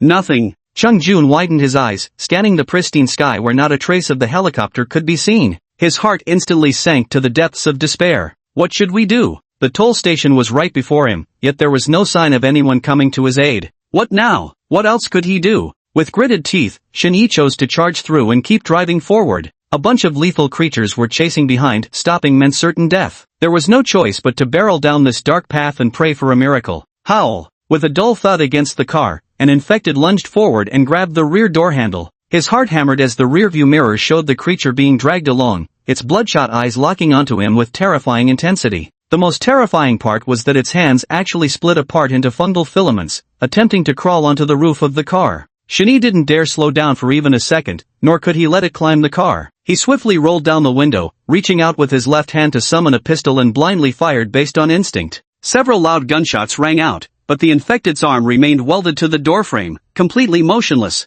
There was nothing Xinyi could do. He had to steer the car while distracted by firing. As a novice, none of his shots landed on a vital spot. Chang Jun took a deep breath to steady the panic within before addressing Xinyi. Let me do it. You? Xinyi had no time to question and quickly passed her the gun. The treacherous road demanded his full attention. Chang Yun took the gun and familiarized himself with it briefly before leaning halfway out. Smack! A crisp gunshot rang out. Xinyi observed in the rearview mirror that the shot had hit square between the eyebrows. He couldn't help but exclaim, "Perfect shot!" Chang Jun returned to her seat, though inwardly quite panicked. Fortunately, her shooting skills were still sharp enough to land the shot. I visited shooting ranges while studying abroad, so I'm not too bad. Not just not too bad, you're amazing. Were Xinyi not driving, he would have given her an enthusiastic thumbs up. Then he pretended to feel around under the car and handed her 2 spare magazines. The gun worked better in Chang Jun's hands than in his own. I found this in an armored truck before. That's all there is, so use it sparingly. Xinyi briefly explained the gun's origin. Finally on the highway, the 4 lanes stretched wide and open. As the vehicle gradually picked up speed, Shani shook off the infected pursuers. Did we just get stood up? Why hasn't that helicopter arrived yet? After barely escaping that life-threatening chase, now that they could finally catch their breath, Shani couldn't help but voice his frustration. Shang Yun didn't know the reason either and could only comfort him in return. Probably came from very far away. Let me make another call to ask. Shani stopped Shang Yun's action, his expression extremely grave. Wait before making that call. We've got trouble. The road ahead was completely blocked. It was unclear whether there had been a chain reaction collision or an outbreak of infected individuals. An endless line of vehicles packed the entire elevated highway tight as a drum. We're done for. Shang Yun felt despair creeping into his heart. The infected they had just shaken off tirelessly picked up their pursuit again. With obstacles ahead and pursuers behind, where could they go? Shani took a deep breath, shifted gears, and swung the car around. On foot, they could never outrun them, they had no choice but to take a gamble. The sight of infected swarming in layers in the distance made one's scalp tingle with fear. Either you don't see a single one, or they come in massive, overwhelming hordes. Shani had already prepared for the worst. In a moment, I'll charge straight through. If any get too close, you're in charge of shooting, just make sure you protect yourself. If I get infected, just shoot me before I turn, spare me from becoming one of those disgusting things. At this moment, Chung Jun clutched the pistol tightly, not even daring to entertain the thought, shaking his head incessantly. No, that can't be. After spending so much time together, the two of them could no longer live without each other. At this moment, Chung Jun could no longer bother with disgust and turned to shout at the rat. Aren't you a doppelganger of the fungal lord? Can't you control these infected? They're after you, aren't they? The black little flower on the parasitic rat's head swayed left and right twice, as if to express its own helplessness. Chung Jun had been studying that notebook the entire journey. Inside, there was a hypothesis suggesting the fungal consciousness was a hive mind-like entity, but it had fallen into slumber due to releasing massive amounts of spores. Nowadays, earthquakes are signs of its awakening, and the first thing it does upon waking is to reclaim the missing part of itself. She strongly suspected that the two of them were not the primary targets of these infected creatures. At this moment, the infected horde was diverted by the obstacle of the cars, and Shani spotted a narrow gap. Charge through. He stomped on the accelerator, and the car shot forward like an arrow released from its bow. Bam! The infected horde collided with the jeep, sending the leading zombies flying through the air. Shani paid no heed, keeping the gas pedal floored as he charged straight ahead. Mutated fungal tendrils, crimson blood vessels, grotesque faces even through the glass. Shani could smell that moldering stench of decay. Countless hands reached towards the jeep, and no matter how hard Shani accelerated, an endless stream of infected bodies surged forward to block their path. For now, Chung Jun couldn't spare attention for the parasitic rat. Clenching her teeth, she focused on continuous gunfire to hold them off, but she could only cover one side. Shani kept turning the steering wheel, trying to force open a path. The windows in the front and back seats rattled violently under the pounding, making them fear the glass might shatter at any moment. The vehicle's speed grew increasingly sluggish as Chung Jun discarded his final magazine. Shani's heart threatened to pound right out of his chest. This journey's probably about to end right here, he thought to himself. Perhaps a hallucination from nerve-wracking tension. Shani could have sworn he heard helicopter blades cutting through the air. The next instant, an immense wind pressure struck. Cheng Jun burst into tears of joy, clutching Shani's arm. The rescue is here, we're saved. Chapter 60, Sudden Turn of Events. The enormous buzzing of propellers descended upon them, accompanied by the pressure of the wind. Once hovering in place, gunfire erupted ceaselessly. The rescue team aboard the plane kept firing, and no matter how rampant the infected became, they fell like wheat before a scythe. Bang! A muffled thud sounded as a bullet pierced the infected skull, shot straight through the windshield, and buried itself in the dashboard with undiminished force. Shani swallowed hard. Death had never felt so close. Get down! With trembling nerves, he stifled the urge to yell profanities, grabbed Chung Jun, and flung both of them to the floor.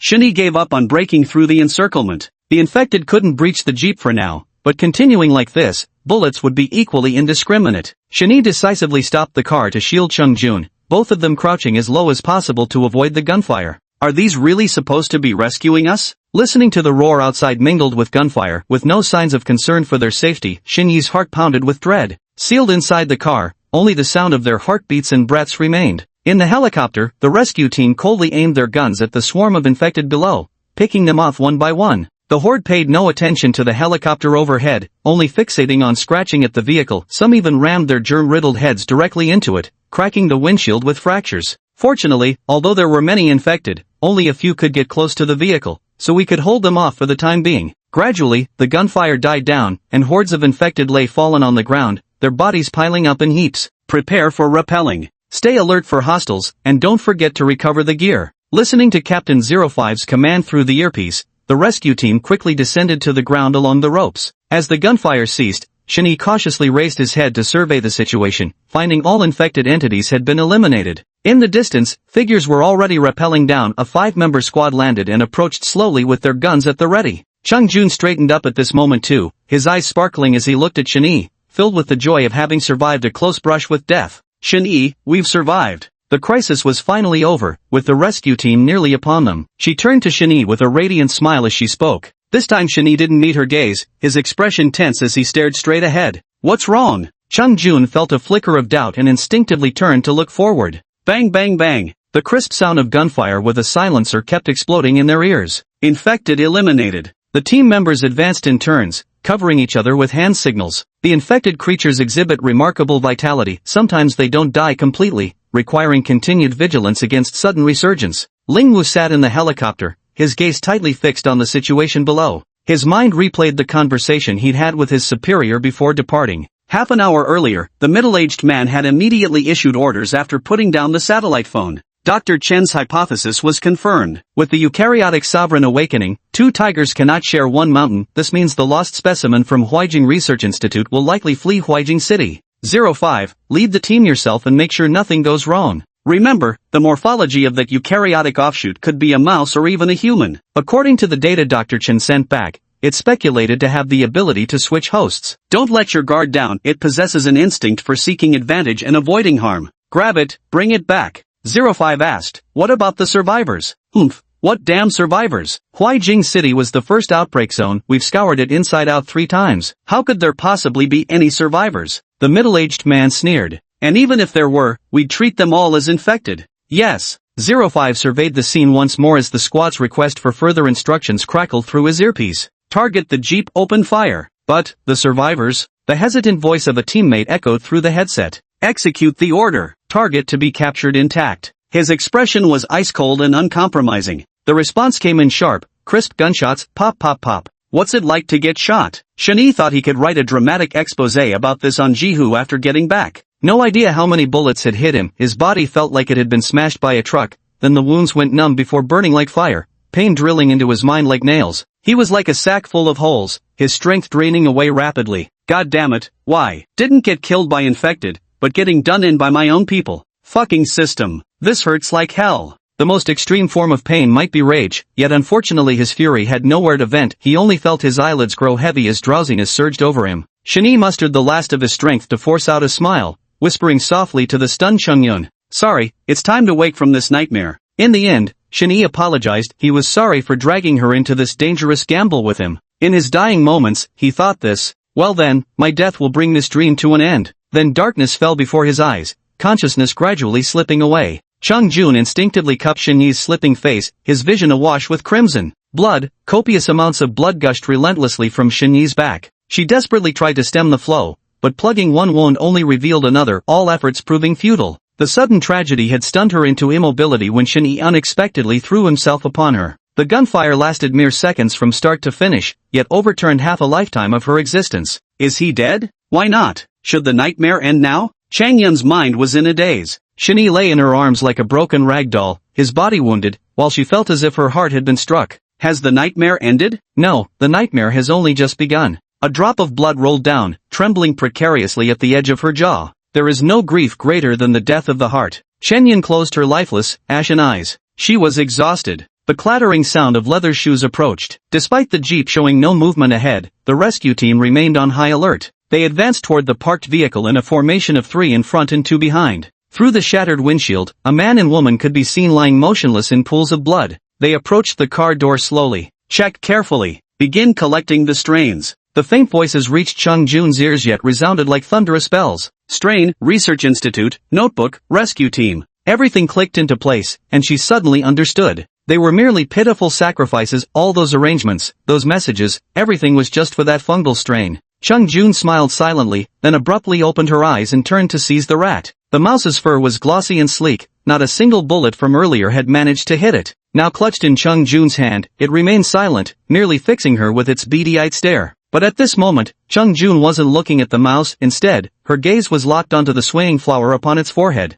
All of this is because of you, she whispered softly. As if sensing something by instinct, it instantly transformed into a black liquid and began slipping off Chung Jun's hand to escape. Having grasped the whole situation, how could Chung Jun let it go? Lowering her head, she bit off the flower at once and swallowed it. The team outside simultaneously noticed the commotion inside the vehicle and quickly raised their guns, ready to shoot. Chung Jun paid no heed at all, simply holding Shin-Yi quietly as they remained seated in place. Her long hair cascaded like a waterfall, continuously growing and spreading like tendrils. White fungal filaments sprouted from the corners of her eyes, her skin, her fingertips, her entire body. These silken threads entangled her, gradually forming a cocoon. The pounding of my heart roared like thunder. A terrifying aura permeated the air. Chapter 61, Crown of Thorns. The sudden transformation before them left all five frozen in place. The white cocoon formed almost in the blink of an eye, releasing an intangible aura that permeated the air. Gulp! Somebody unconsciously swallowed hard as cold sweat gathered on their forehead.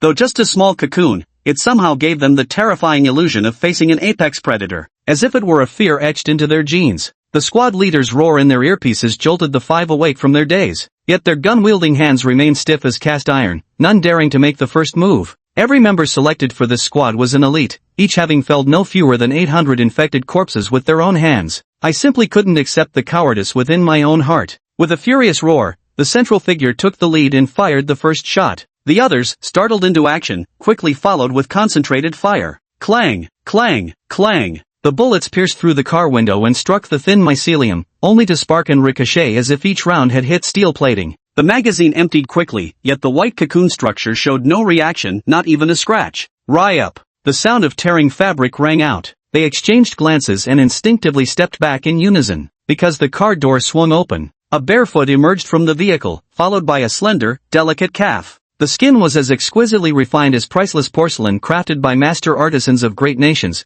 exuding an eerie, deathly pallor. She stepped out of the car holding a body that was still dripping with blood. The blood droplets couldn't cling to her at all, falling like rain to shatter into petals on the ground. She ignored the people standing before her. She merely laid the person in her arms gently onto the ground, moving as tenderly as if handling a treasure. After squatting down to affectionately wipe the blood splattered on his face, she finally nodded in satisfaction. The clean face contrasted sharply with the mangled body, sending chills down one's spine. Only when everything was properly arranged did she finally turn around. At last, the group could see clearly. Her features were exquisitely sculpted, her complexion icy pale, with thin lips devoid of any color. Her pitch-black eyes held no whites, hollow and bottomless as if ready to devour anyone who gazed into them. Most striking was the black petal mark between her brows. Intricate, twisted stems took root across her forehead like a crown woven from thorned vines. For enormous carbon-black petals enveloped her entire body. The garment seemed to grow from her very flesh, the spiraling leaves forming a protective arch that revealed her slender swan-like neck. It exuded an eerie beauty. Die! Chung Jun, who had remained silent until now, finally spoke her first syllable. Her voice was soft, yet carried a chilling edge of deadly intent. The ground shuddered as tremendous force burst through the thick foundation, sending slender air roots shooting from the pavement like lightning to pierce the foreheads of all five men. The elite rescue squad was annihilated instantly, without even a chance to scream. Only the clattering sound of firearms falling to the ground remained. 05, hovering near the helicopter, now felt his limbs freeze in terror. The sudden, massive upheaval before him had left him stunned. Fortunately, his mental resilience held firm. Gritting his teeth, he fought through the fear and bellowed. Turn us around now. Let's go, hurry up now. Through the earpiece, he screamed at the top of his lungs, as if this could vent the terror in his heart. The helicopter's rotor blades swung wildly, immediately trying to flee the scene. Chung Jun merely glanced at the spectacle before turning away. Yes, perfect. She can't do anything to me while I'm up in the air. You fiend, just wait until I get back, if I can make it back. You'll pay for this. As Ling Wu watched the creature crouch back down, half the tension in his chest instantly dissipated. Clenching his fists in triumphant glee, he put on a fierce front but inwardly quaked with fear. Suddenly, Ling Wu's pupils contracted to pinpoints, reflecting the image of a long, thorn-covered whip lashing toward him. Boom! The helicopter in mid-air erupted in sparks, its rotor blades separating instantly like butter sliced by a hot knife. The unbalanced fuselage twisted wildly as it spun, exploding into a ball of flames across the sky. Shards of shattered metal from the disintegrating aircraft rained down upon the ground. Chung Jun seemed to have ice growing on her back, her skirt's hem intermittently extending root-like whips that flicked away the broken metal components one by one. She came to Xing Yi's side. His fair complexion was utterly devoid of color, peaceful as if merely asleep. For the first time, her dark ink-black eyes shimmered with emotion. She wished to weep yet had already lost the ability to shed tears. Cheng Jun lifted his face and held it in her embrace, murmuring deliriously, I know everything. You secretly kissed me that day, didn't you? I wasn't asleep at all, you know. She gently touched Xinyi's lips and whispered a plea. Please wake up. If you just wake up, I promise, whether it's a peck or a deep kiss, I'll agree to anything. You're all I have left now. In the protracted silence, all those joyful, warm, ordinary moments of life, those bittersweet flavors of happiness, transformed into surging boomerangs that struck squarely at her heart in this instant. It was their naive first meeting during doomsday. It was the daily, drop-by-drop acts of care. It's the wordless understanding after knowing each other well. It's the gentle morning greetings in ordinary days. It's the shared smile in the fields at noon. It's the silent companionship through endless nights. Chang Yunxin's heart twisted into knots as she suddenly hated herself. She hated herself for why she hadn't opened her eyes that night, why she hadn't dared to. She could have just opened them and embraced him. She pressed her cheek tightly against Xinyi, realizing through his icy skin that his warmth was fading. Regret flooded her entire being. You cannot die. I forbid you to die. Abruptly, Chang Yun ripped open Xinyi's clothing. Her fingertips lightly pressed against his chest as fungal filaments infiltrated his flesh, squirming beneath the skin to push out bullet after bullet. His blood had nearly drained completely, yet the fungal threads filled every void in his ravaged body. Chang Jun gritted her teeth, her fingertips piercing deep into flesh as she injected a massive surge of black fungal liquid. The fungal fluid coursed through the body, reforming and reshaping it. Surging vitality soon restored Xinyi's body to its original state. In contrast, her own face turned deathly pale, her entire body covered with cracks like porcelain on the verge of shattering. Yet Chang Jun paid it no heed, she just kept watching him with eager anticipation. Soon her fingers twitched lightly, and Chang Jun clasped Xinyi's hand in delight. Then his eyes opened. They were dull, vacant pupils, devoid of any trace of their former familiarity. This was merely an infected shell she had created, the soul within had long departed. Her arms dropped in disappointment as she curled into herself. Eyes closed, she looked like a rag doll about to fall apart. Drowsiness washed over her, the earlier events hadn't left her unscathed. When she opened her eyes again, golden sunlight spilled across the sky. The scalding heat melted into the body, causing the floral crown atop the head to unfurl fully. Chang Yun turned her head to see Xinyi standing rigidly in place, wide-eyed as if standing guard. Taking slight comfort in this, she rose to survey the surroundings, a scene of utter devastation. Chang Yun was lost, unsure of where she ought to go. When he was here, there was still a place to return to. When he left, there was no one left to confide in. Standing dazed for what felt like an eternity, she finally made her decision. Just as I came into this world in confusion, I shall end it where it began. Gazing toward the Huai River scenery, Chang Jun's feet took root like vines lifting her up, her legs hanging motionless while her body glided forward effortlessly. Xinyi followed closely behind her step by step. Two small figures walked across the land. Chapter 62, Flowers Depart. Chang Jun stood blankly in front of the Western-style house. Everything has returned to its original starting point. Yet while the setting remains the same, the people are different. After merging with the strain, Chang Jun doesn't know if she can still be considered human. She feels no hunger, no exhaustion, and can't even shed tears anymore. A broken body can still be mended, but who can heal a heart riddled with countless wounds? After awakening, the Fungal Lord's continuous earthquakes coated the Western-style building with dust and cracked its walls. Chang Jun frowned, this place held memories of them both. She couldn't let it simply crumble into ruins. As she willed it, vast rose vines burst forth from the earth, enveloping and securing the entire structure in their embrace. The vines on the walls instantly sprouted green leaves, their blossoms bursting forth to transform the surroundings into a dreamlike wonderland. Stepping inside, everywhere he looked bore traces of their life together. Clothes drying at the entrance, the cozy furnishings in the living room, the meticulously organized kitchen. Though only a day had passed, Chang Jun felt it was as distant as a past life. Sitting down in the living room, he saw their unfinished game still laid out on the table. Chang Jun's eyes shone with nostalgia as he picked up a piece and placed it down. I win. You see, I didn't need you to go easy on me. With this thought, a warm curve formed at the corners of Chang Jun's thin lips. He was often like this, knowing full well he had already won, yet somehow feeling the victory wasn't complete. So he let her taste the sweetness of triumph instead. But now the person who had endured her, yielded to her, and cared for her was gone. Sitting in a daze until dawn, Chang Jun rose to his feet and walked out. Without him being there to break her heart, she no longer had any reason to return. Taking one last glance behind her, Chang Jun waved goodbye as vines surged and engulfed the little building, sealing it away as a keepsake memory. From then on, the city gained another wandering lonely soul. Over half a year later, the eukaryotic fungus lord fully awakened, devouring most of Huaijing city, forever seeking to merge with Chang Jun to complete itself. Chang Jun held his ground in Jiangcheng district, rarely venturing beyond this area. She harbored neither the ambition to devour the fungal lord nor any desire to merge with its consciousness. Adrift in solitude, she wandered aimlessly, uncertain of what to do or what she was even capable of.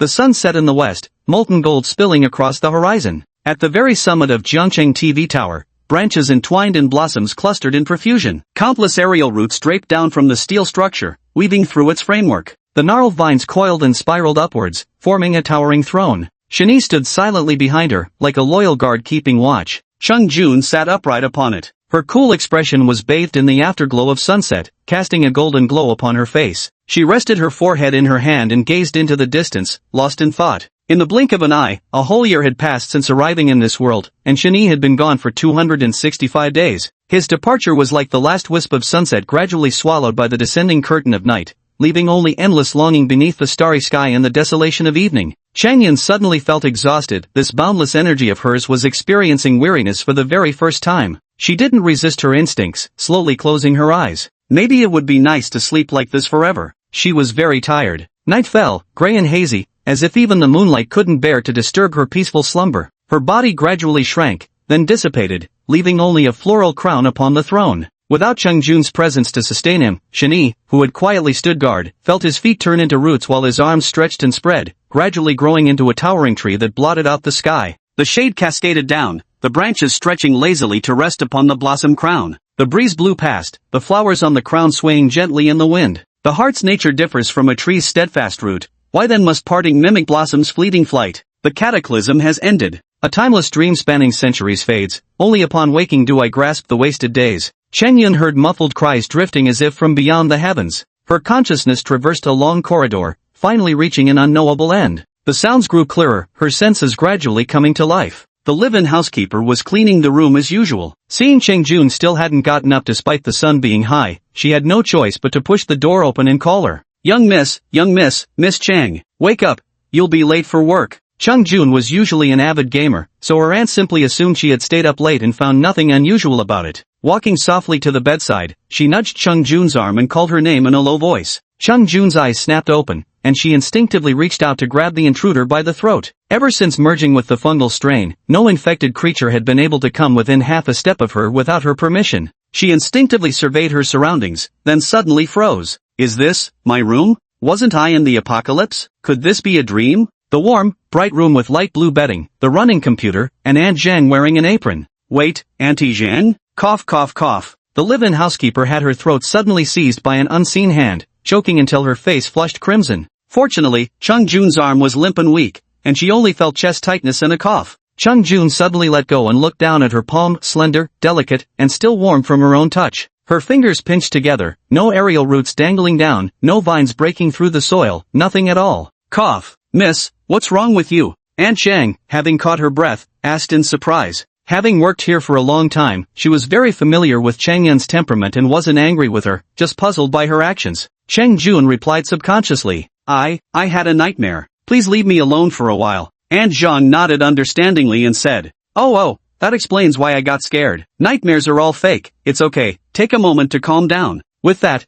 she took the broom and closed the door behind her as she left. After Aunt Zhang departed, Cheng Yun got up from the bed. As her delicate toes touched the floor, a chill crept upwards through her soles. She slowly explored every inch of touch, savoring the sensation. The cool contact felt so vividly real. Taking a few steps to the full-length mirror, she gazed at her reflection. Her waterfall-length hair cascaded down, with a few rebellious strands sticking out at the crown, while her delicate face glowed with a soft blush. She ran her hands down the length of her supple body from head to toe. The nightgown draped softly against her body, no crown, no leaves, no fungal fluids, no floral branches. I've crossed back again? All the suppressed emotions erupted in an instant. At that moment, joy, sorrow, shock, panic, relief, bewilderment, and release tangled together into an indistinguishable knot of complexity. Tears welled up but couldn't fall, her lips merely twitching. A smile attempted to form, yet silent tears streamed down instead. Just then, knocking sounded at the door again as Auntie Zhang urged. Young mistress, dinner's ready. Chung Jun immediately wiped her eyes and cleared her throat before replying.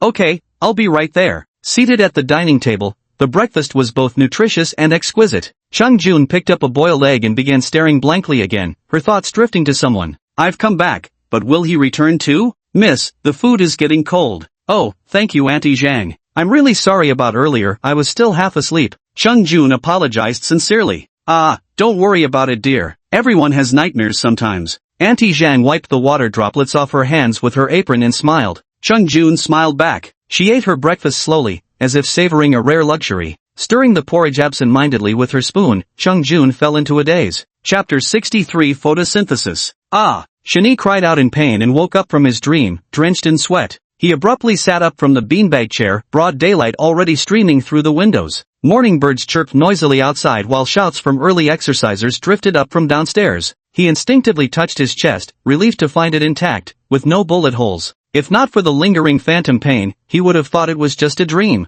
Did it have to be so damn realistic? Shani couldn't help muttering under his breath. The situation was urgent, and he had a gut feeling that the rescue team meant harm, so he instinctively tackled Cheng Jun. Yet he himself was a step too slow, sensing that he'd been shot at least 3 or 4 times. The pain of bullets tearing through flesh felt so real that he cried out in agony even after waking up. He admitted to himself that he was neither a novel's protagonist nor some tough special forces soldier. There was no way he could disregard life and death. Phew! After catching his breath for a while, he sighed deeply, stood up, and walked into the bathroom to relieve himself. He opened the washing machine and finished dealing with the clothes from last night that hadn't been hung up yet. Coming back out, he poured himself a glass of water and gulped it down, finally allowing himself to gradually relax. Sitting back on the sofa, he tried to sort out his thoughts a bit. This damn event is such a scam. I'm never participating again. Shin-Yi grumbled to himself. He was more suited for casual simulations. This dream adventure stuff was way too hardcore. Getting shot actually hurt like hell, with zero concessions made for comfort. Shin Yiming knew he wouldn't die, yet his heart chilled with fear all the same. The shadow of death, paired with excruciating pain, was not something that could fade easily.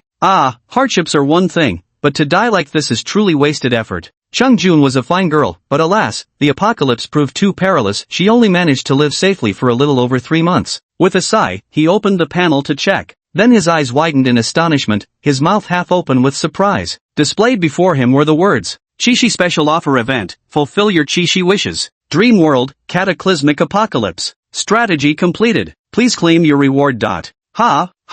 Shin-Yi checked several times before he was certain he hadn't misread it. Can death be considered a success? The evaluation probably wouldn't be very high. Half convinced yet skeptical, Shin-Yi clicked the receive button. Silver candles gleam in autumn's night, willow tips brush the bright moonlight, the weaver maid meets her cowherd deer, as magpies sing with joy sincere.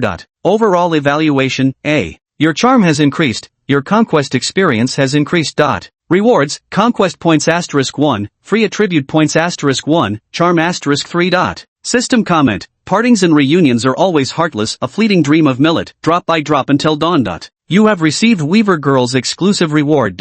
Grade A? That's higher than I expected. What a pity. If only I could have stayed with her till the end, I'm sure we would have gotten the highest reward. Shin-Yi wasn't particularly dissatisfied. He had initially assumed that character death would automatically count as failure in this event. Never expected to receive such a decent evaluation. He was already quite pleased with the result. Shin-Yi checked his overall attributes. Name, Shin-Yi. Level, LV2. Strength, 8. Stamina, 9. Energy, 9. Charm, 77. Assets, 219,533.5. Stat points, 3. Attribute points, 1. Great, charm increased by 3 more points, and there's an attribute point left. Which one should I allocate this time? Shin-Yi stroked his chin and thought. This feeling of accumulating numerical values was simply fantastic, more addictive than any game. The most crucial part was how it could genuinely reflect back on oneself. If everything in life came with a progress bar, Shin-Yi reckoned far fewer people would find things tedious. Positive feedback in life is both scarce and slow to come by. People aren't unwilling to put in effort, they're simply afraid their hard work won't lead to any visible hope. Forget it, let's set this aside for now. Let me study what this Weaver Girl reward is all about. Reaching out to click and claim the reward. If Weaver Girl is giving awards, what's the cowherd up to? Searching for cowherd. While waiting,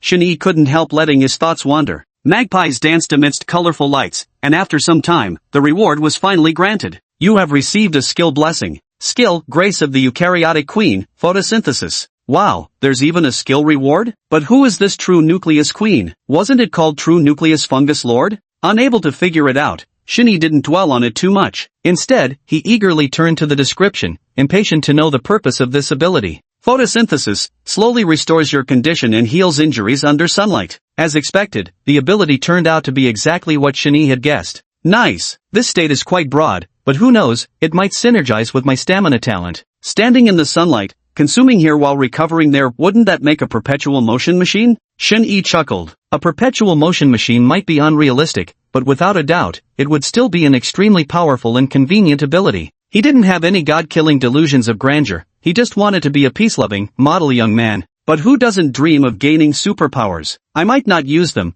but having them is a must. Although this ability isn't the least bit flashy, deep down he was actually quite pleased with it. I've essentially become a sunflower spirit now. As for the injury recovery, that'll need some proper testing. Taking a deep breath, Shinny felt invigorated, seeing everything around him through rose-colored glasses. With a spring in his step, he got up and went to wash up in the bathroom. On a sunny afternoon, Chung Jun stood in the small garden dressed in casual clothes. The long unopened sketchpad finally met the sunlight again. Chung Jun was painting with rapt attention. Aunt Zhang walked over carrying a cup of coffee and placed it on the table. "Miss, are you taking the day off today?" Chung Jun had only been working for a month or two, with fixed rest days. By all accounts today should be a workday. Yet here she was leisurely painting in the garden. Given the morning's incident, Aunt Zhang couldn't help feeling concerned, hence the question. Chang Yin picked up her cup and took a casual sip before replying. "No, I just took the day off because I wasn't feeling well." Oh, this wasn't really something she should have asked about, but seeing Chang Yun's indifferent attitude put her at ease.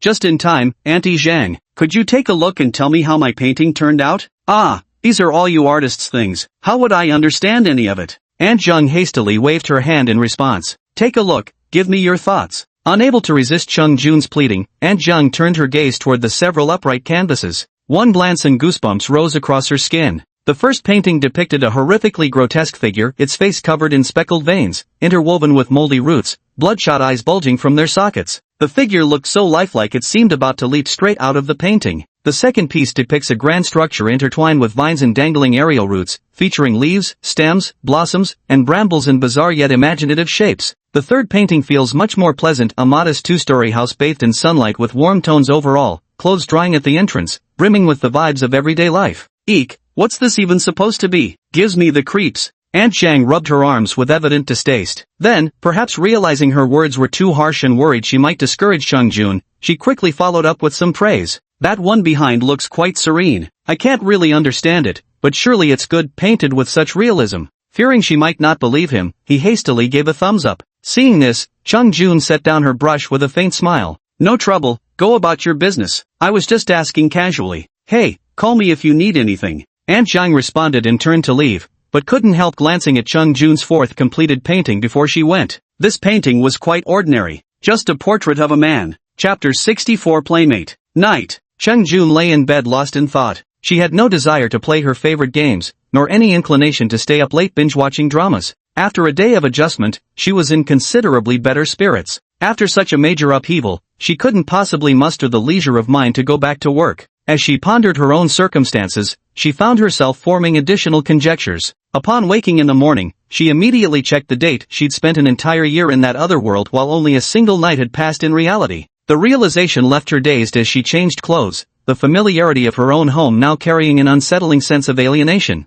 The comfort of stability had long since become a distant memory for her. The ancients spoke of the dream of the yellow millet. Am I time traveling or simply dreaming? She murmured these words to herself. She had lost the power of the eukaryotic fungus lord, yet felt not a trace of regret. Without the suppression of the fungal liquid, many of her normal human emotions had returned. The sense of oppression that had tormented her before was unbearable enough to drive anyone mad. It wasn't a dream, no dream could feel that real. Chung Jun dismissed the idea. She was more inclined to believe it was her own soul that had crossed over. The paintings she had sketched that afternoon were the best evidence. Every detail was strikingly precise, far beyond what mere imagination could achieve. Since this isn't a dream, does Shinyi truly exist then, and would he remember anything? Chung Jun closed her eyes, and Shinyi's charming features surfaced in her mind, that face she simply couldn't forget. She was extremely clever. Upon careful consideration, she found it most unusual. Every detail of her time with Shinyi remained vivid in her memory, especially since he had once said those very words.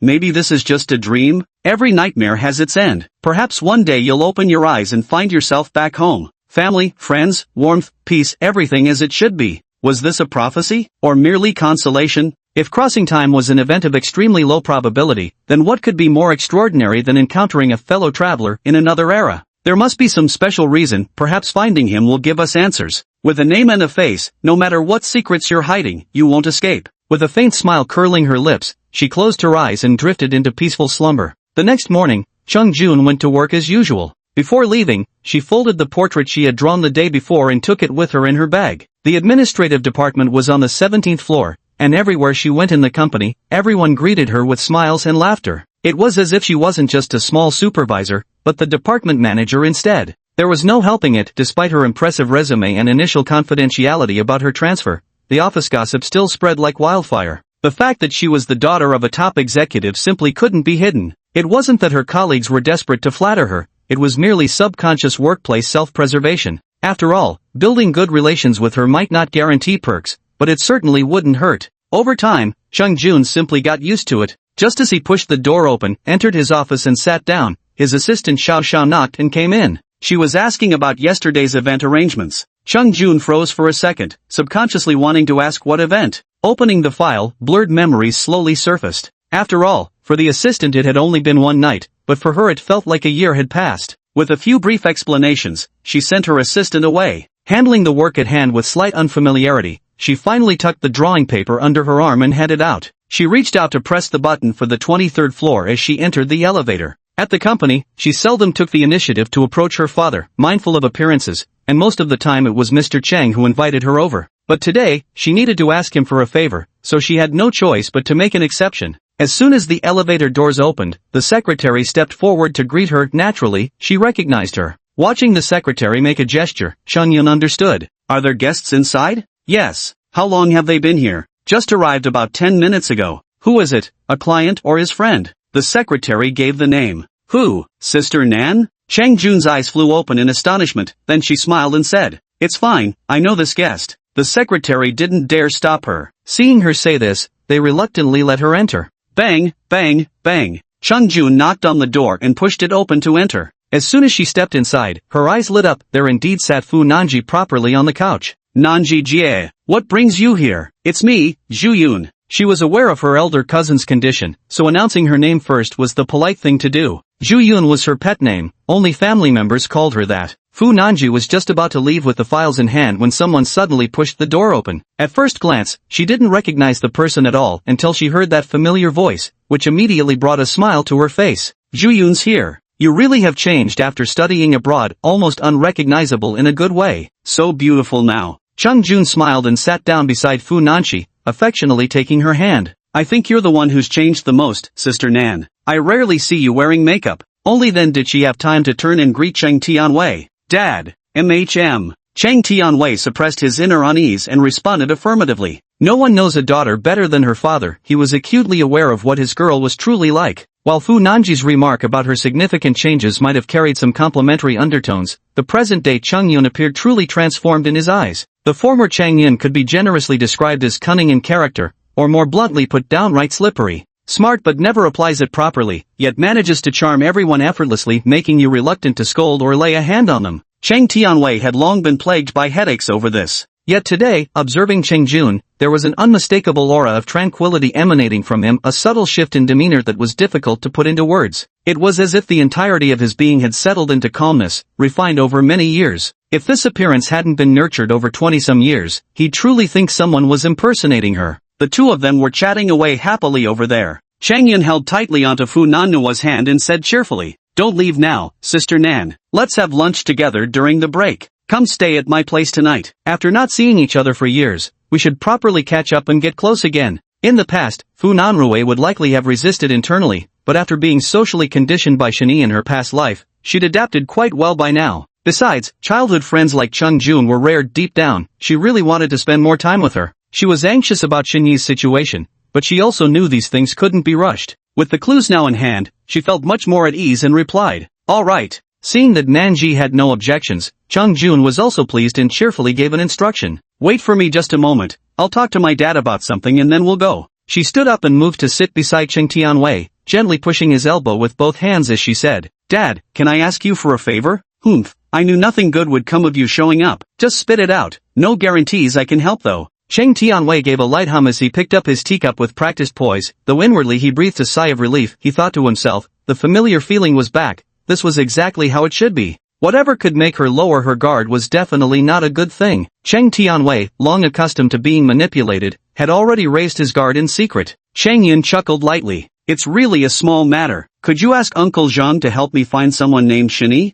As he spoke, he pulled out that folded drawing from his pocket and handed it over. "Here, this is what he looks like." At these words, Cheng Tianwei spat out a mouthful of tea onto the floor, coughing uncontrollably from the choking fit. Without bothering to wipe the tea stains from his mouth, he asked in shock, "Who did you say?" Chapter 65, When Kings Meet. Who are you talking about? Cheng Jun noticed that not only was her father shocked, but even Nan Jia was looking over in surprise. "Shani, do you know him?" She hadn't expected that casually asking about someone would elicit such strong reactions from both of them. "Hold on a moment." Mr. Chang waved his hand, calming his emotions before asking her with growing puzzlement. "Regardless of whether you know each other or not, what I want to know is how you came to know him. What exactly is your relationship?" Cheng Tianwei had accumulated more confusion in this brief moment than in an entire year. Cheng Yin frowned slightly, sensing from her father's shifting mood that there might be more to this story. But finding Shani was non-negotiable, so she casually made up an excuse. "We bumped into each other outside by chance, just ordinary friends, nothing special." She couldn't elaborate too much. Her father wasn't someone easily fooled by elaborate lies. Fu Nanji was also growing restless, her mind buzzing with doubts. In their previous life, her husband and Zhu Yun had never met before, they'd only been introduced for the first time at the wedding ceremony. Now in this life, before she could even make contact, why was Zhu Yun already asking about him? Another unforeseen variable had emerged. Cheng Tianwei wiped his face with a tissue, his expression full of disbelief. "You're really friends?" Then he tapped the folded drawing paper on the table, teasing in his tone. "What kind of friends would need to post missing person notices at my place?" Cheng Jun had no choice but to patch one lie with 5 more fabrications. "We parted in such a hurry last time that we forgot to exchange contact information. Anyway, could you ask Uncle Zheng to help me find him?" She once again deployed her never-fails pleading tactic on her father. Only this time, Cheng Tianwei simply flicked his sleeve in refusal. He wasn't having any of her tricks. "There's no need to trouble Uncle Zhang with this small matter, that Shani is actually someone from our group." Then he narrowed his eyes slightly at Cheng Jun. "What, you didn't know?" Cheng Jun froze abruptly, feeling as if lightning had struck his mind. Shani had actually remained an employee of their company all this time. But why didn't he mention it earlier in their conversation? Under her father's sharp, scrutinizing gaze, which looked anything but friendly, she quickly mustered a sly excuse. "There are plenty of people named Shani, it could just be a coincidence. I'll check his personnel file myself later and find out." Cheng Jun's words were pure evasion. Now that she knew Shani was somewhere in the conglomerate, she had countless ways to track him down. After hearing this, Cheng Tianwei gave a low chuckle. "No need for such troublesome steps, what we need is right here. Fu girl, show that file to your sister." "What?" Taking the file passed over by Fu Nanji, Cheng Jun was visibly stunned, feeling utterly bewildered. She failed to notice the unusual look in her sister's eyes as well. Today had simply been filled with too many coincidences, no wonder she felt so unsettled inside. With doubt swirling in her mind, Cheng Yin lowered her head and opened the file. A single glance was all it took for her to confirm. There in the upper right corner was the photograph. Though the face looked somewhat inexperienced,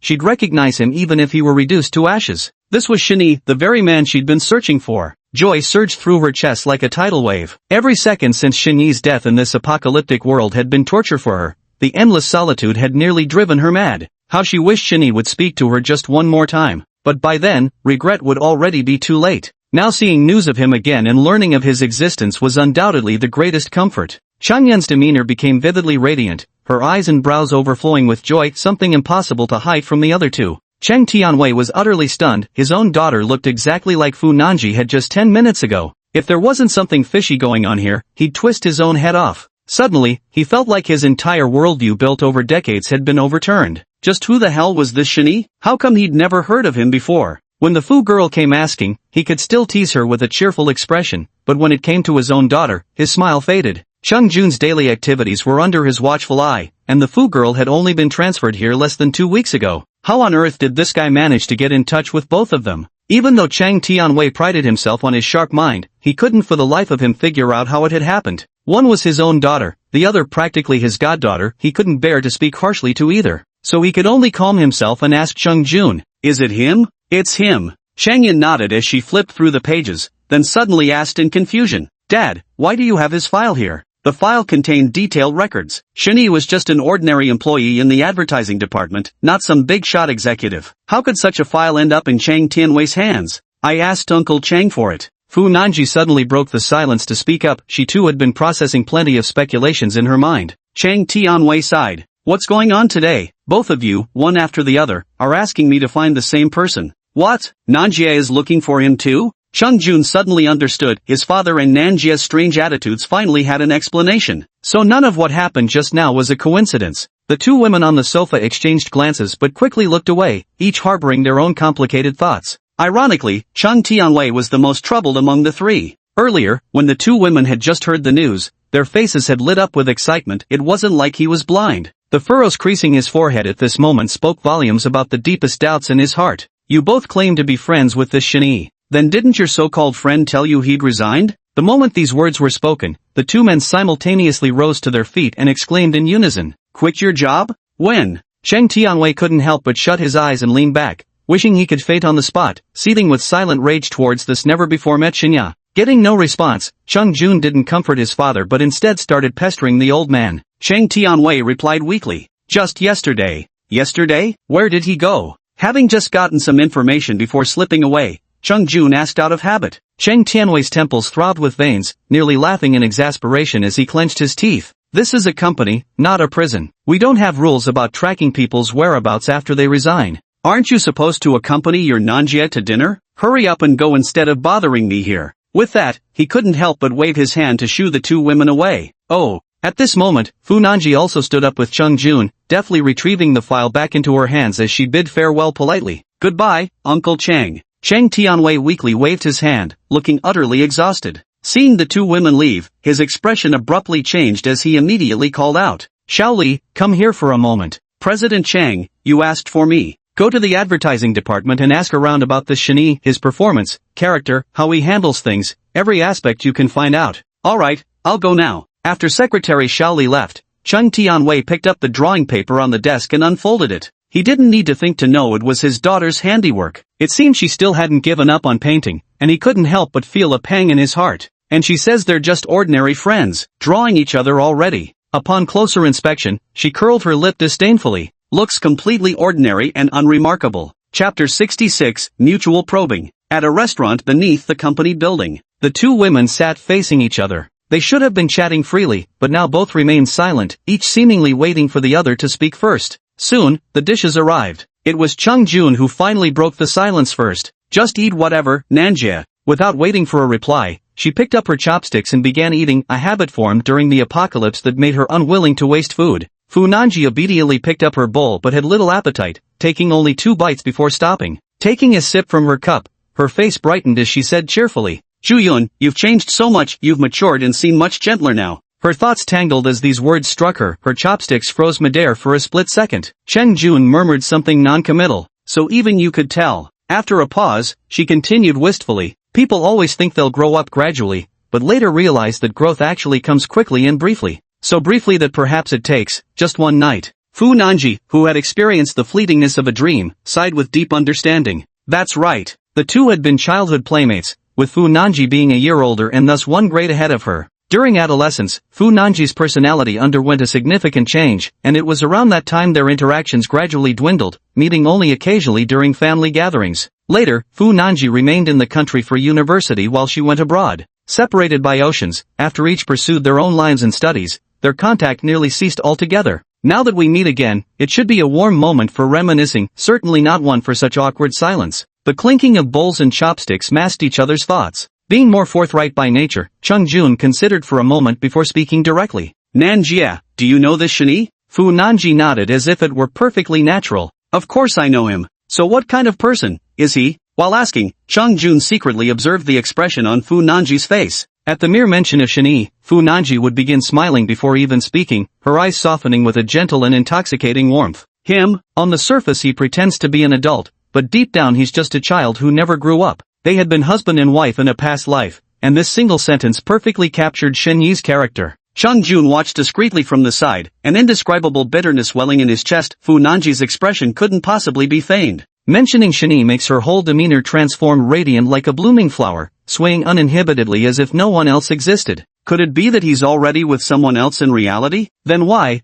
did he treat me like that during the apocalypse? She felt a surge of emotion rushing up her nose, barely managing to suppress it. Suddenly, her eyes fell on the files placed at the corner of the table, and her thoughts instantly sharpened into clarity. Sister Nan didn't even know Shani had resigned, barely knowing more than her. There might be some misunderstanding between them. Taking out a tissue to hide behind, she adjusted her emotions and casually inquired, So, Sister Nan, what's your relationship with him? Fu Nanji blurted out instinctively, he's my old friend of mine. As soon as she finished speaking, she cautiously patted her chest in relief. She had managed to hit the brakes just in time, narrowly avoiding speaking the truth. Chang Yun wore a doubtful expression, skepticism evident in his attitude toward his old friend's claim. Why would you want his file if he's your friend? Oh, you mean this? Shinny actually has a very solid foundation in law and has self-studied a lot of legal knowledge. I happen to work in legal affairs, so I thought of suggesting to Uncle Chang to recommend some talent. Fu Nanji wasn't one to lie often, but this particular lie rolled off her tongue without the slightest blush or raised heartbeat.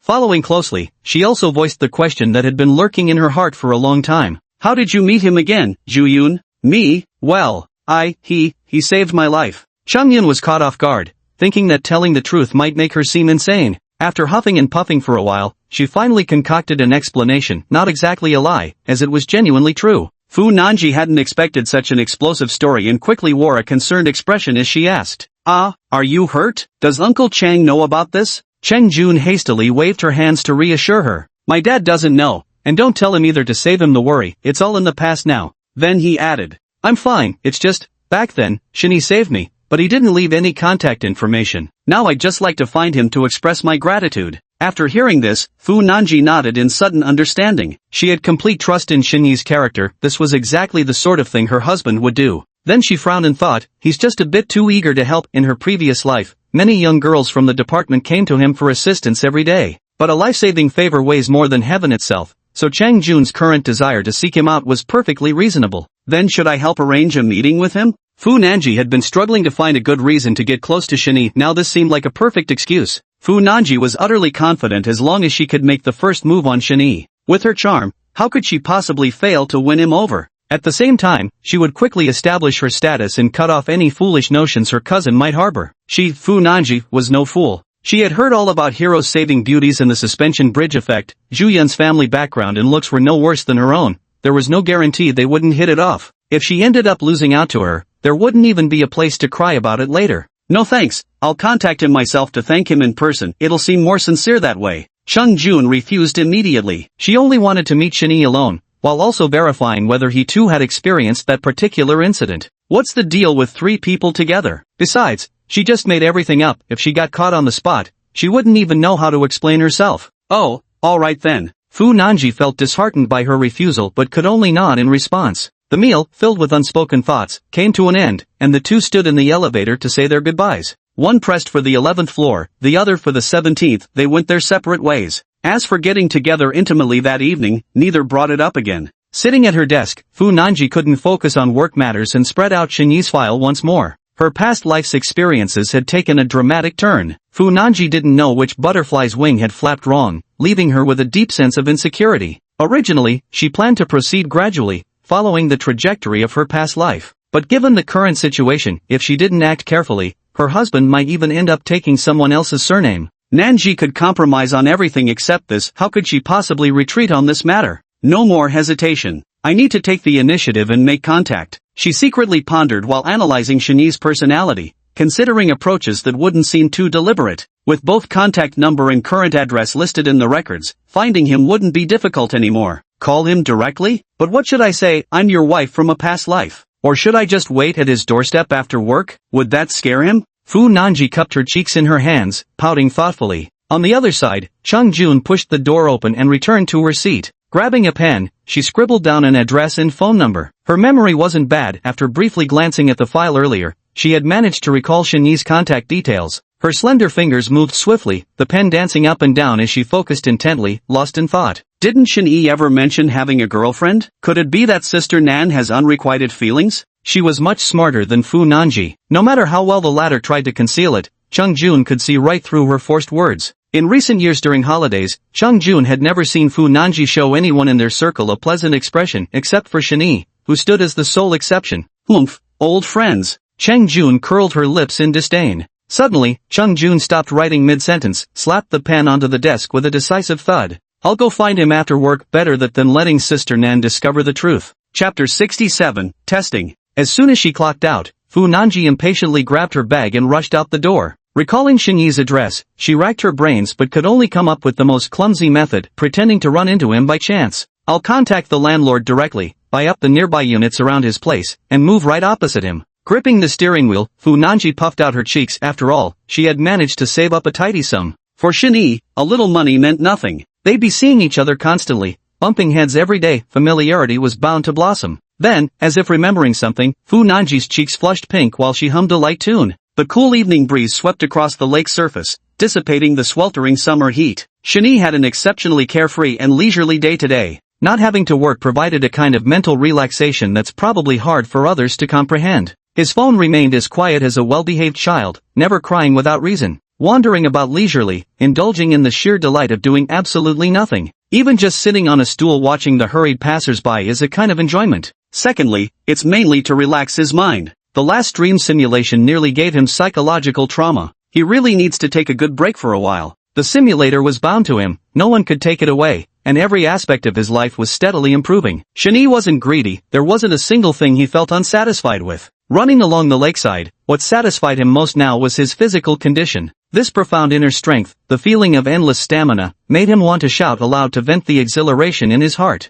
That day, he hadn't been idle either. He'd spent all his time thoroughly testing his newly acquired skills, testing the compatibility between skills and natural aptitude. Since no one could demonstrate for him, Shin-Yi had no choice but to conduct tests based on his own understanding. First came photosynthesis. The conclusion was clear: standing in sunlight, his body barely perspired. The fiercer the sun, the more comfortable he actually felt. Second, he didn't feel hungry. He hadn't eaten all day, yet he could still run and jump with energy. It wasn't a complete lack of appetite, more like being in a state where eating was optional rather than necessary. Additionally, his stamina slowly replenished in sunlight, though the recovery couldn't keep up with the expenditure during intense exercise. Thus, the idea of perpetual motion failed. According to Shin-Yi's estimation, if he could grow roots, bury himself in the soil, bask in the sunlight, and absorb nutrients from the earth, he might be able to go a lifetime without eating. That would truly be a case of a sunflower turning into a spirit. Finally, there was the ability to slowly recover from injuries. At home, Shin-Yi mustered his courage and intentionally made 3 wounds of varying lengths on his arm.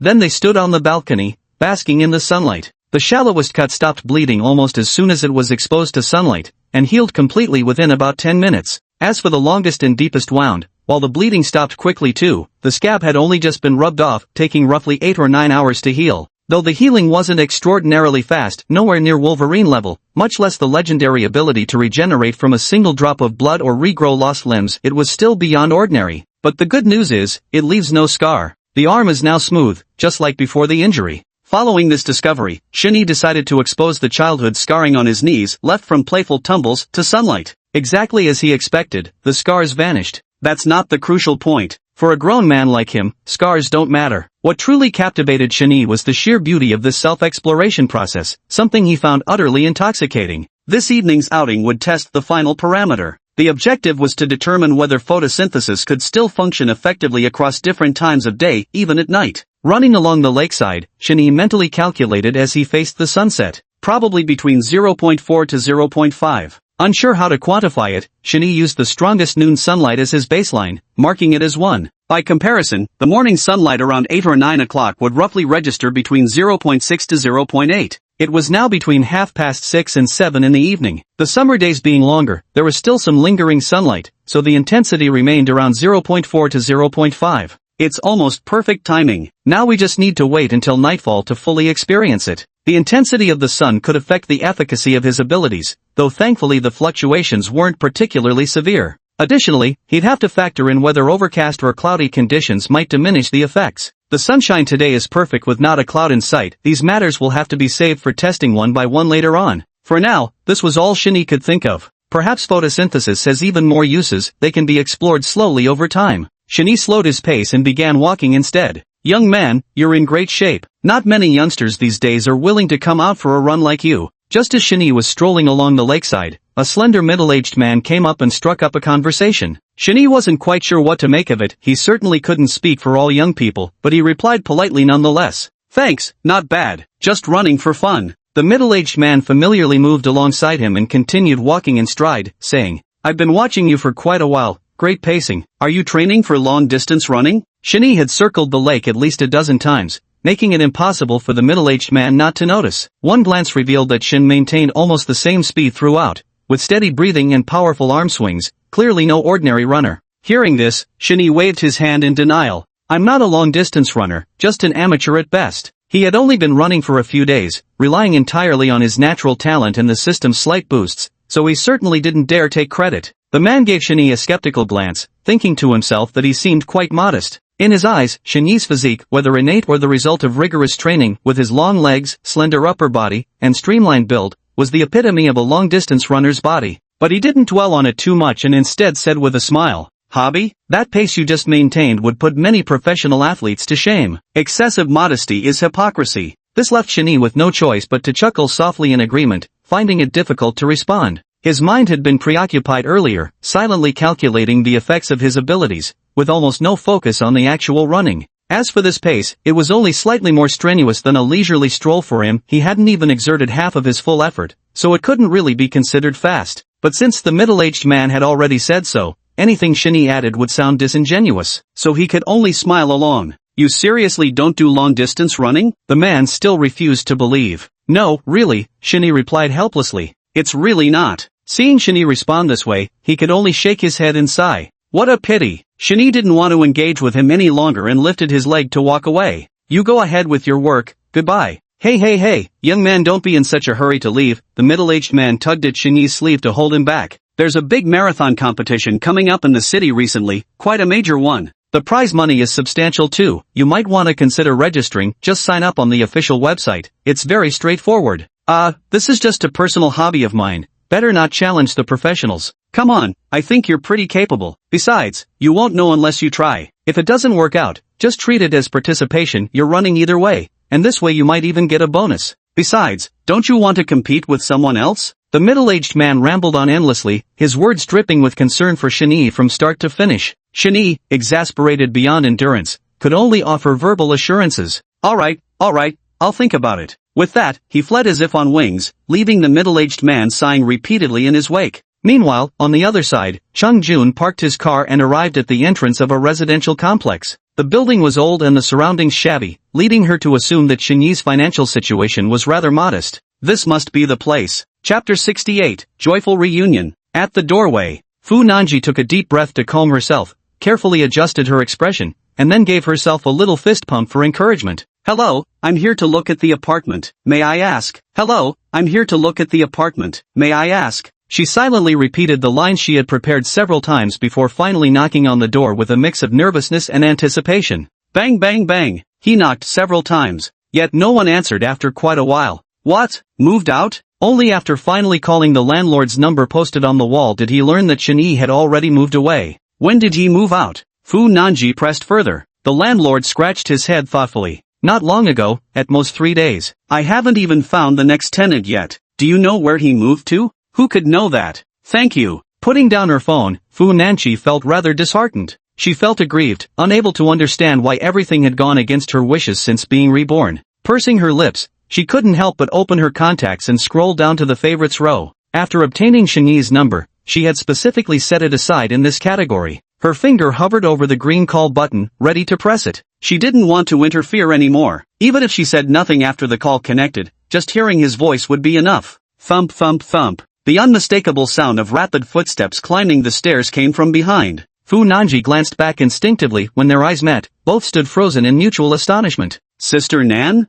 Juyun? The atmosphere froze, thick with unspoken embarrassment. Both averted their gazes, their faces burning hot. No matter what one might have thought before, encountering it face-to-face is an entirely different matter. Lacking martial virtue, sneaking away, Chung Jun thought to himself. Harboring ill intentions, be wary, Fu Nanji silently pondered. Only then did Chung Jun learn about Shinee's move. None of them knew that the address on file was Shinee's previous rental. He had since moved due to financial strain, but the records hadn't been updated yet. Since they hadn't met him in person, there was no reason for the two to stay any longer. And so, after exchanging just a few words, they went their separate ways. The effect has diminished to just 1/10. Shinee contemplated while running. He didn't pay much attention to what the middle-aged man had said. After leaving the lakeside, the sun gradually set. With nightfall draping over him, his photosynthetic ability was suppressed to its minimum. Numerically speaking, it was only 0.1 now, but still better than nothing. Better than failing at night. There were fewer pedestrians on the roadside at night, making it less conspicuous. So Shinee gradually let go and sprinted like the wind, feeling as though even the breeze couldn't catch up.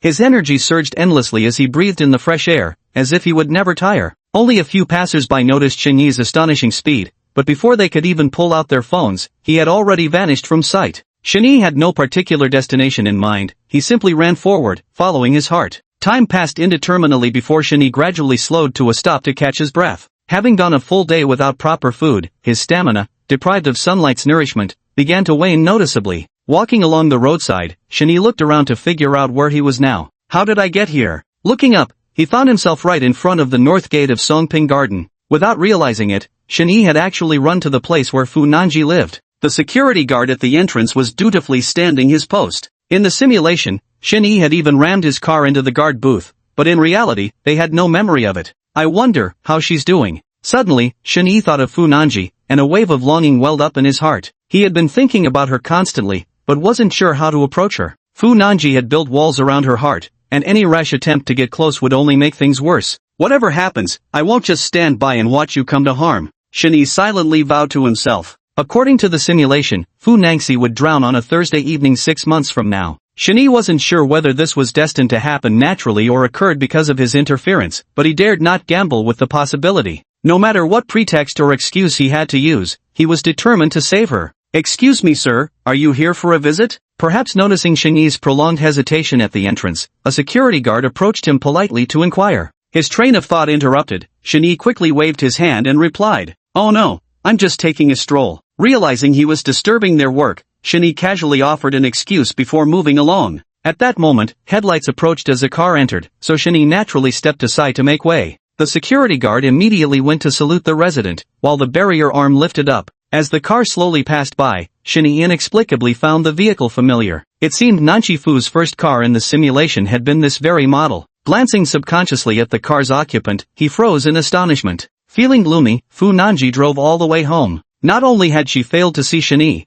but she had also unexpectedly run into her cousin Zhuyun. Embarrassment was one thing, what made it worse was that this encounter had completely exposed Zhuyun's hidden intentions. Fu Nanji had long considered Shenyi her exclusive property. How could she tolerate someone else laying a finger on him? No matter how reasonable Chang Jun's excuse might sound, her behavior had already given her away. Now she needed to not only contact Shenyi as soon as possible but also be wary of this childhood friend. As the car approached the residential complex entrance, she rolled down the window and nodded in acknowledgement when greeted by the security guard. Only after the car passed through the checkpoint did Fu Nanzi notice someone else staring at her from the side. She turned her head and met his gaze. The look in his eyes seemed complex and intense, making Fu Nanji frown slightly. She had seen that kind of look before and paid it no mind, turning away to leave. The car pulled into the neighborhood. Suddenly, her heart clenched as if gripped by an invisible hand, leaving her breathless. Creak! A screech of brakes rang out. The figure that had just appeared felt vaguely familiar, and the more Fu Nanji thought about it, the more it bothered her. No,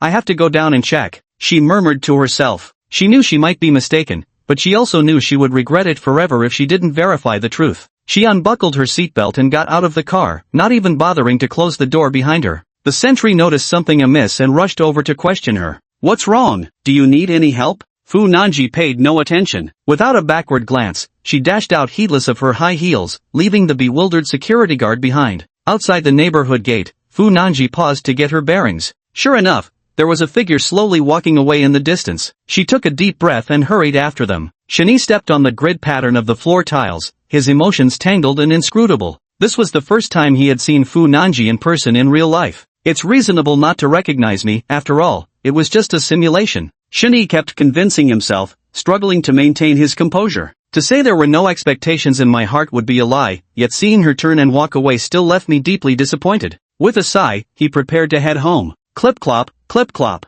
At that moment, a rapid patter of footsteps drew near, the distinct clicking sound of high heels running against the pavement. Shenyi instinctively turned around to see Fu Nanji stopping behind him, hands on her knees. Excuse me, is your surname Shen? Having finally caught up, Fu Nanji didn't even wait to catch her breath before eagerly asking her question. She had run all this way just to confirm a hunch and get an answer, regardless of reason. Someone who truly loves you will always come running to meet you, no exceptions. Chapter 69, Evening Breeze. Excuse me, but is your last name Shen? Though spoken softly, these words struck Shenyi like a thunderclap. How does she know me? In real life, we clearly never crossed paths, unless. Shenyi stood stunned. He had merely entertained the hope in his heart. never truly expecting it to come to fruition. Now that Nanji had really come to him asking questions, it left Shinee at a loss for what to do. Does she have that memory too? Shinee's heart pounded so fiercely he scarcely dared believe it, his thoughts involuntarily racing in that direction. Bathed in moonlight, Fu Nanji's face seemed veiled in a delicate gauze, her radiant skin glowing white and her sparkling eyes brimming with hopeful anticipation, utterly captivating. Shinyee's throat felt parched and scratchy as he hesitantly ventured.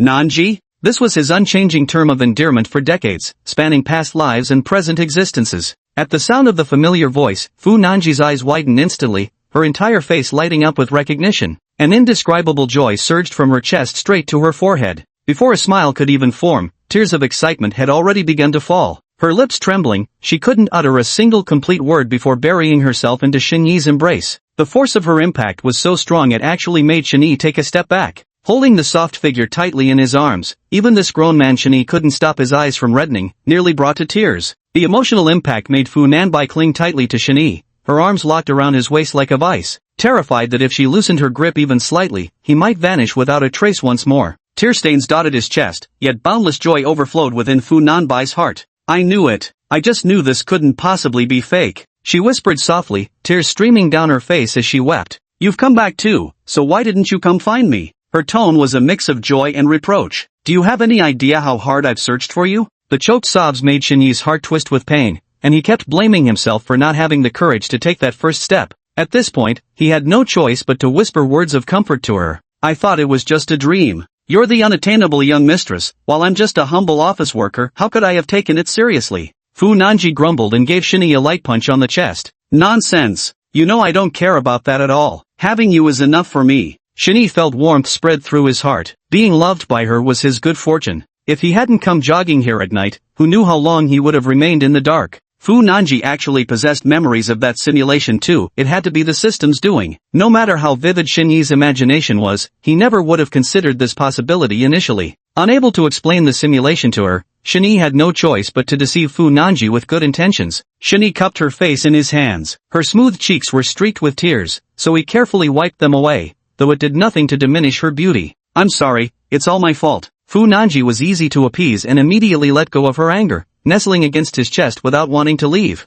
Husband, do you still recognize this? Fu Nanji called him husband with seamless ease, without a trace of shyness. As she spoke, she pulled out that platinum necklace from her cleavage and eagerly showed it to him. Look, you were the one who found it. Shinyee's gaze froze as he immediately remembered. I know, it was under the cabinet. Yes, the moment I woke up the other day, I immediately checked under the cabinet, and sure enough, I found it. That's when I knew you couldn't have been fake. With that, she broke into a foolish giggle by herself. He. Under her description, Shinee gradually revived his memories. Unable to resist, he lightly flicked her delicate nose. You look silly. Honey, let's go home. Having calmed her emotions, Fu Nanji grabbed Shinee's hand, ready to pull him back with her. Which home? Shinee deliberately teased her with a smile. Fu Nanji stomped her foot angrily, pouting as she said. I'm entirely yours. What do you mean which home? They're all our homes. Ha. Looking at her lovely, exquisite face, Shinee couldn't suppress the corners of his lips from curling up. He chuckled triumphantly. With a wife like this, what more could a husband ask for? Fu Nanji, well past 20,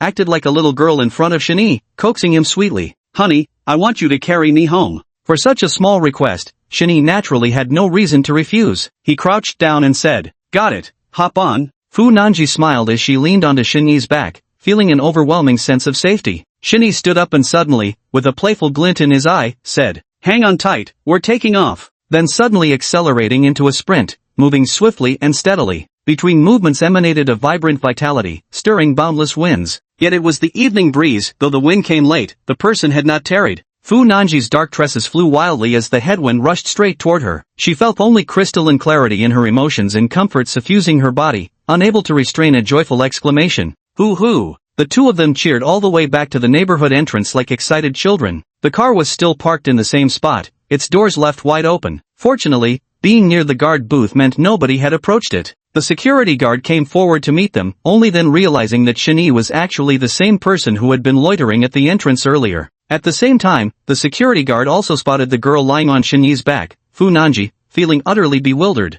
Wait, so you two know each other? Were you guys rehearsing some drama scene just now? But his professional demeanor kept him from voicing his thoughts as he composed himself and said solemnly, "Hello, resident. Your vehicle is obstructing normal traffic flow. Please move it aside." At this moment, Fu Nanji sheepishly stuck out her tongue and leaned close to Shenyi's ear to recount what had happened. "Honey, you take the wheel." "All right." With a smile, Shenyi acknowledged her request before turning to thank the security guard. He then first went to the passenger side to open the door and help the piggybacked Fu Nanji into her seat, afterward taking his place behind the wheel to start the car and drive away. Watching the two walk away, the security guard stood alone in disarray amid the wind. He felt like a roadside dog witnessing a public display of affection. And to make matters worse, he got kicked for no reason at all. After parking the car in the basement garage, the couple walked hand in hand back to Pingdu residence. Throughout this time, Fu Nanji kept smiling, her gaze never leaving Shenyi. Upon opening the door, Fu Nanji searched for a long while but ultimately couldn't find a pair of slippers that would fit Shenyi. In the end, Fu Nanji had no choice but to offer him her spare pair of slippers. Watching Shenyi awkwardly shuffle around in the two small, pink slippers, she couldn't help but double over with laughter. Between movement and stillness, a weight hung upon her chest, now appearing, now vanishing, utterly captivating. Shenyi, teased by her, kicked off his slippers and walked barefoot to her face, kneading her cheeks into dumpling-like shapes.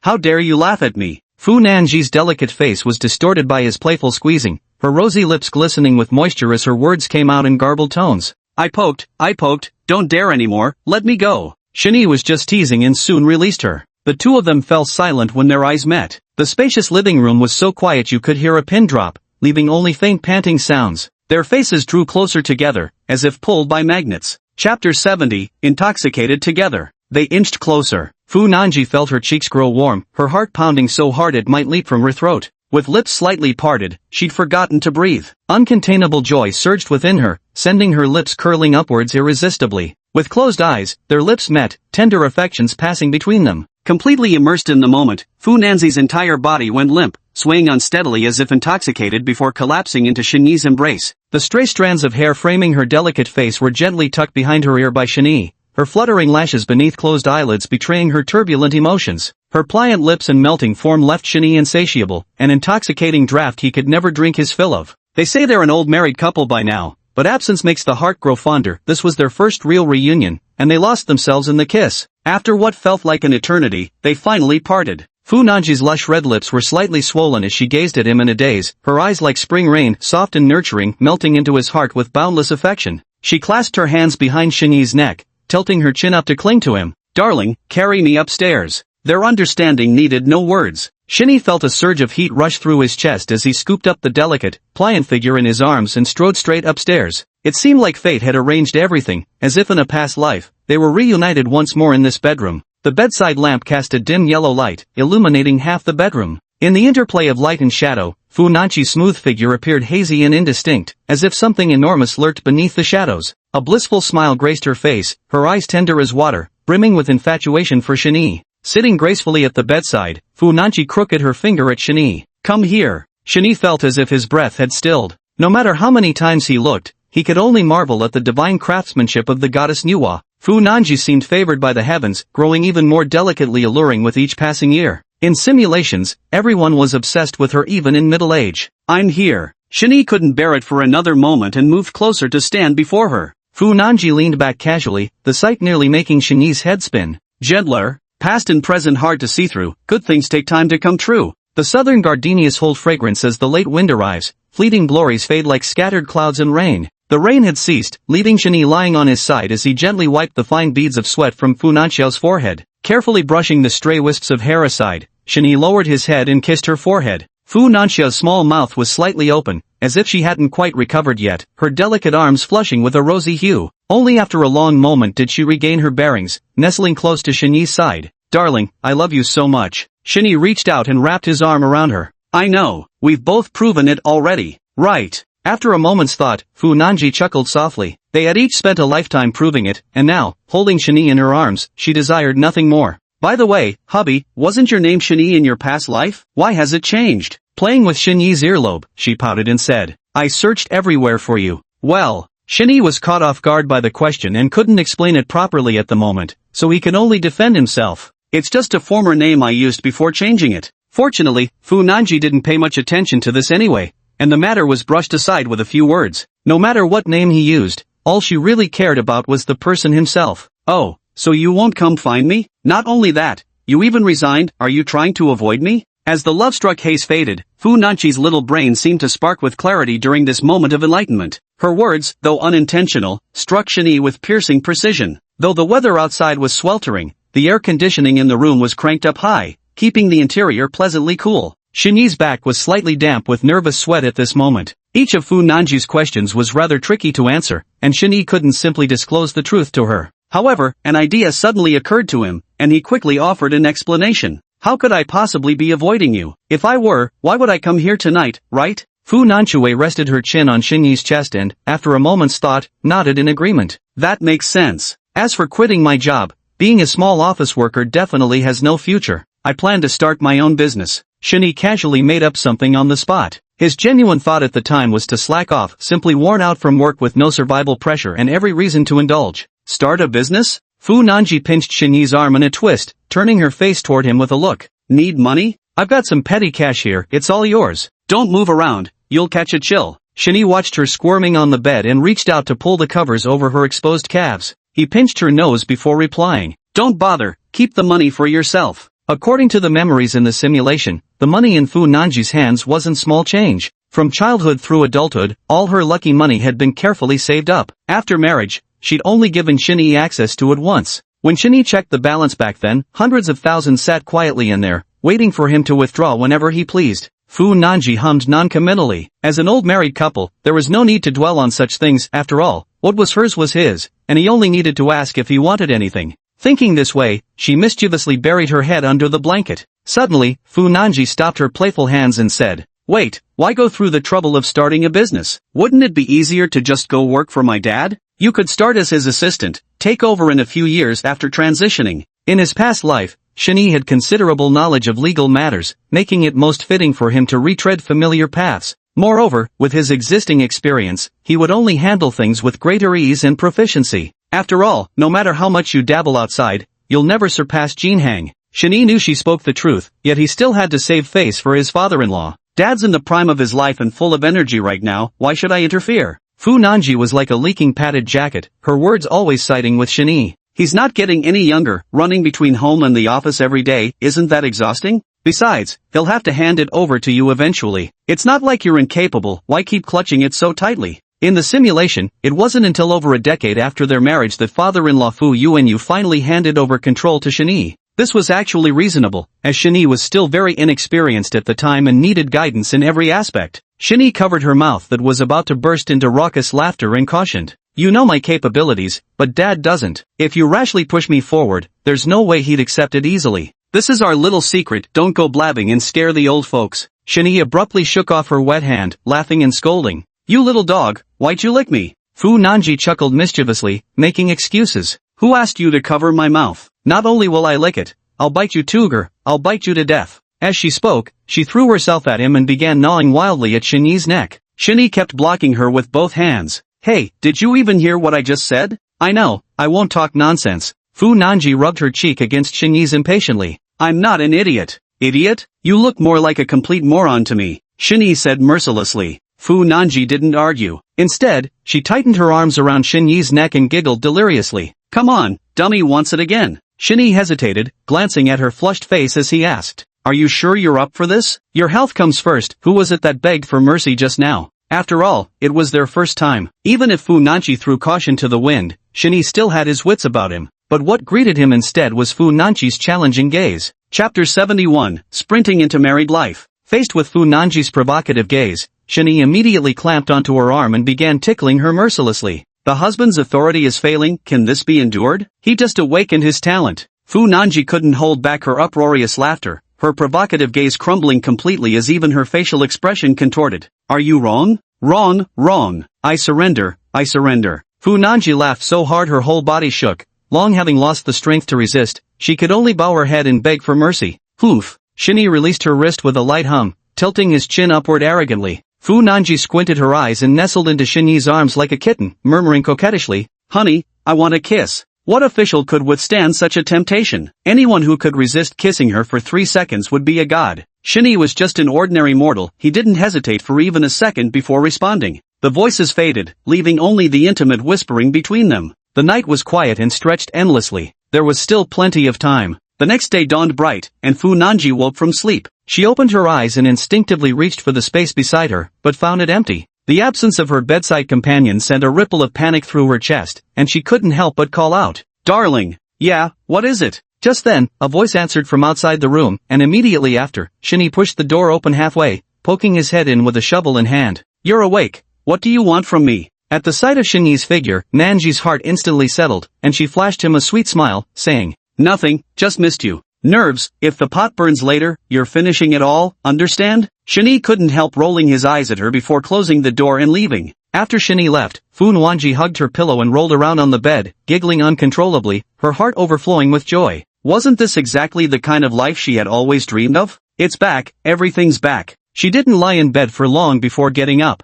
No dream, no matter how beautiful, could compare to the wonderful life she had now, so she never lingered in sleep. Ouch! The moment she tried to get up, she let out a startled cry. Her entire body felt as if it were falling apart. Her upper body ached while her lower half throbbed painfully and all over soreness that made every limb feel leaden. She hadn't noticed earlier in her excitement, but now simply attempting to leave the bed seemed impossible. Right then, Shinny, already having prepared breakfast, re-entered upon hearing her cry. Seeing Fu Nanji unable to move, he felt both heartache and amusement, unable to resist teasing. "Look who insisted on showing off last night, now you can't even stand up." Blessed with natural stamina, this level of exertion meant nothing to him. A quick snack would restore his energy. Fu Nanji was just an ordinary person. Persisting this long could already be considered extraordinary talent. Helplessly, she had the knowledge, but her body lacked experience, especially since it was her first time. In the end, Shinny had to take the initiative to stop her, otherwise she would have kept going. "I couldn't help wanting to." Fu Nanji also knew she'd gone too far,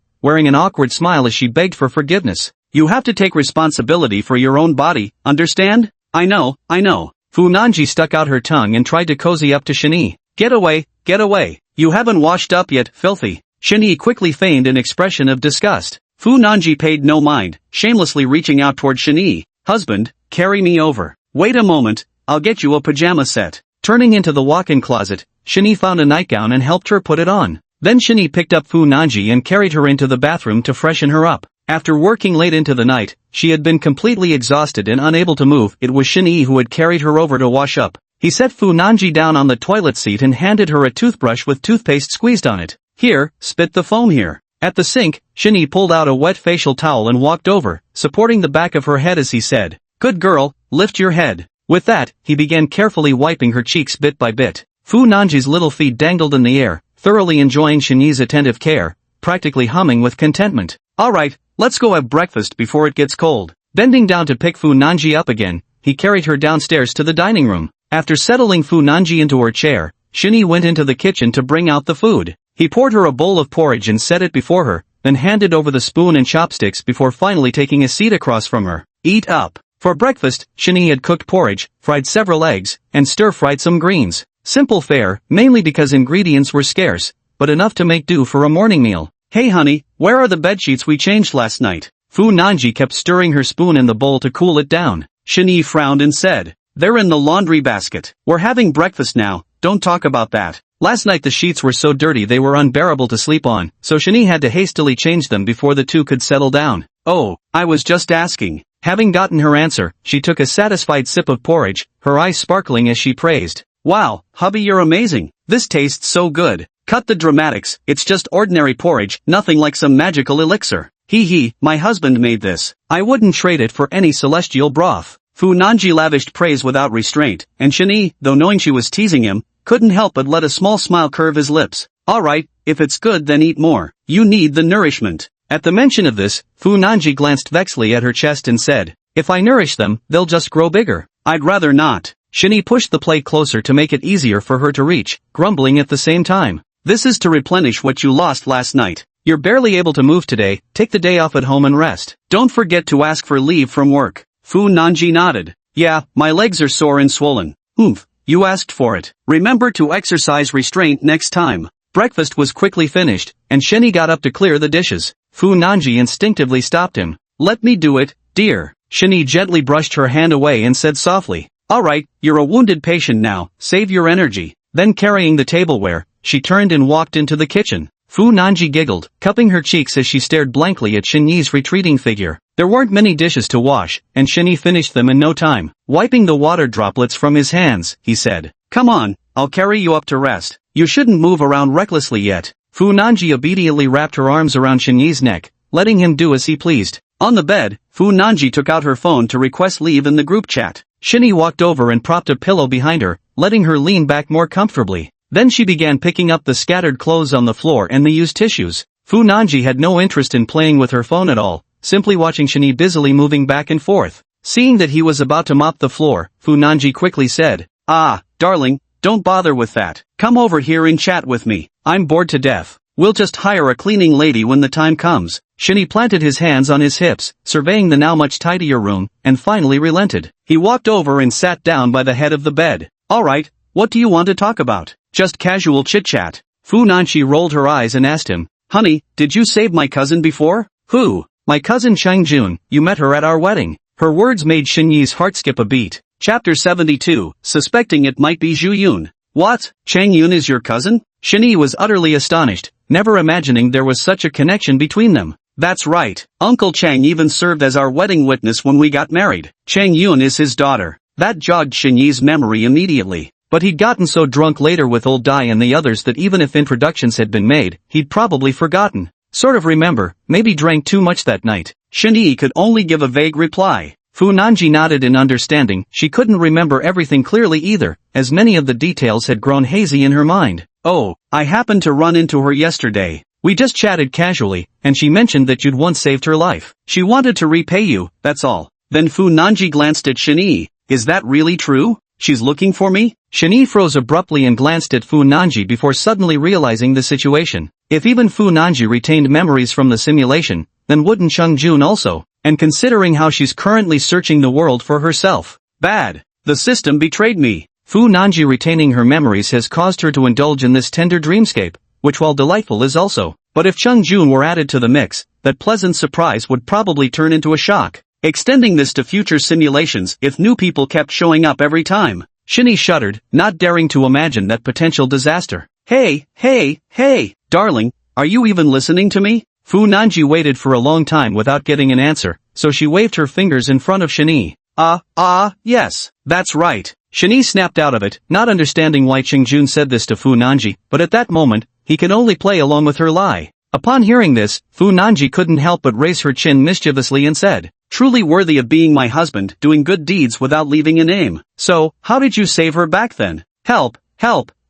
Telling one lie requires spinning a web to cover it, and Shinyi had no choice but to mutter while his mind raced feverishly. He wanted to blurt out a random answer but feared it wouldn't match later. In the end, he steeled himself and spoke bluntly. "Your husband is seriously badass. Things were crazy dangerous back then, with over 100 zombie monsters chasing me. I was driving with your cousin, taking sharp turns through drainage ditches like a pro, left those creatures eating nothing but dust. Later, I went full Rambo with my gun, picking them off one by one, and then, I got ambushed by some sneaky bastard." Shinyi paused here, recalling once more the excruciating, tear-like pain throughout his body and the panicked, sorrowful look in Chang Jun's eyes. The downside of retaining memories surfaced. If his own death had hurt this much, hers would be even harder to bear. Restless guilt twisted Shinyi's heart. He felt he had wronged Chang Jun terribly. Fu Nanji, completely unaware, merely thought Shinyi was teasing her. She laughed so hard she nearly toppled over, exclaiming, "You're so funny, hubby. Playing the cliché hero-saving beauty routine, huh?" Shinyi shook his head helplessly and smiled wryly. "What kind of hero am I?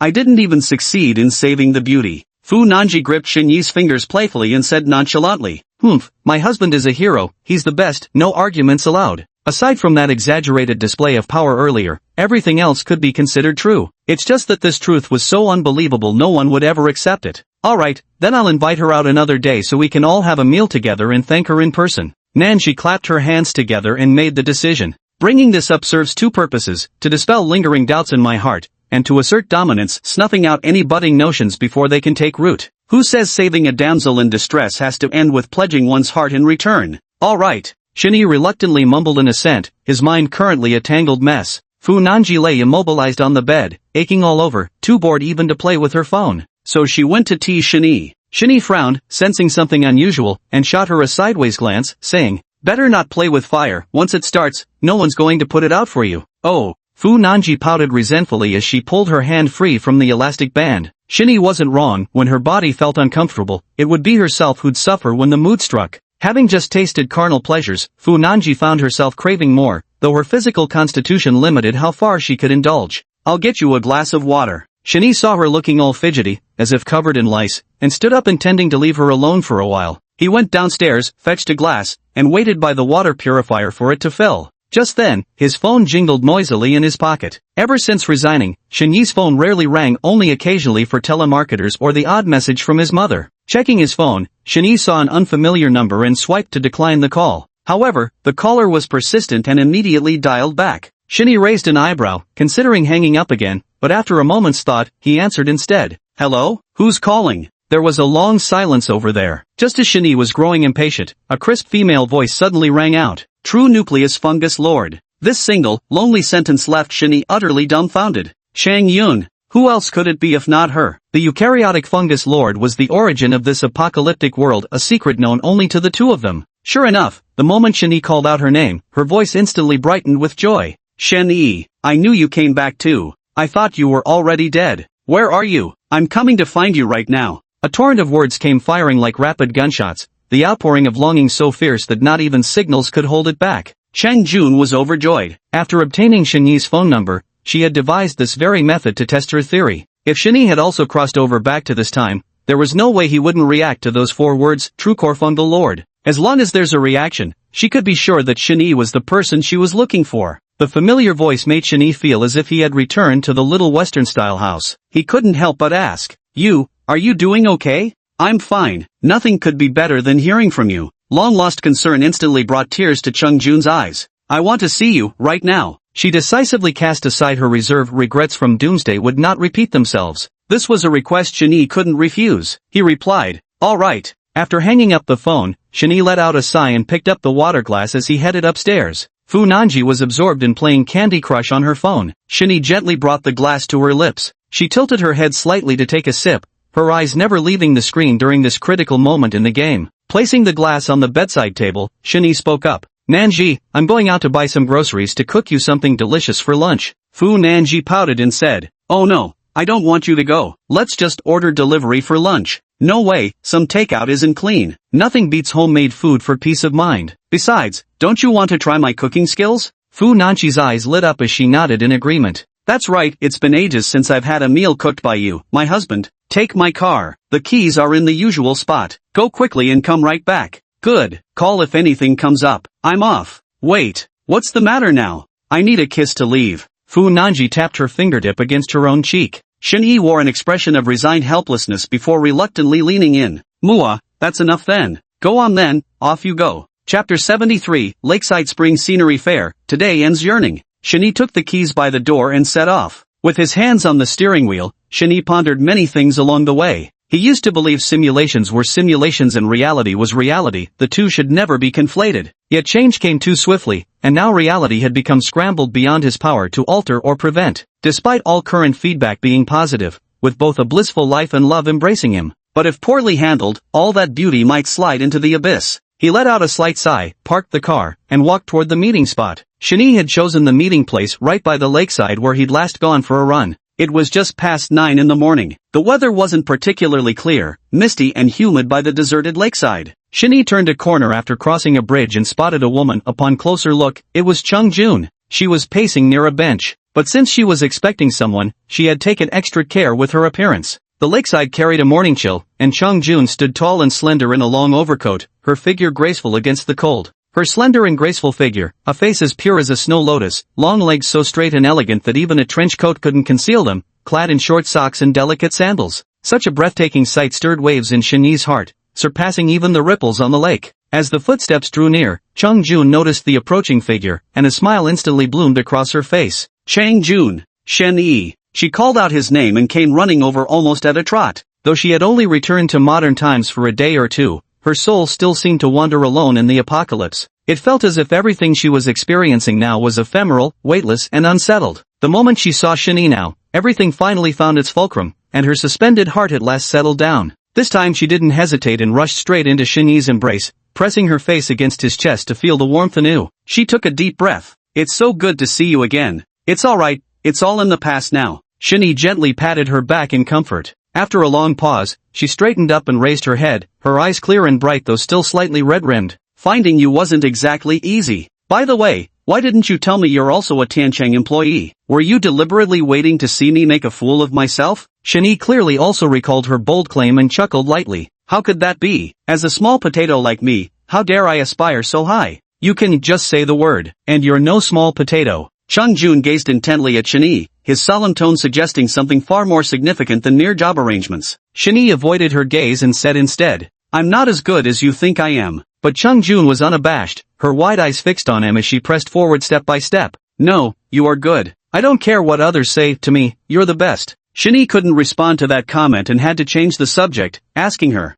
I never knew you and Nanji were cousins. Sister Nanzi? Chen Jun's gaze sharpened immediately, keenly noticing how the form of address had changed, though she remained tight-lipped. She's not exactly family. Our elders were just very close, and we grew up together since childhood. Since Nanjie is older than me, the nickname just stuck. Then she casually asked, did she contact you? MHM. Shani nodded without evasion, mentally calculating how to tactfully lay his cards on the table with Chung Jun. Seeing his straightforward admission, Chung Jun's heart skipped a beat as a bad premonition rose within him. How long have you known Nanjie? At this mention, Shani broke into a smile, recalling their shared past. Though their journey together had been bumpy, it had ultimately found a happy ending. Ah, that's a long story. We've known each other for quite some time. Oh. Chung Jun couldn't help but feel a sense of urgency. She had thought she was the only one who recognized Shinyi's virtues. Who would have imagined her face-blind cousin wasn't blind in matters of the heart, and had acted even faster than she did. The two walked along the lakeside, chatting as they strolled, reminiscing about their warm past together in the little foreign-style house. The two shared every hardship, living and eating together during the apocalypse, knowing each other inside out.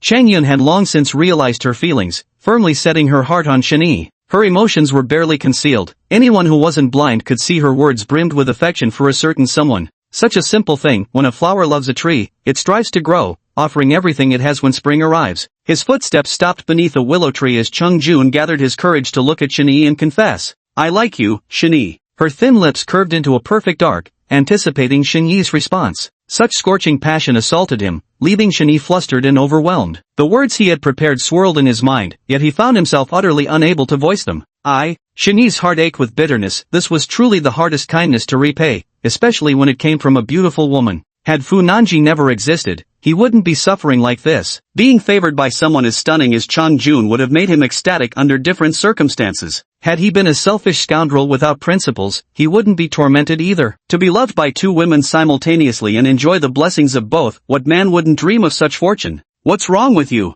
Chung Jun keenly sensed Shinyi's unusual behavior and asked in surprise. Cornered, Shinyi took a deep breath and steeled himself. I'm sorry, he said. I'm sorry, I can't. In just one sentence, Chung Jun, who had endured hundreds of days of torment during the apocalypse, was instantly shattered. She staggered back 2 steps, her gaze blank, and forced a stiff smile. You, don't agree? Her smile was painfully forced, her face drained of color, pale and ashen, wholly unprepared for Shinyi's blunt refusal. Seeing her like this, Shinyi's heart ached with a sharp pang, but since prolonged pain is worse than abrupt pain, he hardened his resolve and refused. You're great, I'm just not worthy. Did I do something wrong? Chung Jun completely ignored Shinyi's explanation, her brief question trembling with suppressed sobs as tears streamed down her cheeks, her heartbroken expression utterly devastating. Shinyi couldn't bear to look at her any longer, averting his gaze. It's not your fault, there's someone else in my heart. The key to him and Fu Nanchi maintaining a loving marriage throughout their lives was mutual respect in their relationship. This respect wasn't about formal courtesy in daily life,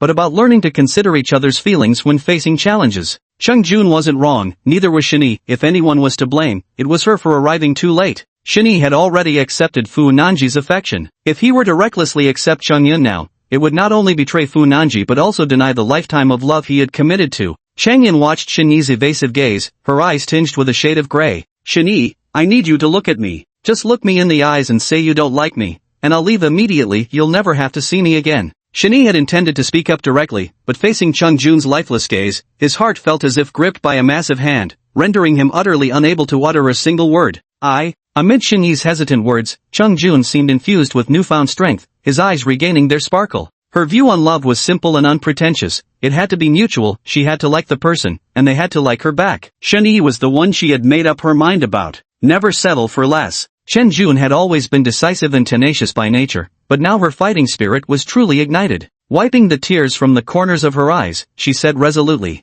"So that person is Nan Jie, isn't it?" Chapter 74 Mortal Mediocrity. Yes. At this point, Shani saw no need for pretense and simply admitted it. How am I inferior to her? Chung Jun stared intently at Shani as he posed the question. Shani wore a serious expression. You're not inferior to her in any way, but that's not the issue here. It's enough. That's all I need to hear. I don't want to listen to the rest. Chung Jun interrupted Shani sharply, her gaze sharp and self-assured, as if she had regained the commanding presence of the fungal queen from the apocalyptic days. Since love is inherently unreasonable, there's naturally no such thing as first come, first served. I won't give up easily. I'll compete fairly with Sister Nan. Shani sighed, defeated by her naive words. Since when has competition ever been fair? If there had to be a scale between the two, Fu Nanji's weight in his heart had already pulled far ahead. Shani wanted to persuade her not to waste her efforts, but unexpectedly Chang Jun beat him to the punch by lecturing him first. Shani, you've changed. In the apocalypse, you would never hesitate like this. What are you so afraid of when I'm not even scared? Don't make me look down on you. Where did that always positive, confident, and high-spirited person go? The words struck Shani into silence. Yes, having returned to reality, he seemed to have become that ordinary, unremarkable office clerk once more. Despite possessing a system, he couldn't shake off deeply ingrained habits in such a short time.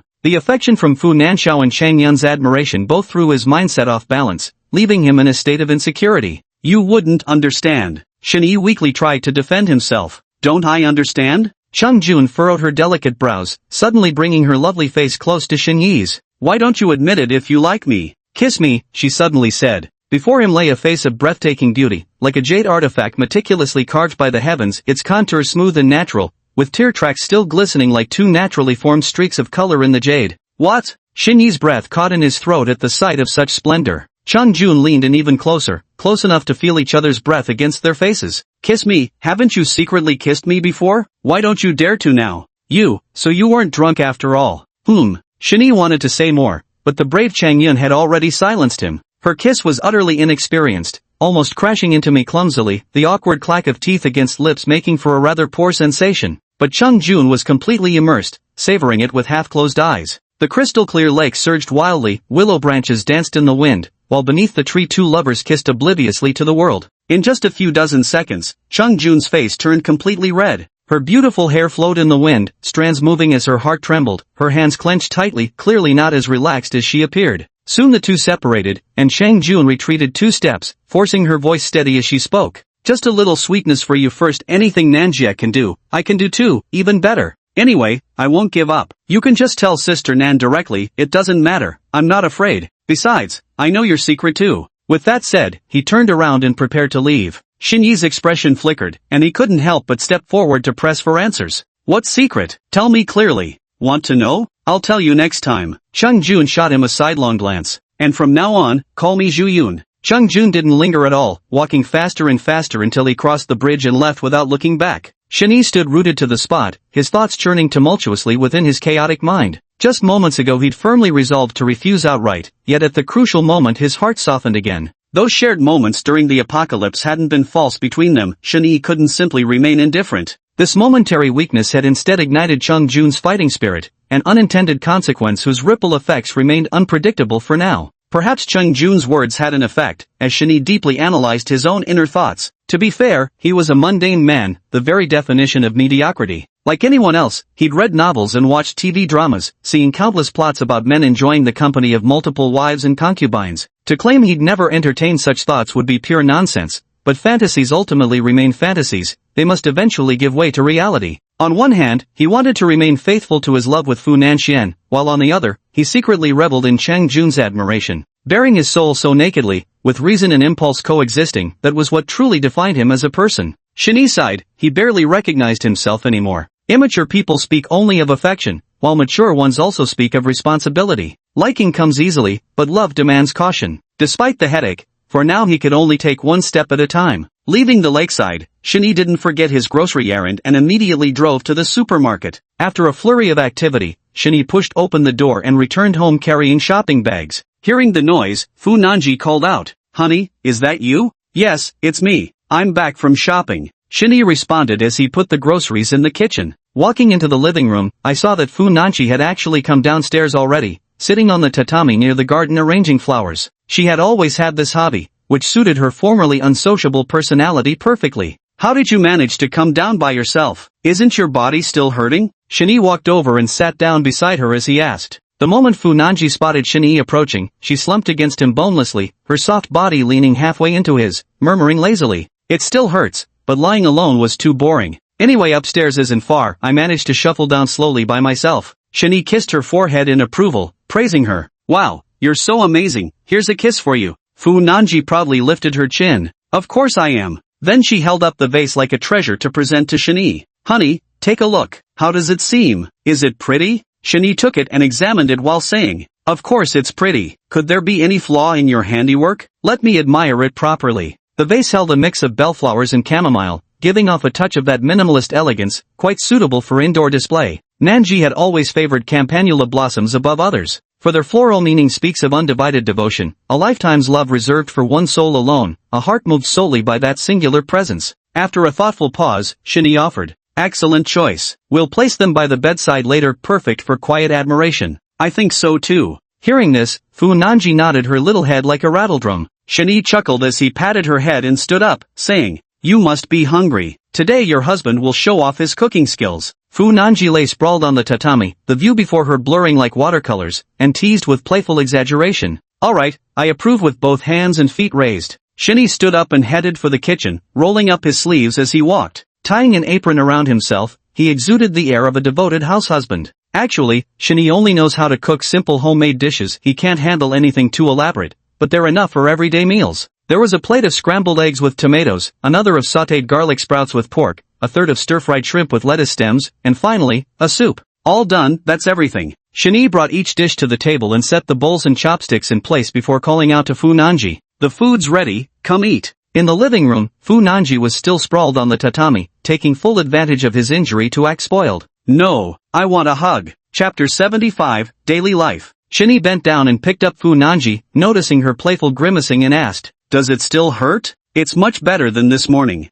"Then it should heal soon, probably within a day or two." "What, 2 more days?" Fu Nanji widened her eyes in protest. "Honey, I'll go crazy if I have to wait 2 more days." Shinyi handed her a bowl of soup. "Here, drink some soup first to moisten your throat before eating." With that, he started shoveling rice into his mouth by himself. "Honey, I'm talking to you." "Honey?" Shen-yi. Fu Nanji saw that Shinyi wasn't paying attention to her and gradually pouted in frustration. Only then did Shinyi slowly put down his bowl and say indifferently, "Then who can you blame? Who told you to be so greedy? This is your lesson, understand?" Fu Nanji's way of addressing Shinyi had always been dynamic. When they first met, she mostly called him by his full name directly. After getting married, she switched to hubby, and as they grew older, when that no longer felt appropriate, she gradually changed it to old man. Usually, she only called Shinyi by his formal name when she was serious. Of course, there were also varied nicknames used in private moments between them, though all were just playful banter between the couple. "So why didn't you stop me back then?" Fu Nanji took small sips of her soup while questioning him accusingly. "Didn't I try to stop you? You pounced on me like a wild animal, biting and nibbling. Did you even ask for my opinion?" Shinyi tapped his chopsticks mid-air twice, mercilessly calling her out. "That just proves how much I love you. After searching for you so desperately, don't I deserve a little reward?" Fu Nanji knew she was in the wrong, and her voice grew quieter as she spoke. Shinyi sighed helplessly after hearing this. "So if I refuse, it means I don't love you? It's precisely because I love you that I worry about your health. Even the finest wine shouldn't be overindulged in." To be fair, it was partly his fault. Fu Nanji was simply too enticing, and she was being proactive. Shinyi found it genuinely difficult to hit the brakes. "Oh, got it." Fu Nanji put on an exaggerated pout, playing the aggrieved victim. But Shinyi knew her too well. He wasn't falling for it. "Since we've established that, we need to set some ground rules. You'll need to exercise restraint in this regard from now on." Upon hearing this, Fu Nanji lost all appetite for her meal and immediately protested. "The recovery already takes 2 days, and now you want me to restrain myself? You might as well just kill me instead. Don't you want to hear what these 3 rules are?" Watching her stall in place, Shinyi's voice took on a mysteriously tempting tone to lure her in. As soon as Fu Nanji heard this, she perked up immediately, tilting her little head closer to ask, "How about a date?" Shinyi didn't speak, merely waving an open hand in front of her face. Nanji's eyes instantly lit up. 5 times a day? Pa! 5 times a week. Shinyi nearly choked on his anger from her retort. Taking a moment to catch his breath, he said, "Saturday and Sunday off." "What? No way. That's too little, just once a day? We should at least do it 4 times a day." Fu Nanji slapped Shinyi's hand away from her and held up 4 fingers defiantly. 4 times refusal. Then 3 times. Twice. Deal. The two of them began negotiating as if they were making a business deal, with Fu Nanji constantly bargaining over terms. Truth be told, Shinyi didn't really mind doing it multiple times. With his recovery abilities, he could have gone non-stop as long as he had proper nutrition. But this kind of stamina might scare her. Shinyi was doing this entirely out of consideration for Fu Nanji's physical well-being. With her poor self-control, she would probably keep demanding more if he didn't refuse. Having a clear limit actually benefited her. What about during my period? After counting on her fingers for a long time, Fu Nanji suddenly asked. Shinyi was both amused and exasperated by her nitpicking, and replied helplessly, "It counts." She absolutely refused to suffer even the slightest loss. Shinyi profoundly realized there was a reason why his simulated self could only live to 83. Finished eating? If you're done, I'll clear the table. Just this last bite left. Fu Nanji quickly shoveled the remaining bite from her bowl into her mouth, puffing out her cheeks as she spoke. Shinyi stood up, stacking the bowls and chopsticks before starting to wipe the table. Fu Nanji sat on the chair clapping, her little feet fidgeting excitedly. Husband is amazing. So diligent. Shinyi dodged her mischievous kick while scolding her. Stop causing trouble if you're not helping. Shinyi cleared the table, planning to carry Fu Nanji to the living room first, untying his apron as he walked towards her. Hey, hubby, don't take it off, it looks good on you like this. Fu Nanji stopped Shinyi, preventing him from removing the apron. The apron was meant for women, with a little bear sewn on the chest. Normally used by Fu Nanji, he had borrowed it for the day. Shinyi frowned at his reflection, unable to comprehend which part of this outfit had triggered her preferences again. You sex-crazed woman. That's what he said, but Shinyi ultimately didn't take it off. Fu Nanji nestled against Shinyi's shoulder, thoroughly savoring this kind of doting affection. He, I am a pervert, your personal pervert. Shinyi ignored her, placing her on the sofa and leaving her to her own delirious antics. By the way, I'm going out this afternoon to pack up my things. Fu Nanji lay sideways on the sofa, tugging at the strings of Shinyi's apron to keep him from leaving. What do you need to pack up? Clothes to change into? Haven't you noticed I haven't changed since yesterday? Then Shinyi lifted his foot and continued. And slippers? You wouldn't have the heart to leave me barefoot, would you? I even used your toothbrush this morning. Everything in Fu Nanji's place was her own. Nothing could be used by Shinyi. Putting up with it for a day or two was manageable, but if they were going to live together long-term, they'd definitely need to make some additions. Oh, come on, I wasn't criticizing you anyway. Why bother keeping your old stuff? Let's just buy everything new. I'll go online and buy it for you right now. Fu Nanji didn't want Shinyi to leave for even a second. She immediately took out her phone, opened the app, and started browsing. Shinyi bent down and gently pinched her delicate cheek, saying, I know you're a little rich girl, but you still shouldn't waste money recklessly, understand? With that, Shinyi returned to the kitchen to wash the dishes. After they confirmed their relationship, there was no reason for Shinyi to maintain separate residences anymore. He definitely needed to make a trip back to his rental place. He didn't have many possessions. Wherever he went, a single suitcase would always suffice. It wasn't just a matter of bringing spare clothes, but also small yet crucial items like his laptop and phone charger, nothing expensive but all essential. Taking off the apron and bringing a cup of water, he sat down beside Fu Nanji, who was still tapping away on her phone. Don't buy too much, or you'll regret it when unpacking all those deliveries, Shinyi warned.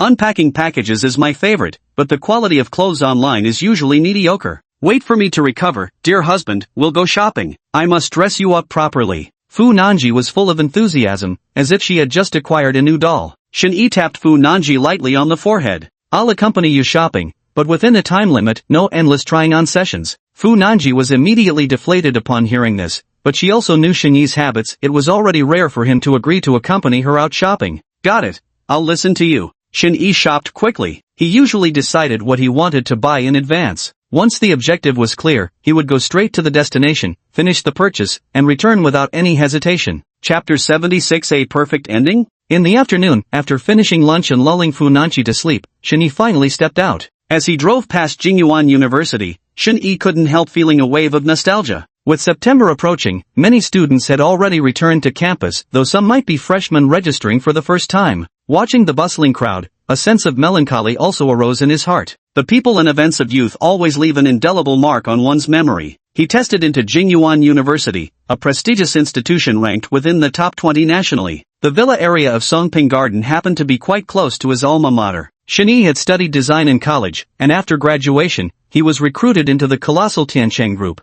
At the time, everyone envied him: high salary, excellent benefits, and generous perks. Looking back now, it wasn't exactly wrong, but while the pay was high, so were the living expenses. He couldn't save much and saw no hope for promotion. After working non-stop for over 2 years, he was still stuck in the same place, going nowhere. Though Mingming studied design, he ended up being worked like a draft animal every day in the advertising department. As the traffic light turned green, Shinee shook his head to dispel his wandering thoughts. Soon after, Shinee returned to his rented apartment and pushed the door open. Though only a single day had passed, his life had undergone dramatic changes. Eating soft rice means decades less struggle. Shinee originally planned to carve his own path, but the system wouldn't allow it, directly granting him instant success. Looking around, the tiny few dozen square meter room couldn't compare to a grand villa. Not that he was being pretentious, he was just sighing internally about his circumstances. It truly was a delightful surprise, and enduring hardship for no reason simply wasn't Shinee's style. He went to the bedroom and dragged out the suitcase, stuffing his meager few outfits inside. A bunch of important or unimportant miscellaneous things stuffed in, filling it up just right. Dragging his suitcase out the door, in that fleeting moment before leaving, Shinee suddenly realized he had only rented this apartment a mere 3 or 4 days ago, yet it felt as if a long time had passed. Such a short lease term made it troublesome to terminate, and finding a sublease was difficult in the meantime. Shinee simply gave up. Might as well leave it as it is, the rent is cheap anyway. With no particular attachments left, Shinee tossed the suitcase into the trunk and drove off toward home. Returning to Pingu residence, Shinee took out clothes and other items from the suitcase, arranging them here and there. In the simulation, the two had lived here before getting married. They knew the place like the back of their hands, as familiar as their own home. Pushing open the bedroom door, Shinee began gently shaking the still sleeping Fu Nanchi. Lazybones, wake up. Fu Nanji blinked drowsily, instinctively pulling Shinee down to lie with her. Her whole body ached pleasantly from deep sleep. Not only did she refuse to get up, but she also wanted Shinee to stay with her. Naturally, Shinee refused. A short nap is enough. Sleeping too long will give you a headache, and then how will you sleep tonight? Fu Nanji only let out faint whimpers, refusing to open her eyes no matter how much he nudged her. Seeing this, Shinee had no choice but to resort to his ultimate move. He slipped his hand under her blanket. Suddenly, Fu Nanji's eyes flew open wide, her neck flushing red as she instantly became fully awake. The softness that met his touch sent a ripple through Shinee's heart, but he exercised remarkable restraint and quickly withdrew his hand. Fu Nanji reacted swiftly, grabbing Shinee's arm to prevent his escape. Husband, you're so naughty, I love it. Shinee tried to shake off her grasp but couldn't, so he gently coaxed. Be good and get up now, it's already past 2. You've slept long enough. It's because you're here. Fu Nanchi wasn't like this before. It was only because Shinee was present that wherever she lay became her comfort zone, making her too lazy to move a muscle. Seeing her open her eyes, Shinee stopped bothering her. He walked into the walk-in closet and cleared some space to hang up his clothes. By the time they exited, Fu Nanchi was already gingerly touching her toes to the ground. Shinee rushed over to support her, but Fu Nanchi pushed him away. I feel much better now. Let me try walking on my own. Though limping slightly, she managed to stand steadily. Being young after all, her recovery speed was decent. The afternoon stretched long ahead, with Fu Nanji still finding movement difficult. Having no plans to go out, the pair simply curled up together on the sofa to watch a movie. It was a decent romantic film about a couple weathering countless trials, breaking up and reuniting before finally staying together. Somewhat cliched and angsty, but at least they reached their happy ending in the end. Having seen it so many times in simulations, Shinee wasn't particularly moved, but Fu Nanji would always end up with tear-filled eyes each viewing. Helplessly, because of her facial blindness, she always felt like she was seeing it for the first time. Though the plot was familiar as the back of her hand, she couldn't recall who the male and female leads were. This female lead is such a fool, clearly head over heels in love yet keeps playing hard to get. Fu Nanji leaned against Shinee, commenting as she watched. Why so melodramatic? Look, you nearly let others take advantage of the situation. If it were me, I wouldn't even entertain those petty slanders. With absolute trust, there wouldn't be so much trouble. Right, darling? Shinee chuckled in amusement, lightly tapped her nose and laughed. By that logic, where's the drama left? We might as well have the grand finale within the first 10 minutes. Might as well fast forward straight to the wife and kids by the fireplace ending. However, Fu Nanchi's joy-filled face suddenly stiffened as she remembered something important. Or perhaps something she had subconsciously forgotten. What's the matter, Nanji? Seeing Fu Nanji remain silent and motionless for a long while, Shinee couldn't help but ask. Fu Nanji snapped back to reality and forced a smile as she replied. Nothing wrong with it. All lovers eventually unite. What's bad about a perfect ending? But you're mistaken. People never truly feel things that don't happen to them personally. They love watching convoluted, bizarre stories. Smooth sailing just feels boring. Besides, having this perfect finale is pretty good. At least the director didn't stab us with a tragedy. Shinee played with Fu Nanji's silky hair while chatting casually. Fu Nanji lowered her head, emotion swirling in her eyes. A perfect ending, huh? Night descended like a curtain, adorned with stars, forming a dazzling masterpiece. The two finished dinner early, washed up, and lay down in bed. The news was playing on the television, but Fu Nanji had little mind to listen. Under the covers, she rustled about, wriggling like a caterpillar. Behave. Shinny frowned and gave her a light swat on the bottom as a warning. Fu Nanji ignored him entirely, focusing her efforts on the drawstring of Shinny's shorts. If you can't eat it, stop messing with it. Shinny shifted his body away from her grasp. If this got him aroused, it would be Fu Nanji who'd suffer the consequences. Her eyes darted mischievously. I'll eat. Eat crap. It hasn't even been a day since then. You've forgotten the pain as soon as the wound heals. Shinny retorted impatiently. Fu Nanji argued back. I'm really much better. Didn't you see I could walk on my own this afternoon? That still doesn't mean it's okay. The swelling hasn't gone down yet. Fu Nanji hugged Shinny's arm against her chest, nuzzling it with a pitiful expression. It's fine, just be gentle, okay? Then a finger stretched out, pleading. Just once, only once, okay? Chapter 77, East meets West. Although Fu Nanji had pleaded very hard, Shinny remained unmoved, still staring at the television. Seeing this, she didn't feel discouraged but instead slowly began to tease Shinny. Though Shinny kept silent, he was after all a vigorous young man of 25. He had already been holding back with great difficulty, and with his abundant energy, how could he resist Fu Nanji's provocation? The nightgown was loose, its straps hanging slackly, and to make matters worse, Fu Nanji deliberately played the coquette, putting on an exaggerated show of seduction. Her enviable figure was displayed to its fullest advantage. Amid such captivating scenery, Shinny found his attention wandering, his gaze repeatedly drawn to that shimmering expanse of white radiance. Fu Nanji remained unsatisfied, persistently guiding Shinny's hands toward her. Her efforts finally ignited Shinny's passion, and he turned his body toward her, saying, I've discovered you little deviant are playing with fire. Fu Nanji saw the flames in Shinny's eyes, his voice hoarse with dryness as he stared intensely at her. Far from being frightened, she giggled instead. Then hurry up and arrest this little deviant. The thin bedsheet slipped to the floor while the television performed vigorously, though no one was watching. Young bodies and fervent hearts drew near, yearning for each other. Before long, Fu Nanji hoisted the white flag in surrender. Though her words were sharp, her lips were soft when kissed, her endurance proving even more fragile. Phew! Now lying on her back, she hadn't caught her breath yet. From her cheeks down her neck and spreading across her chest, her skin flushed a drunken red everywhere. Her lively eyes had also lost their spark as she stared blankly at the ceiling. Shinizwa acted as if nothing had happened, even entertaining the thought of lighting a cigarette, though he'd never smoked before. Only after quite some time did Fu Nanji finally snap out of her daze, her face flushed with a satisfied glow between her brows. Shinee brought over a glass of water from the bedside, gently supporting her as he lifted her slightly. You're severely dehydrated. Here, have some water. Fu Nanji tilted her head back to drink, then naturally rested against Shinyee's chest to relax.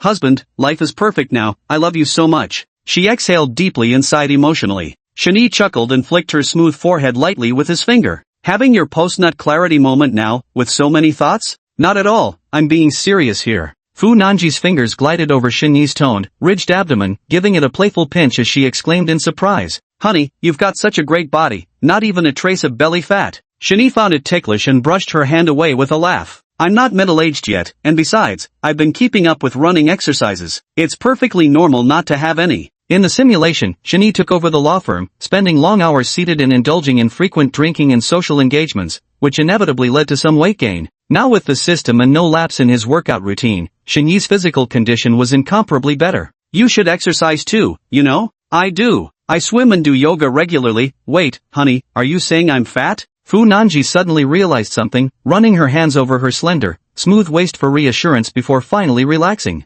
Of course not. Not saying you're fat at all. Exercise isn't just about weight, staying healthy is important too. Shinee watched her jumpy reactions and patted her head in warning. Fu Nanha comfortably narrowed her eyes, suddenly feeling intensely reluctant. Honey, maybe I should quit my job. I don't want to go to work anymore. I just want to be with you every day. Shinee naturally had no objections and nodded in agreement. Sure. But is it appropriate? After all, Dad personally arranged for you to go there. You've only been at Tiancheng for half a month before quitting. Where would Uncle Chung save face? He's bound to ask about it. Besides, quitting just like that, have you handed over your work responsibilities? Shinee didn't oppose her resignation, but practical considerations were needed. Leaving without proper arrangements would make it seem like she'd been wronged. Fu Nanji pursed her lips and hesitated before saying, You're right. Resigning now would let Manager Chang down. She took her work seriously and responsibly. Abruptly quitting would indeed be rather inappropriate. Another thing is, according to Fu Nanji's estimation, even if she resigns, she would still have to return to Jin Hung Corporation to work. The difference isn't substantial. Ugh, so annoying. Isn't there any way to avoid working? Shini found it amusing. The Fu Nanji who used to pursue perfection and took her work most seriously had now started entertaining the thought of slacking off. It had to be said he was 80% responsible for this transformation, but this just made her seem more like a normal person. Working around the clock would wear out even a machine. Meanwhile, Fu Nanji kept racking her little brain for ways to slack off. Suddenly, her eyes lit up as she straightened and said to Shini, "Hey, hubby, let's get married." Fu Nanji pondered for a long time but couldn't come up with a solution, so she could only refer to her past experiences. In her previous life, it was after marrying Shini that she gradually let go of work and settled down at home peacefully. It might sound like she was marrying just to slack off and avoid work, but that wasn't the case at all. In her view, she and Shini were already practically married. Whether to hold a ceremony or when to hold it was entirely up to them. Shini hadn't expected Fu Nanji to say such things, but without any hesitation, he immediately nodded in agreement. Great! Whether in simulation or reality, Shini didn't hesitate for even a moment when faced with this woman's marriage proposal, nor did he have any reason to.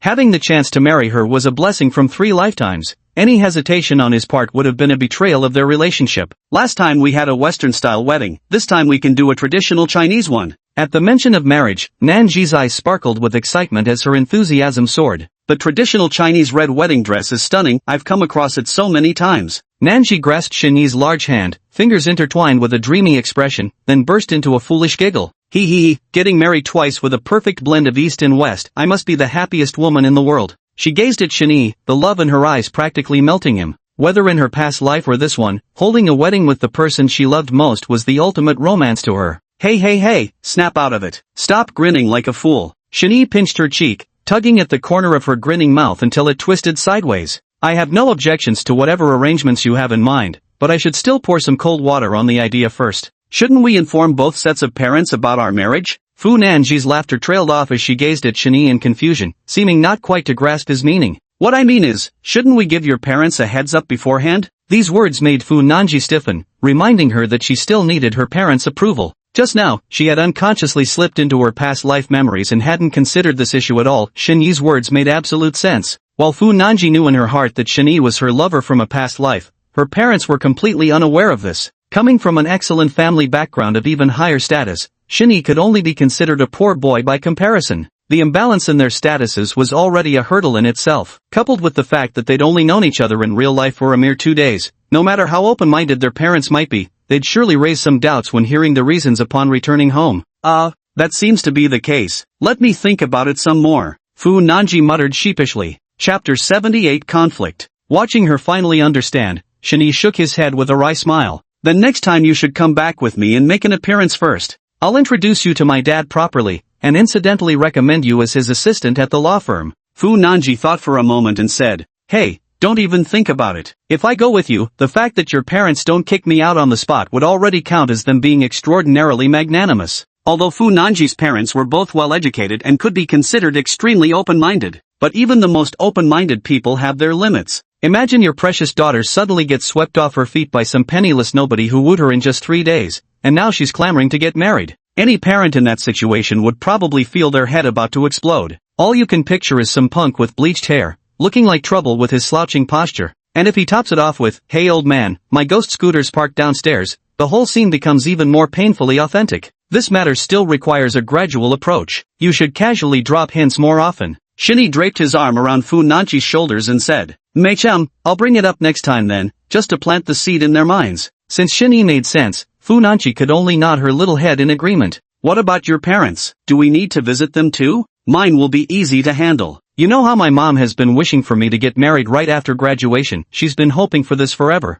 Without you, she'd probably be setting me up with blind dates within a year or two. As he spoke, Shini rubbed his forehead affectionately against Fu Nanji's smooth brow. Besides, with such a beautiful daughter-in-law like you stepping in, how could she possibly resist? Fu Nanji pouted arrogantly.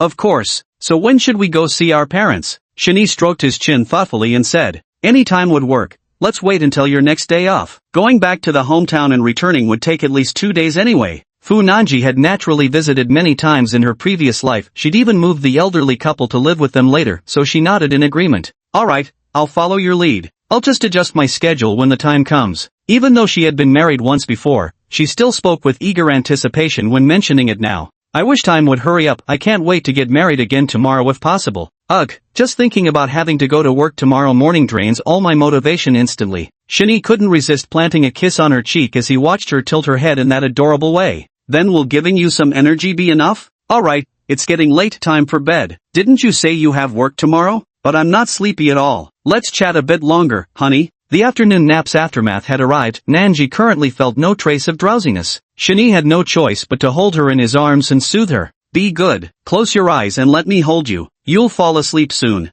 Fu Nanji squirmed in protest. Shinee turned off the wall lamp, restraining her firmly to stop her from fidgeting. The room gradually darkened and quieted down. After a long while, Fu Nanji opened her eyes and whispered, "Husband, I can't sleep. Let's do it again, once more, and when I get tired, I'll fall asleep easily." Faced with such an outrageous request, Shinee completely ignored her, responding only with steady breathing sounds. Shinee ignored her, leaving her bored in the pitch darkness. Before long, drowsiness crept in, and she slowly fell asleep. The next morning, when Fu Nanji woke up, Shinee had already prepared breakfast for her. After a full day and night of rest, she was feeling much better now. At least walking normally isn't an issue anymore. As long as I don't move around too much, it won't affect daily work. Fu Nanji changed into a formal business suit, though of course this did nothing to diminish her beauty. She walked to the table, picked up the glass of milk, and began gulping it down noisily. Slow down, no one's competing with you. Shinee made her an egg sandwich, quick and easy, ready to eat on the go. I walked up to her and straightened her collar, carefully smoothing out the wrinkles in her clothes. Appearance and demeanor were what Fu Nanhwa cared about most. She could afford to be careless in front of Shinee,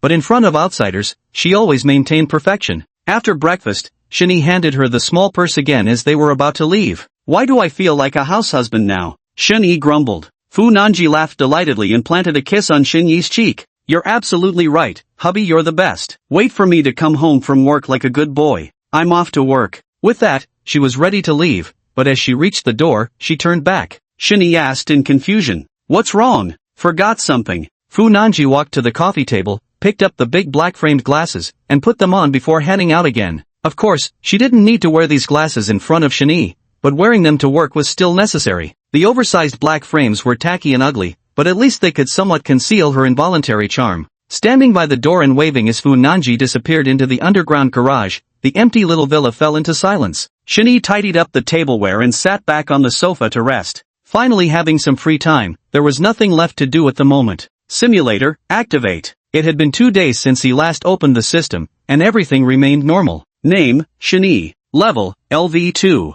Strength, 8. Stamina, 9. Energy, 9. Charm, 77. Assets, 219,533.5. Strategy points, 4. Attribute points, 1. Shinee instinctively wanted to click the simulation button below, but he stopped halfway. Should I continue the simulation? Not knowing before was one thing, but now that it's clear, simulating Shinee has become a cautious endeavor. Currently, he has only simulated 3 people, Jinlei, Fu Nanji, and Chung Jun. Among them, Fu Nanji and Chang Jun definitely retain memories. As for Jinlei, it's still uncertain, but most likely not. Shinee hasn't yet figured out the pattern behind these occurrences. Is it due to differences in guide evaluations? Could it be that only S-rank or A-rank individuals retain memories? Or is it the disparity between textual simulations and scene simulations? He could only make some conjectures based on the available information. Simulations are no longer just simulations now, they've acquired the ability to influence reality. Because of the simulator, he obtained Fu Nanji and his current blissful life. Yet it was also through simulation that he provoked Chung Jun, leading to their current ambiguous and unresolved relationship. So if he continues simulating, who else might he recklessly entangle with for no reason? Who would return with memories to seek him out, and how would things unfold then? This was something Shinee had to consider. He wasn't the type to take life as a game. He needed to be responsible both for himself and for Fu Nanji, and besides, he had no particular dissatisfactions with his current life. There seemed to be no reason left to simulate. But on the other hand, one could argue that the simulator endowed him with attributes, skills, and talents that shaped who he is today. The system still holds countless treasures to uncover. Who could easily give that up? Should we really abandon this heaven-sent gift just because of a minor setback? Shinee sat on the sofa, lost in inner conflict. Is it better to boldly explore or settle for the status quo? Chapter 79, A Flower Blooms for Only One Tree. Chang Tianwei examined the evaluations of Shinee compiled by his secretary. One belongs to a team member, the other to the advertising department manager. The evaluations were split right down the middle, but among colleagues, Shinee had a pretty solid reputation. Steady in character, low-key and introverted, they are easygoing and pleasant to be around. The comments from the leadership level were less than stellar, with praise that sounded more like backhanded compliments, terms like hardworking and dependable or diligent and uncomplaining. To put it bluntly, it's lackluster. It's just like the kind of remarks homeroom teachers write on report cards after final exams. This student is obedient, honest, virtuous in character, physically healthy, and enthusiastic about labor. There truly isn't a single point worth praising. Chang Tianwei turned the thin sheet of paper over in his hands, his frown growing deeper with each passing moment. From any perspective, this was a very ordinary frontline employee. An ordinary family, mediocre abilities, and an unambitious personality. The only thing worth boasting about was getting into a very good university, but unfortunately, my major wasn't very competitive. He simply couldn't figure out the reason behind it. No one understood their daughter's temperament and preferences better than Chang Tianwei. Though Chang Jun often appeared carefree and easygoing on the surface, she was actually strong-willed at her core. Coupled with her intelligence and adaptability, even her father Chang Tianwei frequently found himself unable to control her. Without a special reason, it was difficult for ordinary people to approach her heart. Even Chang Tianwei felt somewhat helpless when bringing up his daughter. Lately, she's undergone quite a transformation, punctual with her comings and goings, and so diligent it's like she's become a completely different person. According to feedback from the live-in housekeeper, she's stopped staying up late and doesn't even touch her beloved video games or binge-watching shows anymore. Once home, she would nestle in her spot to paint, and as soon as night fell, she'd immediately go to sleep on the dot. Chen Tianwei was nearly floored. Such an angelic daughter usually only appeared when she needed a favor or was about to squeeze money from him, making it hard to imagine what on earth could have brought about such a change. If that were all there was to it, he'd be secretly delighted. The crux is that Chang Jun has been acting mysteriously lately, vanishing the moment work ends with his car, leaving others feeling strangely empty. He's not worried about safety matters, but there's this vague premonition. This little padded jacket he's been keeping close for over 20 years might finally be springing leaks. The old father tossed aside the note, leaned back in his boss chair, and let out a meaningless sigh. Afternoon. A corner table in a restaurant within Jianyuan district. Chang Jun and Shen Yi sat facing each other. Shan Yun, now you can tell me what the secret is. Shen Yi murmured softly, gripping the cup in his hand. Around 9 or 10 in the morning, Shen Yi had nothing on his hands and was taking a break. Just as Chang Jun called, saying she wanted to invite him out for a meal. At that time, Shen Yi was preoccupied with system issues and had no mind to entertain the matter, so he verbally declined. Thus, Chang Jun used the previously mentioned secret as leverage to continue persuading him, eventually changing his mind. Added to his internal turmoil and indecision, he ultimately agreed to meet. Today she wore a sleek black dress that fell below the knees, simple yet elegant, its fitted design accentuating her graceful figure. A face of exquisite beauty, with fair and delicate skin, resembled a peach blossom in spring, wantonly spreading its fragrance. Such a dazzling figure sitting beside Shen Yi drew frequent sidelong glances from the surrounding diners, making them forget the taste of their food. At this moment, facing Shen Yi's faint hint of aloofness, Chang Jun simply smiled calmly and said, "Don't rush now. Since we're having a meal together, it's only natural to eat our fill first. And please, just call me Zhu Yun." With a natural grace, she picked up a morsel of food and placed it into Shen Yi's bowl. Just as Shen Yi had done to her before, Shen Yi silently picked up his chopsticks and began to eat. This time, the restaurant was chosen by Chang Jun. She had clearly done her homework in advance. She knew Shen Yi preferred bold flavors and liked dishes with a bit of spice, so she chose this restaurant. All the dishes on the table suited Shen Yi's taste perfectly. Having only eaten a sandwich for breakfast, he was naturally quite hungry by now as noon approached. So he temporarily set aside his doubts and focused wholeheartedly on eating. Once he really started eating, his appetite proved voracious, his chopsticks moving swiftly without pause. Chang Jun's gaze never left Shen Yi. Seeing him eat with such relish, she even put down her chopsticks and rested her chin in her hands just to watch him. As if no food blogger could eat as heartily as the person before him. Shen Yi paused briefly, picked up a tissue to wipe his mouth, and asked her, "Why aren't you eating?" Chang Jun smiled as he took Shen Yi's cup to refill it with water before saying, "I haven't been very hungry lately while dieting, just watching you eat is enough for me." Shen Yi glanced at Chang Jun's tall and slender figure, habitually advising her, "If someone like you still needs to lose weight, where does that leave everyone else? Eat more, your health is what matters most." Chang Jun curled the corner of her lips, her eyes shimmering with a playful glint as she said, "Should I take this as you showing concern for me?" Shen Yi frowned slightly. He had come only to hear Chang Jun's secret and didn't want to provoke her further, so his responses had remained lukewarm. Thus, he picked up his cup to conceal his emotions behind a sip of water. "Think whatever you want. That's my cup you're holding." "Ha!" Shen Yi froze mid-movement, instinctively glancing at the table. But, hearing Chang Jun giggling behind her hand, Shen Yi finally realized he'd been fooled. "You? Alright, just kidding." Chung Jun waved her hand with a coy smile that instantly dissolved any hint of anger. Shani was certainly no exception. Then her eyes lowered slightly as her fingertip traced along the edge of the table. I actually prefer the dishes you make more than these. These words instantly brought Shinyi's thoughts back to their little Western-style house, with all the bits and pieces of their life together floating to the surface. Thank you. My skills are just average, they're really just ordinary home-cooked meals. Shinyi didn't pretend to be humble, his cooking skills were indeed average, neither particularly good nor bad, just passable. There were limited conditions in that place, and people weren't picky about food. As long as it was cooked thoroughly and served hot, it was considered a decent meal. Shinyi truly felt he didn't deserve such praise. But I like it, Chung Jun said without hesitation, his words carrying the unshakable conviction of someone who wouldn't trade his joy for all the gold in the world. Her beautiful face drew near, her burning gaze fixed on Shinyi as she spoke in suggestive tones, her words pregnant with meaning.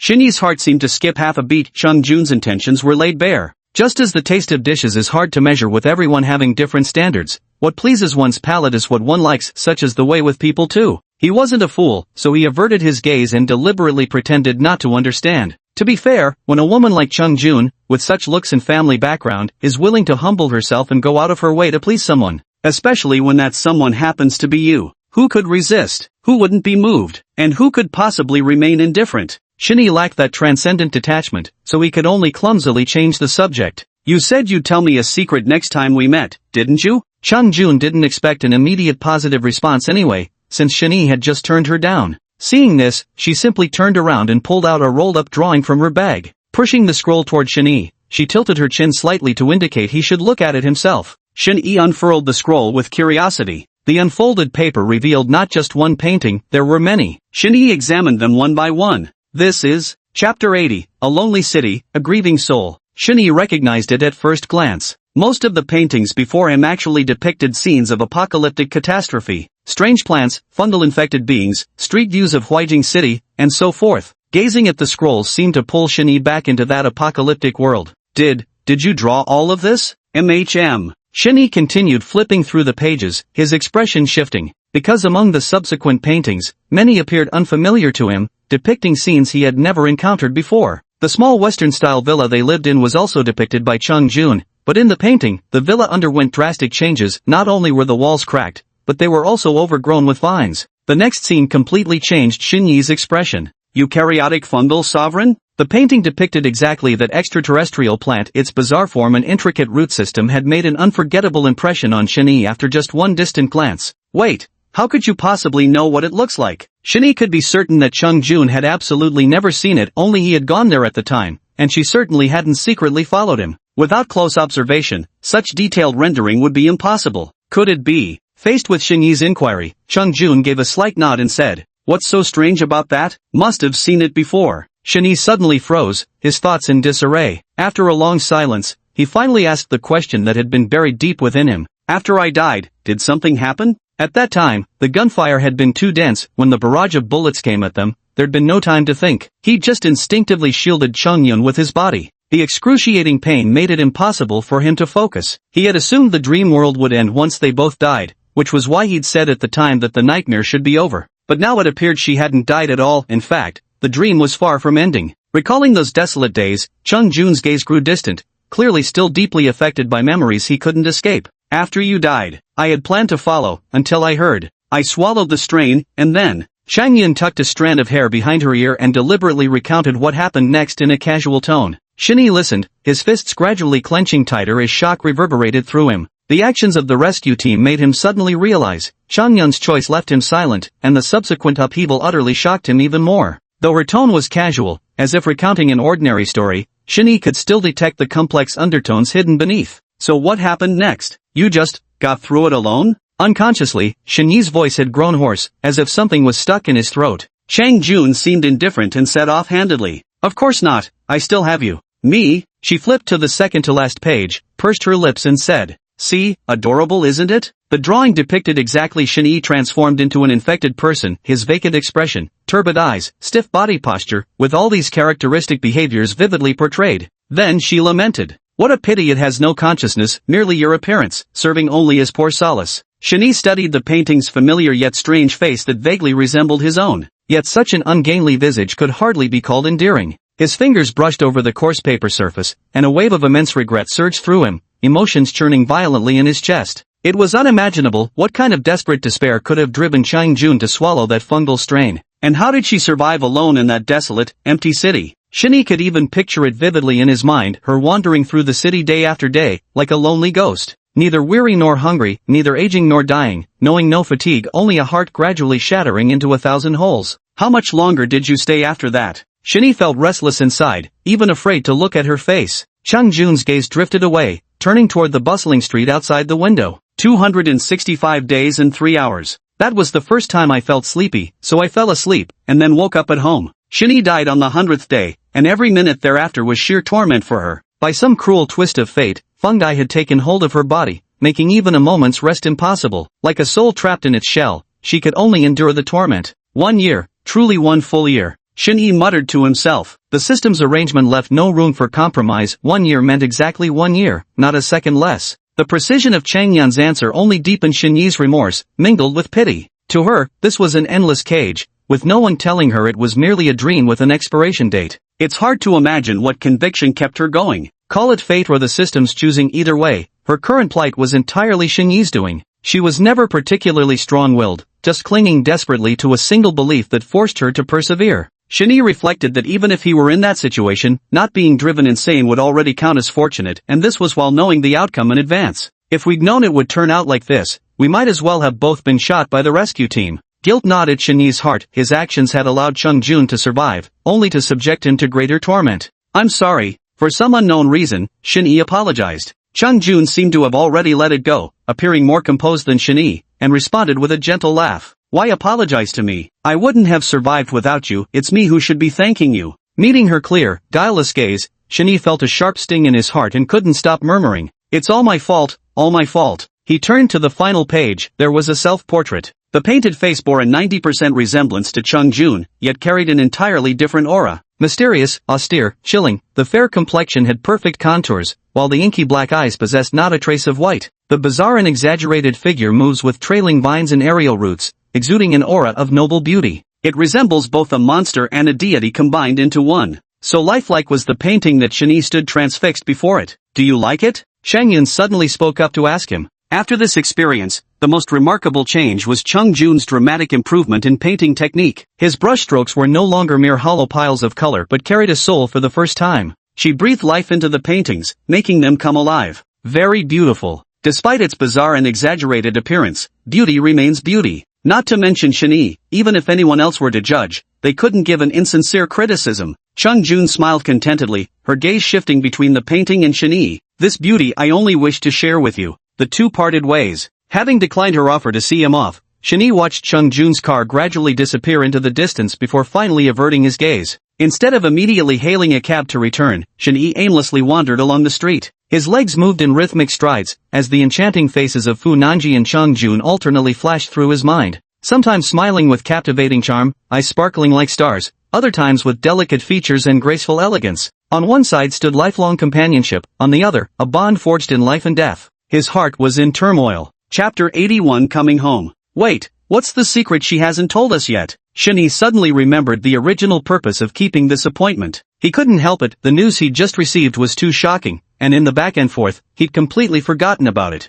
Forget it, Chung Jun Shi. Shin-Yi sighed, not knowing what to do about this relationship. No matter who you are, every stage of life comes with its own troubles. What's the use of having a system? Can a system really control someone's feelings? Can having a system truly dictate who you fall in love with? Chang Yan's feelings were never concealed. She had always openly expressed her affections. She noticed Shin-Yi's attitude but chose to turn a blind eye. Being so determined, a few half-hearted words couldn't stop her. The endless loneliness of the apocalypse couldn't make her give up, let alone now that she's back in reality. One could say she's been clinging to this very thought for survival. Shin-Yi found the situation so complicated that she couldn't even figure out who to ask for answers, mostly because she'd likely just be mocked for being melodramatic. After wandering the streets for half a day, Shin-Yi returned to Pingdu residence again. Unable to come up with an answer for the moment, he decided not to dwell on it and chose to relieve his stress through exercise. So he changed into some lightweight clothes and went out for a run. This innate talent was excellent, but still required training to develop. Shin-Yi had never given up exercising since acquiring it. After running outside for over an hour, he indeed felt much more refreshed. As for his current running pace, Shin-Yi later looked it up online. It's startling to realize, with his current abilities, breaking records would be effortless for him. While he may not be unbeatable in short distances, when it comes to long-distance events like marathons, there's virtually no one who can match him. In fact, one could say the longer the distance, the greater his advantage. Few can rival his endurance. Though he might not compare to professional athletes in short bursts of speed, over extended periods, his sheer stamina ensures victory. While others were still conserving their energy, Shin-Yi could run a marathon at full sprint speed. Thinking about it is pretty insane. That's why, despite the middle-aged man's enthusiastic invitation by the lake last time, he showed little interest. Even though there are many capable people in the world, the truly gifted and the monstrous are different, and Shin-Yi didn't want to reveal his abnormality too openly. After coming back from exercise and taking a shower, Shin-Yi changed into fresh clothes. Calculating the time, Fu Nanji should be getting off work soon, so Shin-Yi put on an apron and started preparing dinner. Not long after stepping into the kitchen and beginning to prepare the ingredients, the sound of the door opening could be heard. "Honey, I'm home." Fu Nanji kicked off her shoes as she entered, calling out while looking around the room. "I'm in the kitchen," Shin-Yi replied without looking up from where he was chopping vegetables. Hearing this, Fu Nanji dashed in like a gust of wind and, spotting Shin-Yi's back, brightened up immediately as she moved closer. She wrapped her arms around Shin-Yi's waist from behind, standing on her tiptoes to rest her chin on his shoulder. "You're cooking? Wow, you're so amazing, hubby." Hubby, did you grow taller?" Fu Nanji tilted her head in confusion and glanced down at her feet as she asked. She used to manage it just by standing normally, but now she has to tiptoe. "Of course, your husband's 1.8 meters tall. Secondary growth spurts, you know?" Shin-Yi casually brushed it off and quickly changed the subject by asking her, "How come you're off work so early today?" At the mere mention of this, Fu Nanji immediately pouted and apologized. "I deliberately left work early today to spend time with you. I'm sorry, dear, I might not be able to keep you company after all." Shin-Yi immediately dropped the kitchen knife in his hand, wiped his hands on his apron, turned around, and hugged her as he asked, "What's wrong? Mom just called and said she wants me to come home for dinner tonight," Fu Nanji said with full remorse. "Ha, I thought something was wrong." "That's great news. If Mom's calling, you should go right away. It's not like I'm going anywhere. You can keep me company any other day." Shin-Yi saw she was gasping between startled exclamations and thought something terrible had happened. "I might not be able to come back to stay tonight," she added. Shin-Yi nodded with understanding. "That's reasonable. When you haven't been back for 10 days to half a month, of course your parents would insist you stay. I wouldn't be able to sleep without you." Fu Nanji nestled against Shin-Yi's chest, coquettishly pouting. Shin-Yi wrapped one arm around her waist while gently pinching her cheek with his other hand. "Be good. It's just one night. Besides, I still need you to put in a good word for me with your parents tomorrow. You know you're on a mission this time, right? Whether I can marry you in the future depends entirely on your performance now." At these words, Fu Nanji stopped hesitating and was immediately stirred up. That makes sense. The more she thought about it, the more reasonable it seemed. Puffing out her cheeks, she gave Shin-Yi a somewhat sloppy salute and declared loudly, "Yes, I guarantee to complete the mission." Shin-Yi found her utterly adorable and couldn't resist planting several kisses on her cheeks before finally letting go. "Then you'd better hurry along now, don't keep Elder Sir and Madam waiting," he said. "Okay, sure, I'll go change my clothes. Go on." Watching Fu Nanji bounce out of the room, Shin-Yi shook his head with a chuckle. Who would have guessed that this was a 27-year-old corporate highflyer if no one pointed it out? Looking down at the ingredients on the cutting board, Shin-Yi sighed and put some away. Without Fu Nanji around, he couldn't be bothered to cook so many dishes. One person could just make do with something simple. Soon enough, Fu Nanji came downstairs changed into casual clothes. Shin-Yi escorted her to the door. Fu Nanji turned back reluctantly, wrapping her arms around Shin-Yi. After their long separation, she couldn't bear to be apart from him for even a moment, let alone an entire night. "Alright, it's just going home. You're making it seem like some tragic farewell, go on." Shin-Yi laughed helplessly, holding her close and soothing her repeatedly. Fu Nanji nodded, then after a moment's thought added, "If I'm not around, don't just stay cooped up at home. Go out when you feel like it, just avoid shady places." Shin-Yi patted her head and replied, "Where could I possibly go? Enough, don't worry about me. I won't get myself lost. Bye-bye, hubby. I'm off now." Watching Fu Nanji board the car while turning back every few steps, Shin-Yi finally turned around to head back. Shin-Yi just stir-fried one dish, then sat down and ate quietly by himself. After dinner, he sat bored scrolling through his phone for a while. After Fu Nanji left, the house did feel unusually empty. Strangely enough, though they'd only lived together for 2 or 3 days, he already seemed unable to adjust to living alone again. With a sigh, he turned on his computer and prepared to log in for a couple rounds of gaming to kill time. Ding-ling-ling. The phone rang. Shin-Yi glanced at the caller ID and was surprised to see it was Lao Dai. Muttering to himself,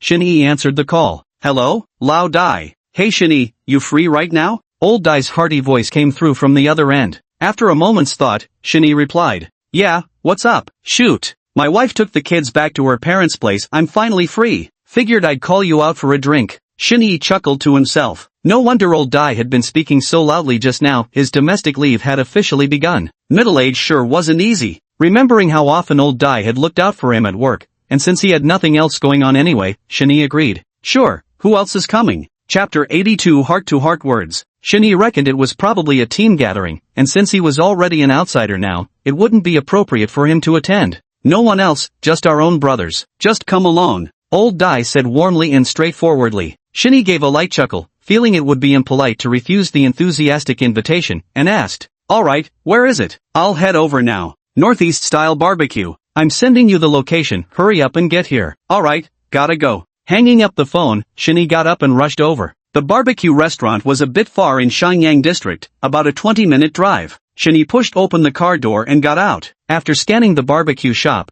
he immediately spotted old Dai's figure. He was alone, picking at a plate of peanuts. Shinny walked over and sat down, saying, What's going on? Are you alone? Old Dai put down his chopsticks and, without a word, opened a bottle of beer for Shinny, handing it over while saying, I came first. Su Sun will be here soon. Ziming has to work overtime, and Xiao Sun is spending time with his girlfriend, so they won't be coming. Come on, take a swig. Shinny clinked glasses with him and popped a green soybean into his mouth as a drink accompaniment. How's everything in the department lately? Not bad, just stuck in limbo. Dai Taifeng nudged the skewers toward Shinny, gesturing for him to help himself. Lu Changjiang took off on his own, didn't even lift a finger to make him go.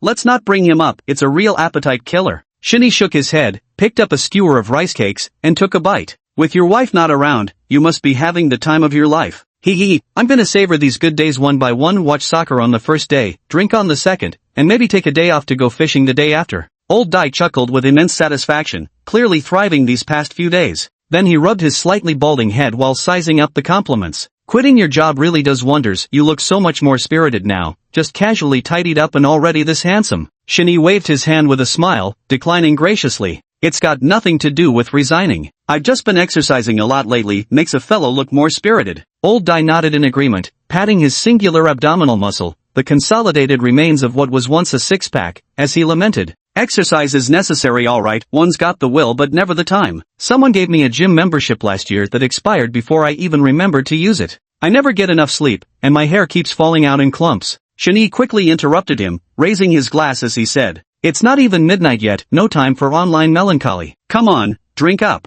Right, my bad.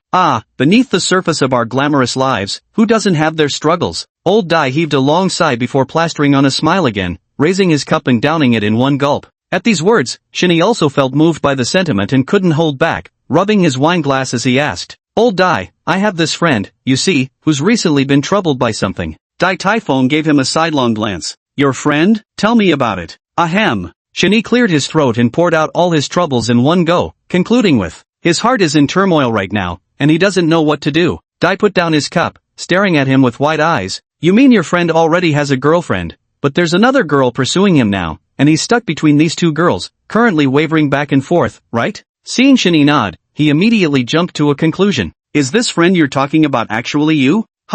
So Miss Chang, you're something else. How come I never noticed before? How did you know? This genuinely surprised Shinny. It wasn't strange for old Dai to guess his friend's cover story. It's just that how did Cheng Jun find out about this? Has it become common knowledge in the company already? Seeing this, old Dai sneered. I'm not blind. Not long after you resigned, that Miss Chung came by once, and then the company came by again, asking about you from everyone in the third group. Was it really that hard to guess? What exactly did they ask about? Shinny hadn't expected this development and quickly asked. Nothing much, just asked about what kind of person you are, your work abilities and such. Would we lie? Of course we'd support our own brother. Lao Dai patted his chest and said outright. Thanks. The situation is that Miss Chang is the one chasing after you, right? That's what it means. Yeah. Shin-Yi nodded. At this moment, Susan finally arrived late and sat down next to old Dai, asking, Chasing you? What chasing you? Old Dai handed him a bottle of liquor and cut him off. None of your business. 3 bottles as penalty for being late first. Then he turned his head and continued speaking to Shin-Yi.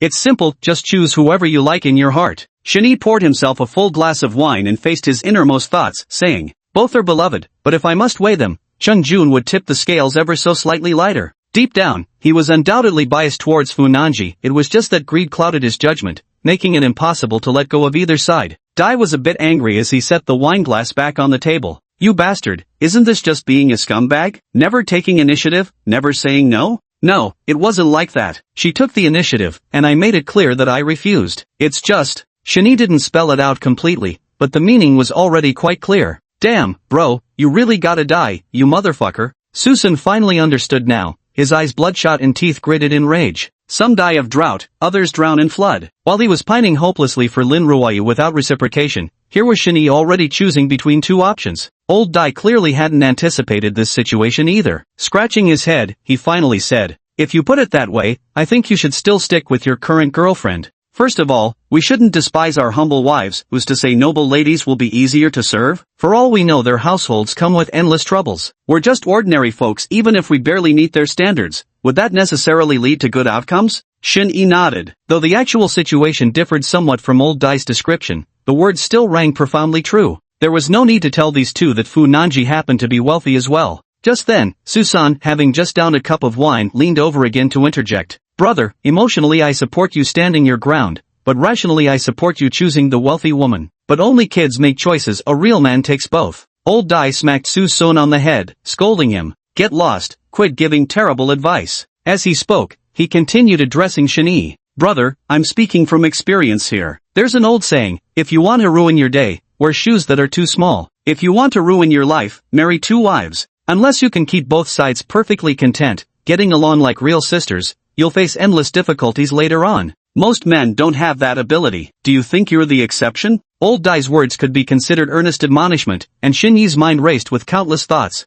Furthermore, choosing whom you like is your right, I won't stand in your way. But no matter who you're inclined toward, you must quickly dispel the other person's hopes. It's precisely because you care that you must reject them outright. Dragging it out and putting it off, do you really think you're doing right by her? Chapter 83 I have a boyfriend. The incisive remarks left Shin-Yi speechless. In silence, he raised his glass and clinked it against old Dai's before downing it in one go. Seizing the opportunity, Su-sun nearby waved his hand grandly and said, the team leader makes a valid point, but I don't agree with it. When push comes to shove, one ultimately has to bow to reality. No matter how outstanding your girlfriend Shin-Yi is, she probably can't compare to Miss Chung from the Cheng family. Her looks are top tier, her family background is beyond compare, and she doesn't seem spoiled either. I really don't understand why you're so conflicted about this. Su-sun peeled a peanut and continued. I really admire you, bro. Even with the young miss chasing after you, you still manage to keep your cool. Don't blame me for being calculating. If it were me, I'd have thrown myself at them long ago. Come on, it's pretty normal for a man's brain to be ruled by his pants unless you've taken vows.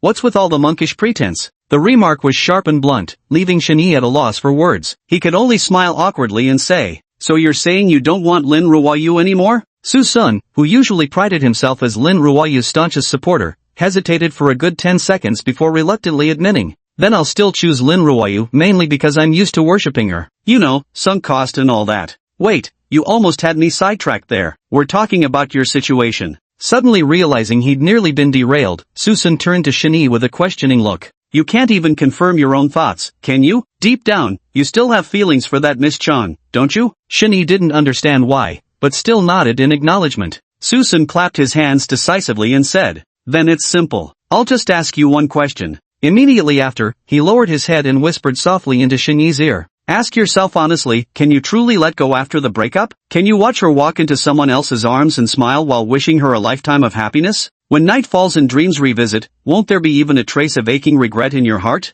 Having watched Shin-Yi's fluctuating expressions, Su-sun gave his shoulder an understanding pat. I think you already have your answer. No, what are you two whispering about? Old Dai, displeased at the moment, shoved Su-sun and said, don't teach the bad over the good, it's not right to meddle in others' relationships. Su-sun understood all too well, it tormented him whenever Lin Ruoyu grew close to anyone else. Righteously, he declared, I'm helping him understand his own heart, steering him away from making the wrong choice. How is that bad guidance? By the way, bro, weren't you single your whole life? Where did this girlfriend come from all of a sudden? Oh, that was a while ago. We never made it official, so I didn't mention it. Shin-Yi brushed it off with a few vague words. Forget it, let's not talk about it anymore. Drink up. The three raised their glasses together, and the conversation gradually veered off onto other topics. Meanwhile, Fu Nanji drove home. The moment she pushed open the door, she couldn't wait to call out, Mom, I'm home. Hearing the call, Fu's mother Ji Shulan hurried out, her face lighting up with joy as she said, "Well, my precious daughter has finally come home." Fu Nanji saw her mother's eyes redden and rushed over to embrace her, murmuring, "Mom, I missed you." In her previous life, she and Shani had bid farewell to their parents one after another, but thankfully, both had passed away peacefully in old age, so the grief wasn't overwhelming. Yet, at this moment of reunion, the tide of longing surged uncontrollably. "Let me see for myself. If you're homesick, then just come back. Did you really have to live alone? Isn't there enough room for you at home?" Ji Shulan only had this one daughter, so naturally she treasured her dearly. Fu Nanji shook her head. "I'm already so grown up, how could I still be sponging off my parents?" Ji Shulan knew there was no persuading her, so she didn't linger on it, just shouted inside instead. "Old man, your daughter's back, aren't you coming down to see her? Stop shouting, my ears aren't deaf." Fu Yuanyu spoke at a measured pace, but the fact that he had already reached the entryway indicated he'd come down immediately, revealing the importance he placed on the matter. At this moment, Fu Nanji called out, "Dad." "Yes, you're back." Fu Yuan responded, his eyes fixed on Fu Nanji. Mother Fu also sized her up from head to toe and said to Fu Yuanyu, "Old man, you have to admit it, after going to Tiancheng, there's been quite a change. Nanshi does seem much more cheerful now." Parents always know their children best. The transformation in Fu Nanshi naturally couldn't escape the discerning eyes of her parents. Fu Yuanyu cleared his throat. There are certainly advantages to big companies. Tianwei was the right choice after all. "Alright, you two ladies shouldn't just stand there at the door like fools. Come in now." With that, he clasped his hands behind his back and sauntered inside leisurely. Ji Shulan smiled warmly as she added, "Come on, Mom made soup for you, make sure to eat plenty tonight." "Okay." Fu Nanji nodded, and the family of three walked to the living room. Father and daughter sat down as Ji Shulan said, "I'll go check on the soup. You two catch up first." Though Father Fu appeared calm on the surface, he was actually concerned about his daughter. He broke the silence first by asking, "How's life in Tiancheng?" "Tiancheng is great. There are lots of people and opportunities, so I'm learning a lot." Fu Nanji answered truthfully. In the past, she had a head full of theoretical knowledge but lacked practical experience, which led to many mishaps. If Shani hadn't been there to clean up after her, who knows how things might have turned out, though their acquaintanceship also began because of this. Truth comes from practice. Boldly take the first step. Fu Yuan was a relatively traditional father figure, his care always hidden beneath lectures. Fu Nanhua nodded in agreement. All she wanted now was to live her small life well, no longer burdened by that pursuit of perfection or daily mental exhaustion. "External things can't shake me anymore. Living well for myself is what truly matters." These words made Fu Yuan's eyes light up, and he said with heartfelt approval, "You've finally grasped something. You two can catch up later. Come wash your hands for dinner now." Ji Shulan beckoned them from the dining room. The table was lavishly set with all of Fu Nanji's favorite dishes, prepared specially knowing her daughter was coming home. "Here, have a bowl of soup first." Ji Shulan served each of them a bowl and passed it over. "Thanks, Mom." Fu Nanji smiled as she took it, then lowered her head to sip the soup. Throughout the meal, Fu's mother kept adding dishes to Fu Nanji's plate. Watching her daughter's cheerful expression, she couldn't help but feel her eyes grow moist. "Yes, that's much better now. Before, you were always so gloomy. What kind of way was that to live? If you're home, you shut yourself in your room all day. Worried me half to death." Mr. Fu frowned and cut her off. "Nanji finally came home for once. Can't you say something nice for a change?"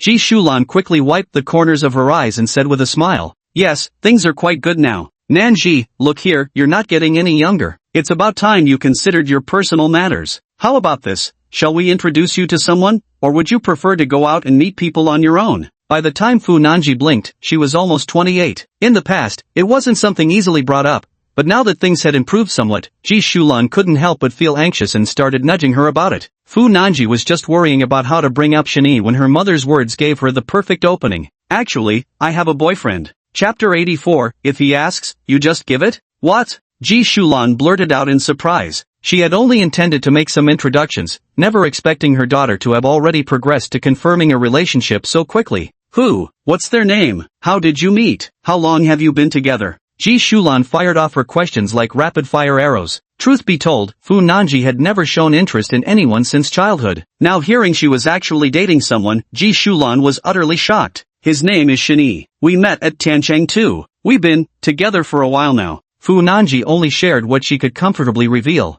"An employee from Tiancheng?" Ji Shulan cast a skeptical glance at Fu Nanzi. It wasn't that she disapproved of office romances, but Fu Nanzi had only been working at Tiancheng for barely half a month. How could any romance develop that quickly? "How long is a while?" Mother Fu pressed for details. Fu Nanji knew this question was coming, but could only stammer in response. 3 days. 3 days? Ji Shulan's vision darkened, nearly fainting on the spot, and she urgently pressed for answers. Did you really commit to a relationship after just 3 days? How much do you actually know about him, what kind of person he is or his family background? Nanji, are you out of your mind? Are you sure you're not being scammed? With that, she set down her chopsticks, nudged Fu Yuan under the table with her foot, and said, Old man, how can you just keep eating? Say something, won't you? Fu Yuanyu appeared much calmer, clearing his throat slightly before speaking. Your mother isn't interfering with your personal life, but as the saying goes, you may know a person's face but not their heart. You should still be careful when getting close to someone. Fu Nanji knew it wouldn't be easy to gain her parents' acceptance right away,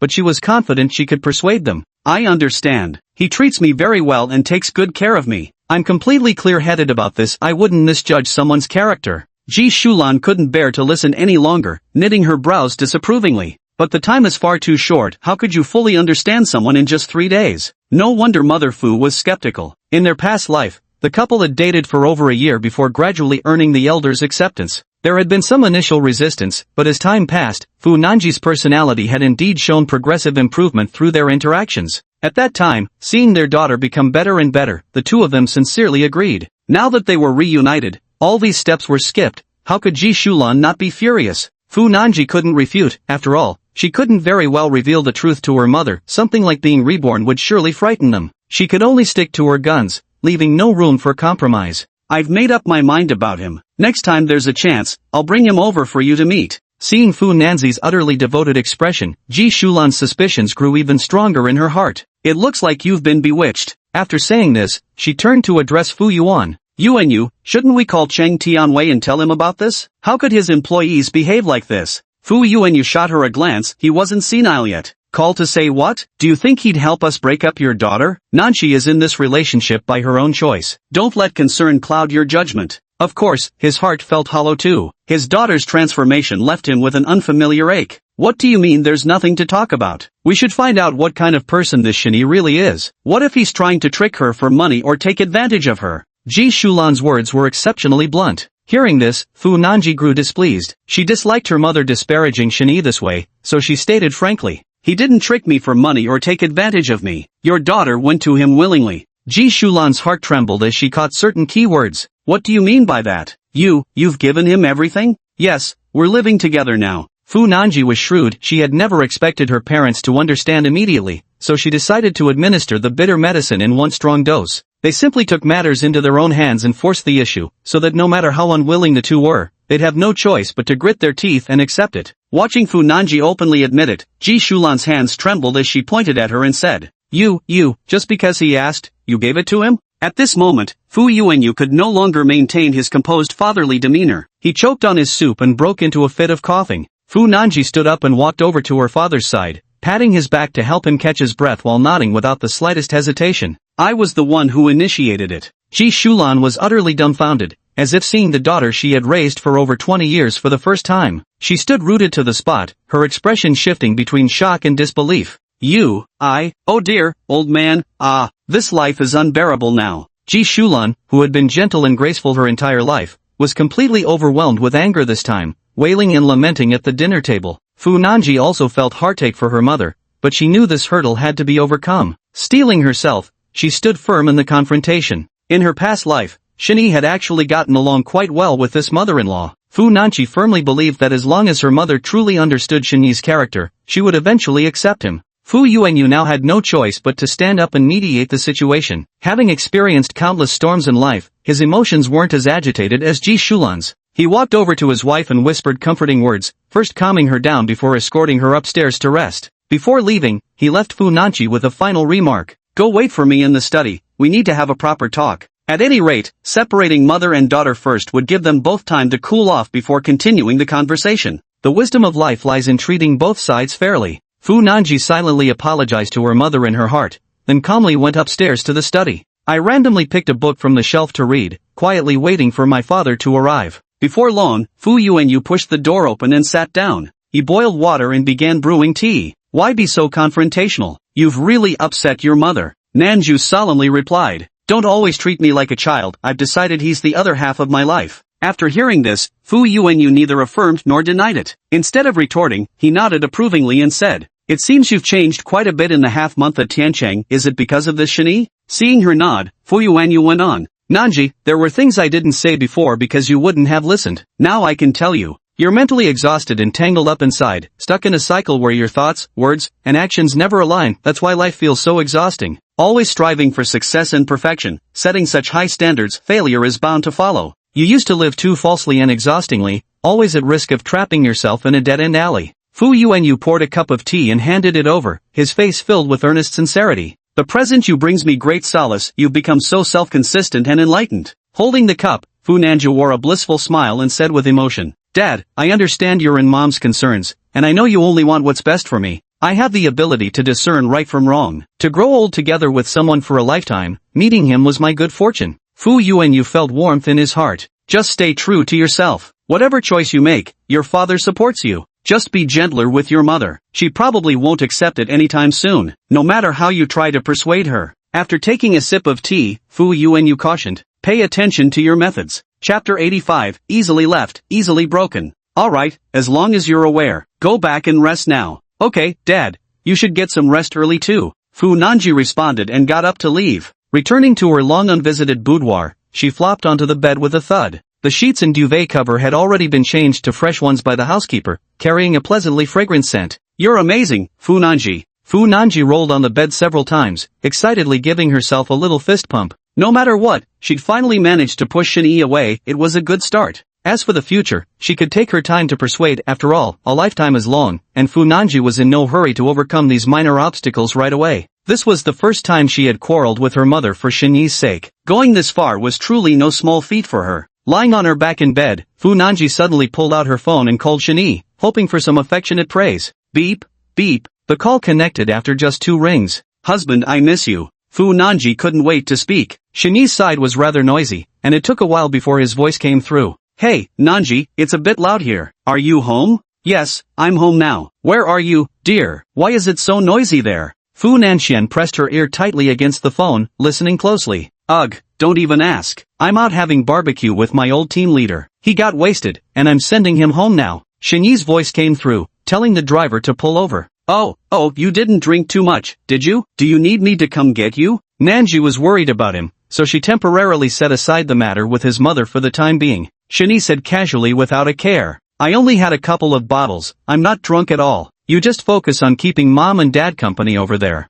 I'll head back after dropping them off, don't worry. Only then did Fu Nanji relax and reply. Alright, send me a message when you get home so I know you're safe. Got it. Bye-bye, Mua. Mua. After hanging up the phone, Fu Nanji pressed her phone against her chest and giggled foolishly, as if she had already begun fantasizing about their wedding. On the other end, Ji Shulan didn't feel the slightest bit sleepy. She sat restlessly on the edge of the bed, watching Fu Yuanyu, who had fallen asleep the moment he lay down, her agitation growing even stronger. Old man, do you think Nanji might have been emotionally manipulated by someone? Fu Yuanyu snapped irritably. Does your daughter look like a fool to you? What kind of mind control could possibly make her behave this way? What if? I'm just worried she might get scammed. She doesn't understand anything. In Ji Shulan's eyes, Fu Nanji still seemed like that child who would never grow up. Fu Yuanyu closed her eyes, trying to summon sleepiness, and murmured. She's 27, not 17. As a mentally sound adult, she's capable of taking responsibility for her own actions. You used to nag when she wasn't dating anyone, and now that she is, you're still nagging. The child will get tired of you. Jishalan's face revealed discontent as she continued grumbling incessantly. You make it sound so simple, but this is flesh of my flesh. Who else should care for it if not me? Old man, you should still give Cheng Tianwei a call. At least don't go completely blindfolded, right? Fu Yuanyu vaguely responded with an indistinct sound. And what's more, they're already living together. That young man has no sense of restraint. What if she gets pregnant? What then? Honestly, old man, you're far too lenient. You let her have her way in everything. No, I have to go stay with Nanji for a while to keep an eye on her. Don't you think that's a good idea? Old man? Fu Yuanyu? Only steady snoring answered Ji Shulan. He'd long since fallen asleep. That old coot. Seeing him sleeping like a dead pig, Ji Shulan could only give Fu Yuanyu a resentful kick before turning off the light and calling it a night. The next morning, after a night of cooling off, at least they didn't immediately turn red-faced upon seeing each other, although conversations remained sparse. At the breakfast table, Fu Yuanyu ate while scrolling through morning news on his phone. The mother and daughter pair across from them seemed to be performing a silent play, communicating almost exclusively through their eyes. Mother Fu peeled an egg for Nanji and handed it to her, while Nanji pushed a bowl of porridge over to Ji Shulan in return. Fu Yuanyu felt extremely uneasy and swallowed his food in a few bites before retreating to sit alone on the sofa's edge. After breakfast, Nanji announced her departure with a brief farewell. Mom, Dad, I'm off to work. Bye. Yeah, alright, take it slow on your way. Be careful. For the first time, Ji Shulan's farewell was even briefer than Fu Yuanyu's. Fu Nanji didn't pay too much attention and headed straight to the office after getting in the car. As soon as she left, Ji Shulan, who had been silent all morning, suddenly sprang into action. Old man, hurry up and help me pack. I'm going to stay at Pingu for a while. Fu Yuanyu frowned and said, what madness has struck you now? Didn't I tell you last night? When did you say that last night? Ji Shulan couldn't help gritting her teeth before turning around to go upstairs and pack her belongings. Forget it, I'm done arguing with you. Fu Yuanyu sighed and stood up to follow her, trying to persuade her. Don't go. Things have only just calmed down a little. Do you really think Nanji will greet you with a smile if you go there now?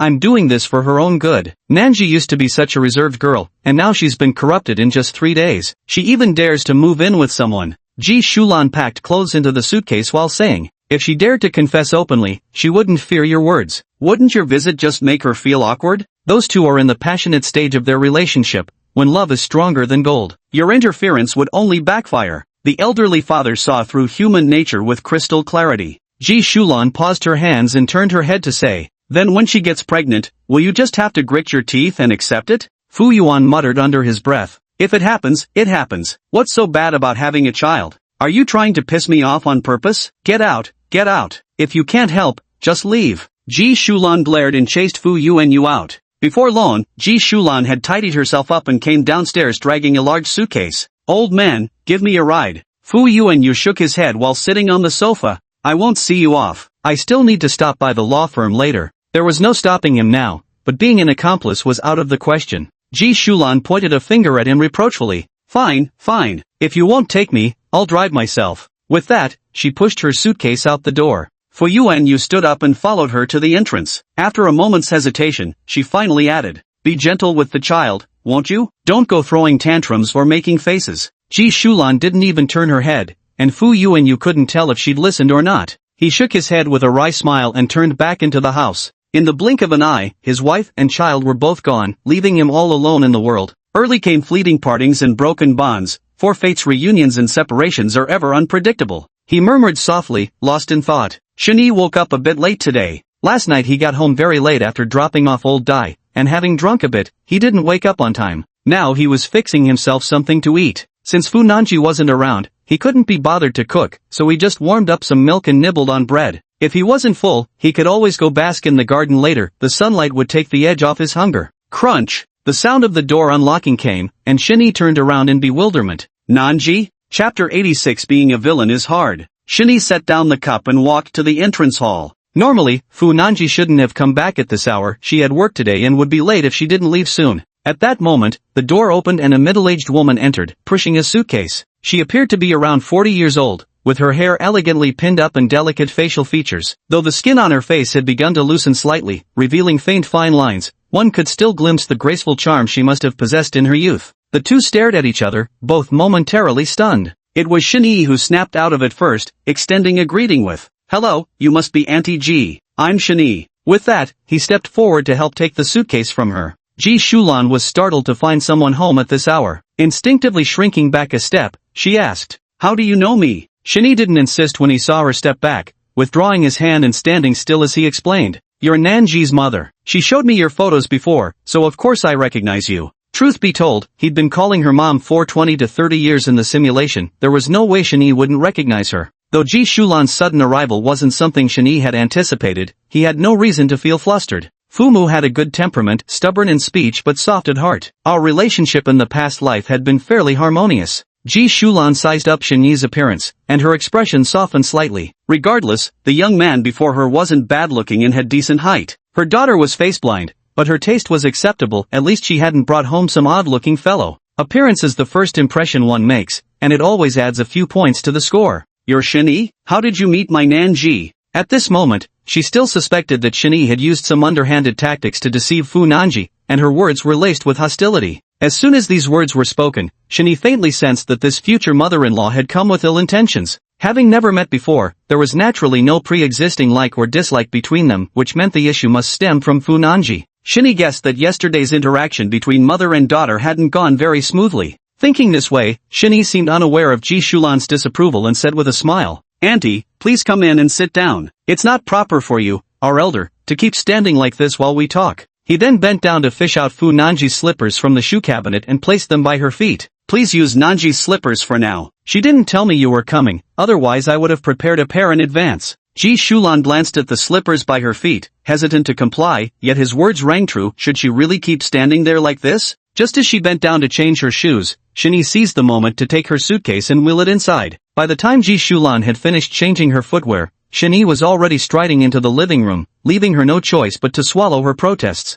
"Auntie, please have a seat," he said. "I'll join you as soon as I've put the luggage away." Shin-Yi moved swiftly. By the time Ji Shulan's backside had barely touched the chair, he had already returned, questioning as he walked. "What would you like to drink? Would tea be alright? Don't go to any trouble, plain water is fine." "Got it." Shin-Yi fetched a glass of water and placed it by her hand. Ji Shulan found herself completely swept up in Shin-Yi's flurry of attentive gestures before she even realized what was happening, making her feel more like a guest in her own home. Taking a deep breath, she hadn't forgotten her purpose for being here. Pointing to the opposite seat, she said, "Shin-Yi, is it? You can sit first." "Ah yes, Auntie, please just call me Little Shun." Ji Shulan neither confirmed nor denied, watching Shin-Yi sit down before posing that question again. "How did you meet my Nanji?" Shin-Yi didn't know how Fu Nanji had explained things to her parents last night, but judging from this accusatory tone, his answer required caution. He pondered for a moment, embellishing some details before replying to her. "We met at Tiancheng, she worked in the legal department, and I was in advertising. Our paths crossed due to some work matters, and after a few interactions, we developed mutual feelings." This answer didn't surprise Ji Shulan, but she couldn't help asking, "I know you young folks have progressive ideas, but to get together after just a few days of knowing each other, is that appropriate? She might not even recognize you if you changed your outfit." Ji Shulan stammered for a long time, too embarrassed to say that specific word in front of Shin-Yi. Shin-Yi immediately felt a headache coming on. He had anticipated Ji Shulan's visit, but he hadn't expected Fu Nanji to act so impulsively. No wonder his future mother-in-law had rushed over in worry. She could have started by subtly hinting at it, expressing some goodwill first, then gradually building up until Shin-Yi made his appearance. Fu Nanji had clearly chosen a brute force approach, trying to accomplish everything in one go. No wonder it triggered such a fierce backlash. The key was she hadn't even discussed it with him first. Now Shin-Yi had no choice but to tread carefully on his own. Headache or not, right now he had to clean up Fu Nanji's mess first. Shin-Yi sat stiffly, mustering the courage to fabricate his words. "It's possible. Although Nanji and I haven't known each other for long, it was love at first sight. She can completely recognize me now, and I believe love isn't about duration but sincerity. I'm confident I can take good care of her." Ji Shulan listened to this spiel with preconceived distaste. In her eyes, Fu Nanji had been emotionally stunted for over 20 years, and this sudden awakening might just be a rush of romantic infatuation easily swayed by a few sweet words from some smooth talker. She didn't want to argue with Shin-Yi about this and instead asked,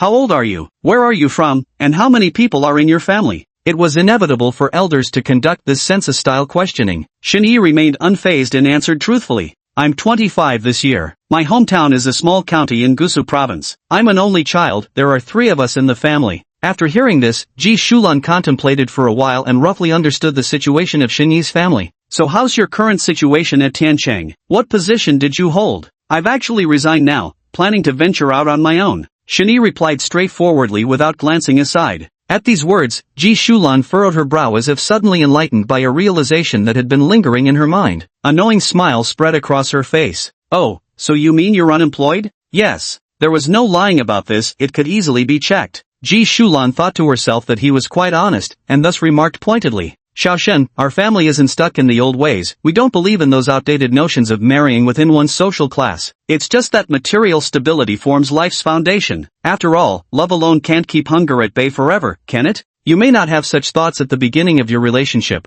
but this is something you'll inevitably face if you want to move forward together. Nanji is the apple of my eye. Since she was little, she may not have lived in luxury, but she's never lacked for food, clothing, or anything else. Given your current situation, if Nanji were to stay with you in the future, she really shouldn't have to endure hardship as well. To be honest, a single dress or bag she owns now could easily equal several months of your salary." Her words were straightforward, carrying no implication directed at Shin-Yi. She was merely stating a fact. "Let's not end up having Nanji support you instead, alright? Auntie speaks rather bluntly, hope you don't mind. Shin-Yi nodded in agreement. Although Fu Nanji wasn't materialistic by nature, part of the reason lay in the fact that she'd never lacked for material comforts. It's alright, you're right, I don't mind. Ji Shulan realized that even such blunt words hadn't managed to get a rise out of Shin-Yi, and couldn't help but view him in a new light. At least he appeared composed on the surface, not some incompetent fool whose limits were immediately obvious. These words served no other purpose than to make Shin-Yi retreat on his own, cooling off this hastily kindled affection. Though claiming not to discuss social hierarchy, every sentence she spoke revolved around it.